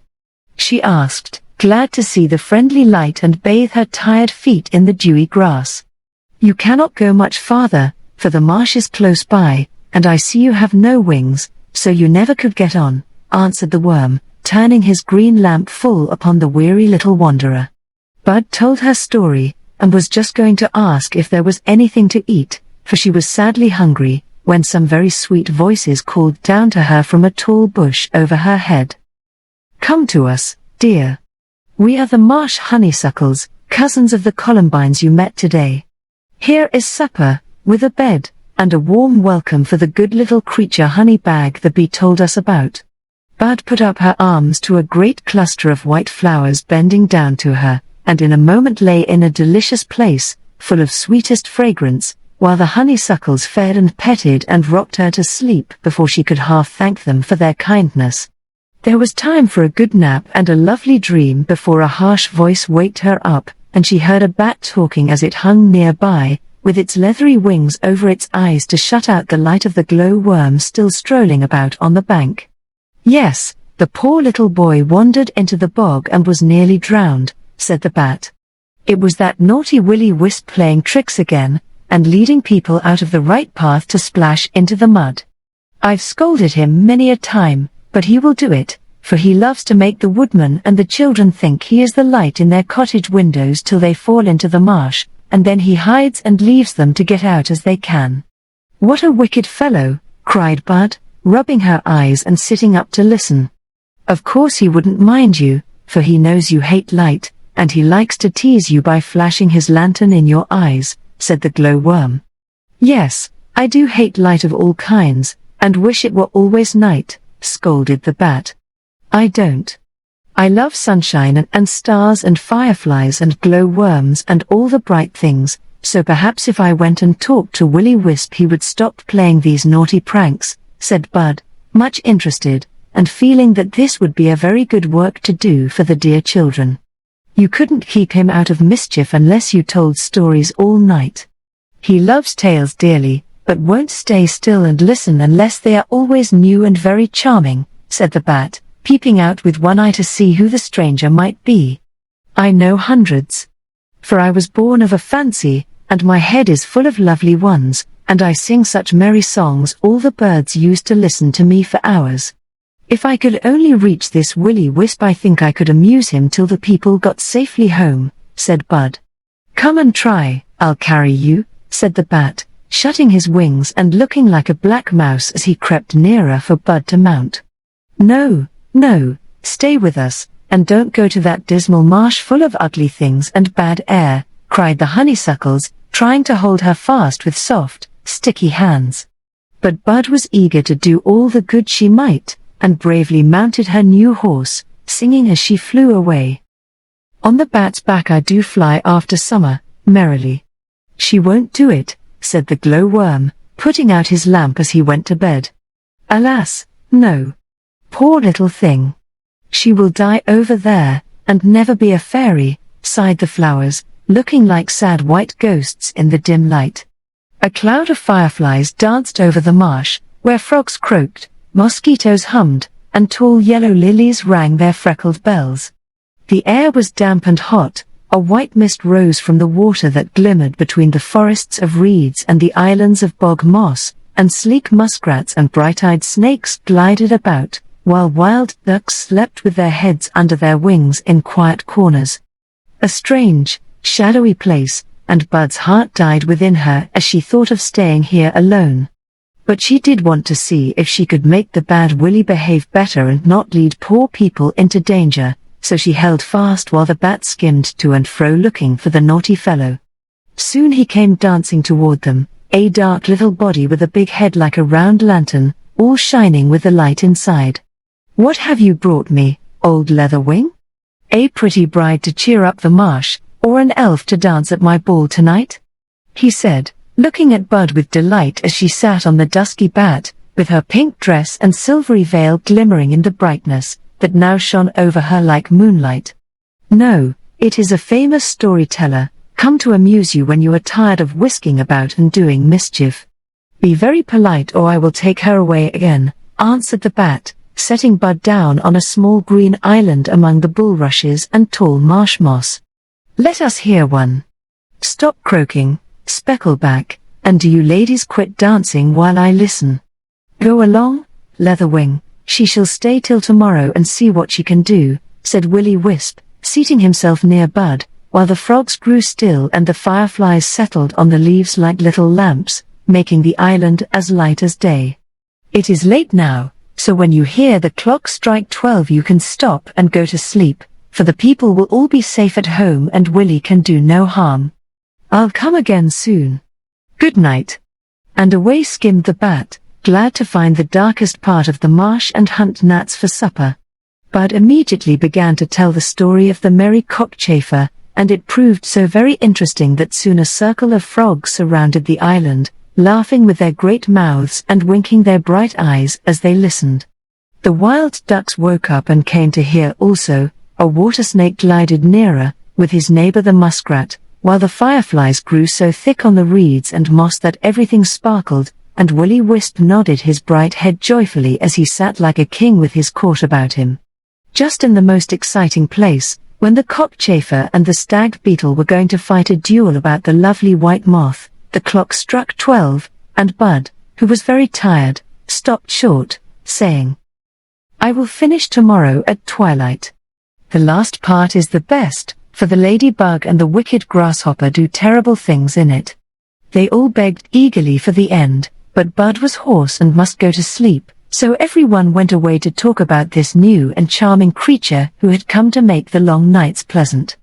Willy Wisp went zigzagging to and fro, trying to imagine what would come next, and Bud laid her head on a bulrush pillow to dream of stars till morning.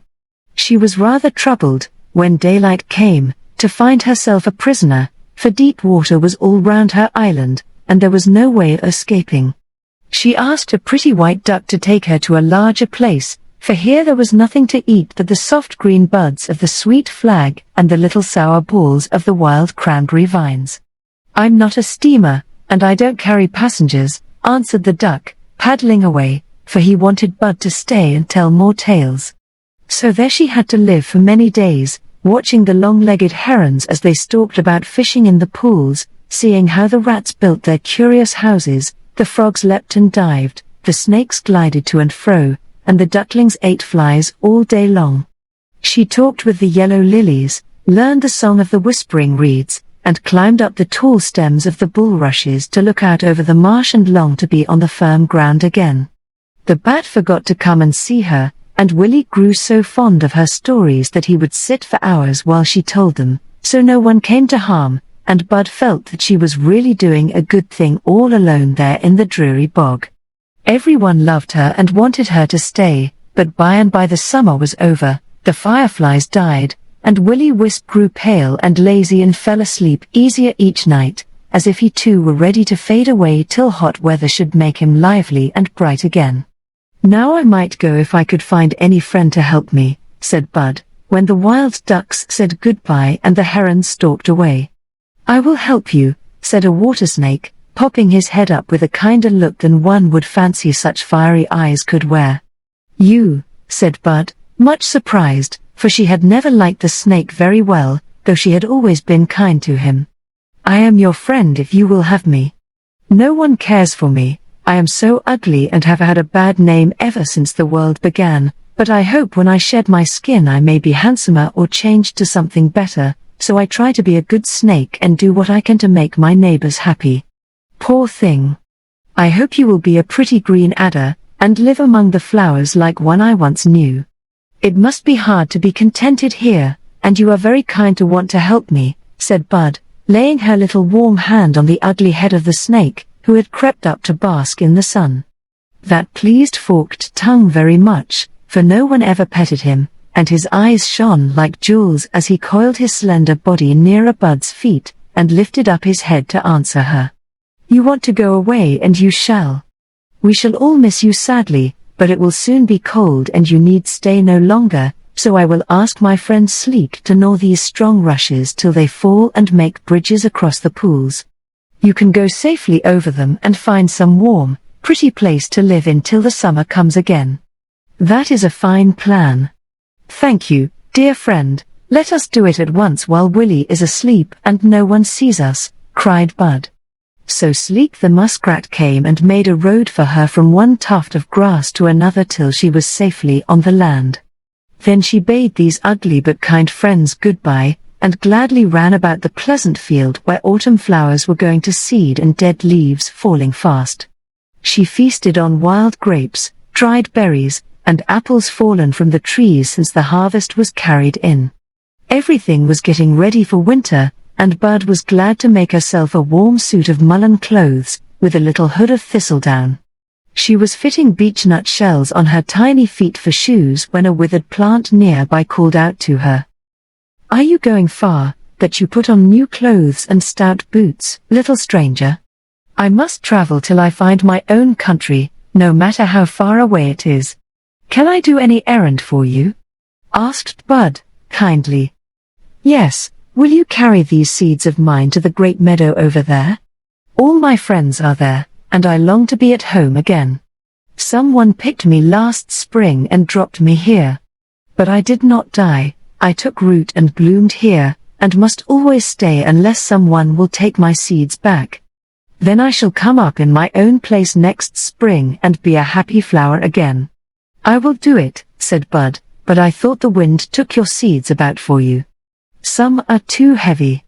Pine seeds, maple keys, thistle and dandelion down, and many others blow about, but some of us grow from our roots, and some, like me, come from seeds kept in little bags. I'm called Shepherd's Purse, and I'm a humble weed, but I love my own people and long to see them again." "You shall," cried Bud, and gathering the three-cornered bags she took them carefully away to the meadow where other plants like this one were glad to hear of their lost friend and to watch over the gift she sent them. Remembering how pleasant and comfortable it was to find various flowers blooming along the roadside like hospitable inns for tiny travelers like herself, good Bud spent several days in planting roots and seeds beside the path that led through the meadow. "Now children, birds, butterflies, and fairies will be glad to find these pretty things blooming here, though they will never know who planted them," she said, when the last task was done. The frost had come, and nuts were rattling down, leaves turning brown, and cold winds beginning to blow, so poor Bud looked about as she went through a wood to find some safe, warm place to sleep in, for a time at least, because she felt sure that when the snow came she would die, so small and delicate and friendless was the dear little thing. When she came to a great oak she sat down on an acorn cup, and tried to break the hard shell of an acorn that she might nibble a bit for her dinner. She could not do it, and sat thinking sadly what would become of her, when a sweet acorn without its shell dropped into her lap, and, looking up, she saw a grey squirrel peeping at her from a branch above her head. She smiled, and thanked him, and he came down with a whisk to sit opposite and look at her with his fine tail over his head like an umbrella. "I know you, little maid, and I'm glad you came here, for I can show you a charming house for the winter. I heard you tell a field mouse how lonely you were, and I saw tears dropping just now as you sat here thinking you had not a friend in the world," said Dart, as he nodded at her and kindly cracked a chestnut to follow the acorn if she needed more.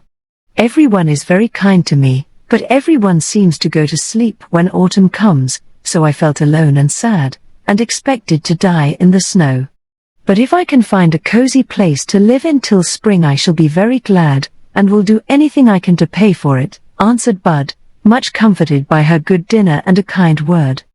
"If you will help me get in my nuts and acorns and moss and leaves for winter food and bedding, I will let you use the kobold's house till they come. They are jolly little fellows, and they will allow you to stay, and teach you to spin, for they spin all winter, and make lovely cloth for the elves out of silkweed and thistledown. Here is their house. I hide it and take care of it while they are gone, and get it ready for them in the autumn, as they come with the first snow." While Dart spoke he had been clearing away a pile of dead leaves at the foot of the old oak, and soon Bud saw an arched doorway leading into the hollow trunk, where the roots made different chambers, and all was dry and warm and cozy as a little house. She went in and looked about, well pleased at what she saw, and very glad of such a comfortable home. She hoped the kobolds would let her stay, and set to work at once to help Dart get ready for them, for the sky looked dark with snow, and a cold wind rustled through the wood. In one room they stored nuts and acorns, rose and holly berries, a dried apple or two, and many pine cones to burn, for Dart showed her a little fireplace, and told her the kobolds kept themselves very warm and jolly at their work. In another room they spread moss and dry grass for beds, and there the 7 little men would sleep like dormice. The empty cocoon of a caterpillar still hung in one corner, and Bud said that should be her hammock with a curtain made of woven yellow bindweed hung before the nook. They swept the floor with fern needle brooms, and spread a carpet of red oak leaves, which gave a very gay air to the place. Then Dart left Bud to fill a row of acorn cups with water from a spring nearby, while he ran off to nibble splinters from the pitch pines to make torches for the kobolds, who worked in the evening and needed light. Bud was as happy as a little girl with a new baby house, and looked like a tiny doll herself as she bustled to and fro, filling her tubs, dusting her pretty rooms, and getting ready for the 7 strangers, like Snowdrop and the dwarfs in the dear old fairy tale. All was ready in 2 days, and Dart had time to lay up his own stores before the snow came. Bud watched over the heaps of nuts he piled lest his sly neighbors should steal them, while he ran up and down tucking them away in holes about the oak tree. This helped him much, and he was very fond of her, and together they got up a nice surprise for the kobolds by putting in new beds for them made of chestnut burrs, which rocked on their outside prickles like cradles, and were lined with down as soft as silk. "That will tickle them," said Dart, "and when they know that you thought of it, they will like you as much as I do. Now rest a bit, and be ready to welcome them, for I'm sure they will come today. I'll run to the treetop and look out for them, so you can light the fire when I give the word." Dart whisked away, and Bud stood in the doorway, with a warm mat of hemlock sprigs under her feet, and a garland of evergreen overhead, for she had trimmed up the arch, and stuck bits of gay holly all about to welcome the little men. Soon snowflakes began to flutter down, and Bud rejoiced that she had a nice, warm home to stay in, instead of freezing to death like a lost bird. Suddenly Dart called from the treetop, "They are coming," and hurried down to rub 2 sticks together till a spark flew out and set the pine cone on the hearth ablaze. "Run to the door and courtesy when you see them," he said, fanning the fire with his bushy tail, in a great state of excitement. Bud peeped out and was just going to say, "I see nothing but snow," when she saw that what looked like a party of flakes blowing up to the door was really the 7 kobolds loaded with great piles of white silkweed for their spinning. She dropped her best courtesy, smiled her sweetest smile, and called out, "Welcome home, my masters," like a little maidservant, as she led the way to the large room, now bright and warm with the fire roaring up the chimney made by a hole in the old roots. "Ha, ha! Neighbor Dart, you have done well this time, and we are satisfied with you. Now just store away our packs while we go for our wheels, and then we will have supper. But first, tell us who this pretty person is, if you please," said the oldest of the kobolds, while the others stood nodding and looking at Bud as if she pleased them well. "Your new housekeeper, gentlemen," answered Dart, and in a few words told them all about his friend, how she had helped get ready for them, what fine tales and songs she knew, and how much good she had done and still hoped to do while waiting for her wings to grow. "Good, very good. She shall stay with us, and we will take care of her till spring. Then we will see what happens," and they all smiled and nodded harder than ever, as if they knew something charming but would not tell it yet. Then they clapped on their funny pointed hats, and trotted away before Bud could thank them half enough. While they were gone, Dart showed her how to put a row of chestnuts on the hearth to roast, and how to set the table, which was a dry mushroom propped up on 4 legs in the middle of the room, with little toadstools to sit on. Acorn cups full of berries and water, and grains of wheat and barley were arranged on it, with a place for the chestnuts when they were done, and some preserved apple on an oak leaf platter. Several torches were lighted and stuck in holes at the 4 corners of the table, and then all was ready, and Bud put on a little white apron made of her torn veil, and waited like a neat cook to dish up supper when her masters arrived. Presently they came, each lugging a tiny spinning wheel on his back, for they hid them in a cave among the rocks all summer, and got them out when the time for their winter work was come again. Dart helped them settle down a bit, and then left them to eat and rest, while Bud waited on them so nicely they wondered how they ever got on without a maid before. She was not at all afraid of them now, for they were jolly little fellows, with fat bodies, thin legs, rosy faces and sharp eyes. All were dressed in white down suits, and wore droll pointed hats made of some seed pod, and boots of magic stuff which carried them great distances as if blown by the wind. They liked their supper very much, and ate and drank and chatted pleasantly till all were done. Then they sat round the fire and smoked sweet fern in Indian pipes till Bud had cleared away. "Now come and sing to us," they said, and the youngest kobold politely set a stool in the warmest corner for her. So Bud sang all her gayest songs to their great delight, and told her adventures, and all were very cozy till it was time to sleep. The little men were charmed with their new beds, and pulling poppy pod nightcaps over their heads tumbled in with drowsy good nights, leaving Bud to cover up the fire, shut the front door, and put out the lights. Soon she was in her own soft hammock, and nothing broke the silence but the sigh of the wind, the tap of falling snowflakes on dry leaves outside, and 7 little snores inside, as the tired kobolds dreamed cozily in their new beds. Bud was up early next day, and had everything ready when the little men came out to breakfast. After it they set their wheels whirling, and all day long they spun busily till many skeins of shining silk were ready to be woven into elfin cloth. Bud soon learned, and they made her a wheel, so she could work with them. They seldom spoke, and never ate nor stopped till night. Then the wheel stood still, and the spinners went out for a run, while Bud got supper. In the evening they went coasting if it was moonlight, or owl hunting, and had gay times in the wood, whisking Bud with them, or sliding down hillocks of snow on their sleds of bark, while Dart looked on, well wrapped up in his grey fur coat. But stormy nights they sat at home, and told stories and played games, and were very merry, and Bud learned many wise and interesting things, for the kobolds knew all kinds of fairies, nixies, goblins, and spirits, and had been in many lands. It was very pleasant, but when the last month of winter came Bud began to be so sleepy she could not keep her eyes open, and sat nodding as she spun, gaping instead of singing, and was often found dreaming in her bed when she should have been up and at work.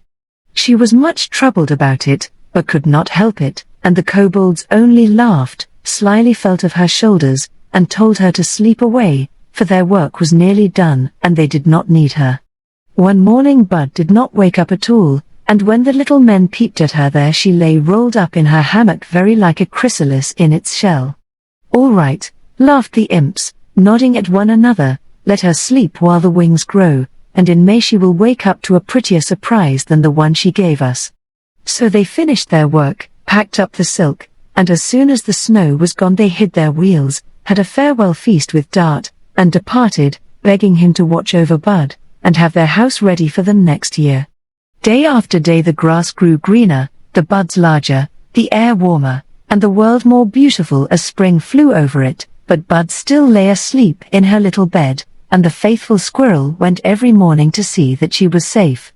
May came at last, and the pink flowers under the leaves pushed out their rosy faces, birds sang among the green bushes, and the sun shone brightly as the little wood creatures ventured out one by one for another happy summer. Then Bud woke from her long sleep, stretched her small arms and legs like a baby after its nap, looked about her to see where she was, and sprang up, fearing it was too late to get the kobold's breakfast. But the house was empty, the fire was out, the wheels gone, and nothing to be seen but a lovely white silk dress lying on the table with her name woven in tiny buds all over it. While she was looking at it with delight, Dart came in, and skipped for joy to see her awake again and prettier than ever, for while she slept she had grown very beautiful. Her winter gown was withered up, and fell off as she got out of bed, leaving her all ready for the new silver-white gown, which she gladly put on. "Pull away my old hood that lies there on my shoulders, and let me tie my pretty dress with this fine belt," said Bud, feeling something on her back. Dart's black eyes sparkled as he answered with a gay whisk. "Shake yourself and see what happens. But don't go till I have time to admire the splendid princess ready for fairyland." Bud shook, and, lo! A pair of blue and silver wings unfolded from her little shoulders, and there she stood, a shining creature, gay as a butterfly, delicate as an elf, lovely as a happy child, while Dart waved his tail like a banner as he cried joyfully.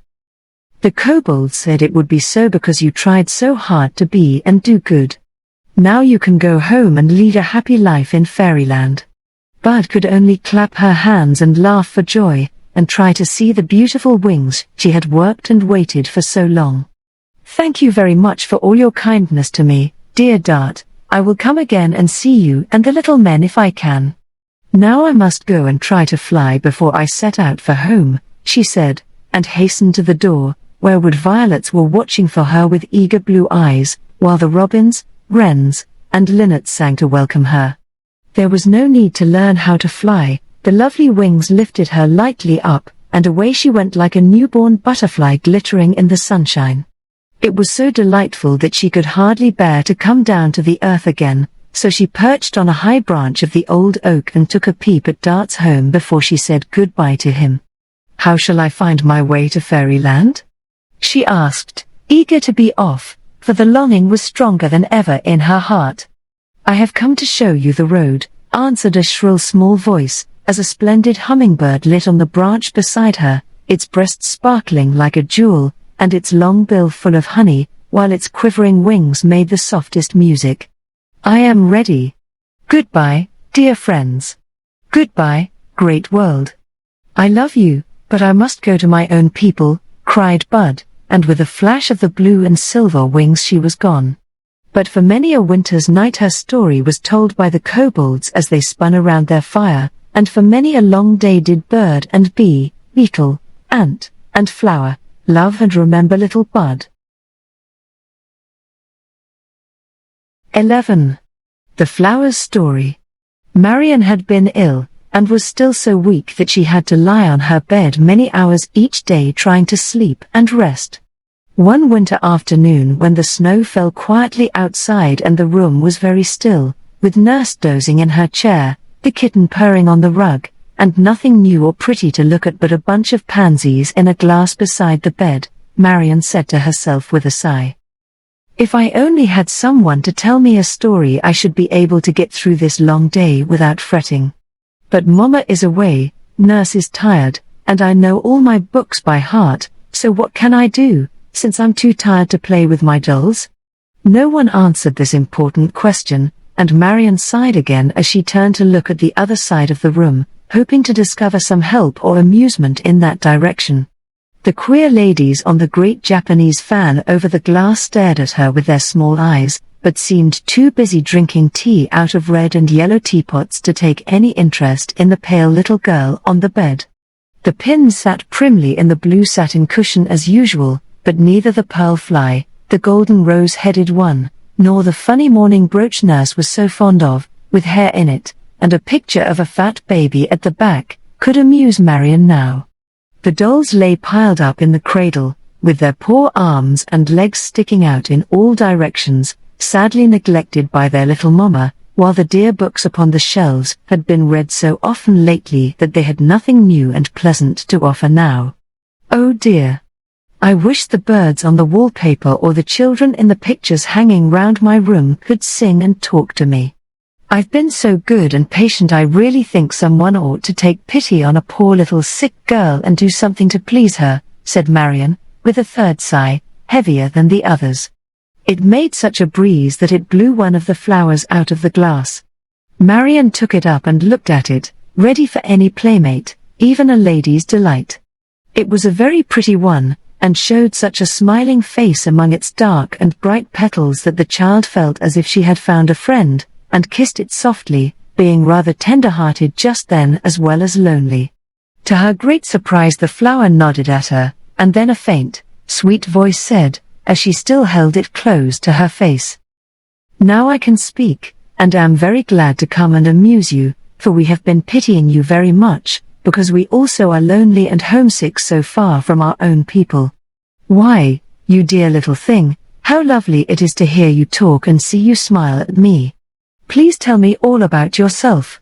I'm fond of flowers, and was so pleased when one of my schoolmates sent me this pretty nosegay of pansies," said Marion, charmed with this surprise. "I have no story, for I was born in a greenhouse, and have lived in a little flower pot all my life, with many sisters, who are carried away when they bloom, and never come back again. We only sat for a few hours in a shop before we were pinned in paper, and brought here by a dreadful boy, who left us at your door. We were much pleased to find ourselves in this pretty vase of fresh water in a quiet, warm room, with a gentle mistress to look at us. Now, if you want a story about our people, I will tell you an old one that all our family know and like very much." "Do," cried Marion, and then, with Kitty asleep on her arm, she lay and listened with the deepest interest to this little history of The Princes and the Pansies. A fairy tale. Once upon a time there was a king who had two little sons, named Purple and Plush because they always wore mourning for their mother, who died when they were born.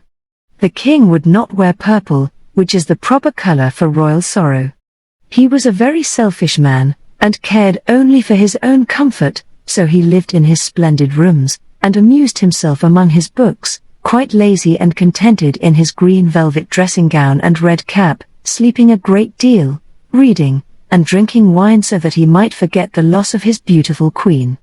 He did not care about his little sons, and left them to the nurses and then the tutors, as they grew up from babies to pretty boys, so sweet and wise and good that people said the spirit of their dead mother must watch over them, and perhaps it did. They were always together, always busy, always kind and gentle, but rather sad, because their father did not love them, and all the affection of the many friends they made could not make up for the loss of father and mother love. His subjects wanted the king to marry again, so that the court might be gay with feasts and balls and splendid games as it used to be, but he was too selfish and lazy to disturb himself, till a certain beautiful lady came to see him. She was a widow, with two little daughters, named Primrose and Daffodil because they always wore yellow gowns. Their mother was the Princess Jonquil, and dressed in cloth of gold. She was very proud, and wished to be queen, so she put on a purple velvet cloak, and made the little girls wear purple hats to look as if they mourned like the rest of the kingdom, and went to court to marry the king. They were all so pretty and charming that everyone admired and welcomed them, and while the princess played chess and read poetry to amuse His Majesty, the children played together and tried to be friends. But Primrose and Daffodil were vain and selfish and willful, and the little princes soon found that they expected to have their own way about everything, and flew into sad passions if anyone dared to reprove them. So the little boys were more unhappy than ever when they were told that their father was to marry the princess, and these disagreeable girls were to be their half-sisters. There was a splendid wedding, and the bells rang, and the trumpets sounded, and everyone feasted and danced, for the fountains were filled with wine, and tables were spread in the marketplace, so that all the poor people could have a good time as well as the rich. The new queen was very anxious to please her subjects, and made things so gay that at first everyone praised her, and the king gladly let her rule, as it left him quiet with his books and bottles. Now the little girls were prouder than ever, and shone like the sun in their fine new gowns. But the princes would not change their purple velvet suits, though they put on gold belts and set jonquils in their caps in honor of the queen. They tried to enjoy the gaiety, but soon found that they were neglected by everyone, for people saw who was to have the power, and hastened to pet and flatter the young princesses in order to please their mother. She showed how she meant to rule the first time she took the throne, for the king was not there, and she sat alone in her cloth of gold robes very splendid to see. She put her daughters one at each side on the green satin chairs set for the princes, and ordered the poor boys to share her footstool between them. Some people were very angry at this, and told the king. But he only said, "Don't trouble me. Her Majesty will do as she thinks best, and my sons will obey her as if they were her own." So nothing could be done, and the gentle boys sat at the queen's feet, while the vain little girls rustled and smiled and tossed their heads on the high seats where they did not belong. This was the beginning of sad times for the princes, for the new mother wanted them out of the way that she might reign when the king died. She dared not send them away so soon, but she ordered them to live quietly with their tutors and servants in a lonely part of the palace, and never allowed them to come to the feasts, the hunting parties, or any of the splendid shows with which she amused the people. Since their father did not object, the boys obeyed, and amused themselves by working among the flowers with old Adam, the gardener, who taught them many curious, useful, and beautiful things about trees and plants. They also learned to play and sing, and often sat in the summer evenings making music with their little lutes sweeter than that of the nightingales in the rose bushes, or the court concerts, where the bad queen and the proud princesses sat in all their splendor. The boys studied and grew wise with the teachers, who loved them, but as time went by they began to long for more freedom and pleasure, when the horns blew and all the great people rode away to hunt the deer or fly their falcons. They begged the queen to let them see their father, but when she saw what handsome, tall lads they were growing she was more anxious than ever to get rid of them, and in the night she sent her soldiers to take them to the tower, where they were shut up in a high room, with only bread and water to live on, no books, no friends, no freedom, for no one knew where they were, because the queen told the father that they had run away, and when he had sent some people to look for them he troubled himself no more about the matter.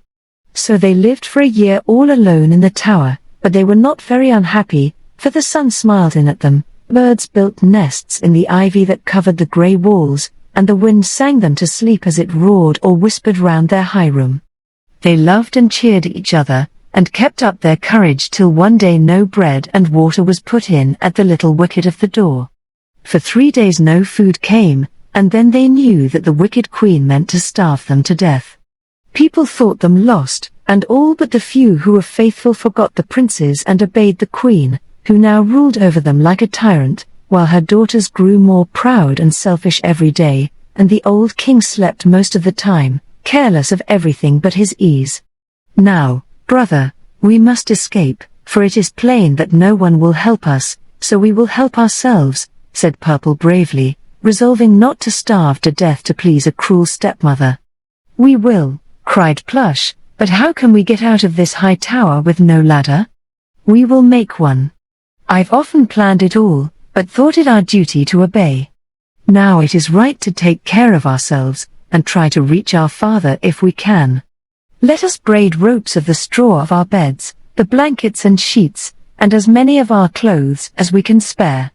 All these will not make a ladder long enough to reach the ground, but it will carry us down to where the ivy branches are strong, and from there we can climb safely to the bottom. We will go by night and find good old Adam. He will feed and help us and tell us what to do. A splendid plan. Let us set to work while our strength holds out, or it will be too late, answered Plush, who was very white and weak with hunger. Busily flew the fingers, and soon long coils of cord were made, while the poor lads chewed leaves and drank the rain to keep themselves alive. At last they had enough to reach a long way down, and when night came Purple made his brother go first, for he was an hour younger, and rather lighter, and he wanted to be sure he was safe before he escaped himself. Down climbed Plush, while the other lad leaned out, with his hands on the frail ladder, holding his breath till the dark figure was out of sight in the gloom, and a soft whistle told him that all was safe with the dear boy. Then he followed, and Plush caught him in his arms as he came climbing down, while all the little birds sat silent in their nests among the ivy, and not a stout branch broke under the clinging hands and feet, for birds and plants loved them, and were faithful friends, as we shall see. In the darkness the princes found their way to Adam's house in the great garden, and were welcomed joyfully, for the old man thought them dead. When he heard their story he told them that they could never reach their father, and that they were in danger of their lives if they tried to do so, for the queen was very cruel and powerful, and would not let them live if she could help it. Go away till you are grown, my dear little masters, then come back as men and take the kingdom that belongs to you. But how can we live? What can we do, since we have no money or friends to help us? Asked the boys, as they rested after a good supper. Here are your lutes, said old Adam. I took care of them for you, and you can go singing through the world, and so earn money for your bread. I will give you some magic seeds which my father left me, saying that they would not grow unless royal hands planted them, when they would bring fortune to the happy owner for whom they bloomed. I taught you how to garden, so when you are safely out of the kingdom sow the seed in some wild spot, and see if the story is true. I have nothing else to give you but bread and wine and all good wishes, my dear wronged princes. God be with you, and bring you safely home again to reign over us long and happily.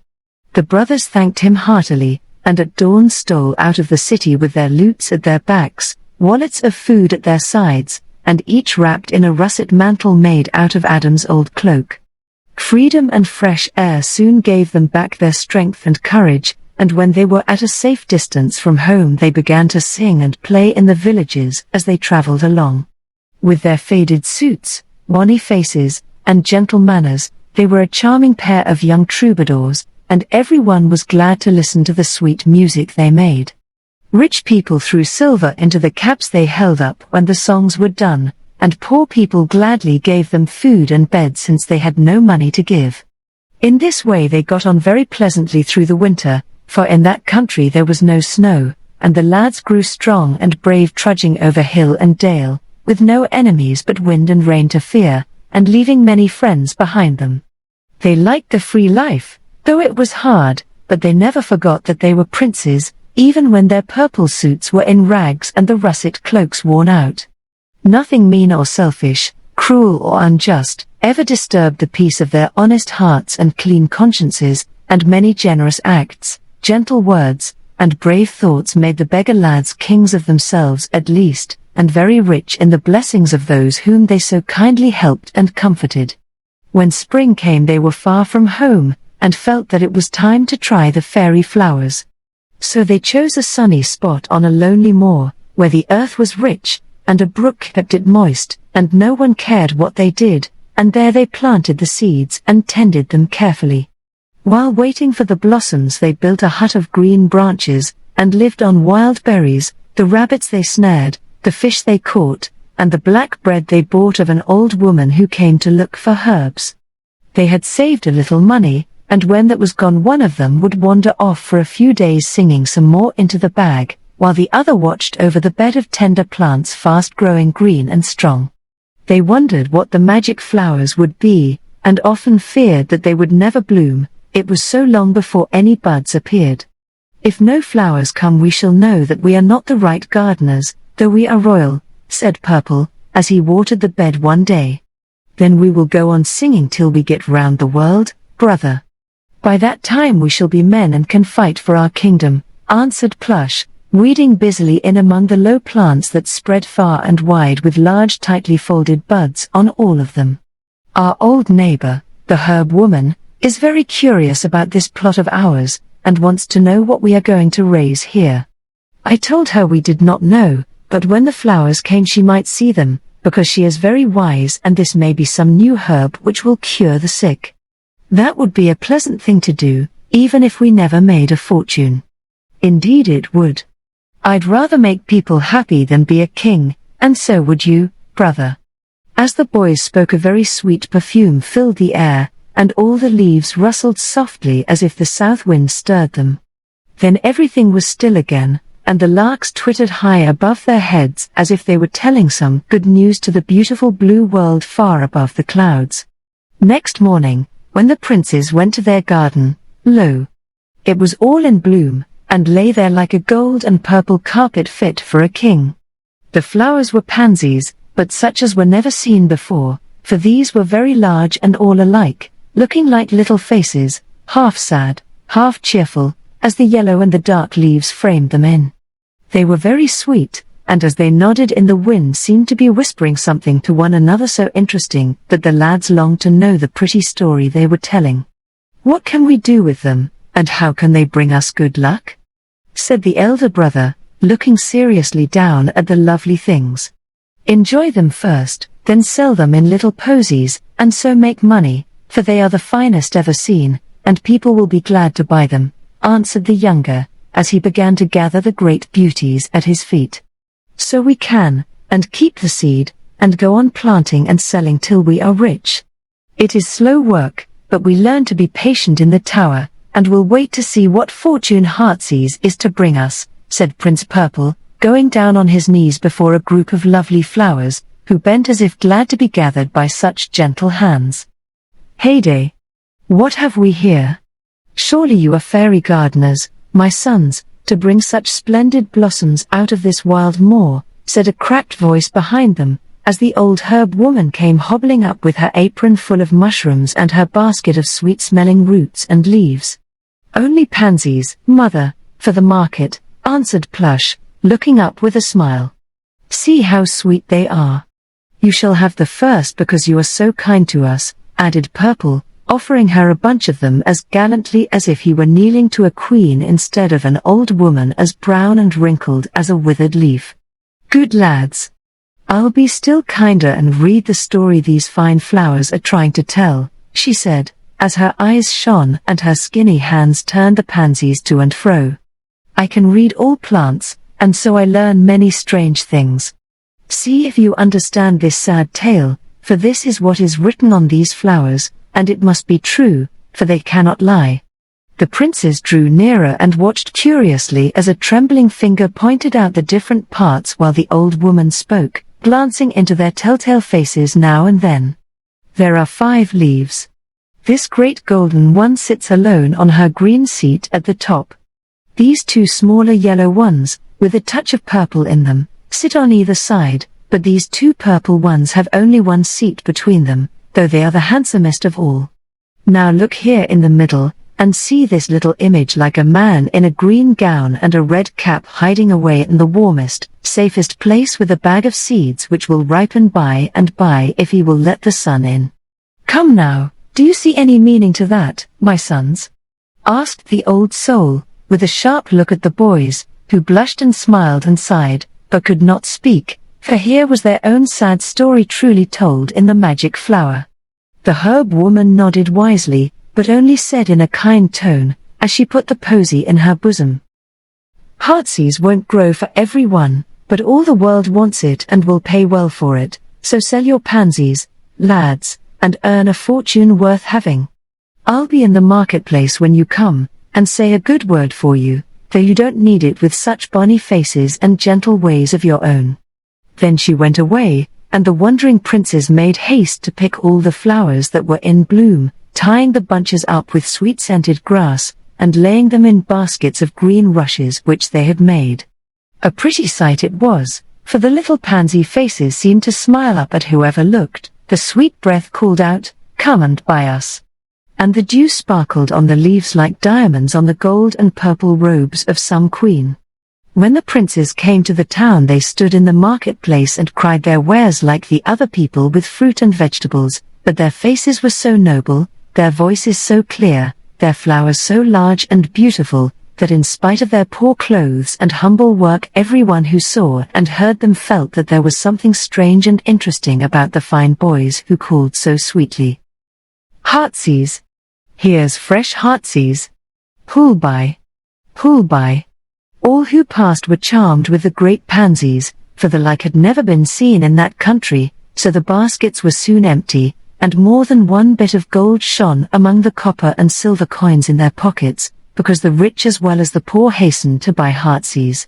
Much pleased with their day's work, the lads went gaily home to water the bed and rejoice over the buds that were thicker than ever.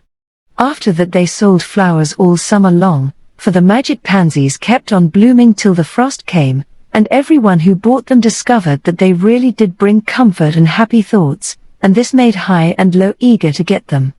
Doctors sent for them for the sick, sad people ordered many to cheer them up, even bad people loved them because the bright faces, half grave, half gay, never reproached them, but smiled so pleasantly, that they woke better feelings in the evil minds. Far and wide flew the fame of this new herb, as they called it, and kings and queens begged for the seed, since they especially needed heartsease. Several plants even reached the lazy king as he sat in his luxurious room drinking his wine, studying, and sleeping, and the sight of the flowers woke him up, for his beautiful dead wife's name was Pansy, and he began to wonder where his sons could be and to ask about them. The queen also needed the wonderful herb, for she was troubled by the disorder of her kingdom. Her subjects did not love her, and grew tired of being taxed to pay for her splendor. They began to rebel, especially the poor, of whom she took no care, but left them to starve and suffer while she enjoyed herself.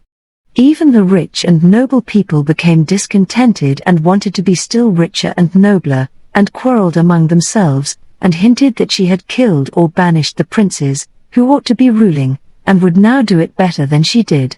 Primrose and Daffodil had sent for the magic flowers because they wanted everything new and pretty that they heard of, no matter what it cost. When the lovely things arrived in beautiful china urns, the young princesses were charmed with them and forbade anyone else to have them. "These are our colors, and these flowers shall be our royal badge, and no one must wear them under pain of death," they said, and they put their servants as well as themselves into new suits of purple velvet and gold, very splendid to see, with pansies everywhere, on carriages and clothes, banners and furniture, very proud of the graceful coat of arms.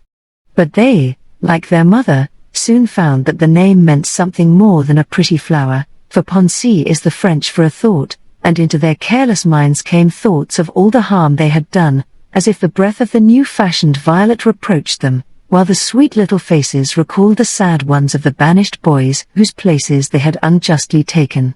So all were ill at ease, and the spell of the flower began to work at home as well as abroad, helping to make things ready for the wanderers when they should return. Meantime the princes were traveling round the world, learning much and growing wise and good as well as tall and brave, and handsomer than ever. In the winter time they sang and played, and no Christmas feast was merry without the lute players, no peasant's wedding quite perfect till they came, and often in palaces they made music for lords and ladies to dance by, and were generously paid. But what they liked better was to sing in prisons, hospitals, or poor places, where they not only gave pleasure but money, and then stole away without stopping to be thanked, so happy to be able to help the sad and sick and suffering. In summer they rested in some pleasant spot, and planted the magic seed which would grow in any soil and was admired everywhere. So they went on their way busily and happily, leaving music and flowers behind them, and making the world brighter and better by sweet sounds and happy thoughts, till they were called the blessed boys, and were waited for and welcomed and loved east and west and north and south. Summers and winters passed, and they were tall youths when they came again to their father's kingdom in their journey round the world. But though old and wise enough now to rule, and sure to be gladly received by the discontented people, they found that they no longer felt bitter and angry with those who had wronged them. Time had taught them to forgive and forget. Their peaceful, happy life made war distasteful, and they loved freedom so well that they had no heart to force others to obey. We reign over a larger and lovelier kingdom than this, our subjects love us dearly, and we are not tied to a throne, but are as free as the wind. Let us be content with this, and ask for nothing more, said Prince Purple to his brother, as they looked down on the familiar city while resting on a hill outside the gates. I don't care to be shut up in a palace and obliged to live by rule any more. But if what we heard is true, there is plenty of work to do for the poor here, and we have saved so much we can at least begin to help those who suffer most. No one need know us, and we can be at work while waiting for our father to remember and recall us, answered Plush, who was as princely yet as delicate as the soft silken stuff he loved to wear. So they disguised themselves as young brothers of mercy in black hoods and gowns, and went into the city looking about them for a home. Old Adam was still alive, but very poor now, for the Queen had sent him away when the princes escaped, and the king had forgotten him. The boys found him out and told him who they were, and lived with him, making the old man very happy, proud, and comfortable. All day they went about among the poor, helping them in many ways, for the money they had earned never seemed to give out, no matter how generous they were. Heartsease sprang up where they walked, as if the magic seeds fell out of their pockets unseen, and soon they could be traced all over the city by happy faces, and the pots of pansies in humble windows where no flowers would ever grow before. No one knew them by any name but that of the brothers, and many sick, sad souls blessed them for the good they did so quietly. Before long, tidings of these wonderful young men reached the palace, where the old king now lay ill, and the queen lived in fear of her life, for the people hated her and might break out at any moment. She sent for the brothers, and they came at once, hoping to do some good. Nobody recognized the pretty princes in the tall young monks, half hidden in their hoods and gowns, but comfort and courage seemed to come with them, for the sick king grew stronger when they prayed or sang beside him, and the sad queen took heart, and confessed her sins to them, begging them to tell her what to do, since selfish splendor brought neither happiness, love, nor honor. Repent, and undo the wrong you have done, answered one brother, boldly. But the princes are lost or dead, and my people hate me, sighed the poor queen. God has taken better care of the motherless boys than you did, and they will come back when it is time. Do you pity and help your people? Make them love and trust you, then you will be safe and happy, and your kingdom glorious, said the other brother in his gentle voice. I will, cried the queen, while repentant tears fell on her cloth of gold mantle, which was not dimmed by the salt drops, but seemed to shine the brighter for them. Then she took counsel with the brothers, and while Plush nursed and cheered the old father, Purple helped his stepmother to win the confidence of her people by giving bread and money generously, building better houses for them, making wiser laws, and ruling with mercy and justice, till peace came back and the danger of rebellion was over, for kindness conquers all things. The princesses at first objected to these changes, and were angry with the newcomers for preaching self-denial, humility, and simplicity, but the monks made them so beautiful by their persuasive words and lovely lives that soon these royal girls, as well as all their ladies, began to see how selfish and frivolous their days had been and to long for better things. It took time to teach them to freely put away their fine clothes, forget their luxurious habits, and heartily enjoy good books, wise society, real charity, and all the sweet, simple duties, pleasures, and lessons which make life happy and death peaceful when it comes to kings as well as beggars. Slowly the beautiful work went on. The old father seemed to wake up and wonder why he had been wasting time in dreams. It was too late now for him to rule, he had not strength enough, and he vainly longed for his brave boys. The queen sat alone on the throne, forgiven and loved, and might have been happy if the thought of the lost princes had not haunted her till she was so full of remorse and sorrow she resolved to go into a convent and do penance for her sins. But who should reign in her place? The king was too old and feeble, the princesses too young, and the rightful heirs were lost or dead. Now is the time, said Purple. We are needed, and must enter into our kingdom before some usurper comes to take it. I am ready, brother, and we both are fitted to rule as princes for having learned to work, wait, and be happy as beggars, answered Plush. There was to be a grand council of all the wise men, great lords, and good people to decide about a new king, for the queen wanted to abdicate, being tired of her splendor. When all were gathered together, and the beautiful ladies looked down from the gallery at the knights in armor, the grey-headed ministers, and the sturdy citizens, everyone was glad to see the beloved brothers come in and stand humbly at the lower end of the council board. They were welcome everywhere, for though so young, they seemed to understand the hearts of people better than the old men who studied books all their long lives. After much debate, the queen said, as she left the great golden chair empty, "Let us leave it to our good friends who have helped us so much, and taught us to see what is needed on a throne. Dear brothers, come up hither, and tell us who shall sit here, for I am not worthy." Without a word the two young monks went to the high place, and, standing on either side of the queen, dropped off their disguises.